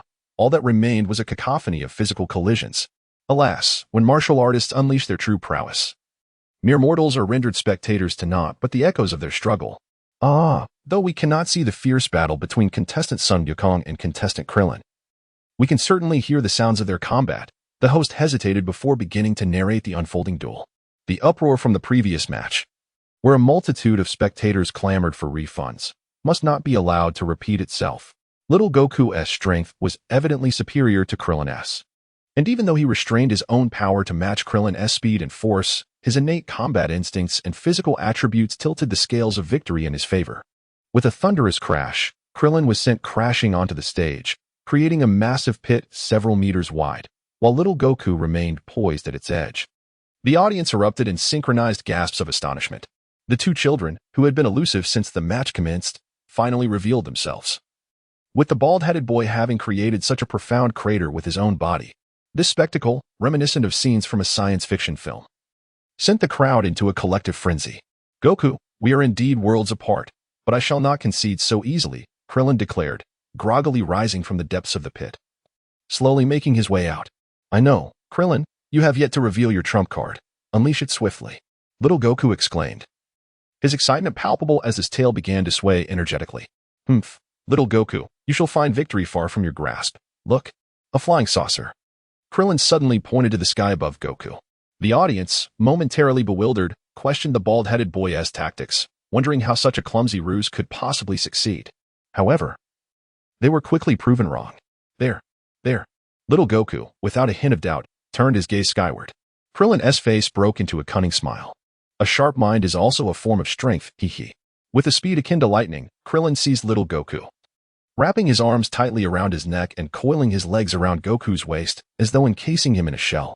As Krillin tightened his grip, Little Goku began to struggle for breath, gradually succumbing to the pressure and kneeling upon the ground. Goku, surrender. Though your strength exceeds mine, you cannot escape my hold, Krillin taunted, continuing to constrict his embrace. Cough, Krillin, you scoundrel.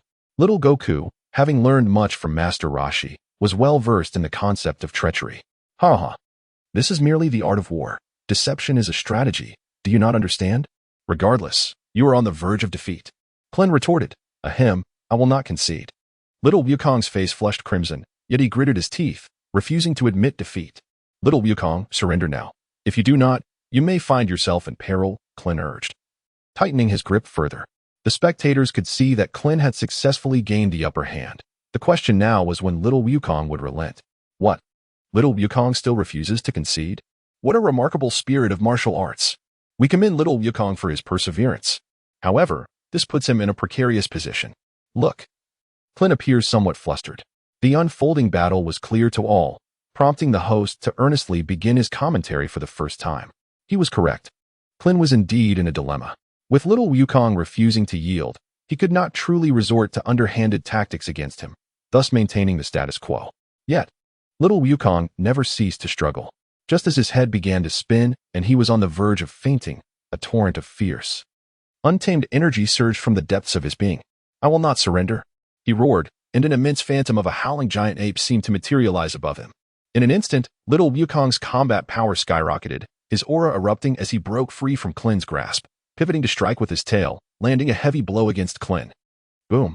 Little Wukong's sudden surge of power caught Clint off guard, and he had no opportunity to evade the ensuing tail attack, ultimately being flung out of the ring and crashing heavily to the ground outside the arena.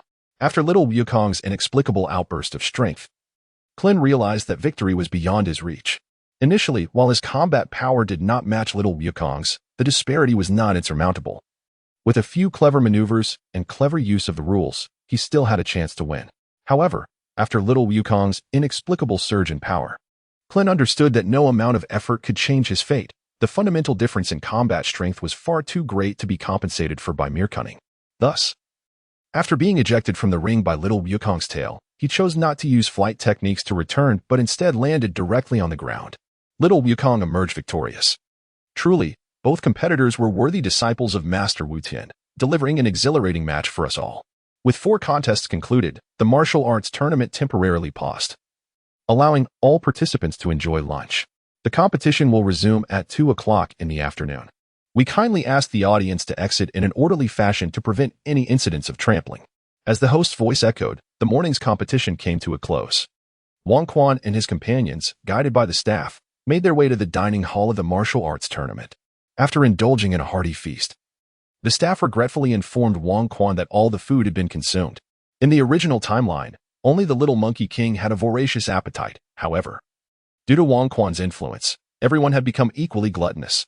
Ultimately, with no other recourse, Wang Quan produced several magical beans, distributing one to each person. Not only did their hunger vanish instantly, but their energy expended during the morning's contest was also fully restored. Wang Quan, not one to be stingy with the beans, had seen his supply increase rather than diminish since partnering with the cat sage, who had rekindled his enthusiasm for cultivating them. After their meal, camaraderie blossomed among the group. Wang Quan and Master Rashi engaged in discussions about their interpretations of martial arts, while Krillin and Peter surprisingly found common ground. The little monkey king gazed enviously at Bruce's robust physique, and Lan Fong and Tamamonome no longer exchanged barbs. The 3 women clustered together, whispering secrets that remained unknown to others. The brief respite swiftly passed, and at 2 in the afternoon, the martial arts tournament resumed. Chapter 28, The Exhibition Match. The Unyielding Monkey King. Following the quarterfinals, the final 4 comprised Wang Quan, Tamamonome, Bruce, and Sun Wukong. The next phase involved drawing lots, resulting in Wang Quan facing Tamamonome, while Sun Wukong would compete against Bruce. The first match featured Wang Quan and Tamamonome. As they stood upon the ring, the perceptive host began to step down. "Wait. You need not leave," Wang Quan interjected, halting the host's descent. A cold sweat broke upon the host's brow. "Fear not, we shall not harm you. I hope you can provide a thorough commentary for this match," Wang Quan earnestly assured him. "This is impossible, competitor Wang Quan. Your movements are so swift that I can hardly perceive them, let alone commentate." The host lamented, his face a picture of distress. "Rest assured, for this match, we shall decelerate our movements to a pace that all may comprehend. You shall have the opportunity to showcase your talents. Surely, you wouldn't want the grandest martial arts tournament to lack a proper commentary?" Wang Quan inquired with a smile. "Will you truly slow down? Will I be able to see?"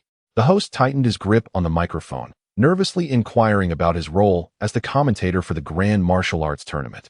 Was it not simply a manifestation of his passion for martial arts? Yet today, despite witnessing unparalleled martial arts masters, he found himself unable to perceive their movements. As a professional commentator, failing to provide a single effective commentary throughout the event was a source of personal disgrace. "Trust me, you will see," he asserted, gesturing to the dragon emblem adorning his attire. "Indeed, I am one of the instructors at the National Martial Arts Academy.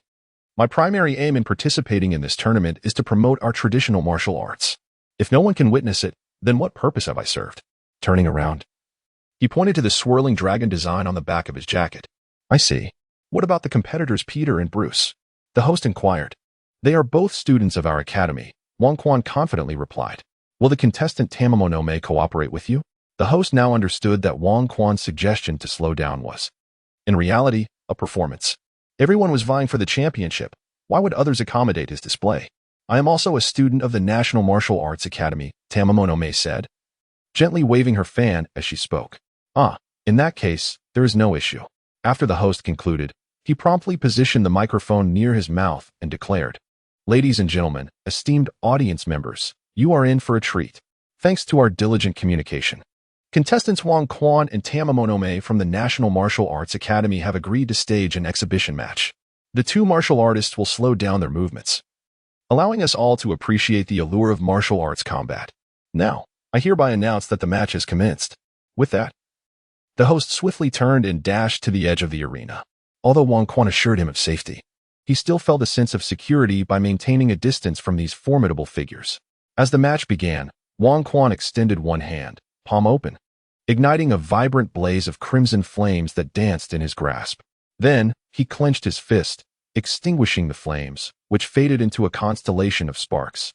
The nonchalant display of arrogance by Wang Quan immediately provoked a chorus of gasps from the audience, predominantly composed of female admirers.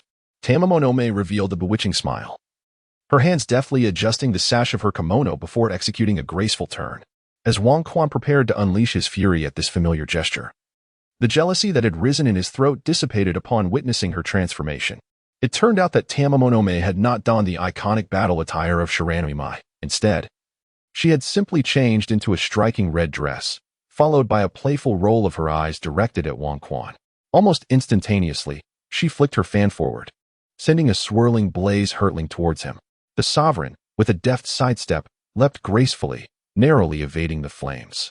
In a fluid motion, he pivoted, unleashing a powerful kick, igniting a conflagration atop his toes. Meanwhile, Tamamonome supported herself with one hand on the ground, deftly evading the sovereign's assault, seizing the moment while he landed. Momentarily rigid, she propelled herself back with a hand on the earth, executing her ultimate technique, the Narukami. Her elbow, akin to a spearhead, thrust forward as a torrent of flames erupted behind her, akin to a rocket booster, granting her immense propulsion. Her elbow struck the sovereign's chest with tremendous force, sending him sliding backward for several meters, suspended in the air, immobilized. Tamamonome seized this opportunity, launching a flurry of punches and kicks upon the sovereign form, culminating in her signature move, the Dragon Flame Dance. As she twirled, her tail ignited with brilliant flames, sweeping down heavily upon the sovereign's body. The entirety of Wang Quan was instantaneously enveloped by flames, crashing heavily to the opposite side of the arena. In this fierce contest, both Wang Quan and Tamamonome indeed moderated their speed. Even when Tamamonome unleashed a flurry of attacks upon Wang Quan, the host and the audience could clearly perceive each of her movements. Thus, the host, flushed and hoarse, passionately narrated the thrilling battle between the two.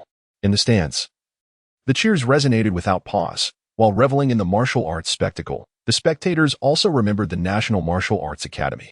After executing a series of intricate moves, Tamamonome refrained from further assault, halting in her place with a smile, gazing at Wang Quan as he rose from the ground. As he stood, the flames engulfing him roared with greater intensity, yet no longer did they inflict harm. Instead, they became his loyal servants. Ultimately, all the flames converged within Wang Quan's right hand. Dark Flame Drive. With a swift motion of his right hand, the sovereign conjured flames that danced like nimble serpents upon the arena's surface, leaving a charred trail in their wake as they surged toward Tamamonome. Following closely behind, the sovereign propelled the dark flames in pursuit of her. Just as Tamamonome deftly sidestepped the fiery onslaught, the sovereign emerged from the blaze, launching a series of explosive strikes. Each punch ignited with the ferocity of an explosion. He then executed the crossing his legs and delivering a powerful upward kick that sent Tamamonome soaring into the heavens, culminating his assault with. The sovereign's fists blazed with an inferno as his body spun gracefully through the air, resembling two entwined fire dragons that propelled Tamamonome far from his reach. The ensuing battle resembled an exhibition of martial prowess, with both combatants employing an array of techniques. Their speed and strength, though remarkable, remained within the grasp of ordinary perception, allowing the audience to fully appreciate their every move. The presence of a commentator further enhanced the experience, providing insights into their fierce contest. Eventually, Tamamonome descended from the sky, executing the Phoenix Dance, her form transforming into a whirlwind of fire and wind as she bore down upon the sovereign. In response, he unleashed the great serpent's feather, summoning a dragon of flames that arced toward the heavens. The two combatants remained locked in a tense stalemate until Tamamonome gracefully flipped out of the arena, declaring the sovereign the victor of this exhilarating match. This encounter was undoubtedly the highlight of the Grand Martial Arts Tournament, a spectacle that captivated the audience with its striking combination of handsome warriors and their distinctive combat styles, all while showcasing the mesmerizing art of flame manipulation, allowing everyone to witness the duel in its entirety. After the royal authorities' departure, under the host's introduction, Little Wukong and Bruce ascended to the arena. The disparity in combat prowess between Little Wukong and Bruce was substantial. Bruce possessed a mere 200 points of combat power, while Little Wukong's strength initially exceeded 1,200. During his earlier battle with Krillin, his combat power inexplicably surged, now surpassing 1,800 points. Such formidable strength would render him a mere pawn even under the reign of the cosmic overlord Frieza. Fortunately, Little Wukong had a remarkable trait. Regardless of how inferior his opponent's combat power was, he could always engage in a spirited exchange. In truth, the spectators gleaned nothing from this bout. In the eyes of the royal authority, there were no highlights to behold. The back and forth seemed lively, yet it was merely Little Wukong indulging Bruce in playful antics. Ultimately, once Little Wukong lost interest, he dispatched Bruce from the arena with a light punch. Following this, during the match between Tamamonome and Bruce conceded defeat, allowing Tamamonome to claim third place. Next came the championship duel between Little Wukong and Royal Authority. On the stage, Little Wukong bounced with excitement, unable to remain still for even a moment. Contestant Sun Wukong, having just participated in a match, have you fully recovered your strength? Or would you like to postpone the contest for a while? The host inquired, observing Little Wukong's exuberance. Not at all. I have awaited this day for so long. Let us begin. Little Wukong replied, his gaze fixed intently on Royal Authority, brimming with combat fervor, ignoring the host entirely. Ah, truly no need for a break? Then I shall, the host began, but Royal Authority abruptly interrupted him. Little Wukong, if we unleash our full strength here, it would endanger everyone present. Perhaps we should battle in the sky instead? The first to touch the ground shall be deemed the loser. What say you? Royal Authority proposed. Agreed. It's a deal. Little Wukong exclaimed, and with that, a white aura enveloped his form as he soared into the sky with a swift whoosh. Apologies, but you shall miss the most thrilling battle. Royal Authority chuckled at the host before following suit into the heavens. Boom. Little Wukong unleashed his full combat power, generating a tremendous tempest in the sky with his 1,800 points of strength, causing the sea to churn and colossal waves to rise. A fierce wind swept through the venue of the World Martial Arts Tournament. Observing the spectacle that was Little Wukong, Royal Authority no longer held back. Boom. A more resounding explosion echoed, painting the entire sky a vivid crimson. It appeared as though the heavens were ablaze, with Royal Authority reigning as the sovereign of flames. Royal Authority, you truly are formidable. I am beyond exhilarated. I should have engaged you much sooner. Little Wukong discerned that the aura of Wong Quan was even more formidable than his own. However, not a trace of trepidation marred his countenance, only an indomitable fighting spirit. Haha. Indeed, I have long yearned for this confrontation. I wish to uncover the distinctions between us Earthlings and your Saiyans. Wong Quan's face was equally alight with exhilaration. What are you babbling about, Earthling? Saiyan or not, I will strike now. Attack. In an instant, Little Wukong appeared before Wong Quan as if he had teleported. His diminutive form concealed an immense power, and each punch and kick possessed the strength to shatter mountains and split stones. The Royal Authority exhibited no trepidation whatsoever, as flames enveloped its fists and feet, engaging in an instant with the young Sun Wukong. The young Wukong possessed no particularly unique techniques. Instead, he relied on speed, swifter, and swifter still, strength, powerful, and ever more powerful. Wong Quan employed a myriad of techniques, swiftly gaining the upper hand in their clash, causing the diminutive Wukong to hesitate. Realizing that close-quarters combat was to his disadvantage, Wukong decisively created distance, unleashing energy blasts like a torrent towards Wong Quan.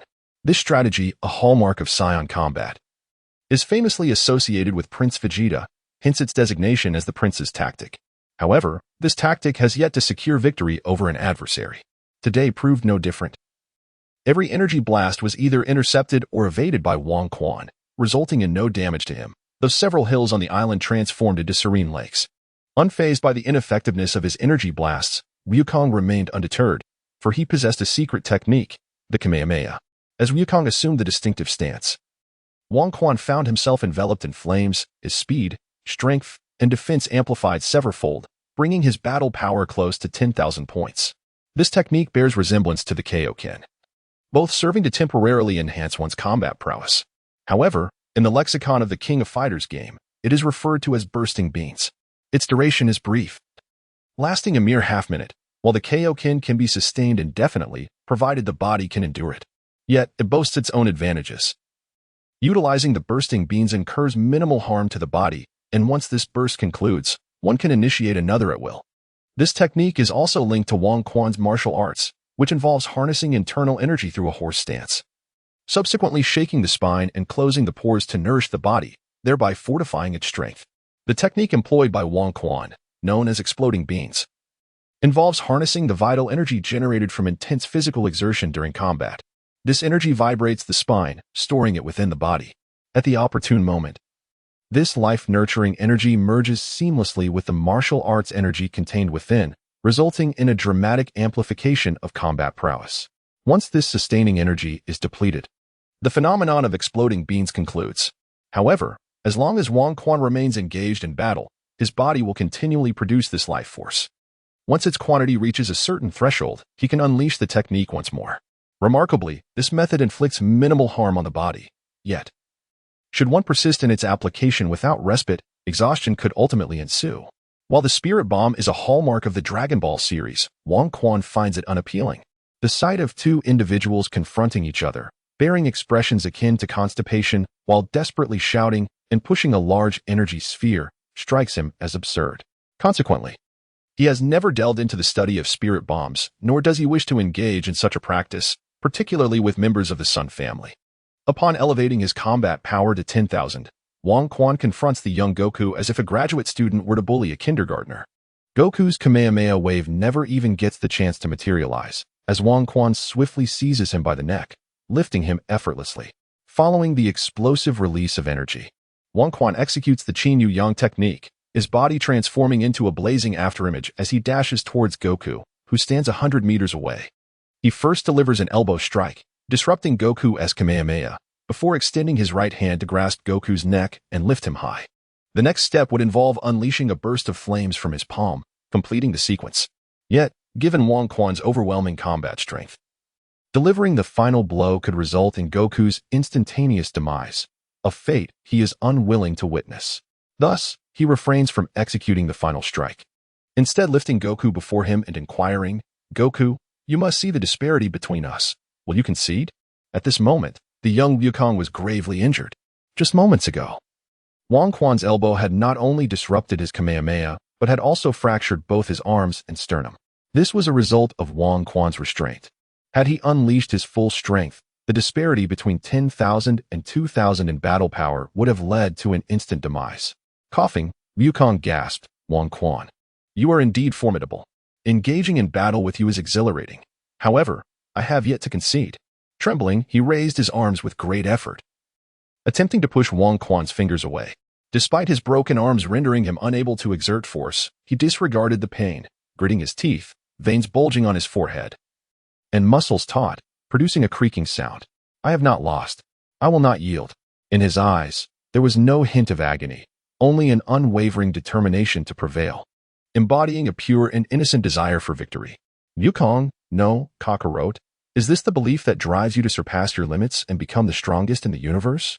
"Ah, Wukong, you have imparted a valuable lesson to me." Wang Quan laughed heartily. "My hidden strength is about to awaken, the heart of a child. I understand now." As Wang Quan was moved by Wukong's indomitable spirit and fell into a profound realization of martial arts, Wukong underwent a transformation of his own. With each roar, his battle power surged 1,800, 1,900, 2,000, 2,100, 2,200, 2,300, 2,400, 2,500, escalating from 1,800 to 2,500 in a remarkably brief span.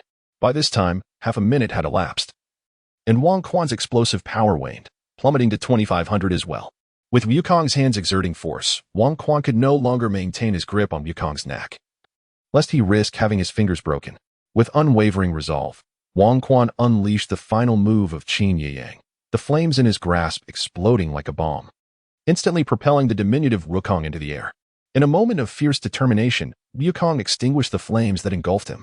Now, both combatants stood on equal footing, and the second round of their fierce battle commenced. Chapter 29, The Final Showdown.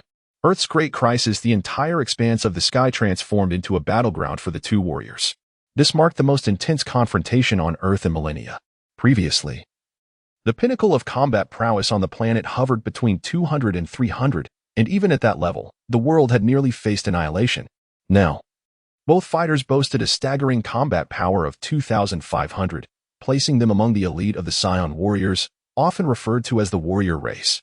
The combatants, engaged in their aerial duel, had long since expanded their battlefield beyond the confines of the martial arts tournament island, claiming the entirety of the southern hemisphere's skies as their arena. Fiery flames blazed in the atmosphere, and a flurry of energy blasts filled the air, while the clouds above were mercilessly torn asunder, resembling tattered rags in the wake of their ferocious clash. The body of the sovereign was completely engulfed in flames, emanating an intense heat akin to molten gold and iron. Likewise, the form of little Wukong was wreathed in white flames, not undergoing a transformation of attributes as the sovereign did, but embodying the most primal and pure essence of energy. At this moment, both had forgotten the contest. Oblivious to the multitude awaiting them at the martial arts assembly, their hearts and minds were consumed by a singular conviction: to fight, to battle, to persist in combat, to achieve victory, and to triumph at all costs. Their clash wrought tumultuous changes across the skies of the southern hemisphere. The atmosphere and ozone layer were recklessly ravaged. Magnetic signals deviated, Antarctic icebergs began to melt, and sea levels surged, unleashing colossal tsunamis upon coastal regions. In the midst of this chaos, neither the sovereign nor little Wukong were aware of the devastation unfolding. Their gazes were solely fixed upon one another, each punch thrown with unwavering resolve. This was a clash of might, a contest of martial prowess, a struggle of willpower, and the inaugural collision between Earthlings and Saiyans. For both, there existed no rationale for defeat. As a time traveler privy to all narratives, Wang Quan harbors a deep admiration for son Wukong, relishing the moments when he transforms into a Super Saiyan amidst dire circumstances, particularly during the Namek saga. The sheer intensity of son Wukong's fury and strength, unleashed from the depths of his soul following Krillin's demise, resonated profoundly within young Wang Quan. The echoes of his desperate roars, accompanied by the crackling lightning that enveloped the entirety of Namek, became indelibly etched in his memory, forming an irreplaceable part of his childhood. However, as an inhabitant of Earth, witnessing various extraterrestrial beings flaunting their might while Earthlings could merely play a supporting role, exclaiming 999, left Wang Quan with a bittersweet sensation. It was only as he matured that he comprehended the inherent disadvantage of Earthlings in a manga centered around combat transformations. After all, they lacked the ability to metamorphose. Wang Quan comprehends that comic creators, for the sake of commerce and entertainment, have gradually marginalized humanity. Yet, as a native of Earth, he harbors the hope that humans can compete alongside the formidable beings of the cosmos, rather than merely being labeled as possessing a combat power of 5.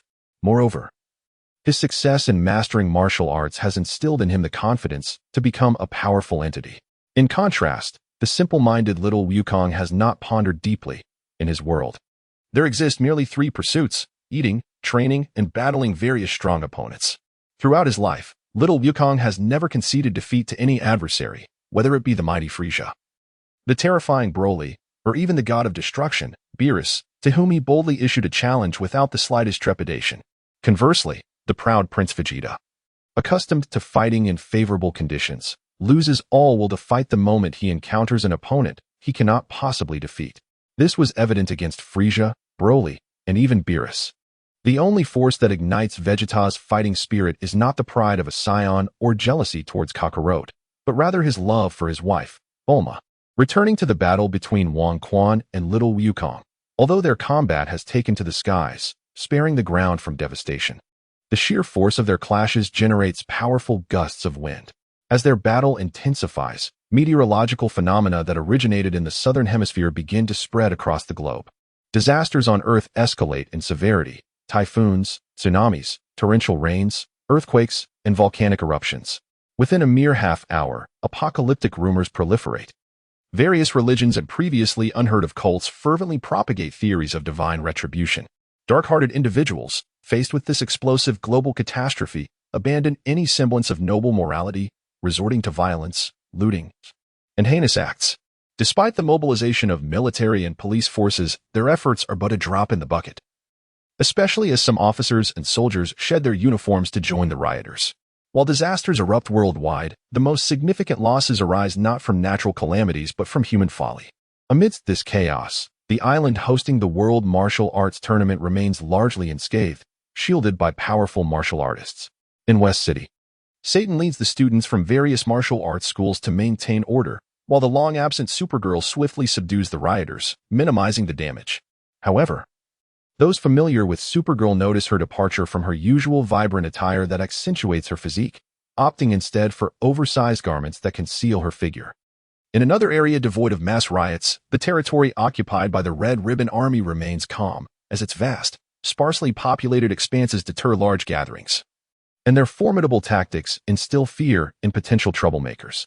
In a dimensional space on Earth, the elderly deity raises his hands in desperation, drenched and gritting his teeth, veins bulging on his forehead as he exerts all his strength and divine authority to maintain the fragile balance of the earth. Beside him, Mr. Popo, filled with concern, lacks the divine power to assist and can only offer silent encouragement. Meanwhile, the exhilarating clash between Wong Quan and Little Wukong has consumed their focus, rendering them oblivious to the environmental upheaval and the turmoil on Earth. After an extended battle, with their combat strengths nearly equal, Wong Quan gains the upper hand through his disciplined fighting techniques, executing his moves with a swiftness that gives him an edge. Little Wukong, benefiting from the unique physical prowess of a Saiyan, can endure more damage than Wong Quan, resulting in a stalemate. The battle rages on for a considerable duration, from the setting sun to the rising moon. At that moment, Wong Quan seizes upon a flaw in Little Wukong's defense, unleashing his ultimate technique, the Great Serpent Fire.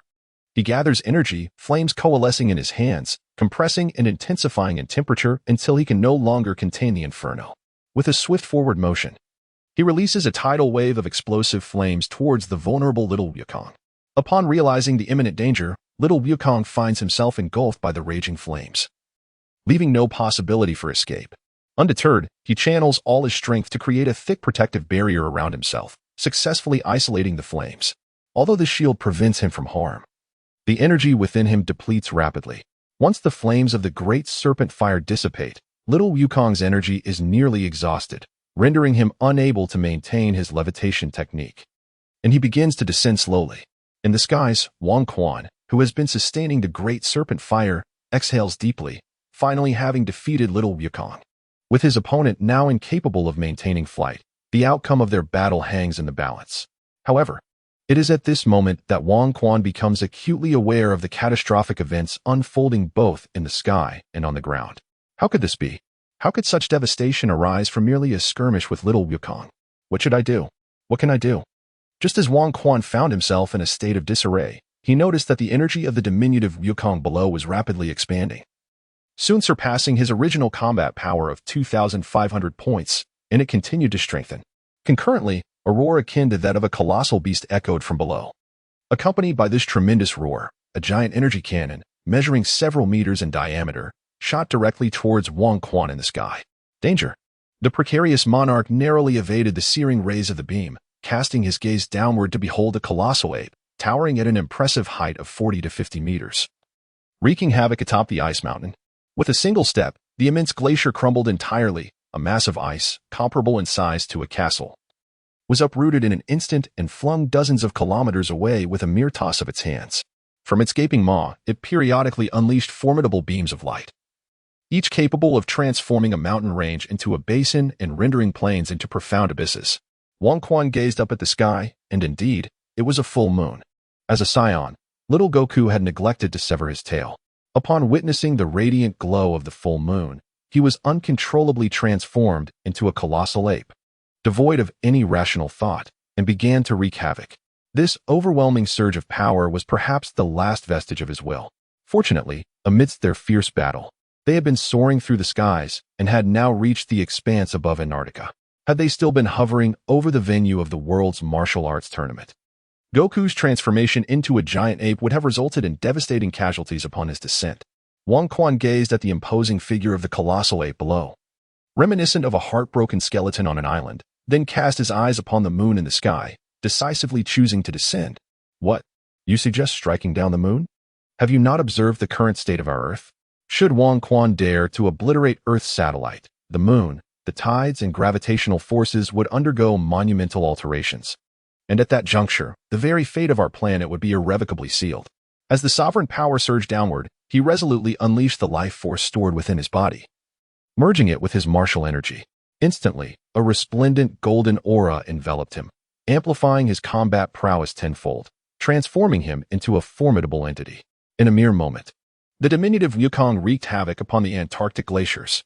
Upon his descent, the sovereign showed no intent to engage in battle. Instead, he skillfully exploited his petite stature to swiftly position himself behind Wukong's massive tail. Confronted by the enormous tail, measuring over 2 meters in girth, the sovereign executed a precise downward strike with his palm, severing the colossal appendage with a resounding crack as it fell heavily onto the icy surface. With the tail's severance, the great ape abruptly ceased its roars, and its form began to rapidly diminish.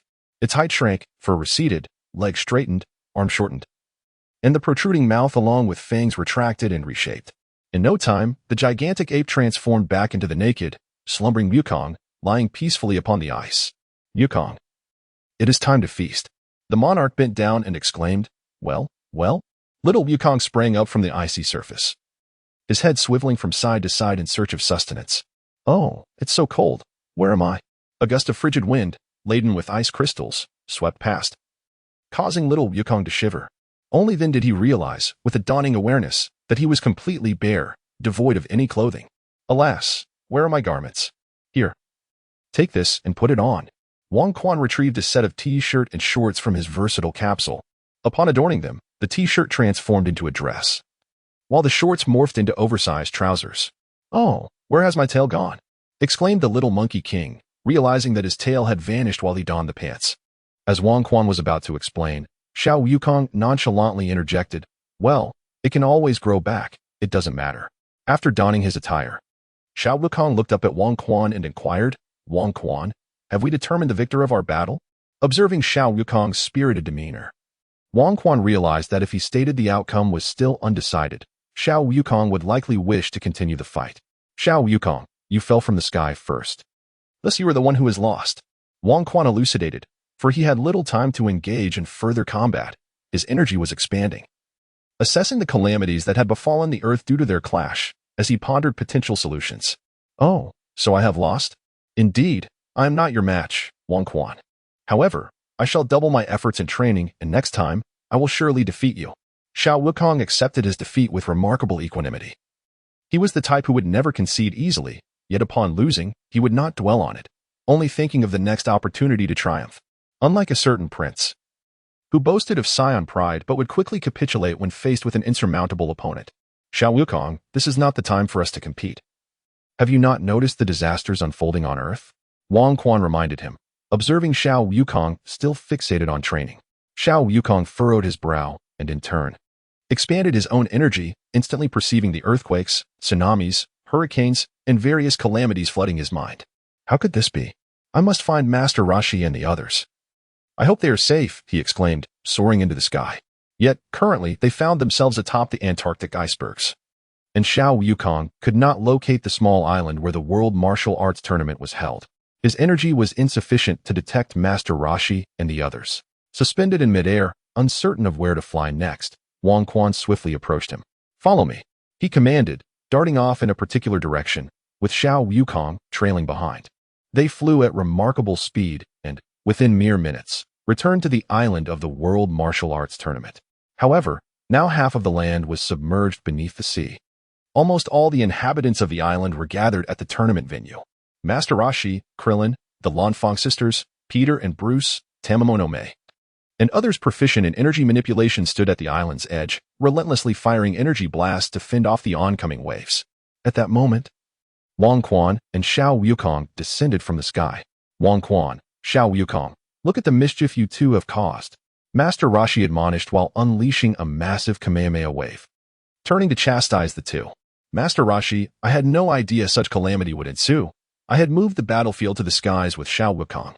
As Wang Quan spoke, he raised his hand and unleashed a powerful energy blast, shattering a towering wave that soared over 10 meters high.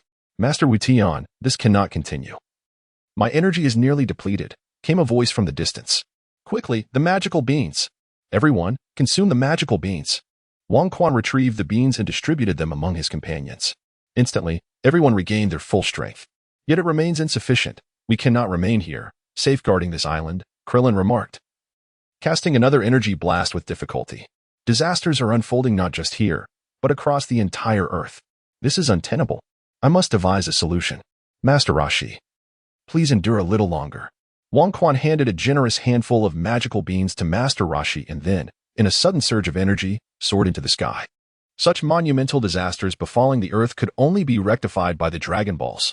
The dilemma was that they had already been used 6 months prior by Wang Quan and his allies, and now they lay dormant as mere stones. Thus, Wang Quan sought the celestial deity, hoping for divine intervention to restore the Dragon Ball's functionality. Soon, he beheld the towering Karen Tower. Ignoring the cat sage perched atop, he continued his ascent, piercing through layers of white clouds as effortlessly as breaking through a delicate bubble. The royal authority arrived at a temple suspended amidst the heavens.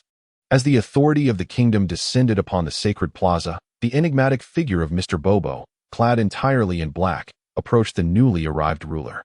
Ah, royal sovereign. You have arrived. The celestial deity wishes to meet you. Please, follow me. Does the celestial deity know of my existence? Queried the sovereign, a hint of curiosity in his voice. While speaking, Mr. Bobo guided the ruler into a vacant chamber within the divine temple. Royal sovereign, your growth has truly surpassed my expectations, an aged voice resonated from within the room. At that moment, the sovereign beheld a celestial being, whose verdant skin mirrored that of the formidable demon King Piccolo, adorned in a similar style. The only distinction lay in the emblem emblazoned upon their garments. Piccolo's bore a prominent character for demon, while the Celestials displayed a grand character for God. You do not seem particularly curious about my appearance, the Celestial remarked, a glimmer of insight flashing in his eyes. Indeed, I am aware that you and the demon King Piccolo are one and the same, so your resemblance does not astonish me in the slightest. However, Celestial, we are not here to discuss your connection with Piccolo. Our foremost concern is the salvation of Earth. The sovereign, pressed for time, candidly addressed the elder without preamble. Chapter 30. Oh, dragon, grant my wish. How could you possibly know that I and the demon King Piccolo are the same person? The Celestial inquired, astonished. Even the typically unruffled Mr. Popo widened his eyes in surprise. Now is not the time for such discussions, Celestial. The sovereign urged anxiously. He had journeyed from the south, only to discover that the calamities afflicting Earth were far more grave than he had anticipated, natural disasters compounded by human folly. All he desired was to restore everything to its original state as swiftly as possible. Ah, yes, indeed. The Celestial nodded promptly.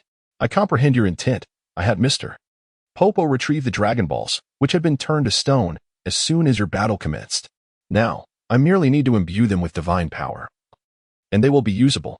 As he spoke, the Celestial unfurled a cloth pouch, revealing several smooth, white orbs. Then I entrust this task to you. Please hasten. For every moment counts as humanity suffers, the sovereign implored, clasping his hands in supplication. Very well.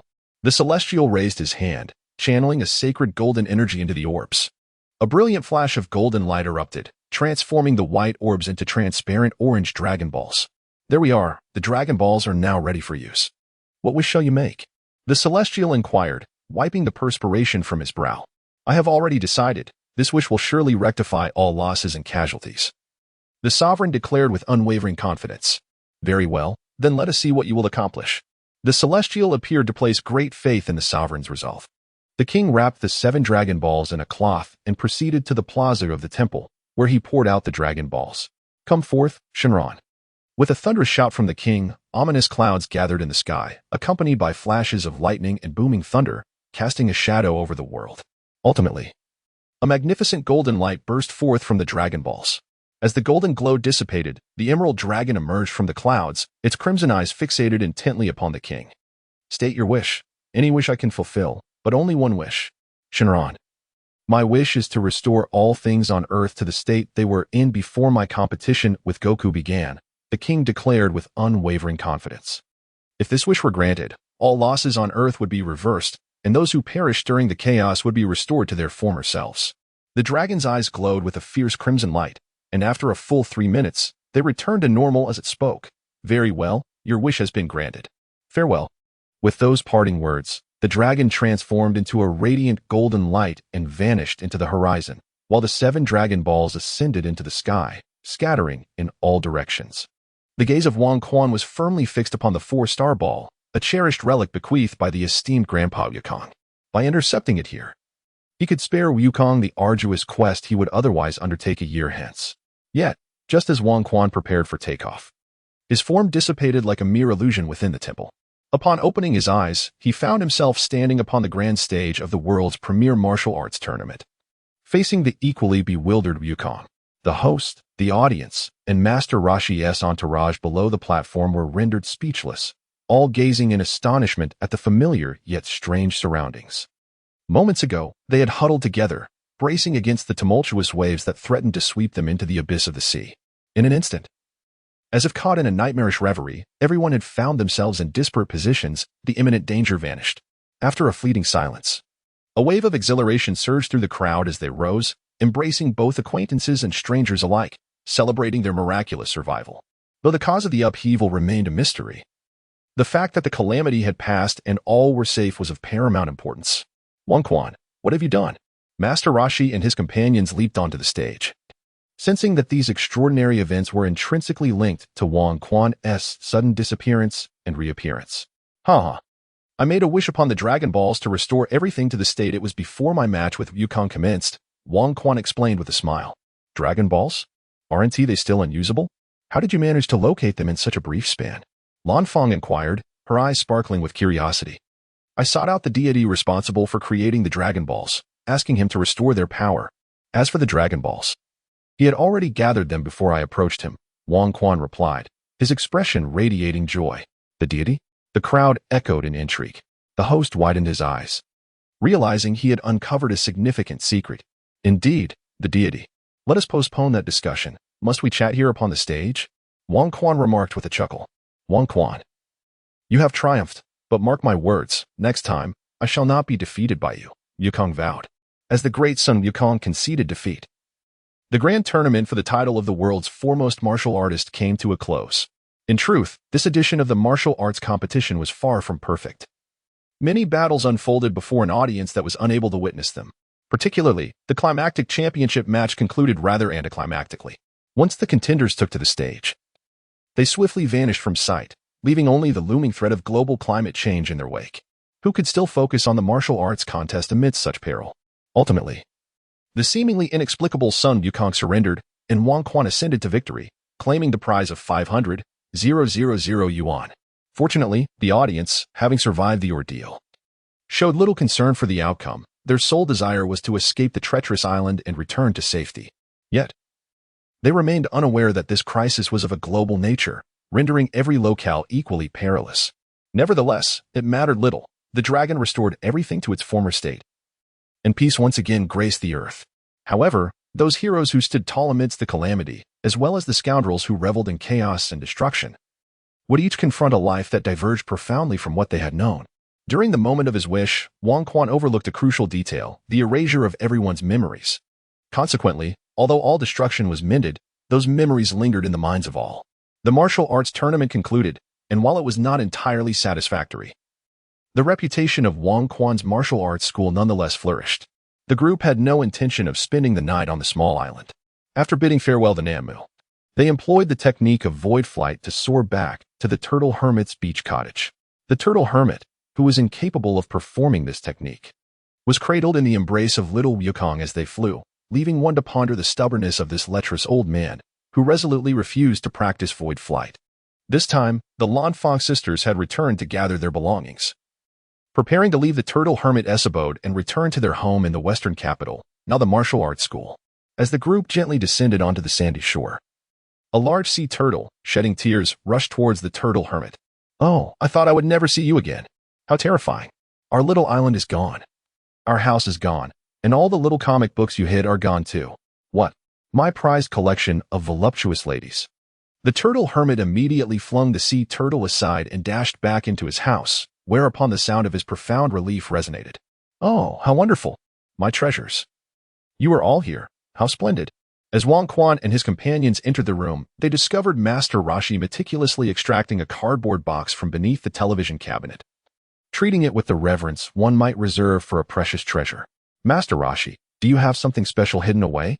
Little Wukong exclaimed as he caught sight of the box, mistaking it for a cache of delectable treats, and promptly approached it.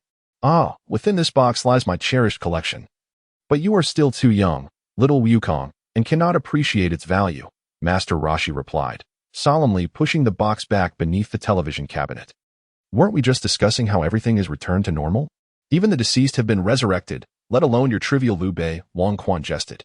Although Master Rashi was unfamiliar with the term little Liu Bei, he could discern from Wang Quan's demeanor that the lad was up to no good. Noticing the curious gazes of several women upon him, Master Rashi managed a sheepish smile. The Lanfang sisters swiftly gathered their belongings, and after bidding farewell to Master Rashi, Wang Quan and his party departed from the old hermitess dwelling, soaring back to the city of the West.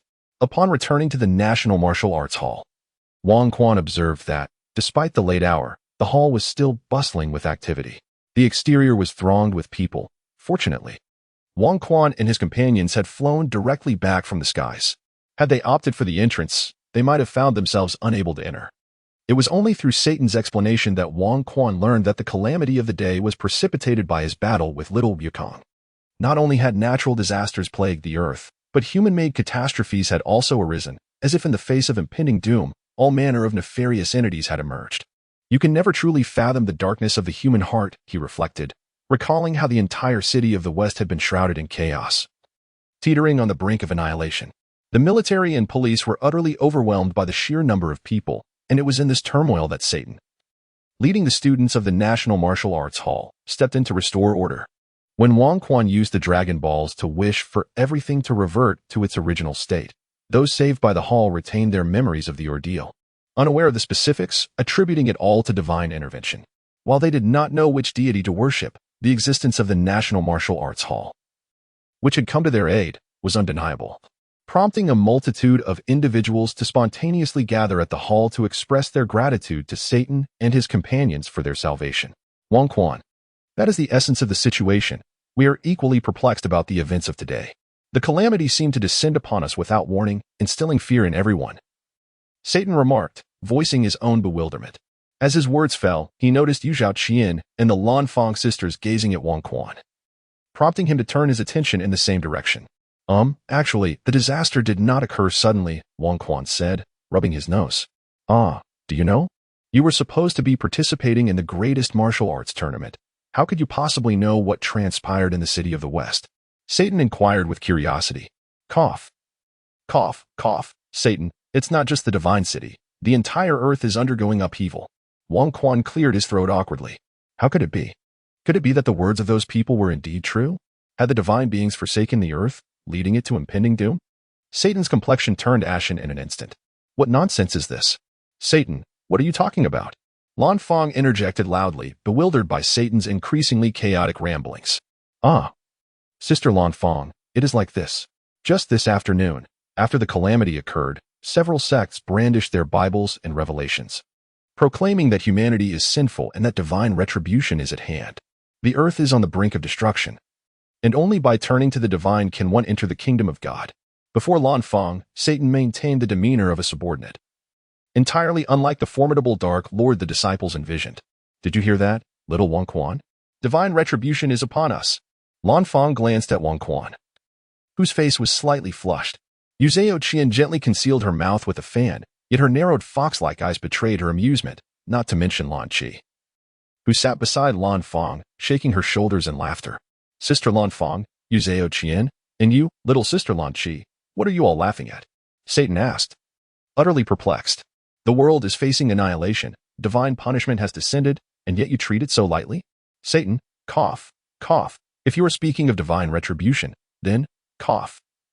The divine being stands before you. Wang Quan could no longer suppress his laughter. What? Satan began to look around in confusion. All right, little Wang Quan. Do not tease Satan any further. Satan, the global calamity this afternoon is not a result of divine punishment at all, Lan Fang stated gravely, turning her gaze towards Wang Quan. What is it? Satan asked anxiously. It is I. In my battle with little Wukong, I unleashed my full power. Even though we shifted the battlefield to the skies, it still exerted a tremendous impact on the atmosphere, leading to various disasters worldwide. Wang Quan replied with a solemn expression. It was caused by your battle? You once claimed that a strong individual could obliterate a planet with a single punch, and I was somewhat skeptical. Now, I am convinced, Satan remarked, secretly pleased with himself for not participating in the World Martial Arts Tournament. I knew it. The martial arts tournament is far too perilous. It must be filled with experts. Just Wang Quan's battle nearly led to humanity's destruction. If I were to encounter a temperamental master, I would surely meet my end in an instant. I must continue to train diligently so that one day I can also punch through the earth before competing for the title of the world champion. Little Wang Quan. Just how strong are you now to create such a commotion? Lan Fang curiously inquired. Do I not possess a combat power detector acquired from Dr. Brief? With this device, I assessed my combat power to be 2,500 points, just as little Wukong's is also 2,500 points. However, we both have the potential to augment our strength. And once enhanced, our power could reach an astonishing 9,379,29299 points, as described in FFF novels. Wang Quan continued, in the cosmos. Those with combat power exceeding 1,000 are deemed cosmic warriors, capable of traversing various planets to undertake missions, including the annihilation of planetary surface civilizations.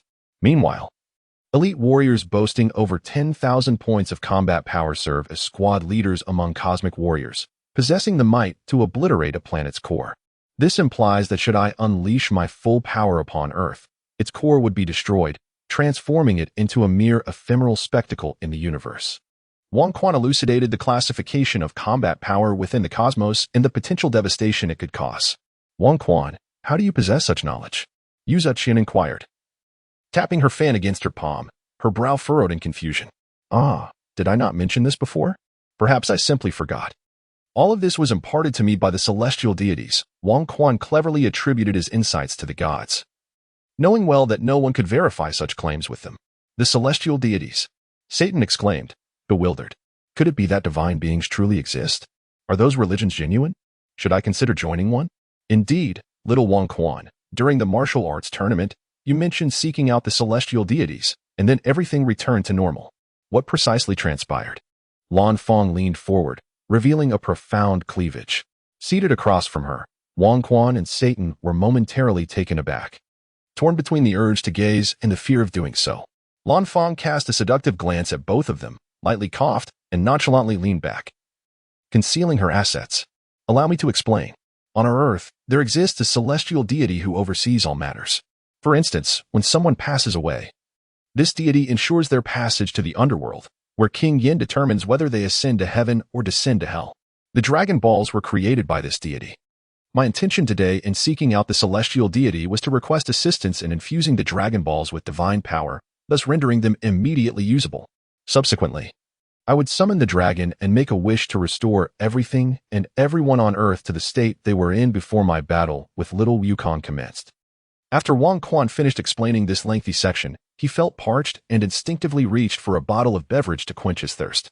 Alas, Lan Qi extended her delicate hand, only to let it slowly descend again, her face visibly flushed with a rosy hue. Neither Wang Quan nor Satan noticed anything unusual about Lan Qi. Only Yu Qian and Lan Fang exchanged glances between Lan Qi and the beverage bottle in Wang Quan's hand, yet they remained silent. Heavenly beings, Wang Quan. You speak of deities. Do they truly exist? How do you know? Where do these celestial beings reside? What gives you the audacity to seek their aid? Are you not afraid of incurring their divine wrath? Satan unleashed a barrage of questions, having already addressed all that Yu Qian's trio wished to inquire. Gugu. Wang Quan drained half a bottle of beverage in one go, and with a final lick of the bottle's rim, he savored the last drop. He then spoke. First and foremost, I must convey to you all that deities do indeed exist, and both hell and heaven are veritable realms. Therefore, I urge you to be mindful in your daily conduct and to refrain from wrongdoing, for it may lead one to damnation. Especially you, Lan Qi. You have committed your fair share of misdeeds. From now on, endeavor to engage in more virtuous acts. Wang Quan suddenly mentioned Lan Qi, only to find that the girl was inexplicably blushing like a crimson cloth, utterly avoiding eye contact with him. Wang Quan felt somewhat perplexed. Although he was not well acquainted with Lan Qi, the amalgamation of three personalities should not exhibit such an expression. The golden-haired Lan Qi was remarkably fierce. However, given their lack of familiarity, Wang Quan merely offered a gentle reminder without delving deeper into her demeanor, and continued, "The celestial god is not terrifying in the least. He was once a martial artist, indeed the most formidable one on earth at that time. It was only after inheriting the title of celestial god that he attained his current status. Moreover, despite possessing some extraordinary abilities, his combat prowess is not particularly high. All of us here are capable of defeating the celestial god, so why should I fear him?" Chapter 31. The Celestial Goddess Spaceship. The proud little bick. After discussing the celestial god, Wang Quan remarked, "Today was indeed perilous, but fortunately, with the celestial god's assistance, everything has been restored to its original state with the Dragon Balls. Otherwise, the consequences are too dreadful to contemplate." Following this statement, a sense of trepidation washed over Wang Quan. He had merely engaged in a thrilling battle, yet he had come perilously close to sending the earthly monarch away. Upon hearing Wang Quan's words, Satan and the others were reminded of the chaotic disaster that had unfolded that afternoon, and they too felt a twinge of fear. Although they were all powerful martial artists capable of shattering mountains and even striking the stars and moon, they were merely destroyers and lacked the ability to repair. In the face of calamity, they were equally helpless. "What then, shall we cease our training from now on?" Yu Zhaoqian inquired, tapping her fan against her palm. "No. We must not let fear hinder our progress. Since the Earth cannot withstand higher levels of combat power, we shall fortify it instead," Wang Quan stated earnestly. At present, his combat power was merely 2,500. Even in a momentary burst, it only reached an insignificant level akin to that found in a certain novel. Such power would be hardly deemed noteworthy in the Dragon Ball saga, and he could not afford to abandon his training. He still aspired to elevate the art of traditional martial arts and compete with those formidable beings from the cosmos. Fortify the Earth? Little Wang Quan, have you lost your senses? Why speak so nonsensically? Lan Fang leaned forward, her delicate hand resting on Wang Quan's forehead. "Sister Lan Fang, how many times must I ask you not to call me little Wang Quan?" Wang Quan awkwardly dodged her gentle touch and continued, "Have you forgotten about the Dragon Balls? The Eternal Dragon can grant any wish." "The Dragon Balls, Wang Quan, did you not say they have turned to stone and will not be usable for another year?" "Well, it seems we cannot freely unleash our powers for this year, but that is acceptable. It's only a year," Yu Zhaoqian remarked, closing her fan and lightly tapping her lips. "We need not wait a year," Wang Quan replied with a smile. "Ah, Wang Quan, do you intend to seek the celestial god and ask him to infuse energy into the Dragon Balls? It seems rather inappropriate for us ordinary beings to trouble the celestial god with such matters," Yu Zhaoqian expressed. Satan scratched his explosive hair and murmured, "I seek the celestial deity, not to infuse energy into the Dragon Balls of Earth, but rather to borrow his spaceship and journey to his homeland, Namek, to make a wish with their Dragon Balls." Wang Quan chuckled, although the Dragon Balls are said to grant any wish. The potency of the Creator determines the feasibility of those wishes. The Dragon Balls of Namek are undeniably far more powerful than those of Earth, and they can grant 3 wishes, which is why I aspire to utilize the Dragon Balls of Namek. "What? Spaceship? Namek?" "Young Wang Quan, what are you talking about?" Lan Fang discerned some intriguing elements in Wang Quan's words. "Oh, the celestial deity is not of this earth. He hails from the extraterrestrial realm of Namek. Did I not mention this before?" Wang Quan asked with an innocent expression. "Not at all. For all right, I must have forgotten. Now that you are aware, the creation of Dragon Balls is a unique ability possessed by the Namekians. Thus, there must be other Dragon Balls on Namek, which we can use to wish for an environment on Earth that can sustain our strength," Wang Quan stated with a triumphant smile. "Are there truly extraterrestrials? What do they look like? Are they like the creatures in movies, resembling octopuses? Perhaps they look just like us Earthlings, but with tails." As Wang Quan's voice faded, the discussion among Satan and the others turned to the subject of extraterrestrials. Lan Qi recalled that 6 months prior, Wang Quan had speculated that little Wukong might indeed be an alien, leading her to propose the notion that aliens possess tails. Consequently, all eyes were drawn to the rear of Tamamonome, where a fluffy tail was gently swaying. The deity was, astonishingly, an extraterrestrial. How had he come to Earth? Could it be that, akin to tales depicted in films, his home planet had been obliterated and he had been sent to Earth by his parents? Unlikely. If his planet had indeed been destroyed, how would we ever locate the Dragon Balls? In that moment, the group found themselves engaging in a whimsical discourse on deities and aliens. Sovereign sat there, amused by their absurd analyses. Suddenly, a series of knocks echoed from outside the window. What could that be? I shall investigate. Satan rose, drew back the curtains, and opened the window, only to be met with a shadowy figure punctuated by two gleaming white eyes. Who is that? Startled, Satan realized that the figure outside was a person, entirely cloaked in darkness save for the striking white rings around their eyes. It was so dim outside that he could initially discern nothing but those two luminous points. Immediately, Satan sensed something amiss. He could not detect any aura emanating from this individual. Had he not seen them with his own eyes? He would have thought he was gazing upon an empty space devoid of life. Upon closer inspection, he noticed that this person stood atop a floating carpet. Recognizing the extraordinary nature of this being, Satan immediately grew wary. Ah, it is Mr. Bobo. What brings you here, Mr. Bobo? Sovereign, upon realizing that it was Mr. Bobo from the temple, approached the windowsill to inquire. Do you know him? Satan asked, turning around. The three women of Yuza also approached, curiously observing this peculiar figure. He is Mr. Bobo, a servant of the celestial deity. By the way, Mr. Bobo, do you have business here? After the introduction, Sovereign continued to question. Sovereign, the celestial deity seeks you. He wishes to ask you some questions, Mr. Bobo stated, his expression remaining impassive. Very well, I shall accompany you immediately. Understanding the urgency, Sovereign realized that the celestial deity must be concerned about his earlier remarks regarding extraterrestrials. After exchanging a few words with Satan and the others, Sovereign followed Mr. Bobo to the temple. The celestial deity appeared quite agitated, awaiting the arrival of Sovereign and Mr. Bobo in the temple square. Sovereign, is what you said true? Am I indeed an alien from Namek? How did you come to know this? As Sovereign descended upon the temple square, the deity, leaning on a cane, approached him with urgency.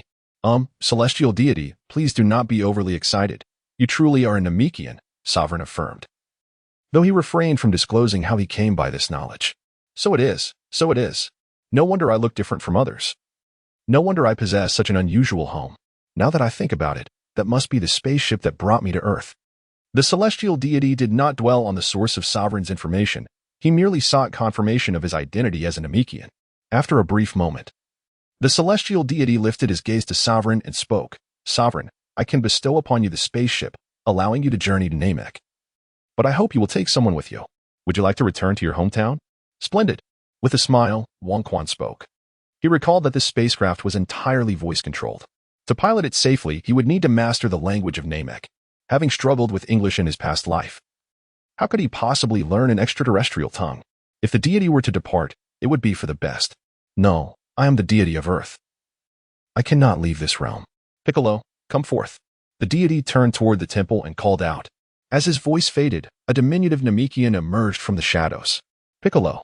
Wang Quan gazed upon the somewhat endearing little Bic, then turned his attention to the deity. Humph, you brought me here merely to see this creature? Do not forget. Should I perish, you too shall vanish. Have you truly lived enough? Little Bic observed Wang Quan with vigilance, his muscles taut, poised to flee at any moment, while simultaneously reminding the deity. Although Little Bic's eyes were filled with hatred as he fixated on Wang Quan, a trace of concealed fear lurked beneath the surface. Yet, Wang Quan perceived no malice in him. With his cherubic green face, he appeared undeniably charming.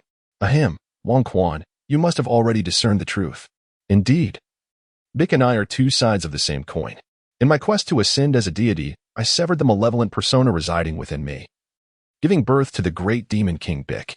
Subsequently, the great demon king wreaked havoc, and as I had only just attained my divine status, I lacked the power to rein him in. Fortunately, he was sealed away by a martial artist from the mortal realm. Recently, the great demon king broke free from his confinement, only to be vanquished by you. However, before his demise, he bequeathed his progeny, this child, who inherits all that he was. This child is yet another incarnation of the great demon king and, simultaneously, a fragment of myself. The deity elucidated the connection between himself and the great demon king Bic. Are you asking me to take little Bic to Namek? Wang Quan inquired. Indeed. Since Namek is our homeland, Returning there may purify the dark energy within him, allowing him to become a benevolent Namekian. The deity replied softly. What are you talking about? Purify the dark energy within me? You must be dreaming. One day, our demon race shall dominate the earth. Just wait. Little Bick bellowed, brandishing his claws in a fearsome display. To rule the earth? Speak of that when you have grown up and no longer wet the bed. Wang Quan bent down, extending his right hand to pinch Little Bick's cheeks, twisting them playfully. Remarkably, the sensation was quite delightful. You scoundrel, you dare to insult the great demon king Bick. Little Bick retorted, unleashing a ki blast from his mouth. Wang Quan raised his hand to catch the energy blast, and with a gentle grip, it vanished into his palm with a soft pop, akin to a deflated balloon. Ah, Little Bick could hardly believe it. Although he had not been born long, he had already restored much of his strength. In his memory, there was little difference between his power and that of this individual. Why was he able to so effortlessly absorb his energy attack? Unbeknownst to Little Bick, Wang Quan had been gravely injured while battling Old Bick, barely able to unleash half of his potential, and during this time, his strength had been steadily increasing. The little fellow had quite the temper. Wang Quan, unfazed, extended his left hand and playfully tugged at Little Bick's cheeks. You are doomed. I shall not let you escape, Little Bick exclaimed defiantly. Yet he lacked the strength to break free from Wang Quan's grasp. Cough, cough, cough. The deity coughed a few times, being one with Bick. He felt oddly unsettled witnessing Wang Quan's treatment of Little Bick. Upon hearing the deity's cough, Wang Quan offered an embarrassed smile and released the now slightly purple-faced child, saying, No worries, just leave him to me. I shall ensure he reaches Namek safely. I refuse to go to Namek. I am to dominate Earth and revitalize the demon race. Little Bick protested vehemently. Wang Quan firmly pressed down on his head, instantly releasing a battle power of 2,500. Little one, come with me. Do you have any objections? Wang Quan inquired kindly. No, Little Bick stammered, his antennae standing straight and beads of sweat forming on his forehead, his body rigid as he trembled and uttered 2 syllables. Good, that's the spirit. Wang Quan smiled, retracting his aura and gently patting Little Bick on the shoulder. With Little Bick settled, Wang Quan, alongside him and Mr. Bobo, ventured to the Yunza Baiman Plateau, where they located the spaceship that had brought the deity to Earth. The spacecraft resembled a peculiar, misshapen beetle. After Mr. Bobo uttered a strange phrase, the hatch opened, and the trio stepped inside. The interior of the ship contained a control panel, yet the three were at a loss, hesitant to press anything. Fortunately, there was a voice-activated system, and under Mr. Bobo's commands in Namekian, the spaceship successfully powered up. Mr. Bobo, let us ascend to the moon and test the speed of this vessel, Wang Quan suggested. No sooner had Mr. Bobo spoken than Wang Quan felt the ship vibrate, followed by a tremendous force acting upon his body. Wang Quan swiftly stabilized his body, extending his hand to grasp the diminutive Bick, ensuring his stability. Within less than a minute, the spacecraft experienced another jolt, accompanied by a surge of opposing force, yet Wang Quan remained unyielding, and Bick did not drift away. At this moment, the spacecraft had come to a halt, and Wang Quan observed Mr. Popo standing unwaveringly at the control panel, showing no signs of movement. It dawned on him that Mr. Popo had served as a martial arts teacher to young Goku in Dragon Ball, indicating that his martial prowess was indeed formidable. Wang Quan, we have arrived at the moon, Mr. Popo's emotionless voice echoed. Wang Quan released his grip on Little Bick and approached Mr. Bobo, whereupon the display screen on the control panel revealed a rugged terrain. Indeed, it was the surface of the moon. This spacecraft travels at remarkable speed. After all these years, it can still fly. Was the technology of planet Namek once so advanced? Wang Quan mused. Humph, a country bumpkin who has never seen the world. Little Bick crossed his arms, his expression one of disdain. Oh, and you've seen it? Wang Quan asked with a smile as he looked down. I lived here when I was a child. Little Bick retorted. Isn't it the deities who reside here? Wang Quan chuckled. Why you? Humph. Little Bick turned away, ignoring Wang Quan. All right, Mr. Bobo, let us return. After Wang Quan spoke, Mr. Bobo began to navigate the spacecraft back to Earth using the language of planet Namek. Little Bick promptly leaped into his seat and fastened his seatbelt. 2 minutes later, the spacecraft landed atop the Yunza Baiman Plateau. Suddenly, a red light illuminated the control panel, accompanied by a persistent beeping sound. Mr. Bobo, what is happening? Wang Quan inquired anxiously. The intelligence system has notified us that the fuel on the spacecraft is nearly depleted. Mr. Bobo answered in a monotone, reminiscent of an emotionless machine. Fuel. All right, let me think of a solution. Wang Quan recalled that Bulma had modified the spacecraft in Dragon Ball, yet he hesitated to trouble her at this moment. However, Dr. Gero was also one of the most brilliant scientists on Earth. If Bulma could accomplish it, he surely could as well. With this thought, Wang Quan devised a plan. Mr. Bobo, can the spacecraft still fly? Wang Quan asked. Mr. Bobo replied with a string of Namekian, to which the spacecraft's voice returned a series of Namekian words as well. No, the remaining fuel is insufficient for another launch, Mr. Bobo informed Wang Quan, turning to face him. I see. I understand now. Mr. Bobo, you should return to the temple. I will handle the remaining matters. When we are ready to depart, I will notify the deities, Wang Quan said. Then turned to Little Bick in his seat. Hey, do you still remember your hometown language? Humph. Little Bick turned away, refusing to look at Wang Quan. Very well, Mr. Bobo, Little Bick shall stay here. After Wang Quan spoke, Mr. Bobo opened the spacecraft hatch and departed on his flying carpet. Wang Quan similarly emerged from the spacecraft. Descending beneath it, extending his hands to locate a pivotal center of gravity, and effortlessly lifted the vessel. Subsequently, a faint crimson glow emanated from his body as he ascended, carrying the spacecraft toward the northern headquarters of the Red Ribbon Army. Within the information department of the Red Ribbon Army, an abrupt flickering of red lights accompanied by an ear-piercing alarm pierced the air. The duty personnel, previously sipping coffee to stay alert, hastily climbed to the display screen to scrutinize the source of the impending danger.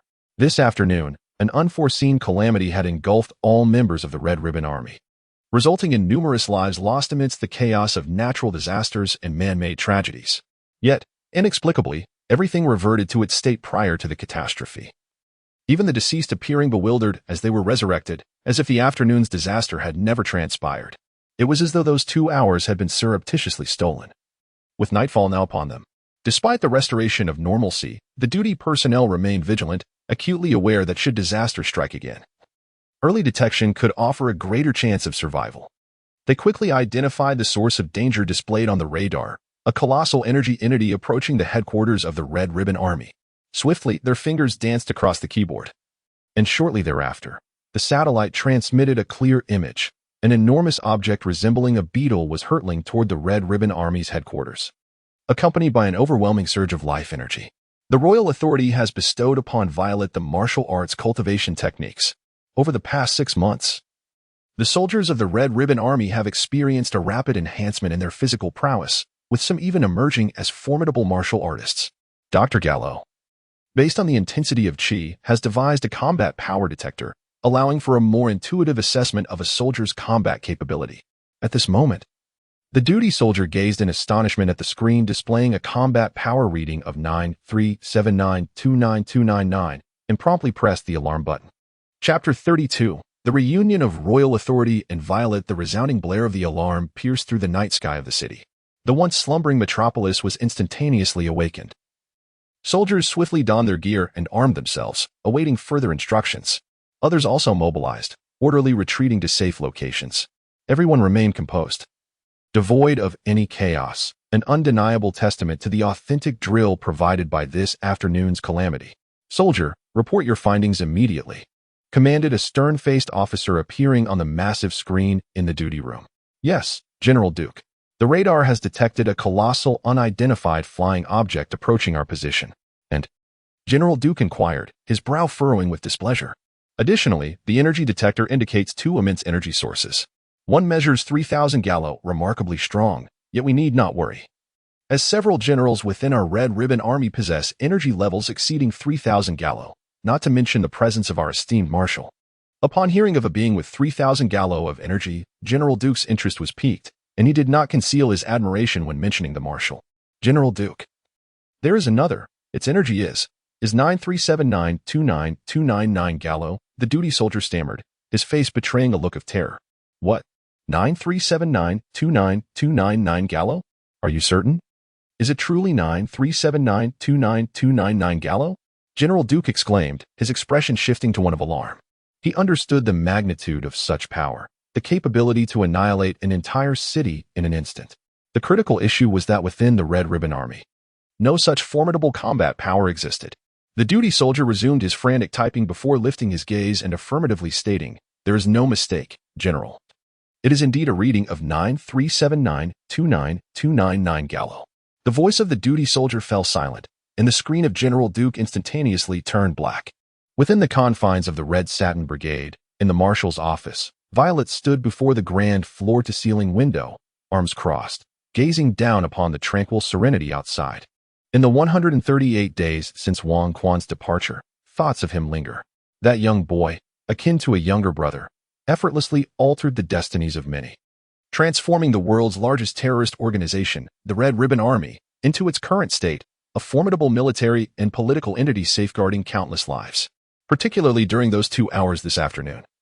Although everything inexplicably reverted to normal afterward, the contributions made by the Red Ribbon Army during that brief period were unprecedented.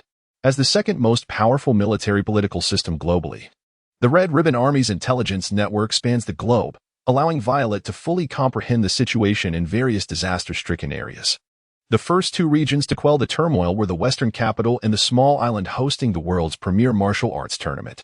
The former is the city where Wang Quan resided, with students from foreign martial arts academies intervening, alongside the resourceful young lady, Bulma.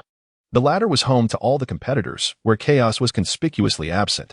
In contrast, other regions were not as fortunate, descending into utter disarray, with all manner of chaos surfacing to assert its presence.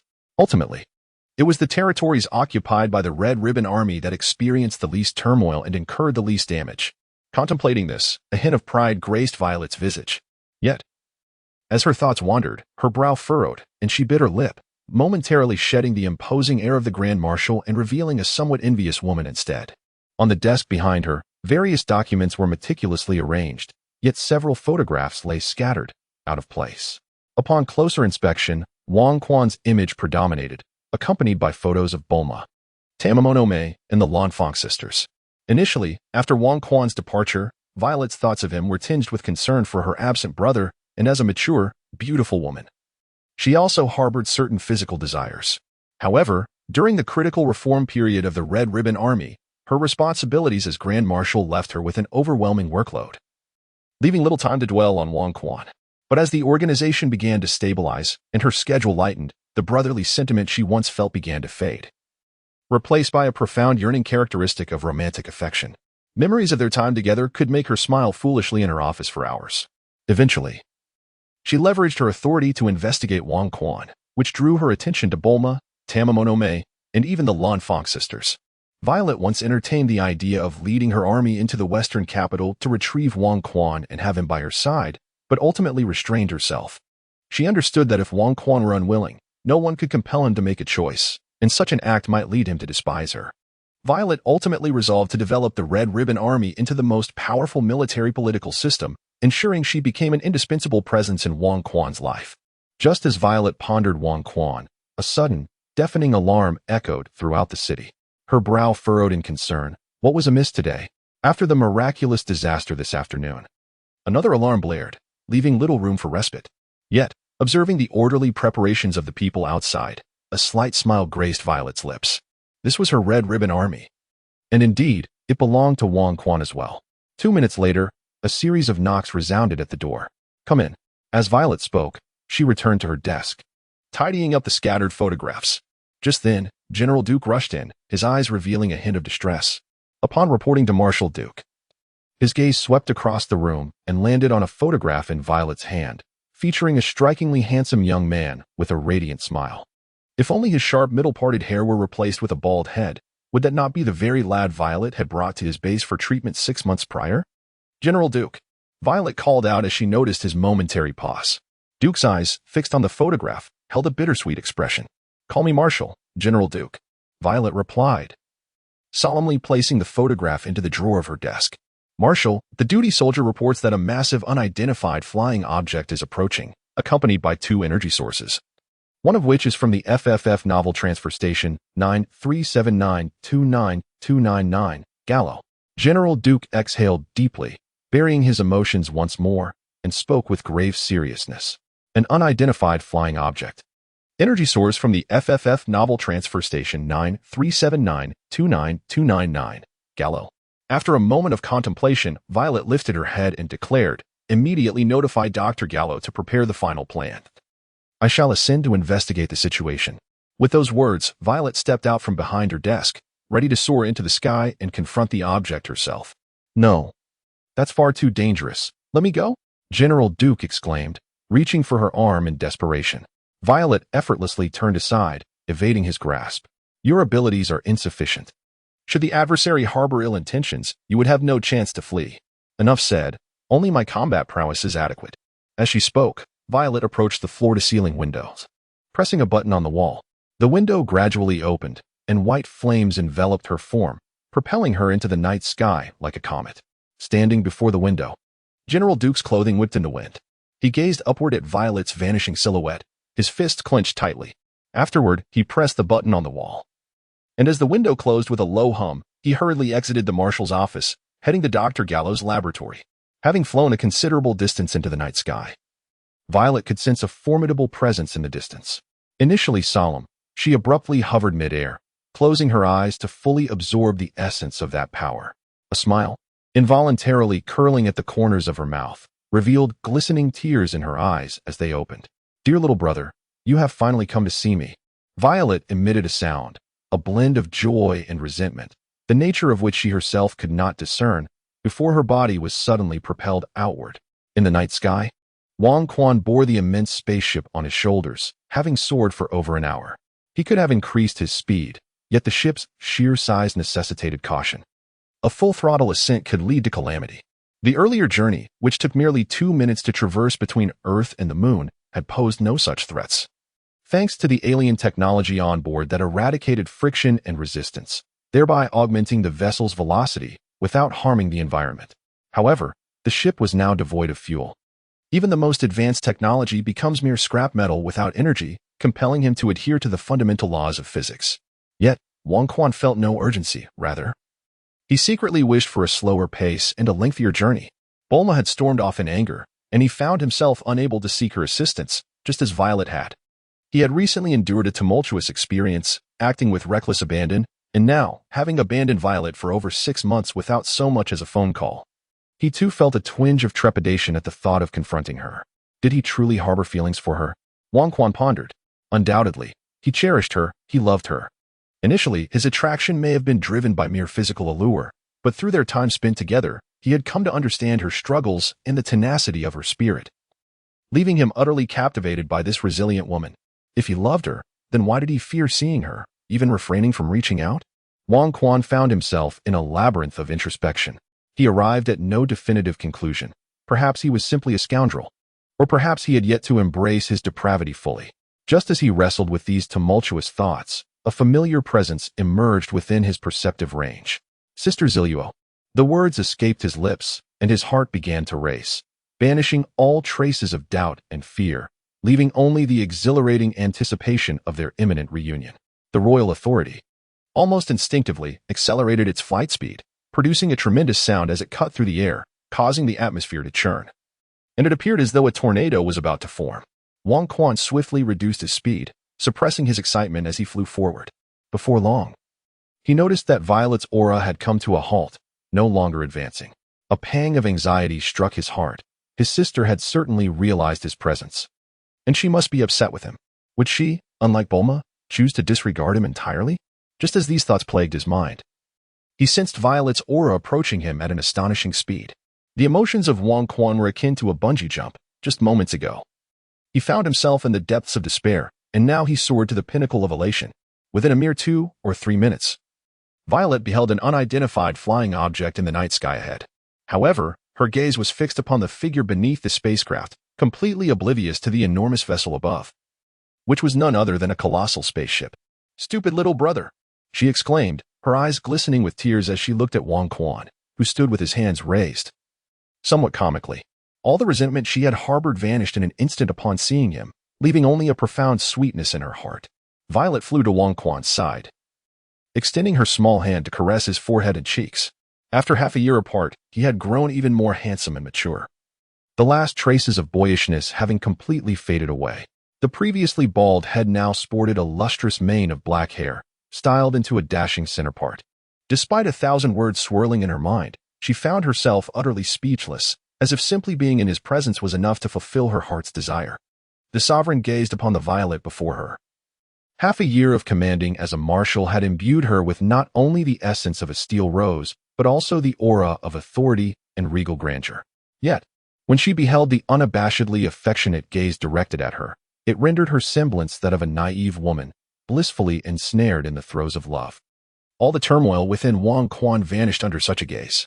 With a heart wholly devoted to his sister, how could he remain indifferent to her? He truly felt like a scoundrel. After a moment of self-reflection, Wang Quan smiled and said, "Sister, I have missed you. I have missed you too." Tears finally streamed down Violet's cheeks. Like a fledgling bird seeking warmth, she tightly embraced Wang Quan's waist, her cheek pressed against his chest. Closing her eyes, she inhaled the familiar scent deeply and softly murmured, "Hold me tight, just like in my dreams. Hold me tightly." As passion surged within him, Wang Quan intended to embrace her but found himself unable to do so. Sister, I truly wish to hold you, but I am carrying something." His voice was tinged with embarrassment.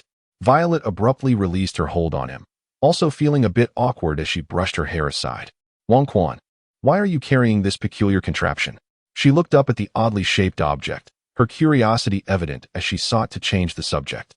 Sister. Let us talk as we walk," Wang Quan replied, resuming his flight forward with Violet at his side. "This is a spaceship, but it currently lacks fuel. That is why I am carrying it. If it were fueled, it could travel anywhere, making a round trip from Earth to the moon in just 2 minutes," he said. A hint of pride in his tone. "A spaceship? Where did you get a spaceship? Our Red Ribbon Army has never researched such a thing. Nor have I heard of any from the world government. You are not deceiving me, are you?" Violet's expression showed skepticism, though a hint of amusement lingered in her eyes. "Sister, how could I deceive you? Who said this spaceship is from Earth? Just look at its design. It clearly does not align with our earthly aesthetic," Wang Quan replied, feigning a frown. "Are you suggesting that this spaceship is of extraterrestrial origin?" Violet chuckled, but her expression shifted suddenly. "Extraterrestrials? Do they really exist? What are they like? Are they friendly towards us? Will they invade Earth?" Violet, as the Grand Marshal of the Red Ribbon Army, immediately pondered the threat of alien invasion. Sister, extraterrestrials certainly exist. Do you truly believe that in such a vast universe, we are the only inhabitants? As for whether they are friendly or hostile, it is uncertain. Some aliens cherish nature and prefer peace, while others revel in battle, igniting countless conflicts across the cosmos. With a slight smile, Wang Quan continued, "If you wish to meet an extraterrestrial, there is a little fellow aboard this spaceship from Namek." "Is he from Namek? Did he arrive on this spaceship? What kind of extraterrestrial being is he? Is he a peaceful alien, or one who thrives on conflict?" Violet inquired with a serious expression. "Well, he must have journeyed to Earth aboard this spacecraft. The Namekians are known to be gentle, kind, and peace-loving. As for this little fellow, he has always harbored ambitions of dominating Earth and enslaving humanity." Wang Quan chuckled as he spoke. "Wang Quan, how can you laugh in the presence of such a dangerous alien? Moreover, why do you say he must have come here on this spaceship? He doesn't resemble the other Namekians who cherish peace. Instead, he wishes to enslave all of humankind." Violet's face grew stern as she voiced her confusion. "Sister, do you recall our first meeting?" Wang Quan suddenly asked. Not a stitch of clothing on him, utterly shameless. Violet thought back to the moment she encountered Wang Quan, who was naked and gravely injured in a sandpit by the beach. Despite his weakened state, he had still exuded an air of defiance. "Sister, I was in the midst of a fierce battle with King Piccolo, and my clothes were torn to shreds," Wang Quan responded with a light chuckle. "You don't know how King Piccolo came to be, do you? Allow me to explain. Long ago." Chapter 33, The Foolish Earthlings. Is that how it is? Upon hearing Wang Quan elucidate the connections between the deities, King Piccolo, and the present-day Little Piccolo, Violet's expression shifted to one of realization. "So, you have brought this spacecraft here to have Dr. Gero refuel it?" Violet asked calmly. "Indeed, Dr. Gero is one of Earth's foremost scientists. Only someone of his caliber could handle such extraterrestrial technology," Wang Quan affirmed. "Have you not considered anything else?" Violet's tone hinted at something amiss. "What else should I contemplate?" Wang Quan inquired tentatively. I have long desired to see you, dear sister. I have been engrossed in my training, preparing for the Grand Martial Arts Tournament, which is why I haven't visited sooner. But now, with the tournament concluded, I couldn't wait to see you. Sister, I won first place in the tournament. Are you not pleased for me?" Wang Quan exclaimed with genuine joy. Violet's face indeed brightened with a radiant smile, and with pride, she proclaimed, "In my heart, you shall forever be the best. You are not only the champion of Earth, but also the champion of the world and the universe. In a light-hearted exchange, the two individuals soared above the headquarters of the Crimson Ribbon Legion. Powerful searchlights illuminated the night sky as if it were day. With fighter jets and battle mechs circling above, several soldiers adept in aerial maneuvers ascended into the heavens. On the ground, various armed forces were strategically positioned. Although the Marshal had ascended earlier for negotiations, they remained fully prepared for combat. Attention all units, attention all units. Unidentified flying objects have entered the predetermined attack range. Unidentified flying objects are now within the designated strike zone.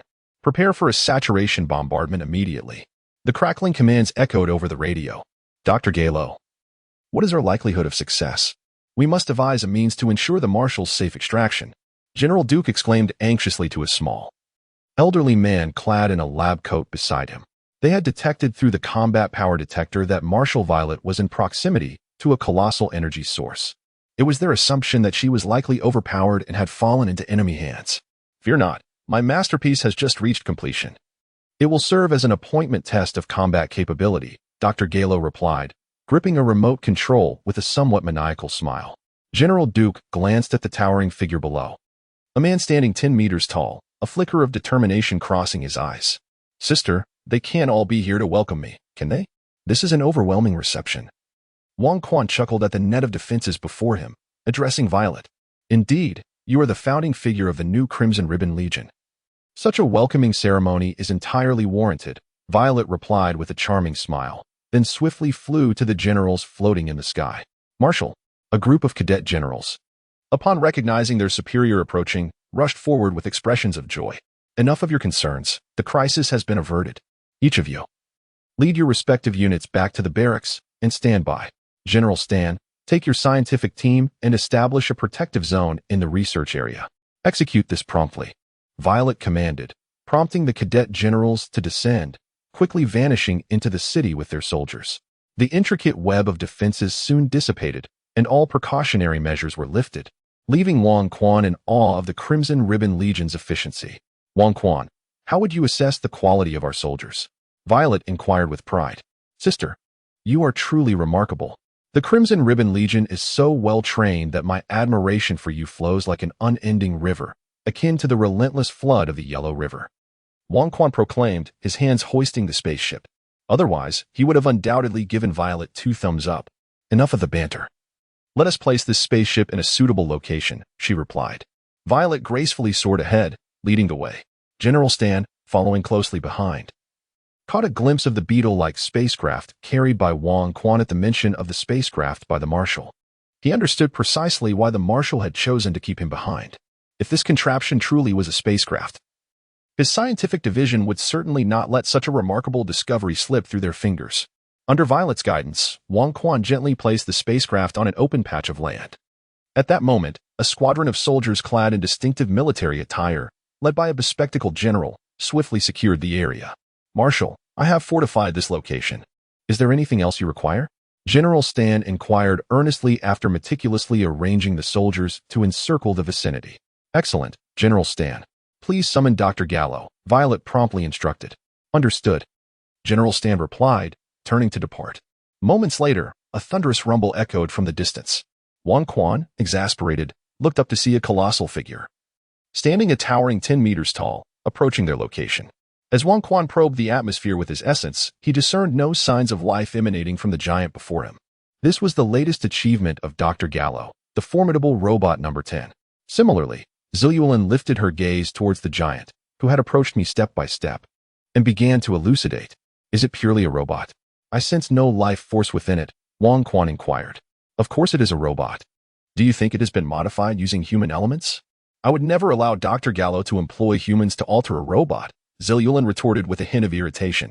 As they spoke, the soldiers surrounding the area parted to create a passage, through which General Stan, Dr. Gallo, and a robust general entered, while the imposing robot No.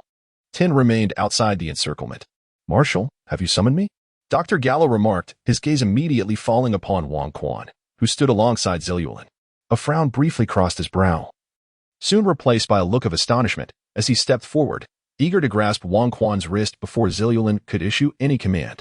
The sovereign, of course, had no desire to engage in a tug-of-war with a frail old man. With a gentle flick of his wrist, he evaded Dr. Gallo's grasp. With a smile, he remarked, "Dr. Gallo, it has been half a year since we last met, yet you remain unchanged. However, I have no intention of finding myself upon your examination table again. Look, I have brought you something splendid that is sure to pique your interest." As he spoke, the sovereign deftly swayed his body, eluding Dr. Gallo's persistent attempts to reach him. "Interested? I am solely intrigued by your physique, young man.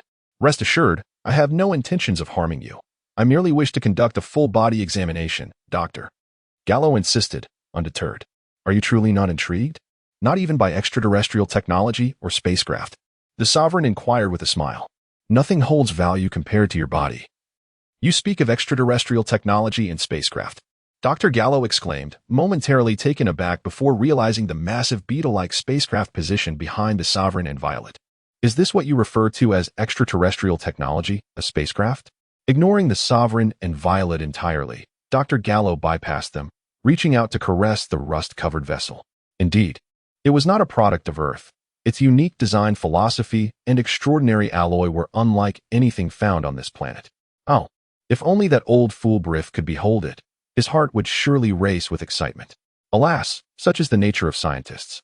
When confronted with something that captivates their interest, they swiftly retreat into their own world.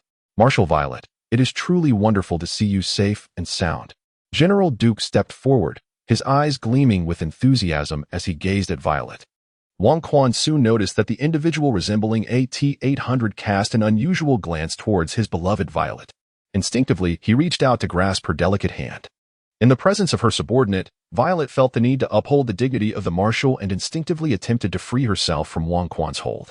However, she quickly ceased her struggle and stepped closer, adopting a demeanor of gentle dependence. With a somewhat detached smile, she remarked, "Thank you for your concern, General Duke. There is no need for you to remain here. Please return and continue monitoring for any threats." "Yes, Marshal Violet." General Duke saluted before turning to leave. As he made his way back, his mind was consumed with images of Violet and Wang Quan holding hands. At that moment, he recalled that the man in question was indeed the one depicted in the photograph within Violet's office. "Sister, is that T-800 pursuing you?" After General Duke departed, Wang Quan immediately turned to inquire, "What T-800? His name is General Duke," Violet replied, rolling her eyes. "Sister, you can't possibly have feelings for him, right?" Wang Quan tightened his grip on Violet's hand, his tone growing anxious. "What are you thinking, silly brother?" Violet chuckled softly, shaking their intertwined hands. "Ah, I see." Wang Quan looked at Violet's small hand in his grasp, suddenly comprehending her feelings, a broad smile spreading across his face. Observing his foolish grin, Violet let out a soft sigh, her heart tinged with sweetness. The sovereign's jealousy reveals his genuine concern for himself, however, entangled with numerous women. He fails to recognize that his heart too can feel envy and discomfort.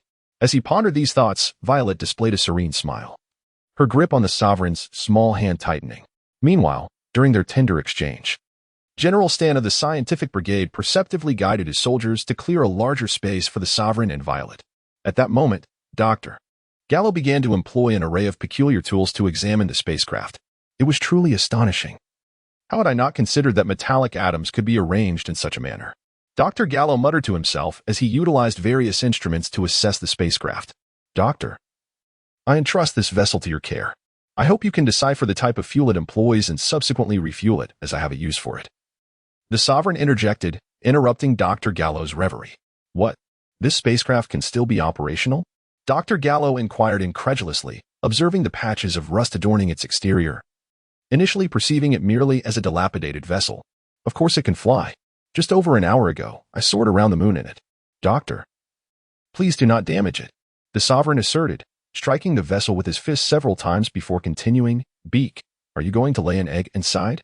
Come out quickly. The ship must be handed over to this gentleman for research before we can embark." With a hiss, the sound of a valve echoed, and a circular opening appeared at the bottom of the spacecraft, from which a ladder descended. A small green creature, Beak, emerged from the vessel. "There are indeed others aboard. I had a hunch. 2 energy sources. This little green companion is the energy source of 3,000 Gallo," Dr. Gallo remarked, recognizing the small creature. "What are you talking about, Doctor?" "Gallo? 3,000 Gallo? What is this FFF novel station you keep mentioning?" Wang Quan listened in bewilderment. "Brother, This energy scale was devised by Dr. Gallo himself. After your departure, the number of warriors capable of manipulating chi within the Red Ribbon Army has proliferated. Dr. Gallo invented a device to detect the chi within living beings, establishing a baseline of 100 Gallo for a healthy, untrained adult male. The greater the chi within a body, the stronger the combat prowess it signifies, allowing us to intuitively assess each soldier's fighting capability. For instance, Wang Quan, you possess an astonishing energy level of 937929299 Gallo, an unprecedented force. According to Dr. Gallo's calculations, should such power be unleashed in its entirety, the consequences would be unthinkable, which is why we are mobilizing for a comprehensive battle. As Violet explained the recent intricate web of strategies, she acknowledged Dr. Gallo's ingenuity. It is indeed remarkable, Dr. Gallo. However, such detection methods already exist in the cosmos, albeit with different units. Upon hearing this, Wang Quan gave Dr. Gallo a thumbs up, acknowledging his prowess in the field of artificial warriors and his early determination of combat levels. What? Such detectors exist in the universe? What are their units? Dr. Gallo inquired, with both Violet and Little Piccolo turning their gaze towards Wang Quan. In the current cosmic standard, my combat power stands at 2,500 points, while Little Piccolo's is at 150 points. As he spoke, Wang Quan utilized his chi to assess the physical conditions of Violet and Dr. Gallo, continuing, Sister, your progress is remarkable. Your combat power has surpassed 1,000 points. As for you, Dr. Gallo, your reading is merely 5 points. You ought to take better care of yourself. Your condition is quite concerning. Ordinary adult males typically register around 5 points of combat power. This implies that we humans, in the eyes of extraterrestrials, are merely a collection of beings with a combat prowess of 5. A hint of indignation crept into Wang Quan's tone as he concluded. Although the tales of Dragon Ball unfold on Earth, the protagonists are never of earthly origin. Humans serve merely as NPCs to elevate the main characters, their lives seemingly trivial, subject to death and resurrection at will. With a combat power of only 5, how pathetic. Weak Earthlings, you are destined to be ruled by the great demon King Piccolo. Little Piccolo suddenly chuckled darkly, hands on hips, tilting his head with pride. Do not create unnecessary chaos. With a swift motion, King Quan struck, and with a resounding thud, a noticeable bump appeared on the forehead of the young Bic. Despite possessing all the memories of the great demon king, he was still, after all, just a child, unable to contain himself as tears welled up in his eyes. Upon hearing the words of young Bic, Violet, aware of his true identity, felt a surge of disdain. Yet, upon witnessing his pitiful expression, her anger evaporated instantly. She crouched down, reaching out to wipe away his tears. Foolish Earthwoman, I, the great demon king Bic, shall not allow you to lay a hand on my noble form. Young Bic attempted to evade her touch, but Violet effortlessly grasped his shoulder and gently wiped away the tears from the corners of his eyes, leaning in to softly blow on his forehead a few times. Do not cry, a little blow, and it won't hurt anymore. King Quan, how could you quarrel with a child? As Violet comforted young Bic, she did not neglect to raise her head and admonish King Quan. She had always referred to him as her younger brother, for initially she genuinely regarded him as such. And this also served as a playful little bond between them. However, now she audaciously addressed him by his name. Women, it seems, are indeed swayed by appearances. Sister, he is no ordinary child. He is the great demon King Bic, who yearns to conquer the world and annihilate humanity. King Quan replied, a hint of exasperation in his voice.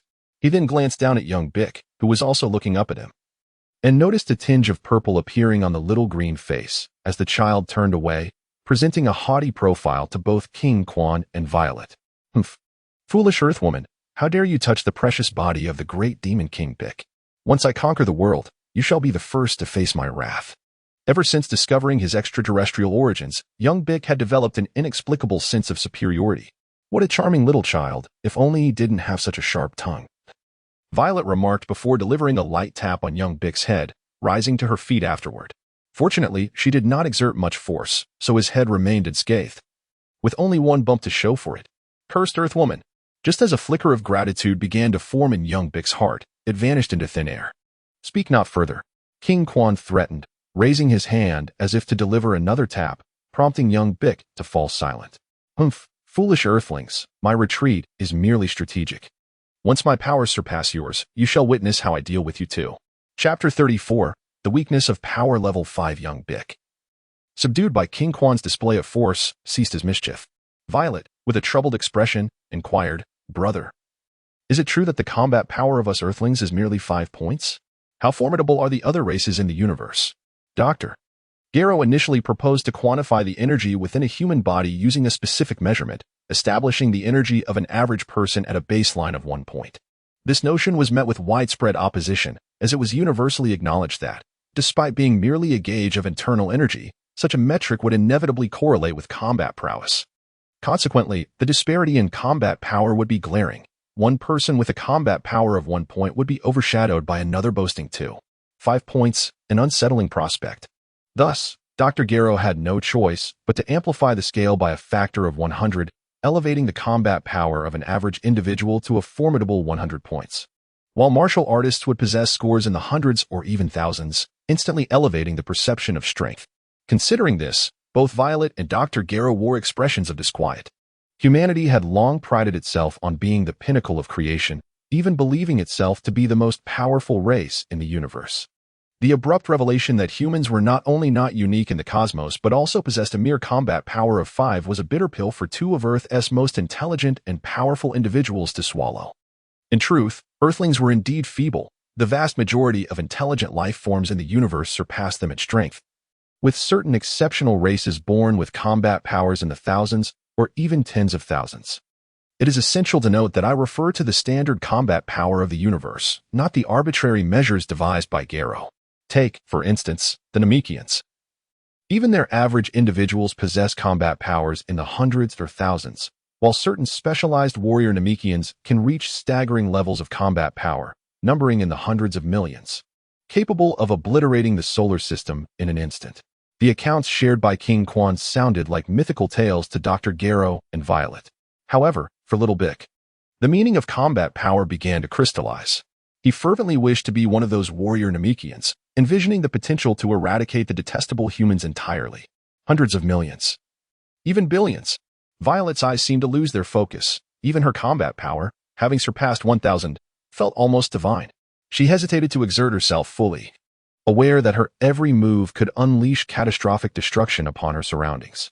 The thought of beings with combat powers exceeding 100 million was beyond her imagination. If such a master were to become displeased and casually gesture towards the solar system, would she not vanish in ignorance? Much like a human unknowingly trampling an ant hill, an inconsequential act for humanity, but a cataclysmic disaster for the ants? Noticing the pallor of Violet's complexion, King Quan reached out to grasp her small hand, imparting his courage to her. Wang Quan comprehended the feelings of Violet, for he had experienced them himself. Since his arrival in the Dragon Ball universe, he had traversed from a state of bewilderment to one of exuberance.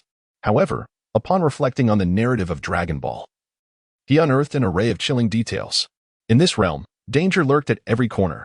Beings capable of obliterating planets, galaxies, and even the universe coexisted within the same space as mortals possessing a mere battle power of 5. The safety of human lives was utterly unguaranteed. Initially, when he witnessed the Earth's first destruction in the animation, he was profoundly shocked, but as the instances of annihilation multiplied, he became desensitized. After all, he watched Dragon Ball primarily for the exhilarating transformations and battles of the Saiyans, who would concern themselves with the fate of Earth, even if it were to be destroyed. The Dragon Balls remained as a glimmer of hope. Should the Dragon Balls fail, one might as well abandon this universe altogether and transition into a parallel one. For in the Dragon Ball world, time and space appeared as porous as a sieve, allowing the powerful to traverse freely. For a comic, such a premise was undeniably captivating. Yet for the humans inhabiting this world, it resembled a veritable hell. Wang Quan himself, having crossed over, found himself ensnared in this inferno. He pondered why he should strive for mastery rather than simply latch onto the protagonist's coattails, armed with foresight. While it was one matter to fight for the dignity of Earthlings, the more pressing concern remained. He could not ascertain whether this world was indeed the authentic Dragon Ball universe. What if this were the realm of the formidable future trucks? Or perhaps one of the worlds ravaged by Zamasu? Even within the canonical Dragon Ball universe, the Goku participating in the universe tournament might not be the same Goku who once scoured for Dragon Balls alongside Bulma. Such thoughts could not linger. For the deeper one delved, the more the murky depths of this world revealed themselves. Presently, Wang Quan had but one path to tread, to diligently cultivate his strength while disseminating his training methods, enabling others to aspire to greatness. This way, when peril reared its head, they would not be left powerless, for effort and strength were the only certainties that could not deceive. Gently clasping Violet's cold hand, Wang Quan spoke softly, "It's all right. I too was afraid when I first learned of these truths, but as my understanding deepened, the fear diminished. We shall be fine, and Earth will endure. As long as we strive for mastery, the people of Earth need not be incapable of becoming such formidable beings. Moreover, there exist cosmic enforcers of justice in the universe. Our Earth is unlikely to be so unfortunate as to attract the attention of malevolent forces." Although Wang Quan sought to comfort Zilluo Lan, deep within his heart, he yearned for the universe to remain untroubled for the next few years. Much like in the original Dragon Ball, he hoped that it would not be until many years later, with the arrival of Raditz, that Earth would capture the attention of formidable beings from across the cosmos. By that time, Wang Quan was confident he could emerge as a powerful entity in the universe, capable of safeguarding those he cherished and protecting the Earth. As for the cosmic enforcers, he merely used that notion to console Zilluo Lan, relying on that undernourished Ultraman, Jike, was utterly futile. Nevertheless, this reassurance visibly lifted Zilluo Lan's spirits. "Indeed, dear brother, you are right. Earth has existed for so many years without any extraterrestrial assaults." As she spoke, she cast her gaze upon the adorable little Bic, then amended her statement. "Humanity has not been obliterated by aliens. I suppose I have been overly anxious." At that moment, Bic ceased his antics. He had just been lost in a delightful fantasy of what it would be like to be a combat-ready Namekian with an astronomical fighting power, easily capable of ruling the world. However, upon overhearing Wang Quan and Zilluo Lan's conversation, he broke into a cold sweat. No matter how immense his potential might be, it was a prospect for the future. Presently, his strength paled in comparison to the two before him. If he were to encounter the kind of master Wang Quan spoke of, he would have little chance of survival. Therefore, before even contemplating world domination, he must diligently train. Otherwise, even if he achieved dominion over the world, it would be meaningless if, with a mere gesture, everything vanished. Bic buried his thoughts of world domination deep within, focusing solely on his rigorous training. "Let me study your physique thoroughly, and this green one as well," Dr. Gallo suddenly interjected. Upon hearing Wang Quan's revelations about cosmic secrets, Dr. Gallo was equally astonished, yet as a scientist devoted to the study of androids and enhancements, his mind raced with the idea of examining the bodies of Earth's mightiest warriors, namely Wang Quan and the alien Bic, in order to create powerful androids. Only through this endeavor could he hope to secure a sense of safety. Both Wang Quan and Zilluo Lan declined. "However, if you wish to study him, that remains an option." Wang Quan, like a mother hen, presented the small Bic before Dr. Gallo. He then remarked, "My strength is the result of diligent cultivation. Our earthling bodies are quite similar. This little creature, however, is different. In the cosmos, they are referred to as the Dragon Clan. Yet, you must not harm him. You must earn his consent for any examination of his physique. Furthermore, this spaceship is equipped with an intelligent voice control system, which solely recognizes Namekian language. This little one can assist you in researching this spacecraft. Now, I entrust both him and the spaceship to your care. Please ascertain the type of fuel it requires and replenish it accordingly." After Wang Quan concluded his words, he soared into the sky with Violet, leaving behind the matters concerning Dr. Gero and Little Bic. All that remained for Wang Quan was to await with tranquility. Under the starlit sky, he gazed upon the city below, filled with reflection. In the span of 6 months, the transformation here was remarkable. The previous atmosphere of tension and bloodshed had dissipated, replaced by a serene tranquility. Inside the Dragon Ball, little Goku unleashed a flurry of strikes, relishing the thrill, as indeed, many within the Red Ribbon Army deserved their fate. Yet, as the largest terrorist organization globally, it stood as a formidable force capable of challenging the Earth Federation, instilling fear in Master Roshi, who dared not take action against such a behemoth. Countless lives were intertwined with its existence, and little Goku's efforts to eradicate it not only constituted a noble act, but also altered the lives and destinies of innumerable individuals. Among these transformations were both positive and negative outcomes. Take Dr. Gero, for instance. Though he was obsessed with androids and cyborgs, this merely delineated his research focus. While at heart, he remained a simple-minded child. He could create a robot like Android 8, who, despite its unattractive appearance, exuded kindness, and also manufacture Android 19, a being that cherished nature and would not harm even a small bird, thus proving that Dr. Gero was not inherently malevolent. The true villains among the androids were androids 17, 18, Cell, and those appearing in the films, androids 13, 14, and 15. After little Goku's obliteration of the Red Ribbon Army, every android was imbued with a singular, ultimate directive to eliminate Son Goku. None could defy this ultimate command. Android 19 adhered strictly to this mandate, yet in other moments, embodied warmth and compassion, ultimately sacrificing its life to save Gohan, despite being a purely robotic entity. Androids 13, 14, 15, 17, 18, and Cell were not mere clones or biochemical beings. They were the result of human-engineered modifications, while executing the task of eliminating Son Goku. They engaged in various other nefarious deeds. Was Dr. Gero the villain? No, the true malevolence lay within them. They possessed rational thought and their own moral standards, which rendered them unpredictable. Although Android 19 was capable of thought and appeared indistinguishable from actual humans, this was merely a testament to the brilliance of Dr. Gero's research. Its foundational logic had been irrevocably locked by Dr. Gero, thus he bore no moral blemishes beyond his obsessive hatred for Son Goku. In contrast, within another universe, a similarly brilliant individual with a mustache, who professed to strive for peace, ended up creating a robot whose mission was to annihilate all life in the universe, plunging the multiverse into chaos. In light of this, Dr. Gero could be regarded as a saint, although the conversation had veered somewhat. Wang Quan felt immense pride in the transformation of the Red Ribbon Army. Brother, the changes here are indeed substantial. All of this is your doing. Were it not for you, the Red Ribbon Army would not have undergone such a metamorphosis. I, too, might have become a mere executioner, blindly following orders. Violet rested her head upon the shoulder of Wang Quan, her smile radiating an unprecedented warmth.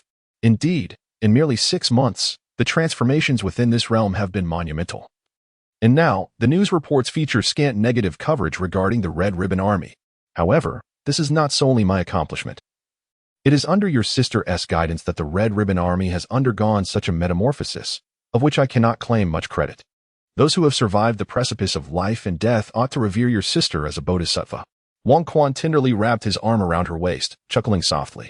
The two of them lingered in the air for a moment, reflecting on their shared experiences before returning to Violet's residence. Throughout the day, Wang Quan had flown to the island to participate in the prestigious martial arts tournament, encountering numerous events along the way. Now, as the clock ticked into the late hours of the night, the two, having been apart for half a year, engaged in nothing more than embracing one another, recounting the tales of their separation and the longing that resided within their hearts. Ultimately, it was unclear who succumbed to slumber first, but both drifted into a deep sleep. Of course, it is improbable for two individuals in the throes of love to remain idle. The following day, the ever-diligent Marshal Violet did not make an appearance. Several generals tasked with reporting on operations were unable to locate her, only to hear whispers that the food prepared in her exclusive kitchen had multiplied twofold or more. All delivered directly to the Marshal's residence. Those in the know could only marvel at the Marshal's fervor and Wang Quan's might. Furthermore, General Duke had devoted an entire day to relentless training, culminating in an injury that seemingly necessitated his immediate transfer to Dr. Gallo's laboratory. Naturally, these rumors bore no relevance to Wang Quan, who was currently cradling Violet, feeding her morsels of food while sharing his future aspirations. So, you intend to journey to Namek? In search of those Dragon Balls? He inquired. Ah, the Dragon Balls. Yes, and wish for the Earth to withstand our powers. Indeed, but is that truly feasible? I dare not unleash my full strength. Last time, I narrowly avoided catastrophe. As you put it, my combat power is still merely over 1,000. We shall continue to grow stronger, and by that time, will the Earth not be capable of bearing our might? Fear not. For the power of the Dragon Balls is remarkably wondrous. It will surely accomplish this. Do not forget, the calamity that transpired yesterday was rectified by the Dragon Balls, restoring everything to its original state. I was unaware that yesterday's disaster was a consequence of your battles at the martial arts tournament. Is he truly that formidable? Who exactly is he? Violet inquired with curiosity. Unlike Satan, who believed there were combatants with powers in the billions on Earth, Violet, possessing the intelligence of all masters under the Red Ribbon Army, held nearly all information regarding the elite fighters on the planet. From the records of their engagements, it appeared that even the so-called god of martial arts, the world-renowned Master Roshi, had a fighting capability of merely around 200. comparable to that of the generals within the Red Ribbon Army. Upon learning the universal standards of combat measurement from the royal authority, Dr. Jero renounced his self-deceptive Jero units of measurement. Consequently, Earthlings who were once deemed to have a power level of 100 were now reduced to mere 5. Indeed formidable. His current fighting power was quite similar to mine. He is called Sun Wukong, merely 12 years old, and a disciple of Master Roshi, the royal authority. Offering Violet a morsel of food, swallowed it before continuing, a disciple of Master Roshi at 12 years of age? How could he possibly possess strength like yours when Master Roshi himself only exceeds 200? Violet paused, ceasing to feed the royal authority, and asked in astonishment. The royal figure plucked a grape and brought it to her lips, causing her surprised mouth to close. How do you know the turtle hermit's fighting power is over 200? That was a year ago. After my exchanges with him, his current power level is approximately 1800, he elucidated. Ugh. Violet spat out the grape skin and then queried. You taught your martial arts methods to the turtle hermit? That is impossible. How could a 12-year-old surpass his master and be as strong as you? Ordinary children certainly cannot. But this child is no ordinary being, the royal figure sighed, his hand gently caressing Violet's smooth back. Don't move. Do you still have the energy? Violet seized his hand, rolling her eyes before asking, what makes him so extraordinary? Is he a half-beast? In the Red Satin Brigade, where martial arts were comprehensively practiced, Violet had observed that the physical strength of half-beasts generally surpasses that of pure humans, thus their progress is swifter. Her eye roll made the royal figure confront reality. As the saying goes, only the exhausted ox collapses, and after an entire day, he indeed felt completely drained. In an instant, his heart became tranquil. And the beautiful Violet in his arms seemed merely a delicate skeleton. He is neither a half-beast nor a citizen of Earth, the royal figure replied lazily. Ah, so. Is he like Piccolo, a Namekian? Violet thought of the many forms of extraterrestrial beings, but her first thought was of the Namekians. No. He is a notorious alien in the universe, known as a barbarian, a war profiteer, a mercenary, a butcher. These are but a few of their names. They call themselves the strongest warrior race in the cosmos, the Saiyans. Chapter 35, The Chain Franchise Martial Arts Academy. Although Dr. Gallo's research primarily focused on bioengineered and modified humans, he remains one of the foremost scientists on Earth. The Red Ribbon Army also boasts the assistance of other distinguished scientists. In just a few short days, they successfully synthesized a unique fuel, sufficiently energizing the spacecraft. With everything meticulously prepared, Wang Quan was poised to embark on the ship with Little Bic. Violet insisted on accompanying him. Wang Quan recalled that the Grand Elder of Namek could enhance one's potential, and by bringing Violet along, she too could experience a swift elevation in her abilities. Ever since she had heard about the dangers lurking in the universe from Wang Quan, Violet had developed a deep-seated fear of her own inadequacy. Although she no longer displayed this anxiety under Wang Quan's comforting presence, he, as her confidant, could still sense the trepidation within her. This fear stemmed from her perceived weakness. If she possessed formidable strength, such fears would naturally dissipate. Violet had always adhered to the principle of strength above all, a belief instilled in her during her time with the Red Ribbon Army. However, he could not favor one over the other. If he were to take Violet, then Tamamo would also need to be included. Wang Quan felt it essential for them to be aware of each other's existence and to know one another. Nonetheless, this time, he was resolute in not abandoning either of them. Very well, sister, delegate your tasks. Let's embark on an extraterrestrial adventure together. Wang Quan smiled, acquiescing to Violet's wishes. However, I wish to bring someone else, he added. Who? Bulma, Tamamo, or perhaps those sister flowers from the dojo? Violet inquired with a teasing smile. Sister. You are quite perceptive. I wish to bring Tamamo as well, Wang Quan replied, his smile tinged with embarrassment. Humph. Violet turned away, setting about her tasks. Sister. I shall take your silence as agreement, Wang Quan declared, but Violet did not look back. Yes. Wang Quan clenched his fist, instantly igniting with energy as he soared into the sky, heading directly for West City. Upon reaching the heart of West City, Wang Quan hovered several hundred meters above the ground, sensing the formidable energy below, which had surpassed 2,000 in combat prowess. In a grand estate reminiscent of a forest park, Bulma lounged beside the swimming pool under a sunshade, engrossed in a book. The creaking of her rocking chair accompanied the gentle breeze that caressed her flowing skirt, rendering her a vision of beauty akin to a painting. Suddenly, a spark of surprise flickered in Bulma's eyes. She closed her book, her gaze piercing through the clouds to the figure suspended in the sky, Wang Quan.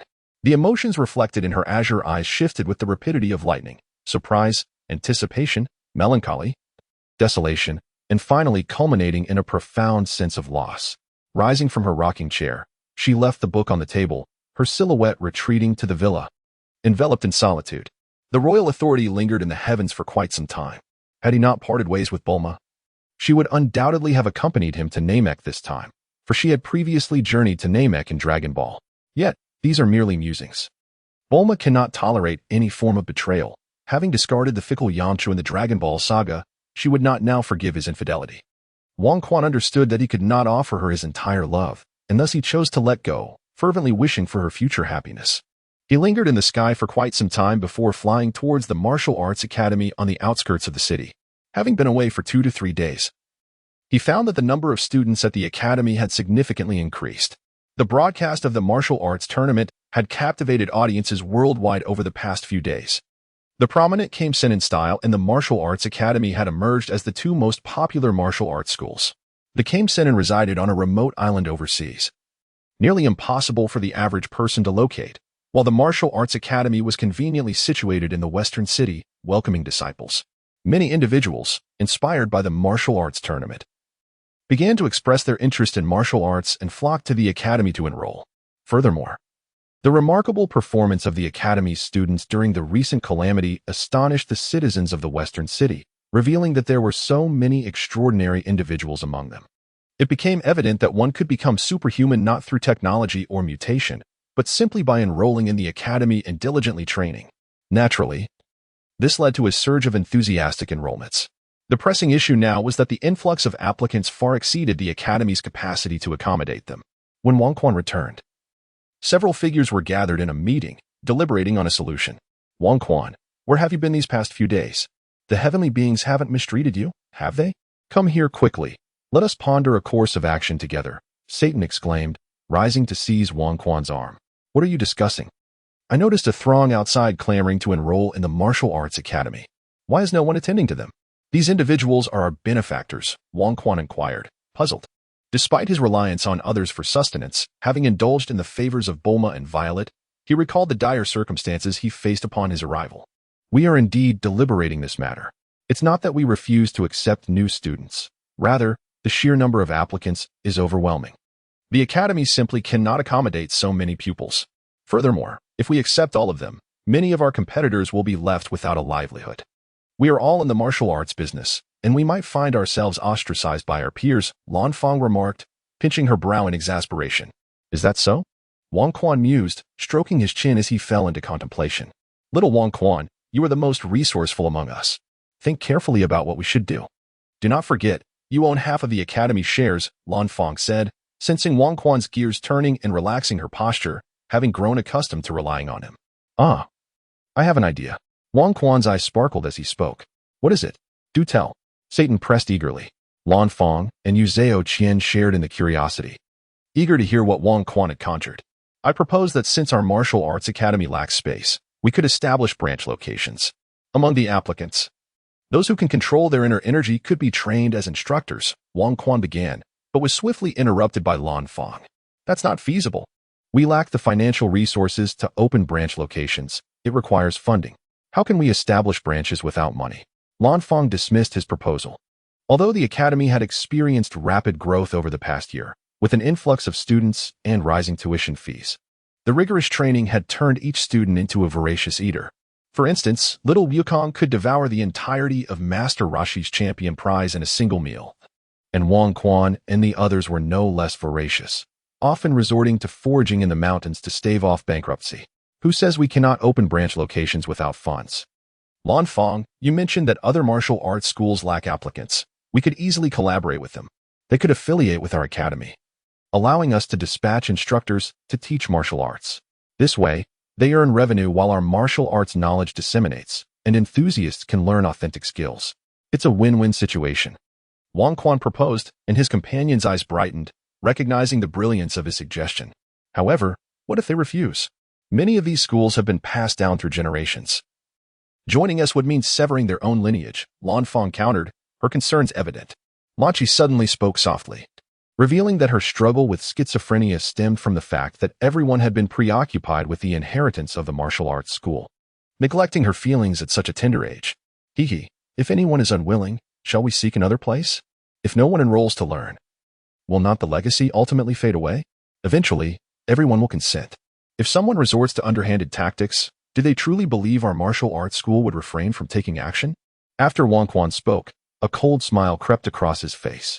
Oh, little Wang Quan, your smile is quite wicked. Lan Fengjie exclaimed playfully. Lan Fengjie, how many times must I say it? I have grown up. I am an adult now. Just Wang Quan will suffice. Could you refrain from adding little? Wang Quan protested for what felt like the umpteenth time. Well, indeed not small, quite large, in fact. Yuzokian interjected suddenly, causing Satan to spray the tea from his mouth in surprise.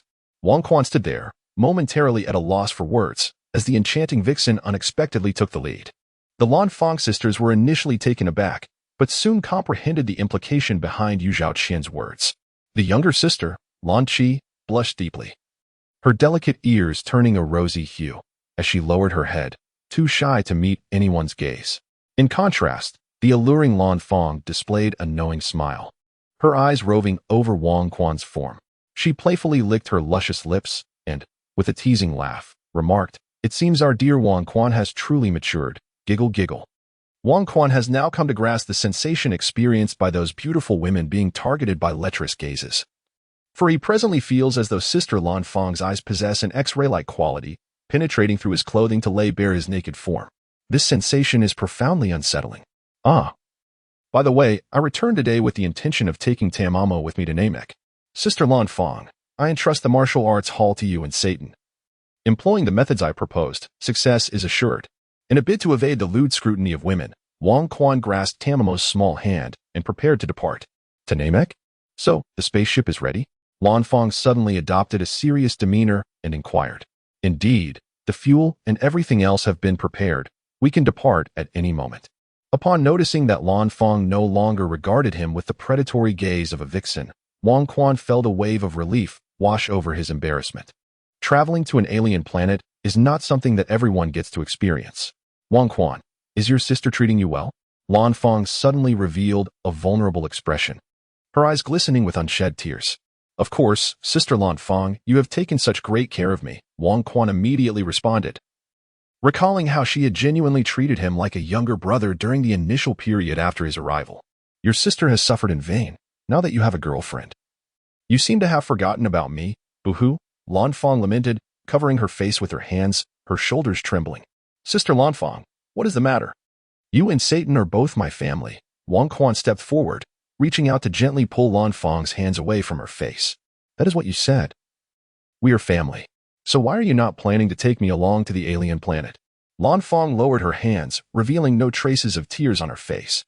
I thought you needed to manage the martial arts hall. There are so many matters to attend to. Wang Quan defended himself, as he truly had not intended to bring anyone along. Violet and Tamamo are both his women, and had he not broken up with Bulma, he would have wished to take her as well. Just imagine, amidst the vast cosmos, being alone with his beloved. What a romantic notion that is. Little Piccolo, as a mere third wheel, would not have been included had it not been for the divine mandate. Wang Quan had no desire to bring him along. Don't worry. With Satan at the helm, I'm completely at ease. Furthermore, this past year, it has been Satan managing the martial arts hall.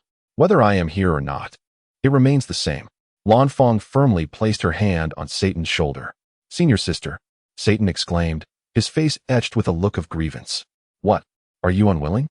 Haven't you always aspired to become the world's foremost martial artist and establish a martial arts hall bearing your name? I was even prepared to gift you a portion of the martial arts hall shares so that you could open your own dojo.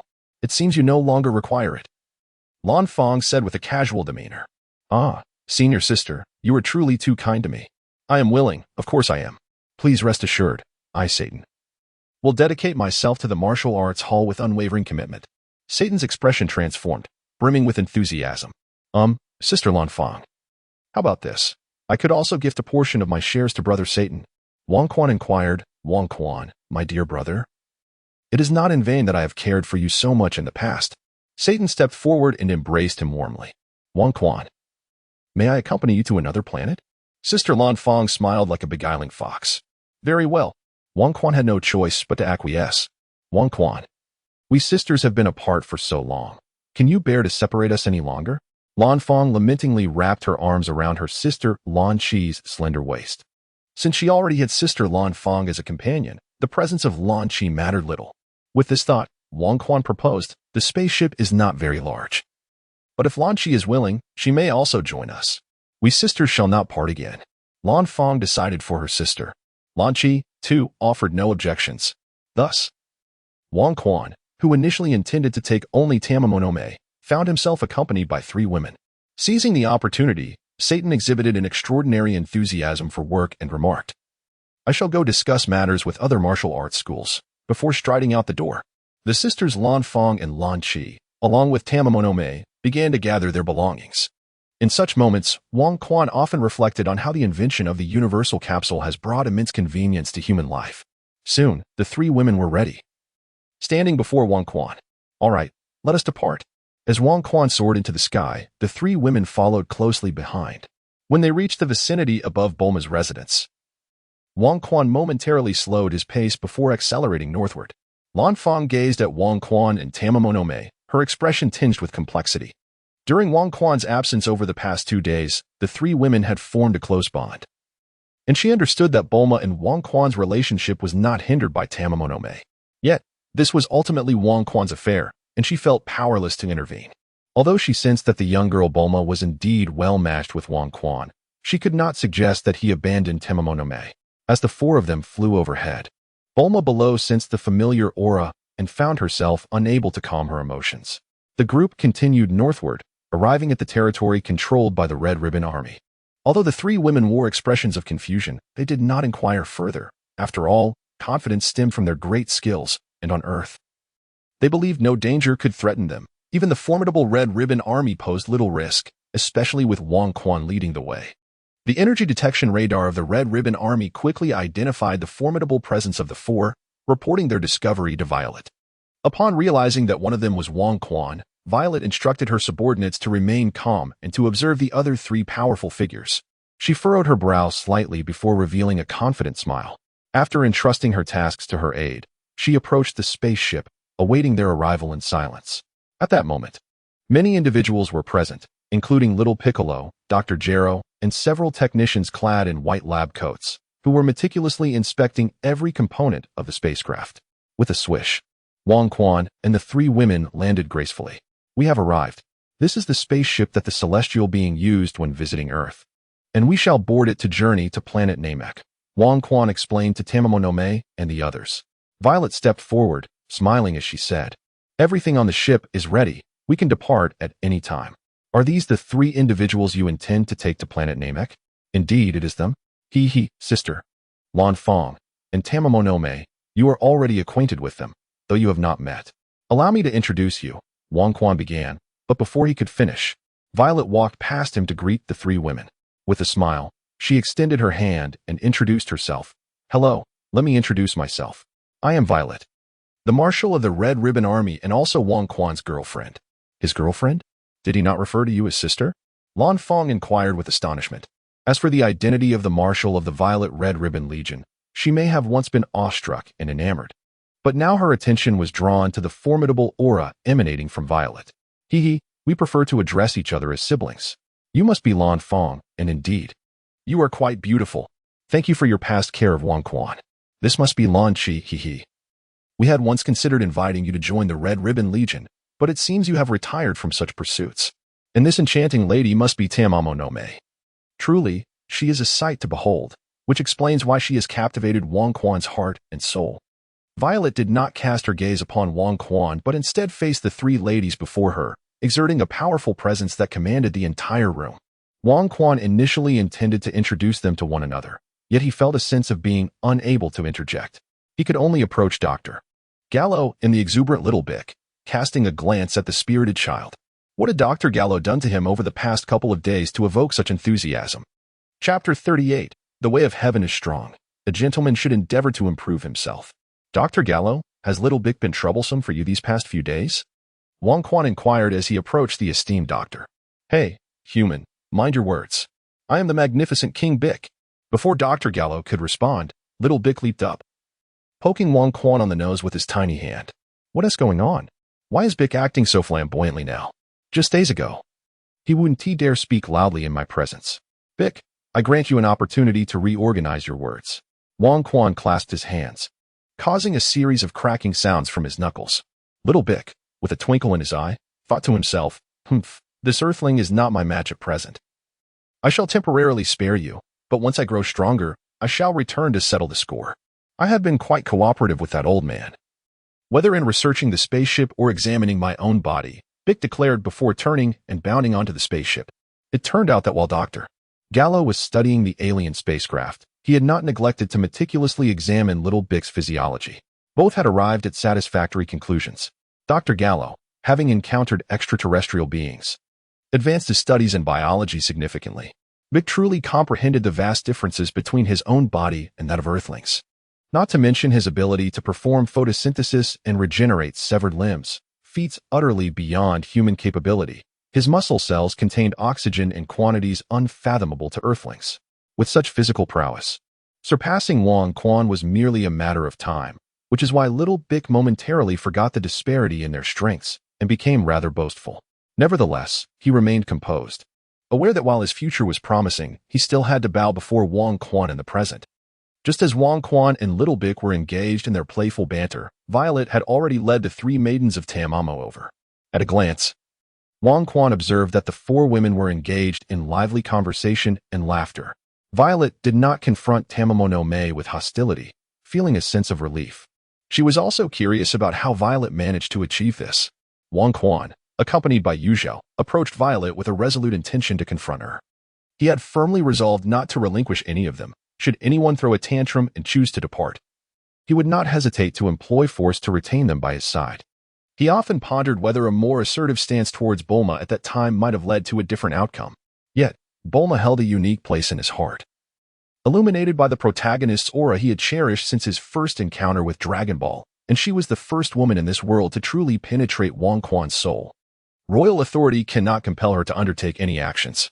His feelings for Bulma have always been a passive acceptance. Whether together or apart, he has consistently respected her choices. After all, in his mind, Bulma is the wife of Vegeta. Brother, what are you thinking? Let us set off. Violet naturally linked her arm with Royal's as they approached the boarding gate of the spaceship. Okay. Let us depart. Royal, momentarily taken aback, turned and ascended the ladder. The Lanfang sisters exchanged glances, observing Tamamo who was smiling, then looked at Violet walking alongside Royal, before shaking their heads and following behind. Tamamo wore a smile, devoid of any negative expression, yet the fan in her hand emitted a faint creaking sound. Once all the members of the royal family boarded the spaceship, Violet released her grasp on the arm of the prince. She, along with Tamamo and the other two women, eagerly explored the interior of the vessel. Over the past 2 days, Dr. Gallo had not only fueled the spaceship, but also made several modifications to its interior. The ship boasted an array of amenities, including bedrooms, bathrooms, and a living room. 2 bedrooms in total, 1 grand and 1 modest. The larger room was impressively spacious, while the smaller one, suitable for a child, was just enough for little Piccolo to rest comfortably. After a thorough inspection, the 4 women expressed their satisfaction with the arrangement of the spaceship. The 4 of them settled into the larger bedroom, while little Piccolo had his own room, leaving the prince to lament his solitary confinement in the living room. How fervently Wang Quan wished that the Lanfang sisters had not accompanied them. Had that been the case, he could have resided alongside Violet and Tamamo no Mei, engaging in delightful activities amidst the vast solitude of the universe, fostering mutual understanding and deepening their bonds. Alas, he could only gaze longingly, unable to partake in the pleasures that were so tantalizingly close, resigning himself to a state of self-pity. Before long, the 4 women emerged from the bedroom. And within this brief interval, the rapport among them seemed to have significantly advanced. With laughter and chatter, they approached the control panel. And Wang Quan discerned no hint of unusual emotion on their faces. It appeared that his concerns were unfounded, as Violet and Tamamo no Mei had tacitly acknowledged each other's presence. Yes, it seems the allure of this handsome gentleman is indeed considerable. Wang Quan reveled in his inner triumph, yet thoughts of Bulma, who had departed, cast a shadow over his heart. May you find happiness in the future, he mused, and should that tragic tower dare to mistreat you, I shall not let him go unpunished. Wang Quan seethed, his teeth clenched in determination. Dr. Gero, accompanied by the scientists, conducted a final inspection, confirming that everything was in order.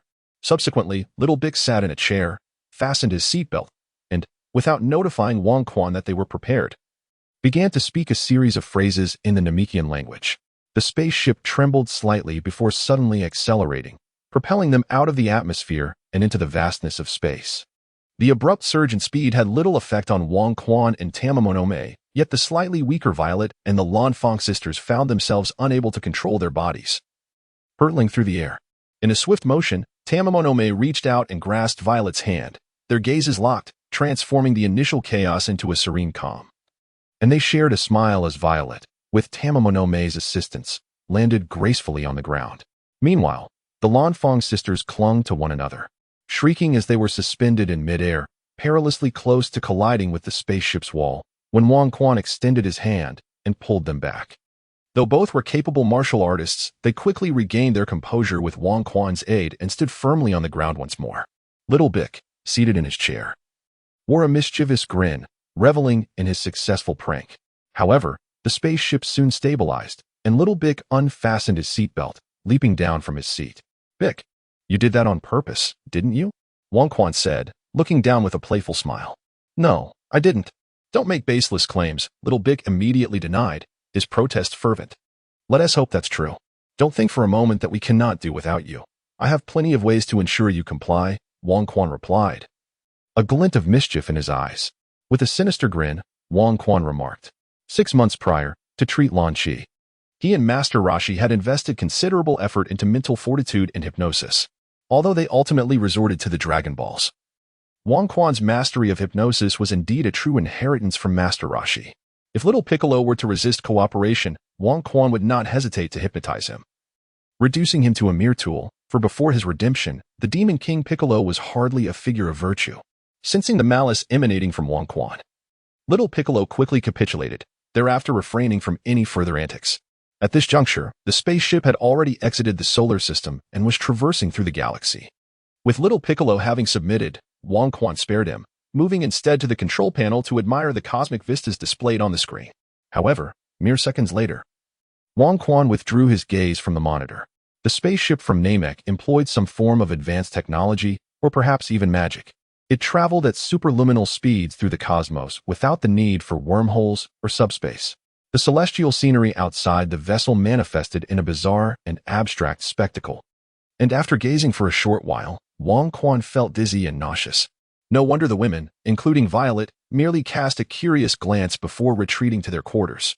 Little Piccolo, equally intimidated by Wang Quan, returned to his own room. Thus, the hall was left with Wang Quan alone. In this rare moment of leisure, he began to contemplate his future path in martial arts. Currently, his practice in traditional Chinese martial arts had only revealed the stances of the horse stance and spinal shaking. This rudimentary training had already propelled his combat prowess to an impressive 2,500 points within a year, and upon unleashing his full potential, he could rival the extraordinary powers found in the FFF novel station. Should he now abandon the study of traditional martial arts and instead pursue the path of the original Dragon Ball martial artists, utilizing a gravity chamber for training? Wang Quan was confident he could attain mastery akin to Krillin, boasting combat abilities in the millions. Yet, such a choice would forever prevent him from catching up to those extraordinary extraterrestrials endowed with remarkable bloodlines and unrestrained advantages. He yearned to embrace his identity as an Earthling. In the realm of Dragon Ball, one must tread the solitary path of martial arts with unwavering resolve. For those who lack extraordinary lineage or a fortuitous system to draw upon, self-reliance becomes the only viable means to achieve sustenance and prosperity. The practice of martial arts offers the most significant advantage of rapid enhancement in strength, while simultaneously fostering the evolution of one's physical form. Should one attain the exalted state of invincibility, the body may ascend to divinity, rendering immortality a tangible possibility. This is far from the plight of Son Goku, who, despite wielding the power to vanquish deities, remains but a mortal, succumbing to a mere heart ailment. The stances and movements, such as horse stance and spine vibrations, primarily involve physical control, albeit with some mental inducement. Yet, the essence lies in mastering the body. Even if one's mental fortitude falters, it does not hinder the amplification of strength. The subsequent mastery of dark energy diverges in nature. While it may appear merely to involve the opening of pores for the explosive release of inner power, It fundamentally pertains to the harnessing of inner strength.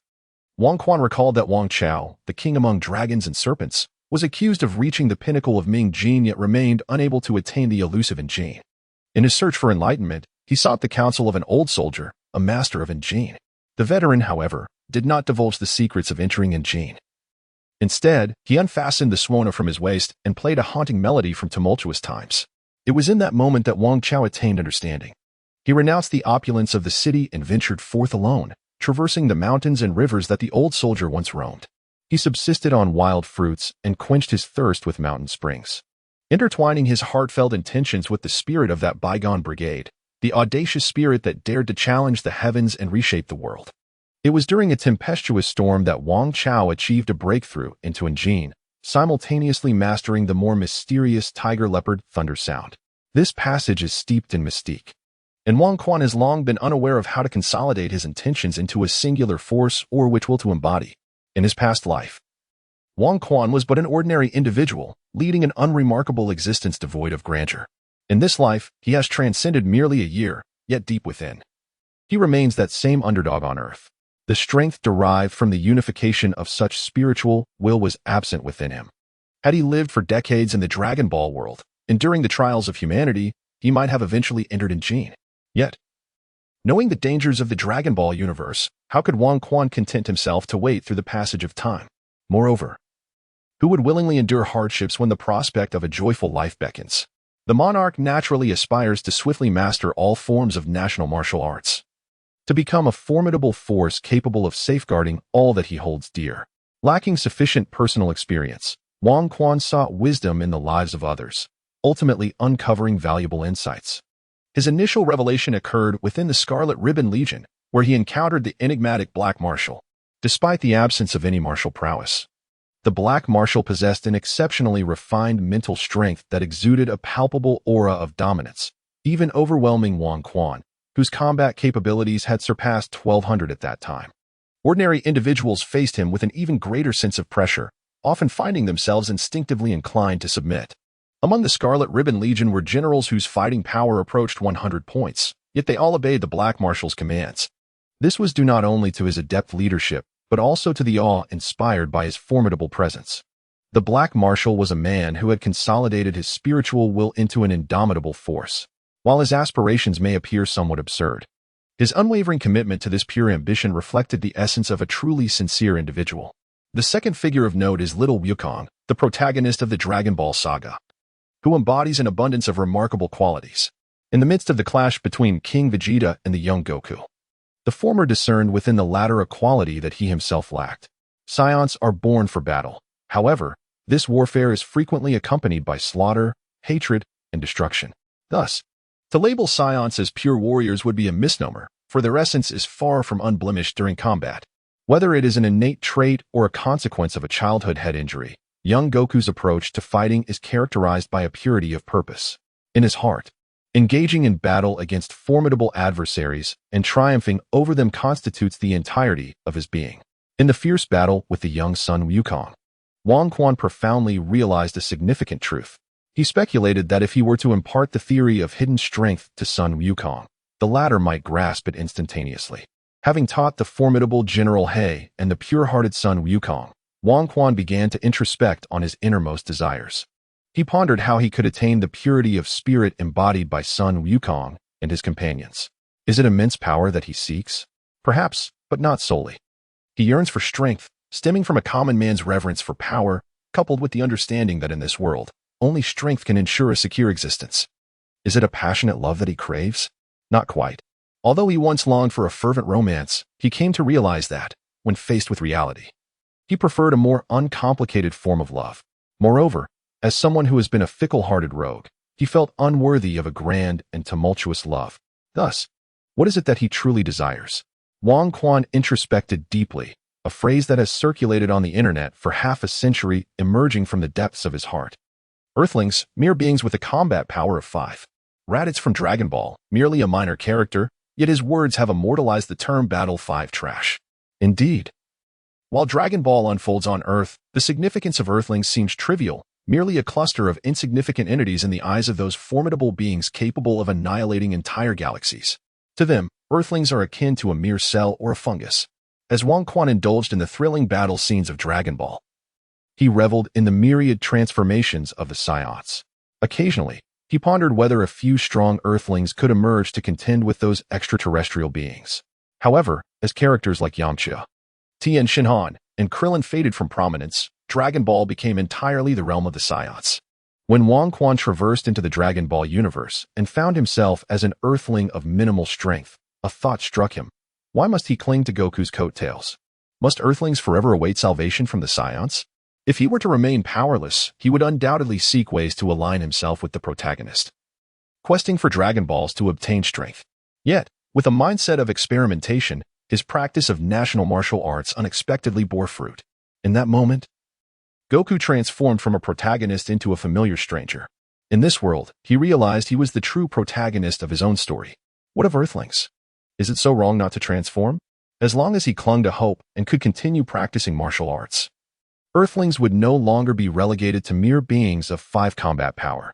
From this moment forth, the rise of Earthlings within the Dragon Ball universe became Wang Quan's unwavering aspiration. Wang Quan sat cross-legged on the living room floor, his eyes gently closed.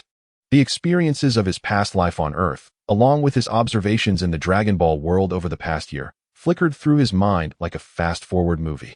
He felt a profound pride in his identity as an Earthling and a deep reverence for the culture of his ancestors. While watching anime, he could disregard the depiction of Earth and its inhabitants, but upon traversing into this world, he could no longer remain indifferent. This was Earth. The same Earth that he called home. Here lived fellow Earthlings who spoke the same language and shared similar cultures and histories. Such an Earth could not be allowed to be wantonly trampled by extraterrestrials. Wang Quan would not stand for it, nor would any other Earthling. After a profound introspection of his soul, Wang Quan finally understood his desires. He wished for Earthlings to be self-reliant and strong, no longer needing the protection of aliens. With this newfound clarity resonating within him, Wang Quan felt a surge of life force erupting within his body, akin to a torrent of mountain waters. Chapter 39. Dales, Slag. Danger in the silent expanse of the universe. A streak of light darted across the sky, as a spherical spaceship abruptly materialized among the stars. Damn Frieza, damn Slag. Just wait, you will surely come to regret this. The Saiyans are the mightiest warriors in the cosmos. Aboard the ship, Dales, bloodied and battered, gazed greedily at the red fruit in his grasp. The fabled food of the gods, the fruit of the tree of might. Possessing it would render King Vegeta, Frieza, and Slag all subservient to me, Dales. Ha ha ha. After his maniacal laughter, Dales carefully concealed the fruit close to his person, then began to manipulate the control panel. Damn it, I can't remain in Frieza's territory, and Slag is pursuing me like a rabid dog. It is indeed challenging to find a vibrant planet outside their sphere of influence. Dales muttered to himself, his fingers gliding across the screen in search of a suitable planet. Excellent, this is the one. It lies beyond Frieza's reach, teeming with life. Ha ha ha. Soon, countless fruits of the tree of might will ripen. Once I consume them, my power will grow exponentially. This galaxy, the entire universe, will belong to me, Dales. Ha ha ha. After a brief moment of mirth, Dales set the coordinates, and the spacecraft accelerated instantaneously, vanishing into the vastness of the cosmic expanse. Shortly after Dales' ship disappeared, streaks of light traversed the universe, heralding the arrival of a colossal fleet. Upon closer inspection, the design of the vessels within this fleet bore a striking resemblance to the Namekian spacecraft that they currently occupied. Within the grand flagship, a towering figure sat upon a lofty throne, his elbow resting on the armrest, his arm bent, fist propping up his chin. Merely by his presence, he exuded an aura of formidable power. The interior of the ship was enveloped in a hushed silence, save for the faint hum of machinery, as none dared to utter a sound. King Slag, we have tracked the whereabouts of the Scion, exclaimed a creature with a canine visage, eagerly approaching the throne. Bowing deeply, he spoke with utmost reverence. Is it true? Oh, indeed. Issue an immediate order for a full-scale assault. We must capture that detestable wild monkey. King Slag leaned forward abruptly, his aged visage revealing a face etched with wrinkles. It is as you command, King Slag. The dog-headed being rose, promptly relaying Slag's orders to the entire fleet. All ships recalibrated their courses and entered into faster-than-light travel, pursuing the already departed Dales. The fruit of the tree of might will soon be mine. With it I, Slag, shall reclaim my youth and restore my combat prowess to its zenith. That accursed Frieza, that insolent whelp, shall pay dearly once I regain my vitality. Everything you consumed will be returned to you. Within the vast confines of the ship's hold, the chilling and terrifying laughter of Schlag reverberated. In a distant star system of the northern galaxy, a small spacecraft was soaring through the cosmos at superluminal speeds. Inside the vessel, the formidable figure of Wang Quan sat cross-legged on the floor, radiating an aura of immense power.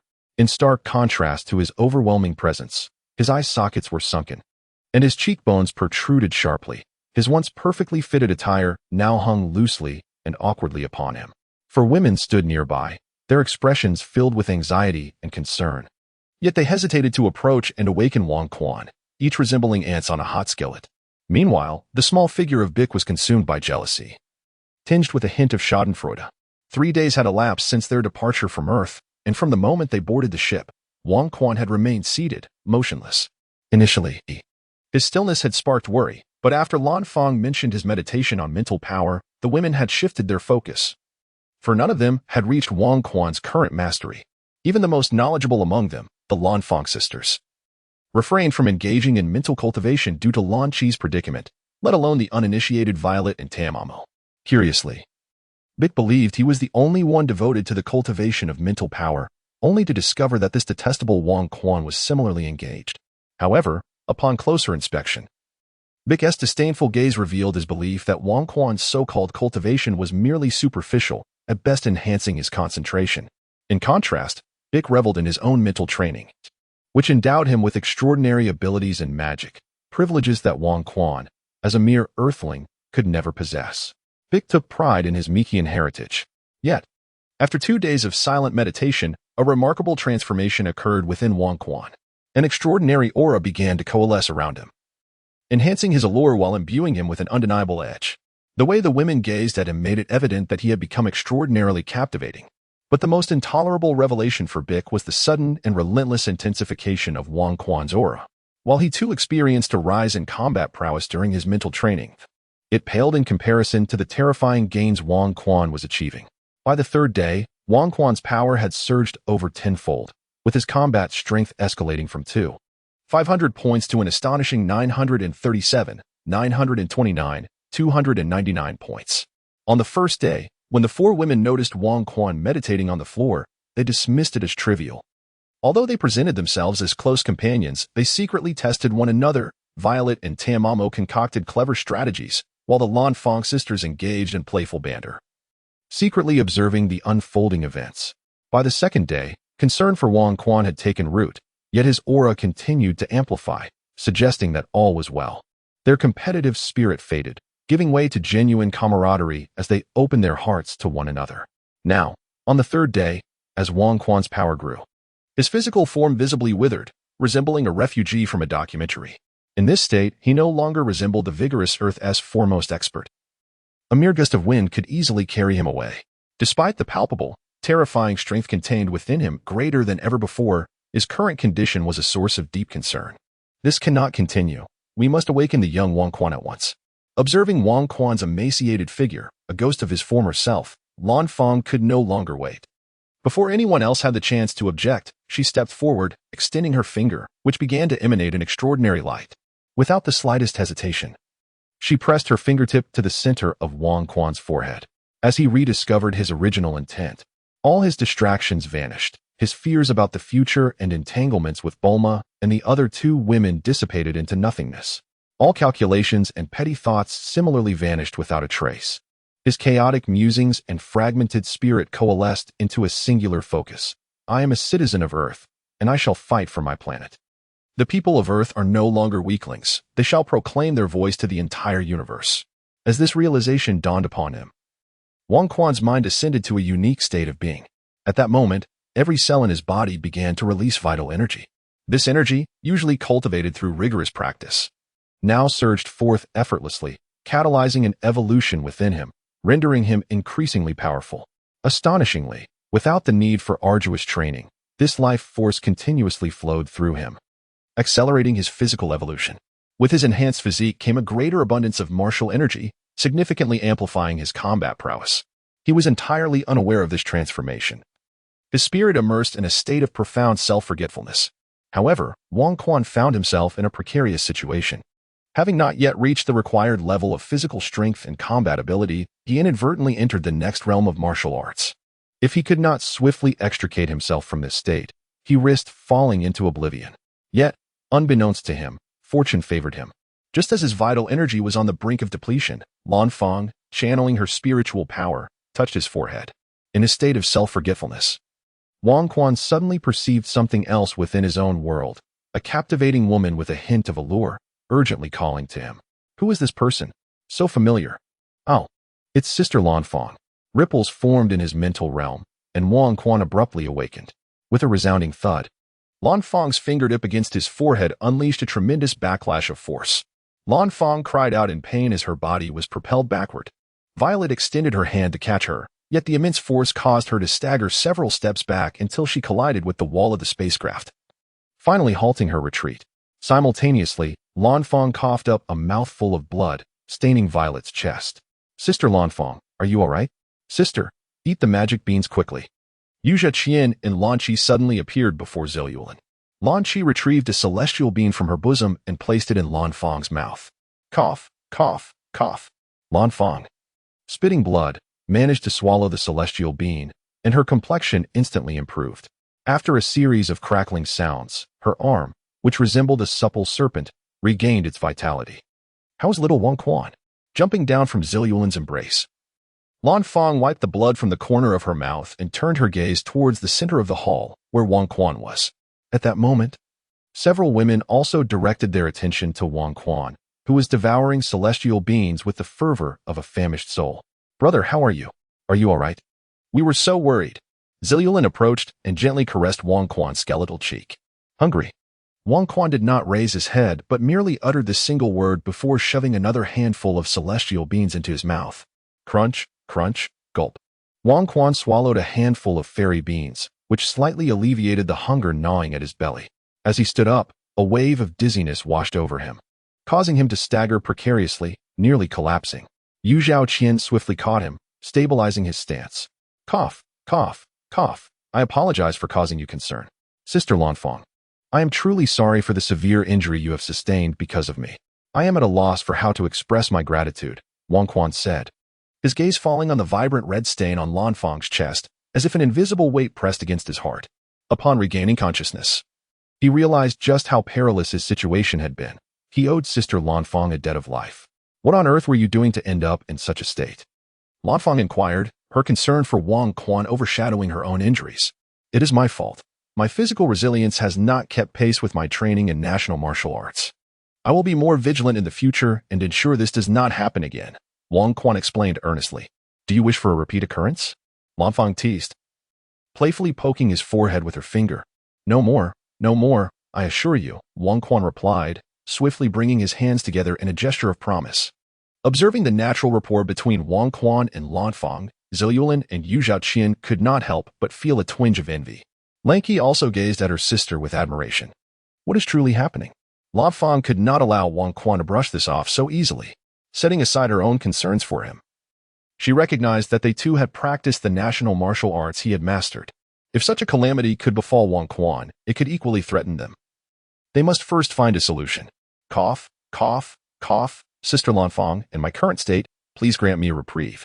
Allow me to adjust my body first, and I shall explain everything thereafter, Wang Quan implored, extending his hand towards them, resembling an ordinary bamboo stalk.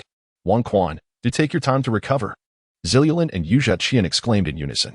Ha ha ha, my dear wives truly care for me, Wang Quan chuckled, then gently extricated himself from Yu Qian's support.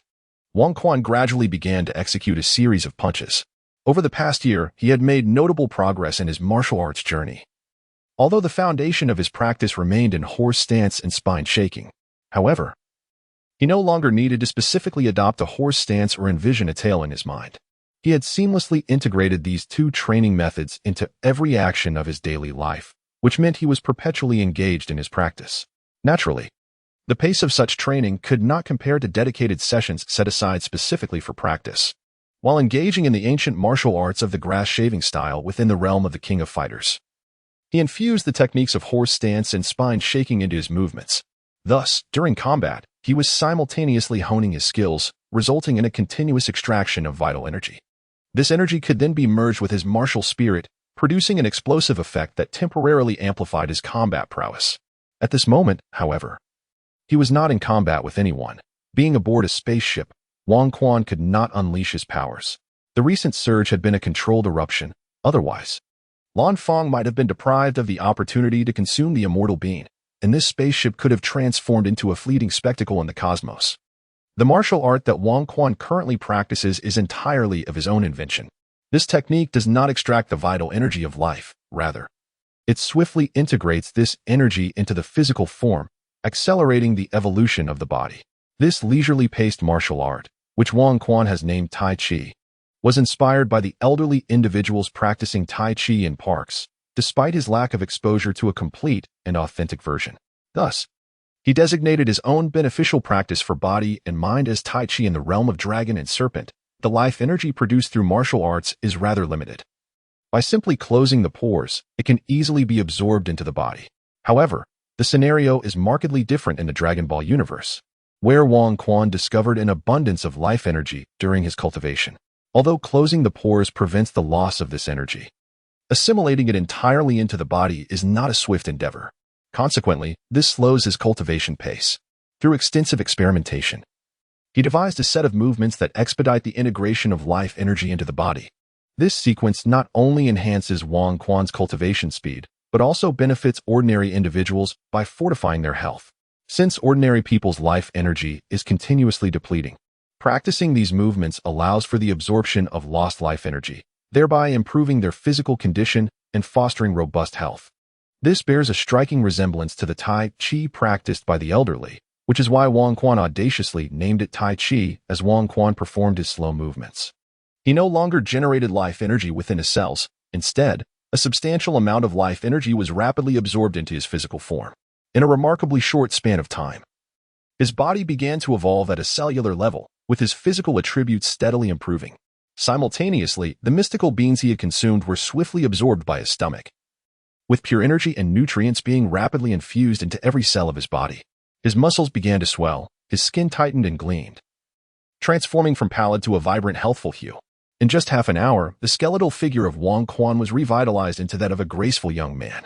The four women, Lan Fang and her companions, observed Wang Quan's transformation with patience, their initial concerns gradually dissipating, replaced by smiles and sparkling eyes filled with wonder. Beside them, Little Bic meticulously studied Wang Quan's every movement, eager to uncover the secret behind his formidable strength. Having spent centuries on Earth, he had never encountered an Earthling as powerful as Wang Quan. Even the sealed martial artist Wu Tai Do, when compared to him, seemed as insignificant as a firefly against the full moon. As Wang Quan stood still, embracing the essence of unity, his body fully restored and his combat prowess significantly enhanced. Several star systems away, the radar aboard Dale's spacecraft detected another vessel. Though Dales had no desire to complicate matters while fleeing, his gaze sharpened upon recognizing the shape of the ship displayed on the radar, transforming his demeanor into one of madness and malice. Damn that shrag. Your ship is here too. If you wish to capture me, Dales, be prepared to become cosmic dust. In Darius's eyes flickered the madness of a lone wolf. With one hand, he pulled down the thruster, and the spacecraft traced an arc, heading straight for the small beetle-shaped vessel. Chapter 40. Ingenious use of transformation technique to turn peril into safety. Within the spaceship, Wang Quan and his companions remained oblivious to the impending danger. After Wang Quan fully recovered, he let out a long sigh of relief, realizing that he had been overly anxious. His current physical condition and combat prowess were simply insufficient to undertake the cultivation of dark energy, let alone utilize it in battle. Fortunately, he had only reached the mental realm necessary for the practice of dark energy without actually having begun the cultivation. Had he unleashed dark energy impulsively, the most likely outcome would have been the complete expulsion of his life force, leading to his untimely demise and the abrupt end of his journey through time and space. Thankfully, he emerged from the ordeal unscathed, having not only secured the opportunity to cultivate dark energy, but also gained a clear understanding of its inherent dangers. Without this experience, given Wang Quan's propensity to take on the role of a teacher, even if he had not yet mastered dark energy himself, he would have been unable to resist discussing its cultivation methods with others. If the interlocutor had indeed been a martial arts prodigy capable of cultivating dark energy, Wang Quan would have unwittingly placed lives in jeopardy. Wang Quan resolved to refrain from discussing the cultivation of dark energy with anyone until he had successfully mastered it himself. In a mere half an hour, he transformed from a gaunt figure to one radiating vitality, akin to a magician performing an astonishing feat, leaving Violet and the others in sheer astonishment at his rapid metamorphosis. "Rest assured, I am perfectly fine now, in excellent health," Wang Quan proclaimed, proudly flexing his arm to reveal impressive muscle definition. "What have you been doing these past few days to undergo such a transformation?" Lan Fang was the first to voice the inquiry. As Wang Quan was about to respond, a piercing alarm resonated throughout the entire spacecraft, bathing the cabin in a crimson glow. The intelligent system began to emit a series of phrases in the Namek language. The Violet sisters were left in a state of confusion, their gazes shifting to Wang Quan. "Little Piccolo, what on earth is happening?" Wang Quan exclaimed, lifting the equally panic-stricken Piccolo with urgency. The ship has been locked onto by a tremendous energy source. We're doomed. We shall perish in the vastness of space. This cannot be. I have yet to conquer the world." Piccolo lamented, his dreams shattered. "Damn it." With a forceful gesture, Wang Quan hurled Little Bic to the ground. At this moment, he no longer needed to inquire further. Through the thick glass of the spaceship, a colossal energy beam was observed emanating from a distant asteroid, hurtling directly towards the vessel. As the formidable fluctuations of energy from the beam enveloped the surroundings, despair gripped everyone present. There was scarcely a moment to contemplate, for the energy beam had already struck the spacecraft. The vessel offered no resistance, disintegrating like snow under the relentless assault of the energy blast. Wang Quan, with resolute determination, unleashed a powerful punch, summoning a fiery fist that stretched several meters before him. The immense energy of the ki blast was effortlessly dispersed by his strike. Through profound comprehension, Wang Quan's combat prowess surged tenfold, reaching an extraordinary level akin to 937, 929, 299 in the realm of FFF novels. The energy of the ki blast aimed at the spacecraft hovered around this remarkable figure. Had Wang Quan not fortuitously enhanced his battle capabilities, he and his companions would have been reduced to cosmic dust, much like the remnants of the other half of the spacecraft.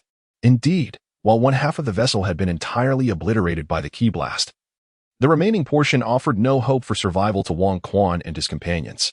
Both Earthlings and Namekians lacked the resilience to endure the vacuum of space, as they were species reliant on their respective planets for existence. Unprotected and laid bare to the cosmos, Wang Quan and his party found themselves in a perilous countdown to their demise. The power of the monarchy is formidable, yet it can still resist to some extent. However, the weakest among them, Lan Shi and Xiao Baiku, have now succumbed to unconsciousness, quietly floating within the remnants of the spacecraft. Similarly, Ziluo Lan, Yu Zhao Qian, and Lan Fang find themselves in dire straits. Their eyes betray a mixture of fear and reluctance. They open their mouths, yet no sound escapes, their chest heaving, yet unable to draw in a single breath. The skin exposed beyond their garments has taken on an eerie hue, altered by the influence of cosmic radiation. Wang Quan understood that he was not significantly stronger than the others. Could it be that we are destined to perish here? Is this the end of the legacy of our martial arts and the rise of humanity? I refuse to accept this. I, Wang Quan, refuse to yield. At the very least, I must ensure that Violet and the others survive. They do not deserve to meet their demise here. Think, there must be a way. Just as Violet and her companions were on the verge of losing consciousness, Wang Quan's eyes suddenly lit up as he gazed at the remnants of the spaceship. He recalled a power he had not utilized since he first learned it. Ha ha ha, salvation is at hand. Everyone shall be saved. The Sovereign unleashed his aura, swiftly gathering Violet and her companions, along with several capsule boxes, into a single assembly. Subsequently, he exerted all his energy to activate his transformation technique. With a resounding crash, a cloud of smoke dispersed, revealing a diminutive spacecraft amidst the cosmos. This vessel was merely 1/10 the size of their original ship, yet its exterior bore a striking resemblance. The Sovereign's ingenious solution was to employ the transformation technique to metamorphose into a small spacecraft, thereby accommodating Violet and her companions within. However, due to the Sovereign's limited understanding of spacecraft mechanics, this newly formed vessel, while visually similar, differed significantly in its internal workings. Nevertheless, it could provide shelter for Violet and her companions, which was the paramount necessity. Once he confirmed their safety within the craft, a crimson aura enveloped its surface, and in an instant it surged forward at full speed, heading towards the asteroid targeted by the energy cannon. Royal authority is not characterized by mere submission. It does not refrain from retaliation, had it not been for a sudden stroke of ingenuity. My companions and I would have been obliterated by that scoundrel in the vastness of the cosmos. The motorcycle conjured up by Oolong fell apart the moment Bulma rode it. For transformation spells can only alter appearances, never augment combat prowess. The essence of royal authority differs significantly. In the realm of the FFF novel, the combat prowess of the entity referred to as 937929299 surpasses that of a conventional spacecraft. This phenomenon arises from the fact that the individual possesses a limited understanding of the intricate design of spacecraft, merely conjuring an imitation. Were he to grasp the specifications of every component aboard the vessel, he could indeed manifest a spacecraft that embodies the formidable strength of 937929299. Nevertheless, this limitation does not impede his performance. Within mere minutes, the transformed spacecraft breached the atmosphere of a nearby asteroid. As the friction with the air intensified, flames of crimson enveloped the surface of the ship. At that moment, a powerful energy cannon was unleashed from the ground, targeting the blazing vessel in the sky. Infuriated, the ship revealed a gaping maw and retaliated with a similar energy cannon.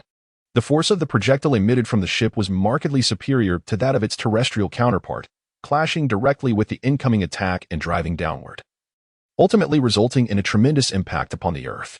A thunderous explosion resonated, accompanied by a blinding light, with shockwaves radiating for miles around.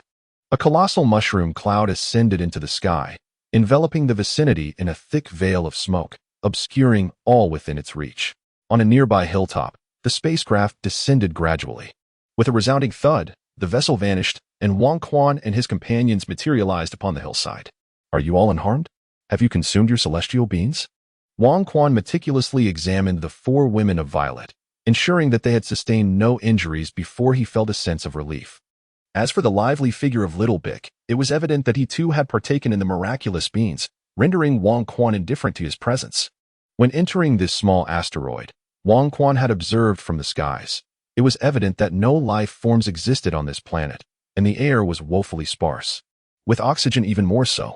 Fortunately, all present were formidable martial artists, and their brief stay here posed no significant danger. Regarding Little Bick, whose combat power was only 150, the physical constitution of the Namekians far surpassed that of Earthlings, making adaptation effortless for Wang Quan and his companions, let alone Little Bick. "Wang Quan, there is an aura of malevolence." Violet's expression turned grave. "Indeed, he is the one who destroyed our spaceship. Be cautious while you are here. Allow me to confront him." Wang Quan instructed Violet and the others. "That malevolent presence is formidable. Take care." Yu Zhaoqian grasped Wang Quan's hand. "Ha ha ha, I am far stronger than he is." Wang Quan retorted with a cold smirk, his body instantaneously propelling toward the ominous mushroom cloud below. Sensing the frenzied evil emanating from below, Wang Quan scoffed and abruptly swung his arm. A tremendous tornado erupted forth, and within mere breaths, the swirling dust and smoke were completely swept away. It was at this moment that Wang Quan caught sight of the adversary below, covered in blood and clad in tattered armor, though disheveled. The fierce determination in his eyes remained undiminished, embodying a resolve that suggested he was prepared to fight to the death. A furry tail coiled around his waist, betraying his Saiyan heritage, while his crab-like head and similar visage bore a striking resemblance to little Goku. Sun Wukong? No, Bardock. Wait, then he must be Dales. The royal authority floated in the sky, cautiously posing a question. "Slag's minion, come forth at the cost of your life." The Saiyan, seemingly resembling Dales, offered no response to the royal inquiry. With a ferocious roar, he surged upward, launching himself towards the royal figure in the heavens. Boom! 2 resounding impacts echoed in succession. The monarch extended a hand to intercept the Scion's straight punch, subsequently raising his left leg to deflect a sweeping kick from the warrior. Impressive indeed. With a combat power of precisely 937929299, however, you are no match for me. Upon concluding his statement, the monarch firmly grasped his fist, pulling it forward as crimson flames ignited upon his other hand, delivering a powerful blow to the Scion's chest. The flames engulfed the Scion entirely, sending him hurtling through the air. The sovereign had no intention of allowing him to escape so easily. With a leap, he unleashed a torrent of brutal attacks. Desolation Bite. 7 streams, 8 blades, 9 wounds, followed by the 75th variant, then the Harp Moonlight, and culminating in the 100 variants. The infernal blaze was unleashed, followed by the Iron Block, And finally, the super ultimate move, the Great Serpent. This seamless flow of assaults, while not fully utilizing his strength, still exhibited combat prowess equivalent to a staggering 9,379,29299 from the FFF novel's Transit Station. The entire sky transformed into a crimson hue, and the desolate asteroid lay in ruins. Teetering on the brink of annihilation, the Scion crashed heavily to the ground, his unprotected skin scorched to near carbonization. Considering his resemblance to the face of Sun Wukong, the Sovereign had shown restraint. Had it been any other extraterrestrial daring enough to damage his vessel, nearly causing their demise in the vastness of space, a single punch would have swiftly sent them to meet the King of Hell. With his arms crossed, King Quan soared before the Scion, observing his body, charred and lifeless, a flicker of hesitation glimmering in his eyes. The Scion, barely clinging to life, immediately sensed the shift in King Quan's gaze and rasped, "You possess such formidable power. Why serve Shrek? His time has waned, and we can collaborate. With the fruits of the spirit tree in our possession, we could swiftly eradicate Shrek and Frieza, thus ruling the entire universe. What say you? Join me. Spirit tree fruits? You must be Dale's," King Quan mused, his suspicions confirmed upon recognizing the uncanny resemblance to Goku. Dale's, the one from the film, had now invoked the spirit tree fruits, solidifying his identity. This individual was no benevolent soul. His quest for the spirit tree fruits had transformed countless vibrant planets into desolate wastelands. Earth was not spared. It had suffered his wrath before.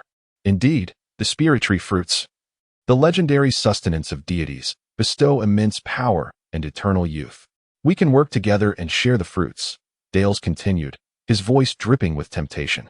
The recent beating had made him acutely aware of his inability to match King Quan's strength.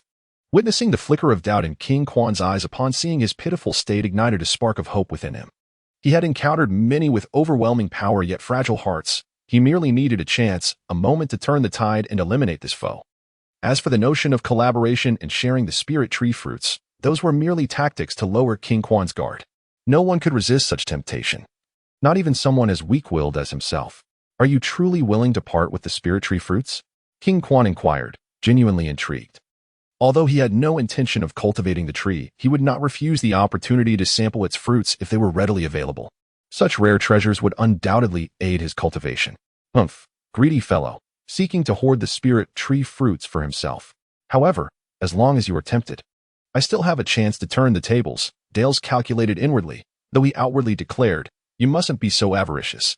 Join me, and we can share the spirit tree fruits. Demanding I surrender them is out of the question. If you do not relinquish them, I shall eliminate you at once and seek them myself. I refuse to believe they are unattainable." King Quan smiled, having already sentenced Dales to death upon confirming his identity. King Quan was indifferent to his plundering of other planets, but the destruction of Earth would not go unpunished. Though the annihilation of Earth had yet to commence, King Quan had witnessed the devastation it wrought, and in his heart, Dales was the villain responsible for its ruin. "You cannot kill me. If you do, you will never find the spirit tree fruits." Darius, drenched in blood, sensed the ominous intent emanating from the Sovereign. He realized that the Sovereign harbored murderous thoughts towards him, and that further delays were no longer an option. "Why should I refrain from ending your life? It is merely the fruit of the spirit tree, which I can easily forego." Flames ignited in the Sovereign's grasp. In the cinematic rendition, despite Darius consuming an abundance of spirit tree fruits, he ultimately fell to Sun Wukong. Thus, the Sovereign's curiosity regarding the spirit tree fruits outweighed any desire. Acquiring them would be delightful, yet their absence would not evoke sorrow. "Very well. The spirit tree fruit shall be set aside." Darius's voice grew increasingly faint, his body marred by burns. His voice, already hoarse, now bore an air of exhaustion, rendering him nearly inaudible. "Where are you?" The Sovereign bent down, straining to listen. Right here, right here." The ear of the king drew nearer to his mouth. Just then, a thunderous roar erupted from the mouth of Dallas, and most notably, a unique sound wave was encapsulated within that resounding cry. Caught off guard, Wang Quan's mind went blank, and his body swayed precariously on the brink of collapse. Suddenly, Darius, who had launched a surprise attack, refrained from pursuing Wang Quan further. Severely injured, he emanated an aura of fury and propelled himself several dozen kilometers away in an instant. In his hand, a luminous orb materialized, which he hurled forcefully into the sky. Bang! The orb exploded, illuminating the heavens with a brilliant moon. Darius lifted his gaze, fixated intently on the celestial body above. His heartbeat echoed like a drum, his eyes bloodshot, his muscles swelling grotesquely, sprouting long black fur, his jaw protruding with razor-sharp fangs. In the blink of an eye, Darius transformed into a towering black ape, standing 100 meters tall. As the transformation concluded, his injuries had miraculously healed. With a thunderous roar, the giant ape bellowed skyward, pounding its chest with mighty fists. Then, a sinister grin split its maw, revealing a bloodthirsty smile, as it dropped to all fours and thundered towards Wong Quan, who was miles away. Darius, now a colossal ape, possessed a combat power exceeding 100,000, causing the very asteroid beneath him to tremble as he sprinted, veering it from its orbital path. Meanwhile, in the distance, Violet and her companions, confronted with such formidable force in the impending calamities unleashed upon the planet, could only muster all their strength to shield themselves while harboring a yearning for immense power. They silently prayed for Wong Quan, hoping he could triumph against this monstrous foe. At that moment, Wong Quan soared through the air, lamenting his own naivety. Darius had evaded Frieza's purge, demonstrating considerable prowess, unlike other Saiyans who were often one-dimensional. Clever and cunning, he had outmaneuvered Wong Quan. Fortunately, his sonic wave attack and Krillin's solar flare were both control skills. Had it been a forceful technique akin to the spirit bomb, Wong Quan might have met his end that day. This lesson was imperative. He must not exhibit such vulnerabilities in future battles. As the giant ape approached, Wong Quan, with a combat power of merely 25,000, remained vigilant against the oncoming threat. The giant ape stood upright like a colossal pillar, while Wong Quan hovered in the sky, exuding an impressive aura. The entire planet quaked. Yet the area where Wong Quan and the giant ape faced off remained eerily calm. An epic confrontation was imminent. Chapter 41, The Great Sage versus the Dandy of Skull Island. Howl, minions of Shrag. Perish. With a thunderous roar, the colossal ape Darl swung its fist, as hefty as a small hill, towards Wong Quan suspended in midair. Though the giant's movements appeared clumsy, they were executed with remarkable swiftness. Wong Quan attempted to evade, but was nonetheless caught by the fierce wind generated by the punch, as if he had been swept into a tumultuous vortex, losing control of his body and spiraling away into the distance. Unyielding, the giant leaped high into the air, positioning itself above Wong Quan. With fists clenched, it descended with crushing force, reminiscent of the earth itself collapsing. Wong Quan, unable to dodge in time, was struck directly by the immense fist, crashing down to the ground with a resounding impact. The ground trembled as the giant's fist ground into the earth, flattening an area the size of a football field. Noticing the absence of Wong Quan, the giant let out a deafening roar towards the sky, simultaneously pounding its chest with rapid strikes. "Hey, what are you so happy about?" echoed Wong Quan's voice in the giant's ear. It turned out that, realizing he could not evade the giant's attack, Wong Quan had transformed into a supple rubber band, wrapping himself around the giant's fur and narrowly escaping the blow. After reverting to his human form, he approached the giant's head while it reveled in its supposed victory. As the giant paused in its chest-thumping display, a look of furious mockery spread across its grotesque face. With a ferocious roar, the giant swung its hand, summoning a tremendous gust of wind aimed at Wong Quan. Anticipating this, Wong Quan deftly maneuvered through the gap between the giant's fingers, narrowly avoiding the strike, while the giant's palm forcefully slapped against its own face.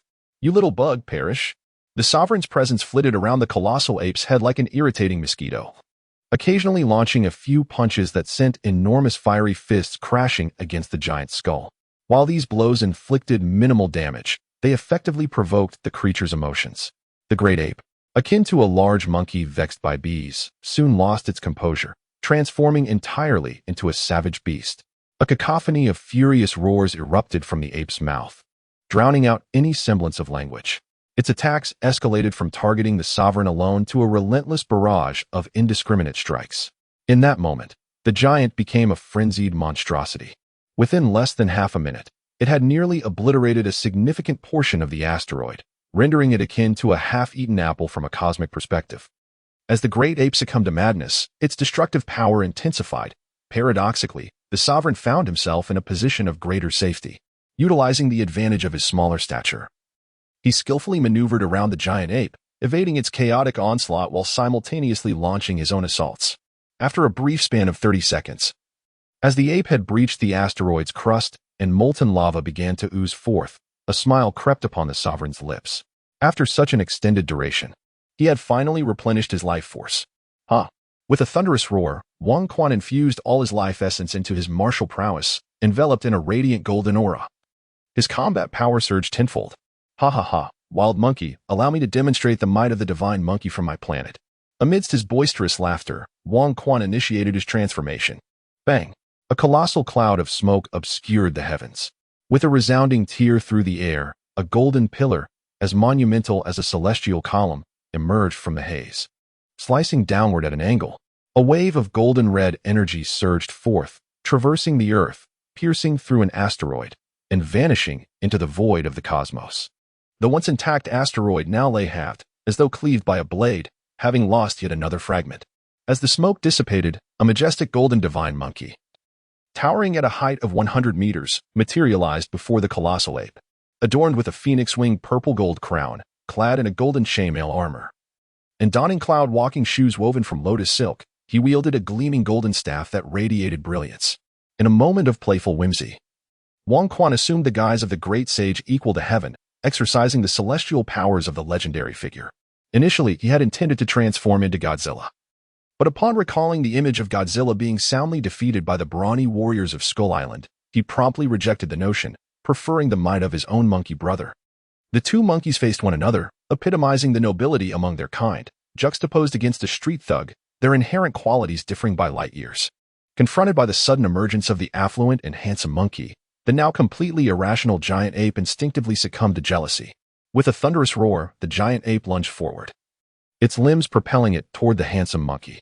"Stay still, you monster, and receive my staff." The handsome monkey, with a voice that blossomed like spring, unleashed a mighty shout, swinging his golden staff in a wide arc, striking the giant ape with tremendous force. Bang! A magnificent home run propelled the colossal ape into the sky. The golden-haired monkey appeared beside the giant in an instant, delivering a resounding blow with his staff.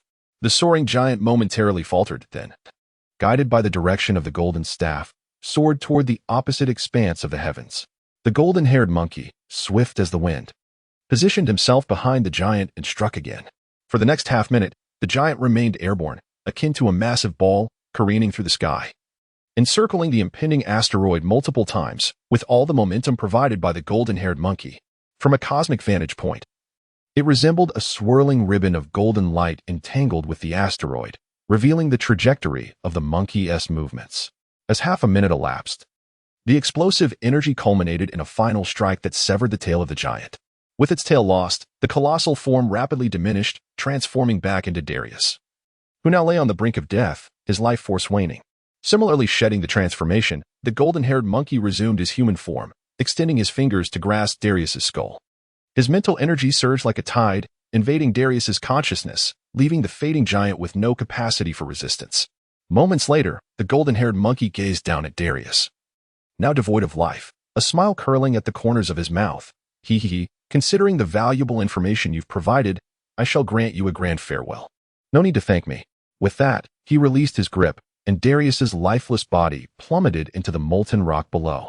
Simultaneously, a colossal energy cannon coalesced in the golden-haired monkey's hands, resembling a miniature sun perpetually undergoing nuclear fission. As his power intensified and his understanding of energy transformation deepened, the mastery he wielded over flames became increasingly profound. The king released his grip without a trace of reluctance, turning to soar towards the opposite side of the planet. At that moment, Violet and her companions had ascended into the sky, united in their efforts to safeguard themselves above the impending doom of the planet. The royal authority soared forth, immediately employing the art of transformation to metamorphose into a spacecraft, enveloping the 5 individuals within its confines as it ascended into the vastness of space. Behind them erupted a colossal explosion as the remnants of the half-asteroid, after unleashing its final brilliance and warmth, disintegrated into cosmic dust. The vessel, transformed by royal power, paid no heed to the explosions trailing behind it. After soaring beyond the atmosphere, it ventured into a nearby asteroid belt. Upon discovering a spherical spacecraft, cleverly concealed by Darius on a meteorite merely a few kilometers in diameter, it swiftly encapsulated the vessel within a capsule and departed, setting its course towards the nearest planet. From the depths of Dale's mind, the essence of royal power gleaned invaluable information, not only the whereabouts of his concealed spacecraft and the fruit of the Tree of Might, but also the distressing knowledge that he was being pursued by a cosmic tyrant known as Slag. The name Slag resonated with the royal power, as he seemed to recall him as a young Namekian who had escaped from planet Namek alongside Piccolo. Unlike Piccolo, who descended upon the serene and peaceful Earth, with a battle power exceeding 200, aspiring to dominate the world, Slag's fate was far more tragic. He landed on a planet rife with bloodshed and conflict, where his battle power soared under the duress of survival, ultimately evolving into a super Namekian with a battle power in the billions. The inherent kindness and gentleness of the Namekian race dissipated within him, transforming him into a formidable demon that roamed the cosmos. Sharing the title of one of the two great overlords of the Northern Galaxy with King Cold of the Frozen Demon Clan, plunging the entire Northern Galaxy into chaos and despair. No matter how formidable a cosmic sovereign may be, they cannot escape the relentless passage of time. King Cold sought refuge on a picturesque planet for his retirement, entrusting the management of the largest real estate redevelopment company in the Northern Galaxy to his two sons. Slag, however, was not as fortunate. He had no heir. Faced with the even more formidable Frieza, Slag gradually felt overwhelmed. In his desperation, he sought a treasure that could restore his aging body to its former glory, a means to remind Frieza that he was still a force to be reckoned with. Through various inquiries, the fruit of the Tree of Might caught Slag's attention, only to be snatched away by a scion wild monkey. Thus, Slag commenced an unrelenting pursuit of Dale's. With the intelligence he possessed, coupled with the insights gleaned from Dale's mind, Wang Quan was able to accurately deduce the circumstances surrounding their situation. As for why Dale's, seemingly unharmed, would launch an assault on Wang Quan's vessel while incessantly referring to him as a lackey of Shrag, that remained a perplexing question. The Sovereign has already discerned the answer. It is regrettable that the Sovereign's spacecraft bears a striking resemblance to those of the Shrag fleet, leading to a misunderstanding by Dale's. Moreover, it is also a reconnaissance vessel provided by the Shrag. This misfortune befalls both the Sovereign and Dale's himself, had he not provoked the Sovereign. He could have meandered through the cosmos for over 2 decades, following his original path of destiny. Yet now, he has become nothing more than cosmic dust, along with his ambitions. A few hours later, upon a verdant planet adorned with lush greenery, the transformed vessel of the Sovereign descended gently, with a resounding thud. Smoke billowed and the ship vanished, revealing the Sovereign and his companions on a patch of grass. Sovereign, are you unharmed? Have you sustained any injuries? As soon as they emerged, the 4 women of Violet surrounded the Sovereign, meticulously examining his body. The clash between Wang Quan and Dale's profoundly transformed their worldview. The cataclysmic battle compelled them to harbor concerns for Wang Quan. Although Little Bic did not approach like the 4 women, his gaze towards Wang Quan was imbued with both fear and disbelief. It's all right. I am perfectly fine, Wang Quan reassured, patting his chest to indicate he was unscathed. And continued, what is most important now is that we leave this place immediately. Ah, by the way, Wang Quan, we have no idea where we are. Where can we go from here? Yuzumoto inquired softly. At that moment, a heavy silence enveloped the group. This was their first venture into the cosmos. And while they possessed the coordinates for Meek Star aboard their spacecraft, they now found themselves stranded on this nameless planet with no immediate solutions at hand. The royal power could transform into a spaceship, yet it lacked the velocity of one. The prospect of returning to Earth from this location could take over a decade, not to mention the uncertainty of Earth's coordinates. However, fortune favors the bold. I have discovered the Scion spacecraft, Wang Quan exclaimed with a smile as he produced a capsule. With a resounding pop, smoke billowed forth, revealing a spherical vessel approximately 2 meters in diameter. Clearly, this was merely a single-passenger craft, far too small to accommodate the 9 of them. Is the extraterrestrial you just battled a Scion? Violet inquired, astonished. She had learned of the Scions from Wang Quan's words and was taken aback to encounter one so swiftly in the vast cosmos. Indeed, it is a Scion. They are now a rare species in the universe, and encountering one is a stroke of good fortune, Wang Quan replied with a grin. However, Violet and the others did not share in his mirth. They could hardly consider it good luck to lose their spaceship. Little Wang Quan, this tiny contraption cannot possibly accommodate all of us, can it? Lan Fong leaned against the circular glass window, peering inside. It was evident that there was merely a single seat within. This was undoubtedly a solitary flying machine. Even if they squeezed together, it could only seat 2, making it utterly impossible for all 9 to fit. The king smiled silently as he produced the remote control he had received alongside the aircraft. With a press of a button, the hatch of the flying machine opened automatically. Wang Quan ventured inside and at a glance, he noticed a small chest beside the seat. He understood that within it lay the fruit of the spirit tree.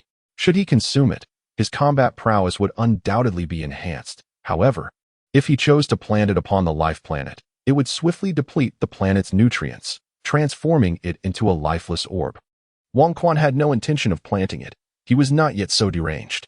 Instead, he pondered finding a secure location to consume it. With this thought in mind, he ceased to pay any further attention to the box.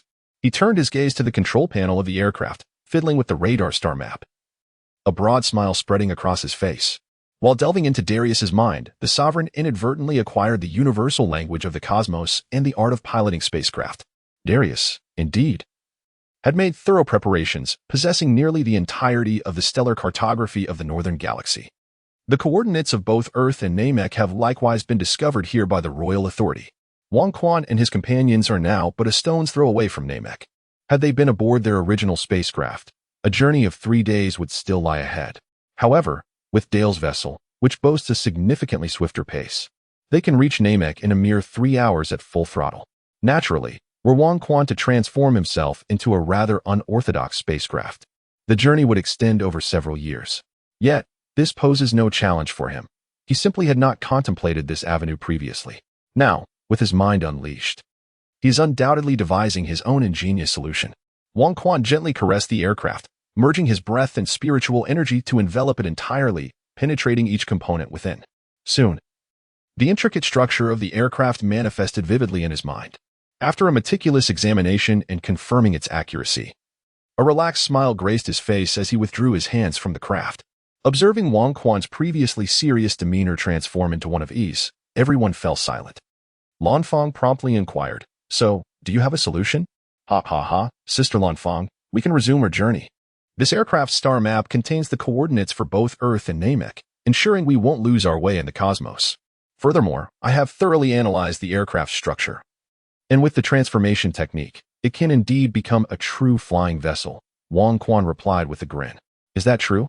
Let me try as well," Yu Zhaoqian said, extending her hand to touch the aircraft. Moments later, a smile also appeared on her face. "Yu Zhaoqian, you won't be able to transform into an aircraft too, will you?" Lanfang asked with curiosity. Yu Zhaoqian nodded with a smile. "Ha ha ha, Sister Lanfang, what's so surprising about that? Yu Zhaoqian is my mentor in the transformation technique. You can also learn from her in the future. While the transformation technique may not enhance combat power, it can be quite convenient at times," Wang Quan said with a chuckle. "Such a remarkable transformation technique must be difficult to master, right?" Violet asked, her confidence wavering. Lanfang nodded in agreement. And even little Bic looked up at Wang Quan and Yu Zhaoqian. Although the Demon King Bic was proficient in magic and could conjure various things, this transformation technique truly captivated him. "Ha ha ha, not at all. As long as you study earnestly, you will undoubtedly succeed. After all, this is merely a kindergarten course." Wang Quan laughed. Yu Zhaoqian smiled coyly, while Lanfang and Little Bic stared wide-eyed, incredulous. "What? You all don't know? The Southern Transformation Kindergarten, a specialized institution for teaching transformation techniques to half-beasts," Wang Quan proclaimed. "Half-beasts have schools? I had no idea," Lan Qi exclaimed, her eyes wide with curiosity. Having spent the last few years as a bandit traveling the globe, she was quite unfamiliar with half-beasts. This was even more true for Lanfang, who had remained at the martial arts school in West City, and Little Bic, who had been sealed for 2 centuries. "We half-beasts indeed have limited interaction with humans," Yu Zhaoqian said softly, a hint of bitterness surfacing in her charming smile. Wang Quan understood that the transformation of the southern region into a kindergarten was specifically mentioned in the Dragon Ball manga. However, even someone as astute as Bulma, the heiress of Earth's wealth, a brilliant inventor, and an explorer with extensive knowledge of ancient history, was unaware of this transformation. This leads to the conclusion that although humans and half-beasts inhabit the same planet, their spheres of life are starkly divergent. By the later stages of Dragon Ball, the presence of half-beasts has completely vanished. It remains unclear whether they have simply disappeared from the Earth or faced extinction, as the manga does not address this matter.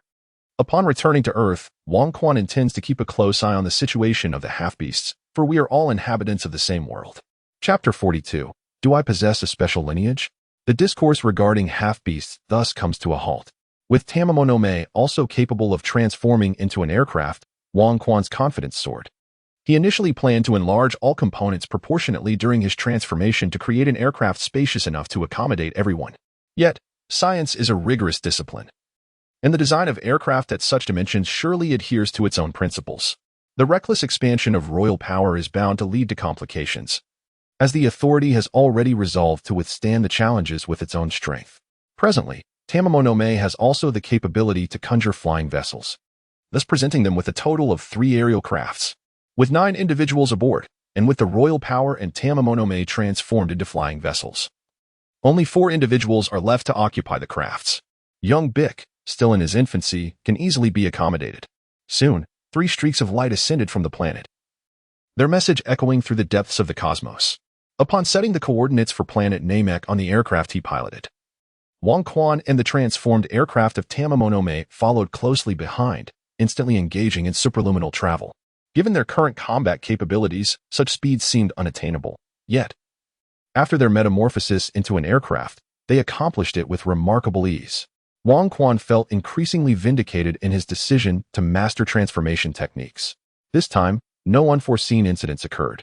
3 hours later, 3 fireballs streaked across the sky, landing heavily upon a cerulean planet, leaving behind 3 elongated scars upon its surface. As the smoke dissipated, silhouettes emerged at the ends of the other 2 trails, while a spherical aircraft's hatch was opening at the terminus of the central scar. Just as Wang Quan and his companions set foot on Namek, the Grand Elder of Namek awoke suddenly from his slumber. The corpulent elder opened his eyes, murmuring in disbelief. How can this be? How could Earthlings arrive on Namek so soon? Has the calamity upon Namek arrived prematurely? Oh, Dragon God! May your people still have a glimmer of hope.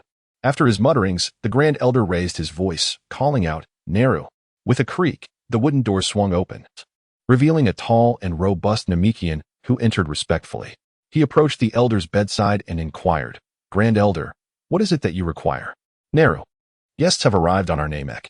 They have returned our kin, and I need you to bring them back, the Grand Elder rasped, clearly weakened, struggling to complete his sentences amidst heavy breaths and persistent coughs. Neru bent over to gently pat the Grand Elder's chest until the elder's coughing subsided, straightening up to reply. Grand Elder, I shall bring the guests back at once. After this, he exited the elder's abode, keenly attuning to the unfamiliar energies that permeated the planet, and promptly transformed into a streak of light, vanishing into the horizon. Upon alighting on Namek's soil, Wang Quan and his companions were filled with a sense of curiosity akin to that of tourists. Only little Piccolo, gazing upon this strange yet familiar terrain, felt a rare tranquility blossom within as the dark energy surrounding him gradually dissipated. Is this truly Namek? It appears so desolate, with vast stretches of desert, he observed. Indeed. But how wondrous. The flora here is entirely blue, another chimed in. Ah, the population is sparse, merely a few hundred, yet their auras are remarkably potent, Wang Quan noted, as he listened to the curious discourse of the women. Ha ha ha, Namek once endured a tremendous natural disaster, rendering it inhospitable to life. Little Piccolo was sent to Earth during that time, and only one Namekian remained, tirelessly planting trees and restoring the environment. Through centuries of relentless effort, they have transformed Namek into its current state, Wang Quan explained. Oh, how magnificent is this Namekian!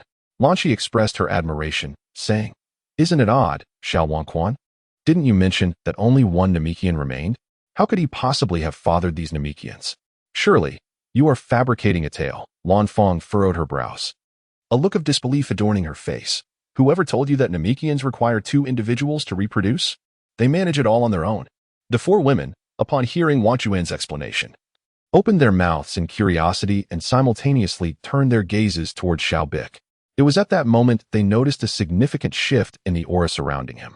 As Xiao Bick inhaled the air of his homeland, he suddenly became aware of several scrutinizing gazes fixated upon him. Curiously, he lifted his head, his expression adorably bewildered, perplexed as to why these Earth women were looking at him in such a manner.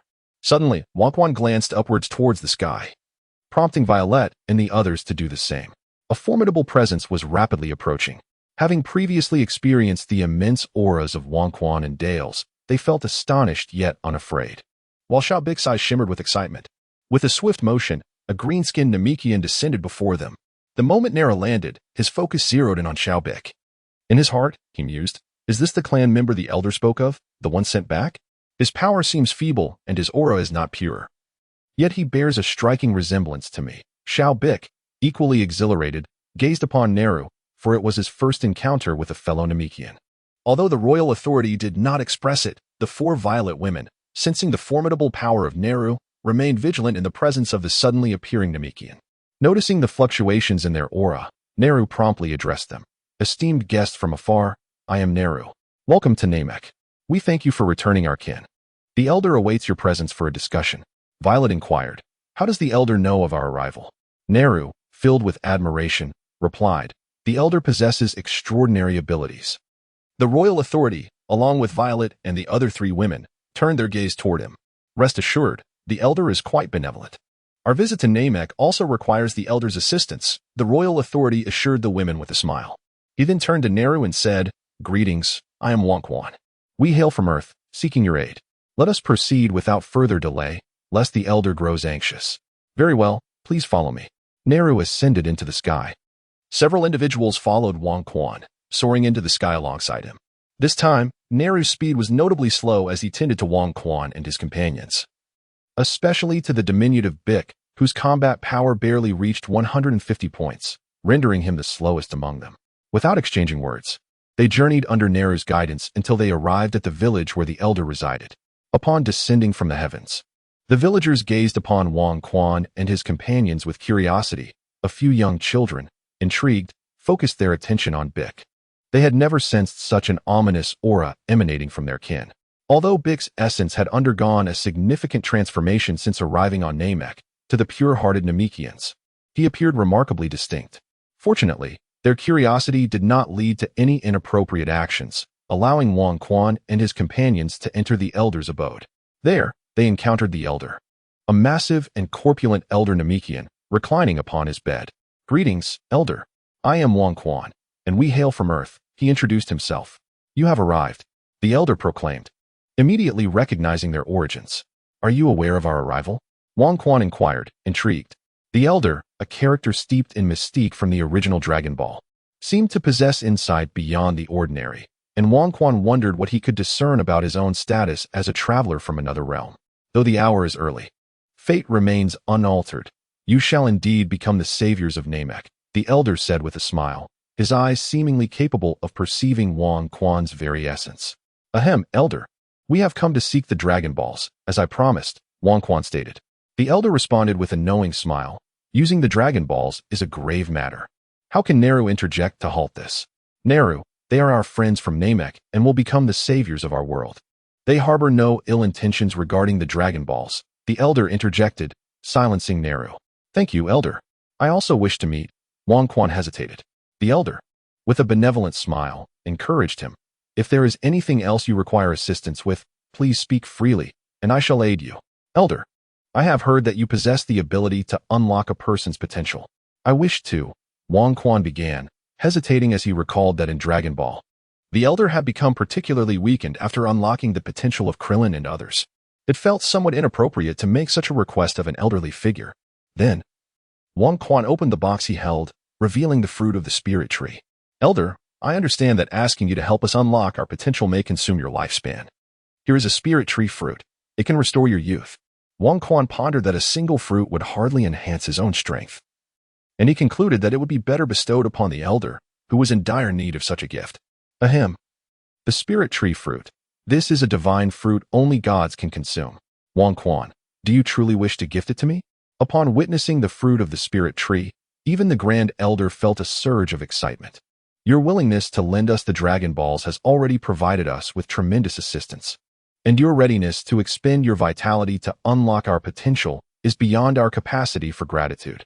Therefore, let this fortuitous fruit of the spirit tree serve as a token of our appreciation. With earnestness, Wonkwan placed the spirit tree fruit into the Grand Elder's hands. Cough, cough, cough.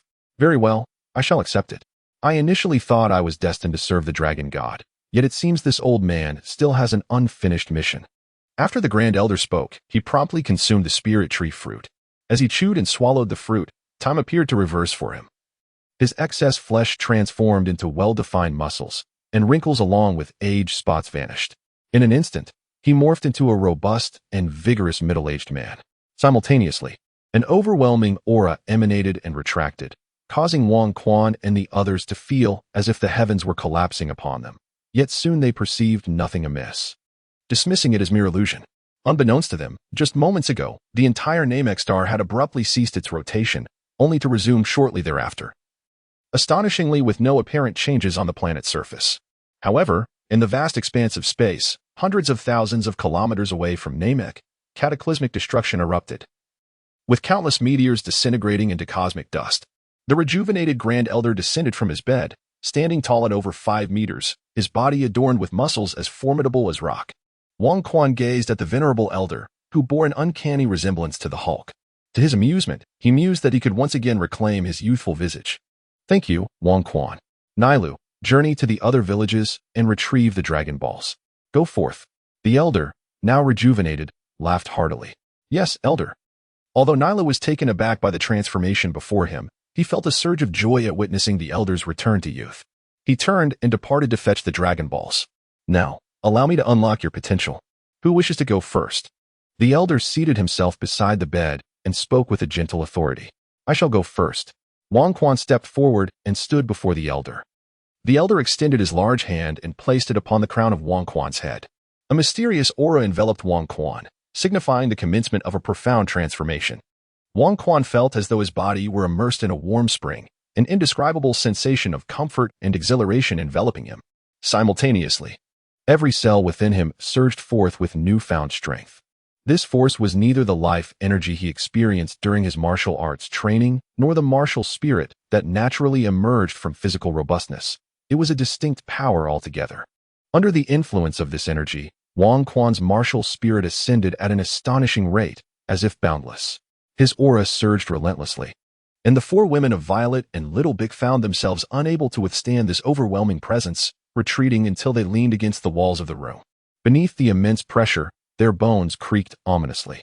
Yet, Wang Quan's aura continued to escalate, and when it reached its zenith, a powerful shout erupted from him, unleashing a palpable wave of energy that shattered the elder's abode. Amidst startled cries, Violet and the others were propelled into the air. Fortunately, they sustained no injuries and quickly regained control of their descent. The sudden explosion attracted the attention of the Namekians in the village, and within moments, a throng of them surrounded the remnants of the elder's dwelling. At this juncture, Wang Quan had managed to rein in his surging combat power, and his aura dissipated. Assessing the formidable strength coursing through him, he surmised that this recent potential awakening had amplified his prowess 50-fold, elevating his combat strength to an impressive 25 million. The only lament was that this combat strength stemmed solely from his martial spirit. His physical resilience had not improved. This meant that while he could unleash 25 million in combat strength through his energy, his raw physical might would only equate to the combat strength of 937, 929, 299 as depicted in the FFF novels. It seemed evident that to harmonize his physical strength with that of his martial spirit, he would need to diligently practice his martial arts. Wang Quan, you Earthlings are truly remarkable. After unlocking your potential, your combat strength has surged so dramatically. I have never encountered a race with such latent abilities. You must be a formidable people within the cosmos. Why had I never heard of you before? The elder mused, scratching the back of his head in a rather endearing manner. Ahem, we Earthlings are not particularly renowned in the universe. My sincerest apologies, elder. For the destruction of your dwelling, Wang Quan replied, somewhat sheepishly. Ah, it's quite all right. I had not anticipated such a significant increase in your combat strength. It was beyond my control, no harm done. As they spoke, they found themselves encircled by a gathering of Namekians. Elder, is that you? How have you become so youthful? A nameless Namekian, leaning on a cane, trembled as he inquired, Ah, is that you, Shaq? You have aged so much, ha ha ha. It is only thanks to the precious gift bestowed upon me by these Earthling friends that I can regain my youth. The Grand Elder observed the elder with a hint of melancholy. It's nothing. You all need not linger here, he continued, quickly realizing that the gathering was merely a consequence of the explosion that had occurred in his abode.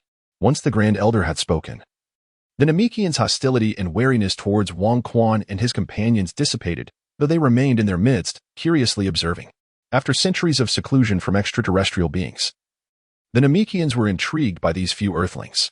Subsequently, Violet and her companions had their potential unlocked by the Grand Elder. While their combat capabilities did not surge to the extreme levels seen in Wang Quan, they nonetheless experienced significant enhancement.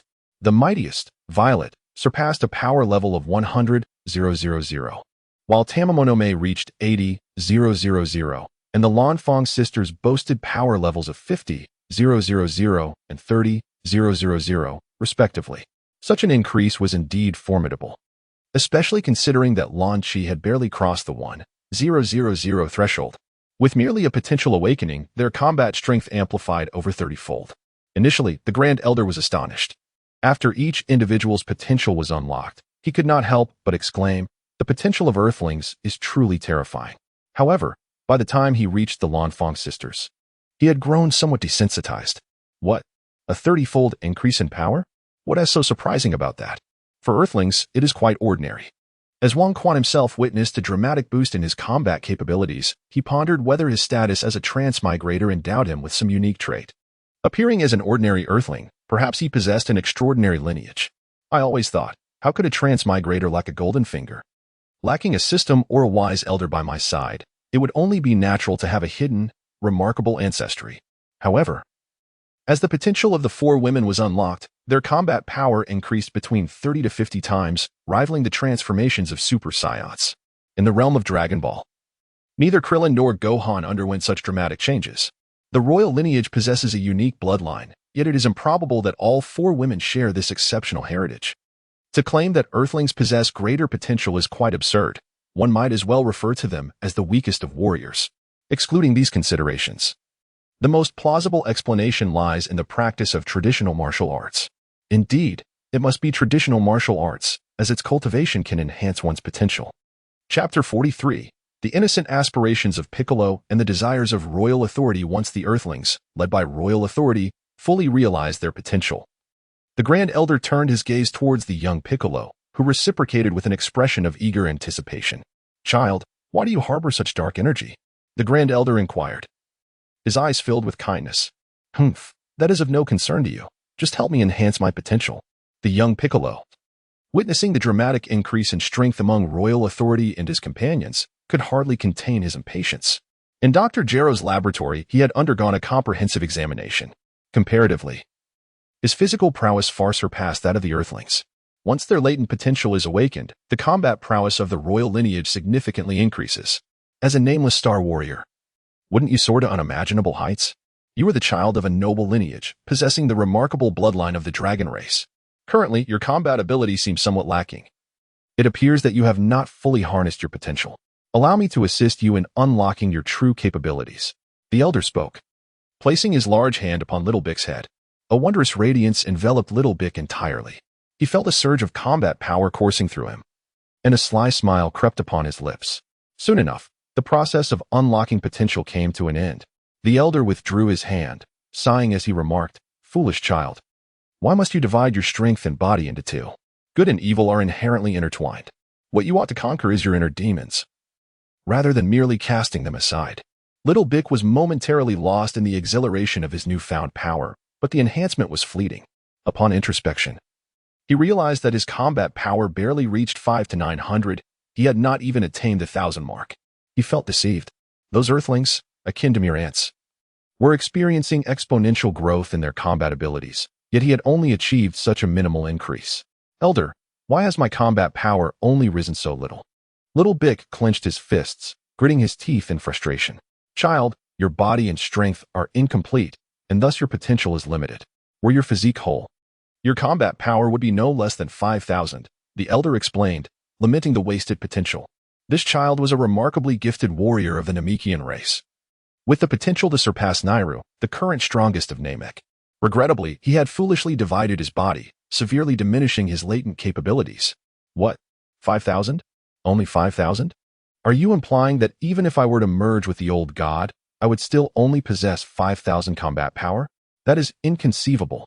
I am the great demon King Bic, a Namekian. How could I be inferior to mere Earthlings?" Little Bic could not fathom that his innate potential paled in comparison to those of Earth. Having lived on Earth for centuries, he understood its inhabitants well. Ordinary Earthlings were as feeble as dust, and even the most hardened martial artists posed no challenge to him. In his complete form, he easily reigned as the strongest on Earth and was even designated as the successor to the previous deity. Even after his powers diminished upon division, he could still wield enough strength to dominate the entire Earth, facing no resistance. Now, to be told that his potential was less than that of Earthlings was unfathomable. He refused to believe it. Little Big's heart began to plunge into darkness, and the aura surrounding him began to transform into malevolence. Child, awaken. The Grand Elder discerned the unusual demeanor of little Piccolo. With a gentle touch upon the child's brow, the dark energy emanating from him dissipated instantaneously, akin to melting snow. Child, you need not cling to lineage and power. The strength of the spirit is the purest and most formidable force. A true Super Namekian is not merely defined by blood, the Grand Elder remarked, stroking little Piccolo's head with a warm smile. Little Piccolo felt an immense and pristine force surge into his being, permeating his mental realm. In a fleeting moment, all traces of dark energy vanished, leaving his essence remarkably pure, indistinguishable from that of other Namekians. The most profound transformation occurred within his consciousness. Vivid scenes from centuries of his life flashed through his mind, including memories long forgotten.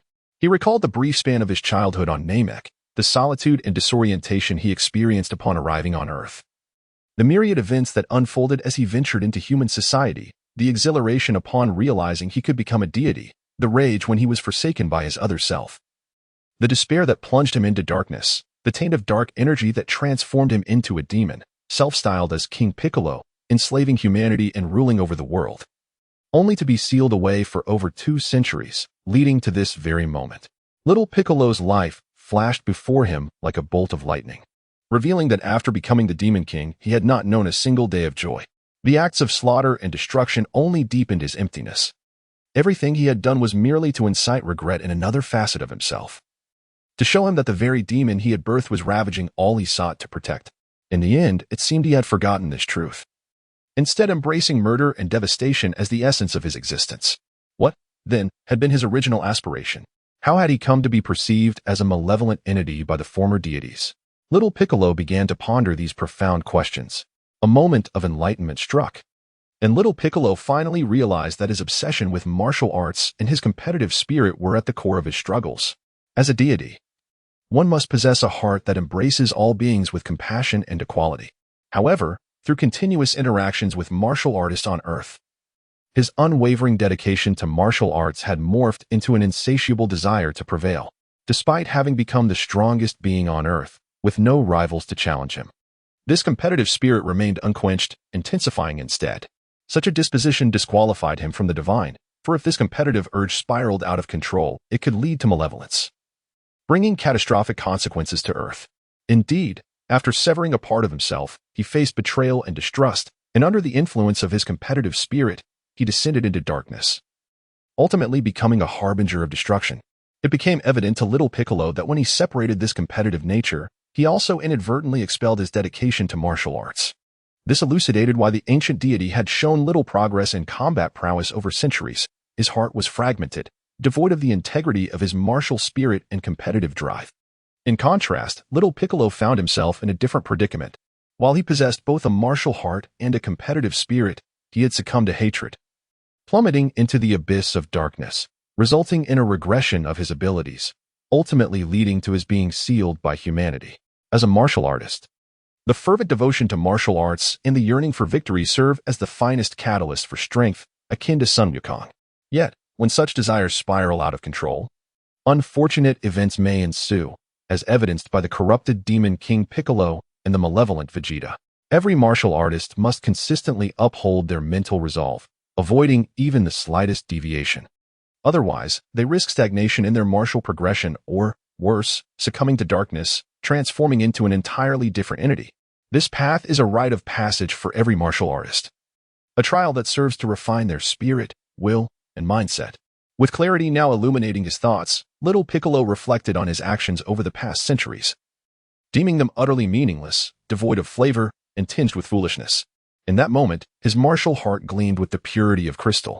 It was at this juncture that little Piccolo's body began to mature, and the power within him surged exponentially. In mere moments, he had transformed into Piccolo, his physique and appearance mirroring that of Nail, as the tumultuous energy within him gradually settled into tranquility. Wang Quan, after a brief moment of perception, discerned that at this juncture, Piccolo's combat prowess had already surpassed 50,000, exceeding even that of the current foremost expert of Namek, Neru. The king recognized that something significant had transpired with Piccolo. His recent surge in power could not merely be attributed to the unlocking of potential. In merely a few breaths, he had transformed from a mere infant of 4 or 5 years into a fully grown Namekian. There must indeed be circumstances unknown to him surrounding this rapid development. In the original Dragon Ball series, young Piccolo also took 3 years to reach adulthood. However, the manga did not specify the exact duration of his growth. It is conceivable that, much like now, he could have matured within 6 months, yet such a visibly accelerated pace seemed implausible. Ha ha ha, child. You are indeed an exceptional warrior of the Namekian race, and you may one day evolve into a super Namekian warrior, the Grand Elder exclaimed joyfully, laughing heartily as if he were a child weighing several thousand pounds. Super Namekian? Just as Piccolo was about to inquire further, a whoosh echoed as Nail descended from the sky, carrying a large package. Grand Elder, your residence remains, but who is he?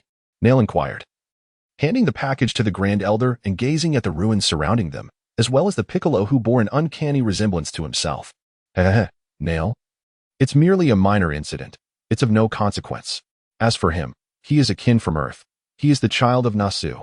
The Grand Elder replied with a smile. But him? Nail had never encountered anyone like Piccolo, who could mature to adulthood in such a brief span. Piccolo's situation is unique. The Grand Elder remarked succinctly, providing little further explanation. Namekians reproduce asexually. They regurgitate eggs, thereby separating their genes and a portion of their strength, akin to giving birth to offspring. Such Namekians grow gradually, inheriting certain skills from their predecessors, while also having the potential to awaken new abilities. However, Piccolo is different.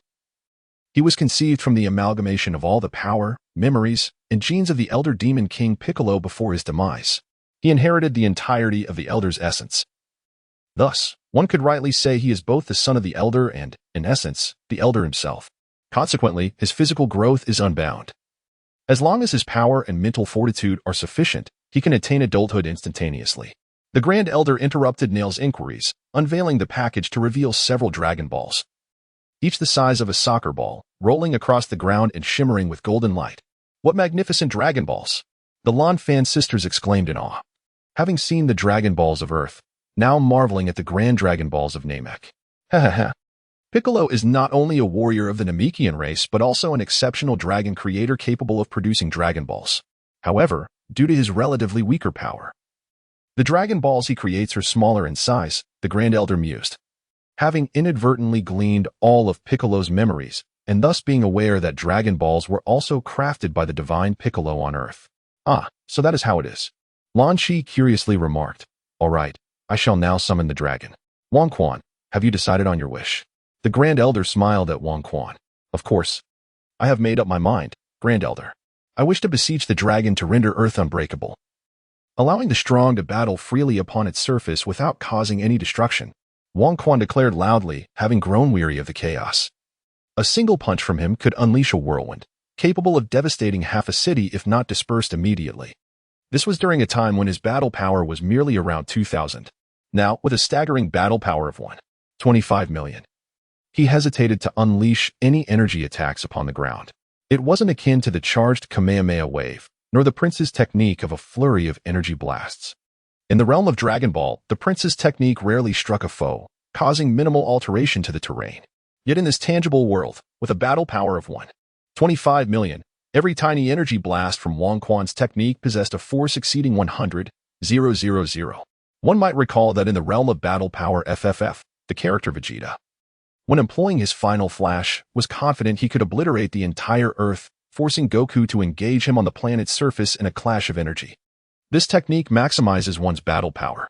While Vegeta's strength would undoubtedly increase during the execution of the final flash, it could never exceed a mere 100,000. In essence, when Wang Quan unleashed his technique, it equated to countless iterations of Vegeta's final flash aimed at Earth. One such blast could penetrate the crust, inciting an explosion of the planet. The consequences of numerous final flashes targeting Earth are self-evident. The alteration of the planet's integrity to accommodate greater battle power is an urgent necessity. Otherwise, even if Wang Quan managed to restrain the martial artists on Earth from recklessly wielding their powers, there was no guarantee that some formidable entity from the cosmos would not obliterate Earth without his knowledge. Should such a calamity arise, Wang Quan would have nowhere to lament his fate. To change the planet's resilience, well, that could be a challenge. The Grand Elder hesitated before proclaiming in the Namekian tongue. "Come forth, dragon." Thunder roared, dark clouds obscured the sun, and shadows descended as a golden light shot skyward, heralding the emergence of the colossal Shenron from the clouds. Its form was starkly different from Earth's dragon, being robust and adorned with sharp, bony protrusions at its joints, with the only similarity lying in its blood-red eyes. "State your wishes, for any desire can be fulfilled, but you may only possess 3 wishes." A resounding and majestic voice of the divine dragon echoed through the air. "O divine dragon, I wish for a transformation of the Earth's environment, one that can accommodate formidable power without causing destruction. Can this wish be granted?" Wang Quan inquired with fervor. The Grand Elder translated Wang Quan's words into the Namekian language and reiterated them to the divine dragon. The divine dragon's blood-red eyes gleamed with intensity, and it proclaimed loudly, "This wish is most unexpected." Suddenly, the divine dragon appeared as if it had lost its connection, freezing in place, utterly motionless. After a few breaths of anticipation, Wang Quan observed that the divine dragon remained utterly motionless, akin to a vividly crafted statue. "Wang Quan, this divine dragon seems rather different, doesn't it?" Lan Fang remarked softly, prodding the area near Wang Quan's waist. "Indeed, it is unlike any other. It is the dragon created by the Namekians, and their conception of the divine dragon diverges significantly from ours on Earth." Without turning around, Wang Quan instinctively grasped the small hand at his waist. His heart was laden with tension upon entering the Dragon Ball realm. He immediately recognized the underlying issues of this world. Although it boasted realms of humanity, demonkind, heaven, and hell, as well as the divine realm inhabited by the Kais, the apparent order was merely a fade for profound chaos. A critical concern was the utter lack of constraints on the strong within the human realm. The disparity between the cosmic tyrant Frieza and an ordinary Earthling was vastly greater than that between an ant and an elephant, effectively rendering them as entirely different species. Yet, they coexisted within the same space, a phenomenon inconceivable in other realms. Even within the tumultuous Marvel universe, Earth had a supreme sorcerer to maintain order. While the Earth of the Dragon Ball world was overseen by a deity with a power level not exceeding 300, alongside the unreliable North Kai. Thus, Wang Quan was left to rely solely on himself. With insufficient power, he resolved to diligently cultivate and become a formidable force. However, the conditions on Earth, and indeed throughout the cosmos, were similarly lacking. Countless beings possessed the capability to destroy stars, yet no effective regulatory body existed to govern them. Nor were there any natural laws to impose order within the universe. The desire of the sovereign appears to be merely an endeavor to augment the resilience of Earth. Yet, what constitutes true fortitude? In the realm of Dragon Ball, combat prowess knows no bounds. Thus, to ensure the planet's survival, its fortitude must also be limitless. However, such a feat is fundamentally unattainable, as it contravenes the laws of physics. Therefore, the essence of this wish's realization does not lie in altering the soil density or the composition of the atmosphere, but rather in transforming the very laws that govern the Earth, an abstract notion of indestructibility.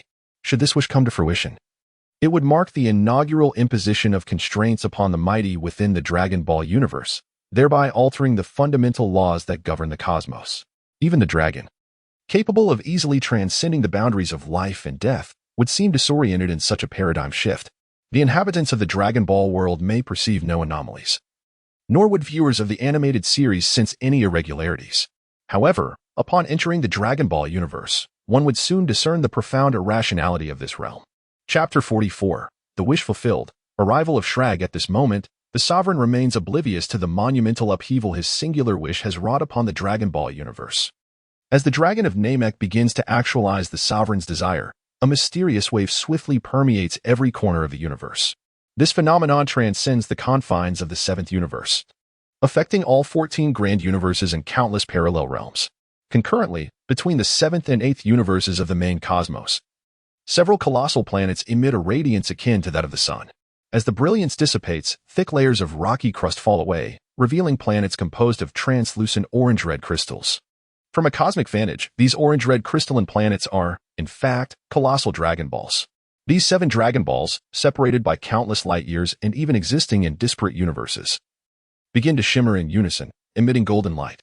After a series of flickers, the radiance of the 7 Dragon Balls synchronizes, ceasing its flickering and maintaining a steady luminosity at a diminished intensity. It is at this juncture that the dragon on Namek seems to regain its focus, seamlessly continuing its prior proclamation. This wish is exceedingly simple. Your desire has been fulfilled. Farewell. In that instant, all present notice that the dragon's once blood-red eyes have transformed into a golden glow. As the dragon's words conclude, it dissolves into a cascade of light, and simultaneously, the 7 Dragon Balls ascend into the heavens. As Wang Quan was about to leap forward to intercept, the Grand Elder extended his hand and grasped the air, causing the 7 Dragon Balls in the sky to soar back and land upon the ground. With a soft thud, the 7 orbs, each the size of a football and a shade of grayish-white, began to roll across the ground. Wang Quan pondered. Did not the dragon proclaim the ability to grant 3 wishes? Why then, did it vanish after fulfilling but a single desire? Moreover, it had taken such a considerable length of time, and despite its formidable size, it paled in comparison to the dragons found on our Earth. A whisper brushed against Wang Quan's ear, igniting a tingling sensation. Though it was but a murmur, the inhabitants of Namek, with their elongated ears and formidable prowess, caught every word, leaving Wang Quan and his companions feeling rather exposed, as the once friendly gazes turned decidedly less amicable. Such words could not be spoken. As Wang Quan turned his head, the person beside him was about to lean in to continue the conversation. Quite coincidentally, Wang Quan felt a soft sensation upon his lips, while a familiar fragrance wafted through his nostrils. Little Wang Quan, how dare you take advantage of me? Lan Fang exclaimed loudly. Wang Quan was taken aback by the suddenness of the situation, primarily because Lan Fang had stepped forward. What do you mean?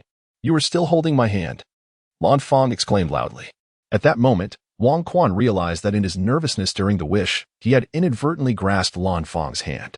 What do you mean? Little Wang Quan, I misjudged you. When you first arrived at the martial arts school, you were so innocent and endearing. Look how much time has passed. And you have transformed into this. You have Violet and the others. Why can't you let me go? What will become of me in the future? How can I ever marry? My fate is truly miserable. Lan Fang's outburst left Wang Quan utterly bewildered, while the surrounding Namekians observed the spectacle with curiosity.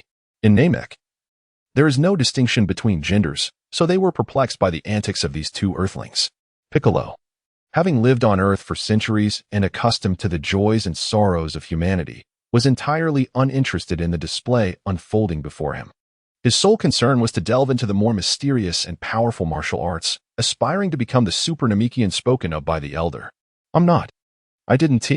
Don't say such nonsense. Regardless of Lan Fang's intentions, Wang Quan immediately denied her claims in a flurry, intending to release her hand. Yet, Lan Fang covered her eyes with one hand while firmly clutching Wang Quan's hand with the other, and despite his attempts to shake her off, she remained steadfast. At this moment, Wang Quan raised his gaze towards Zilluo Lan and her companions. Although Zilluo Lan and Tamamo's expressions were not particularly pleasant, they did not exhibit much anger. Lan Qi, on the other hand, blushed deeply, her eyes sparkling with eagerness. What could this mean? As Wang Quan's eyes glimmered with mischief, he immediately became audacious and daring. With a firm grip, Wang Quan held the weeping Lan Fang, who immediately collapsed into his embrace. As her startled exclamation escaped her lips, Wang Quan lowered his head to silence her cries. After a moment of panic, Lan Fang began to retaliate. However, her clumsy attempts posed no threat to Wang Quan. Under his masterful offensive, Lan Fang soon became utterly submissive. After a while, Wang Quan finally released her lips, chuckling softly as he said, Sister Lan Fang, you need not fear remaining unmarried, for I shall take you as my bride. Lan Fang's cheeks flushed, her eyes glistening, yet there were no traces of tears. She rolled her eyes playfully at Wang Quan, then gracefully turned away from his embrace, her enticing form swaying as she approached Violet and the others. If you wish to marry your sister, little Wang Quan, you must continue to strive for it. She teased, laughter dancing in her voice. Wang Quan silently sighed, reflecting on this enchanting woman, the first he had ever cherished since his arrival in this world, and the first to show him kindness and care. Wang Quan observed Lan Fang encircled by the trio of women, Violet and her companions, chattering away with lively laughter, though a sense of secret delight stirred within him. He couldn't help but feel that his understanding of women was utterly insignificant. Even in the presence of his beloved, he remained oblivious to their innermost thoughts. The audience of Namekians, having witnessed the unfolding drama, had gradually dispersed, yet a few lingered, engaged in hushed discussions about the interaction between Wang Quan and Lan Fang. Wang Quan beheld 2 muscular Namekians tentatively engaging in a kiss. Uncertain whether this phenomenon was favorable or not, he decided to leave it to time to reveal the truth. Wang Quan approached the Grand Elder and softly inquired, "Esteemed Grand Elder, regarding the Divine Dragon." The Grand Elder interjected, "Wang Quan. The Divine Dragon's ability to grant wishes similarly demands a significant expenditure of energy. Your desire for the Earth to endure the combat prowess of formidable beings requires an immense amount of energy. Thus, the Divine Dragon departed immediately after fulfilling the first wish. Frankly, I harbored little confidence while making your wish." As the Grand Elder spoke, he clenched his fist, his muscles undulating like flowing water, ultimately solidifying into robust, defined bulges. He silently lamented that, under his immense strength, there was virtually nothing in the universe that could withstand destruction. Since poor Galen had granted Wang Quan's wish, the Earth would undoubtedly be able to endure his current power. "Oh, so that is how it is. Thank you, Grand Elder. With this, our purpose for coming to Namek has been entirely fulfilled, and it is indeed time for us to return to Earth," Wang Quan continued. "Ha ha ha. Do not be so hasty in your departure. Not only have you returned the children of Namek, but your spirit tree's fruit has also rejuvenated me. We have mutually aided one another, so there is no need for you to rush back to Earth. Since you've come to our Namek, let us properly host you." The Grand Elder replied with a warm smile. "Very well then, I am truly grateful to you."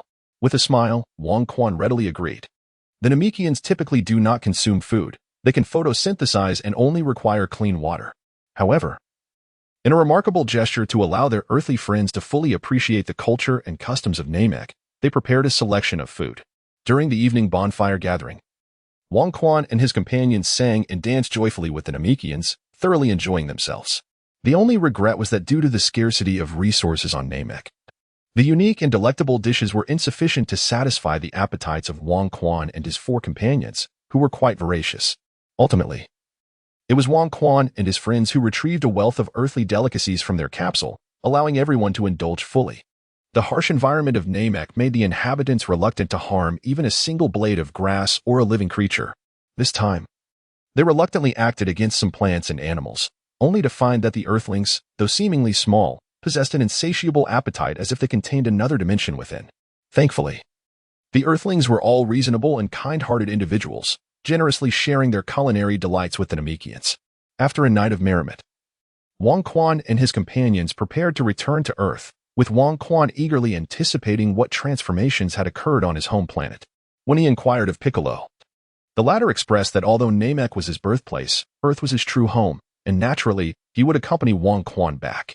In the early morning, on a vast open plain, the Grand Elder stood behind a dozen Namekians, all smiling as they bid farewell to Wang Quan and his group.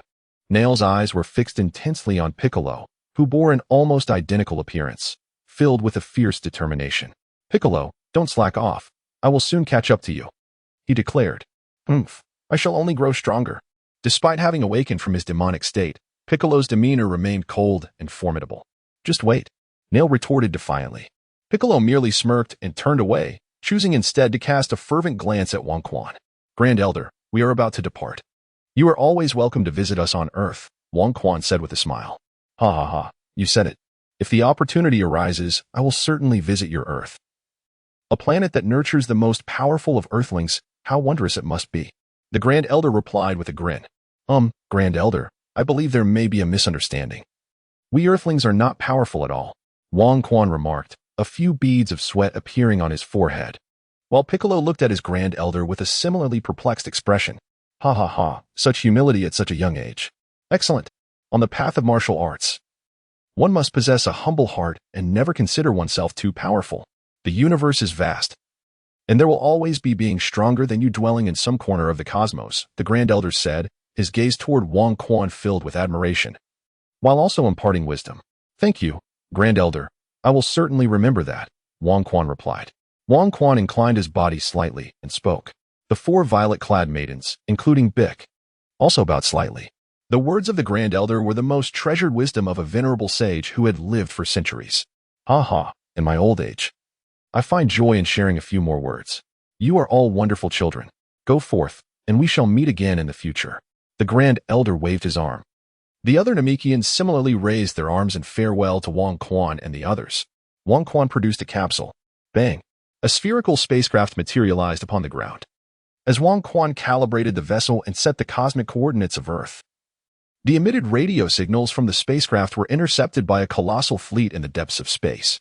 In the vast emptiness of the universe, a massive armada had lingered for a full day and night. The signal they were tracking had vanished within a belt of asteroids. After a meticulous search yielded no results, the furious King Schlag obliterated the entire star system, condemning several planets that had already birthed intelligent life to a similar fate. The wrath unleashed by the powerful resulted in the extinguishing of countless weaker lives. Many believe that King Schlag's fury stemmed from losing track of the Scion. However, only Schlag aboard the flagship was aware of the true reason behind his tempestuous emotions. His homeland lay not far from this star region.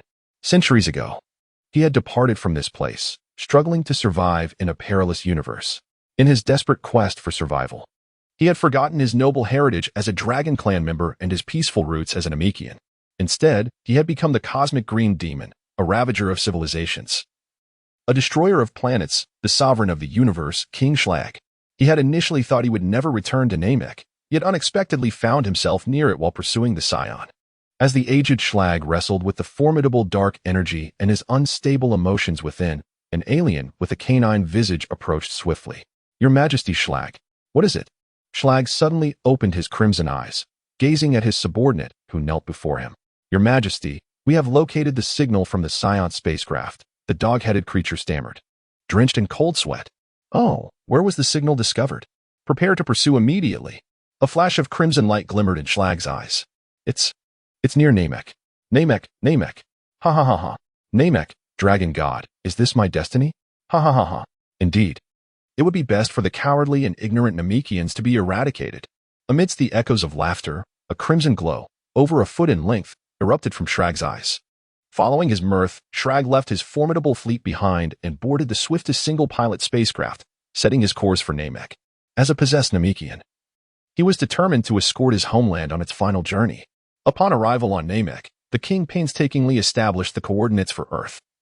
While the violet-clad women found themselves encircled by a throng of diminutive Namekians, each one, a vibrant green and adorably charming, struck a chord with the women's hearts. After a bittersweet farewell, leaving behind some unique Earth delicacies, comic books, and gaming consoles, the women returned to the king's side.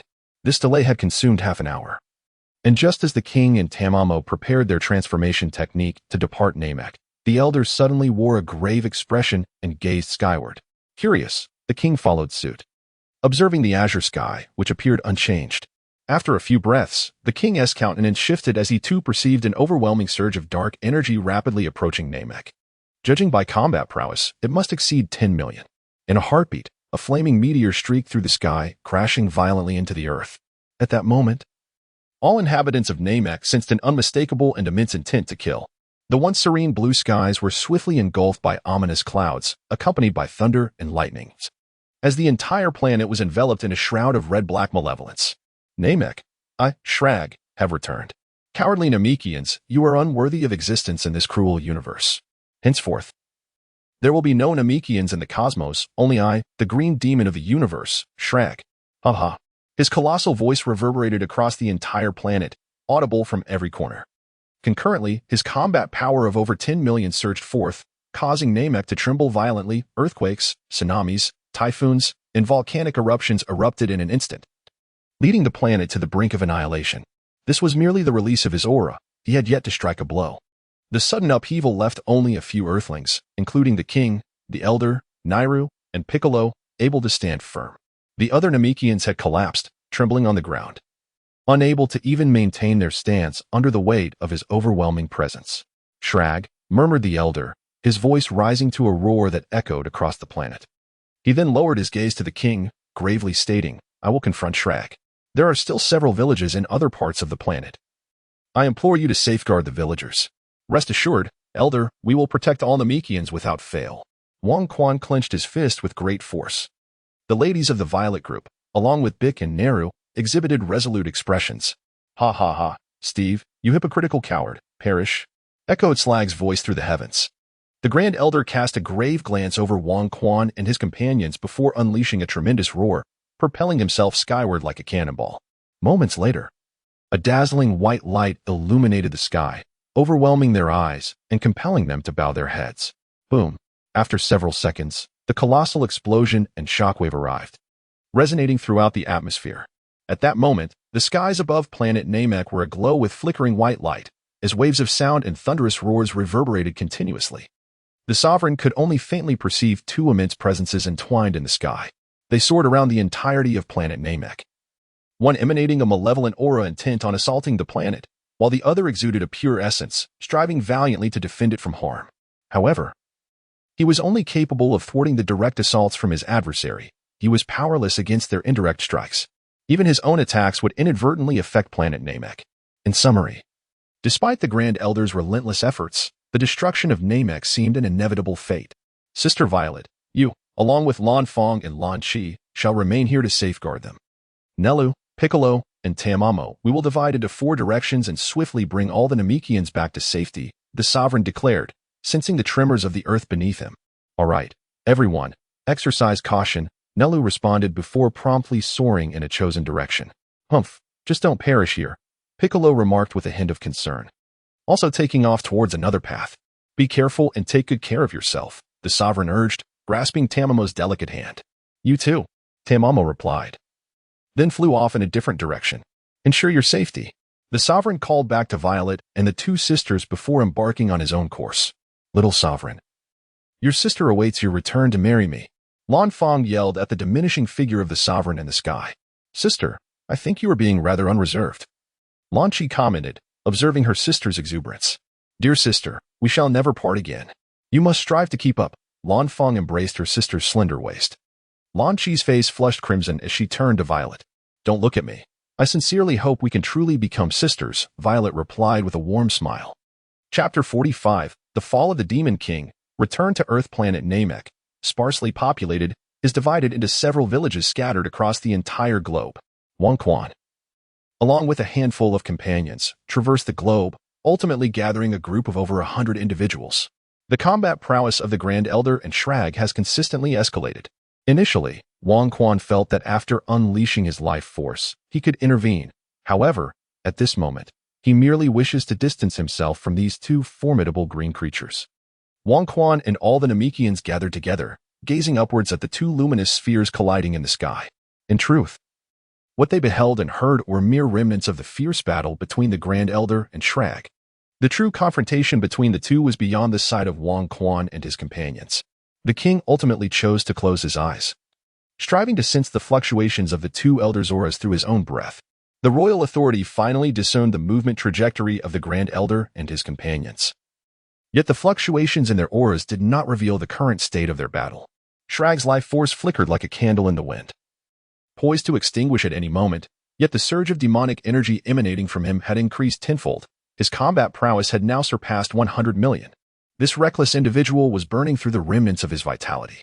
Engaged in combat with him, the Grand Elder's life force blazed fiercely, his strength firmly suppressing Shrag, suggesting that he had yet to unleash his full potential. One could only wonder how formidable the Grand Elder's ultimate power truly was. In the celestial expanse, Shrag's aged form visibly withered at an alarming rate, but he remained unfazed, surrounded by a swirling crimson aura, his green visage contorted into a devilish grin. Enveloped in demonic energy, his limbs unleashed frenzied assaults upon the Grand Elder, intermittently launching energy blasts towards the planet beneath them. Ha ha ha, perish? Let all of you perish. The Dragon Clan, Namek, be obliterated. He cackled maniacally. The Grand Elder, muscles swelling like the Hulk, deftly thwarted all of Shrag's attacks, simultaneously unleashing energy blasts to neutralize Shrag's strikes. Shrag, you scoundrel, what are you doing? He roared, delivering a heavy punch that struck Shrag squarely on the jaw. With a thunderous sound, Shrag was propelled through the atmosphere into the vastness of space. Yet, he quickly regained control of his body, spitting out a mixture of blood and teeth, before summoning an even greater power to plunge back into the atmosphere, charging toward the Grand Elder. Steve, you hypocritical coward. Did you not vow to adhere to the laws of nature? To refrain from using the Dragon Balls to alter the planet's environment? Then why do you not age naturally? You do not utilize the Dragon Balls, yet you consumed the fruit of the Tree of Might. My Tree of Might. You thief. You have stolen my youth. Shrag bellowed, further squeezing his life force, his demonic energy surging, combat strength escalating as countless shadowy fists converged upon the Grand Elder. Shrag, having survived all these years, why did you not return to Namek? How have you become this wretched being? The Grand Elder countered, augmenting his own combat power to parry Shrag's assaults. Return? Return to play house with you? Haha. Steve, are you naive or merely deceitful? You disgust me. Die. Perish along with Namek and all your kin. Ah. Sherlag appeared to be in a frenzy, his hands weaving countless afterimages, energy blasts cascading like celestial blossoms, nearly enveloping the entirety of Namek. The Elder, momentarily consumed by rage, felt his power surge exponentially. He darted around Namek like a bolt of green lightning, unleashing a myriad of energy blasts in a desperate attempt to counter Sherlag's onslaught. With his full strength unleashed, the Elder's combat power soared to 200 million, surpassing Sherlag's by a significant margin. However, defense proved far more challenging than destruction. Despite his fervent efforts, several energy blasts struck the surface of Namek. Each blast was capable of obliterating an expanse of the continent. From the vantage of space, the once soft blue hue of Namek had morphed into a deep crimson, its shape no longer spherical, featuring gaping chasms akin to a worn red gear. The planet was engulfed in lava, leaving King Cold and his allies bereft of their final stronghold. The Elder hovered in midair, sensing the tremors through the planet. Namek could not endure for much longer, teetering on the brink of obliteration. For a moment, he fell into despair. Reflecting on the centuries he had devoted to transforming the desolate Namek into a haven for life, all his efforts seemed utterly futile now. Ha ha ha ha ha ha ha. Steve, behold the Namek you have so fiercely defended. Ha ha ha, how magnificent. The destruction of a planet is the most exquisite sight in the cosmos. No matter how many times one witnesses it, it remains utterly enchanting. Sherlag's maniacal laughter echoed through the skies.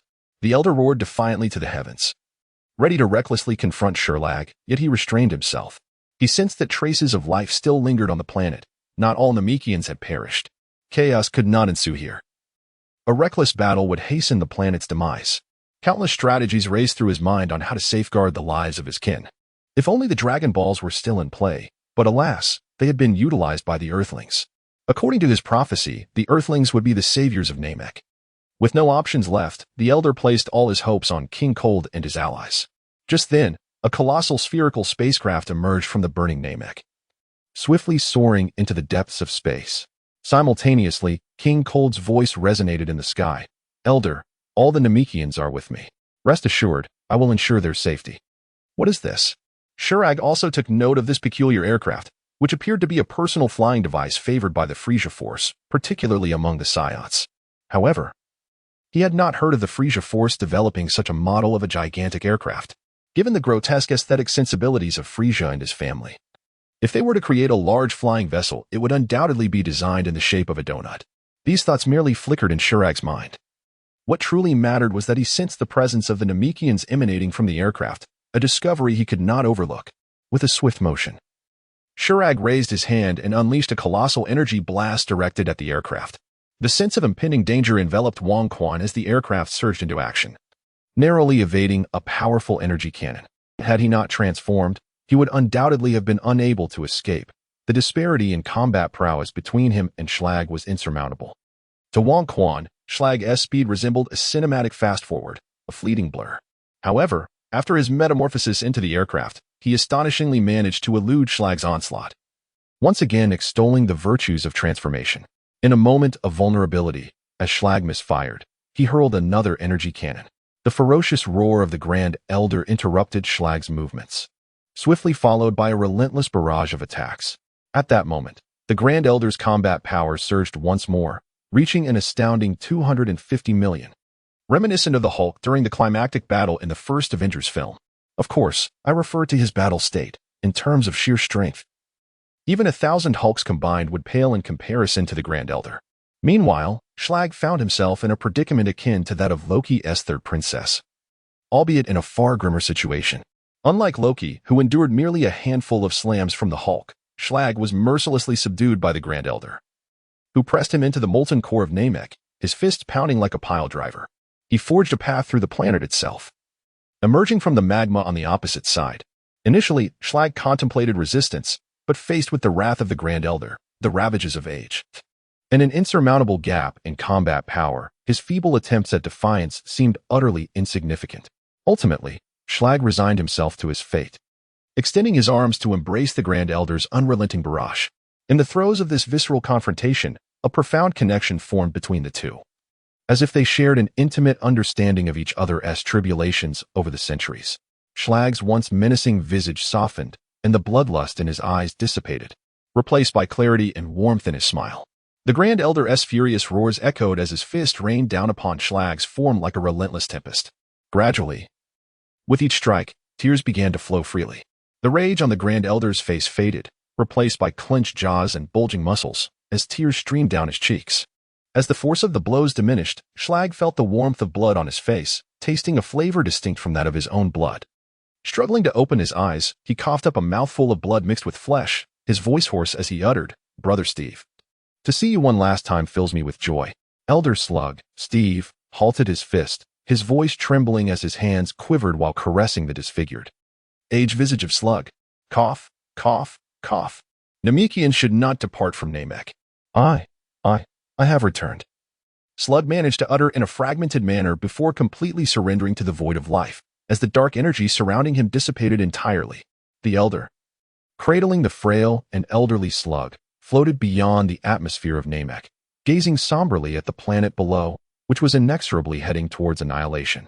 With a final, poignant glance at Slug, he released his hold. Slug was ensnared by the planet's gravity and swiftly plunged into the molten core of Namek. In swift succession, Namek reached the end of its existence, culminating in a brilliant explosion that illuminated the cosmos. In that fleeting moment, the Elder glimpsed Slug smiling and waving amidst the radiant explosion. His skin transformed from a dark green back to a vibrant emerald, the crimson glow in his eyes vanished, and his aged features reverted to youthfulness, bearing a striking resemblance to the Elder himself. Suspended in the void of space, the Elder remained unperturbed by the shockwave generated by the planet's explosion, which felt to him, a super Namekian, merely like a gust of wind.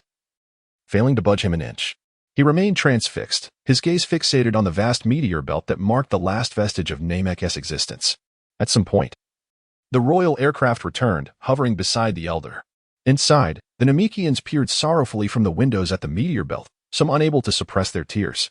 Violet and her companions were at a loss for words to console them, their own emotions a tumultuous blend.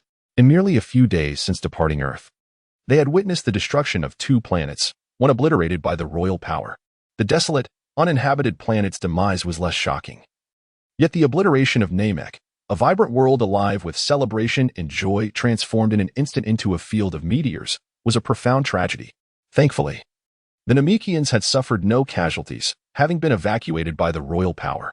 If such a calamity were to befall Earth, where would billions of its inhabitants seek refuge? They would have no choice.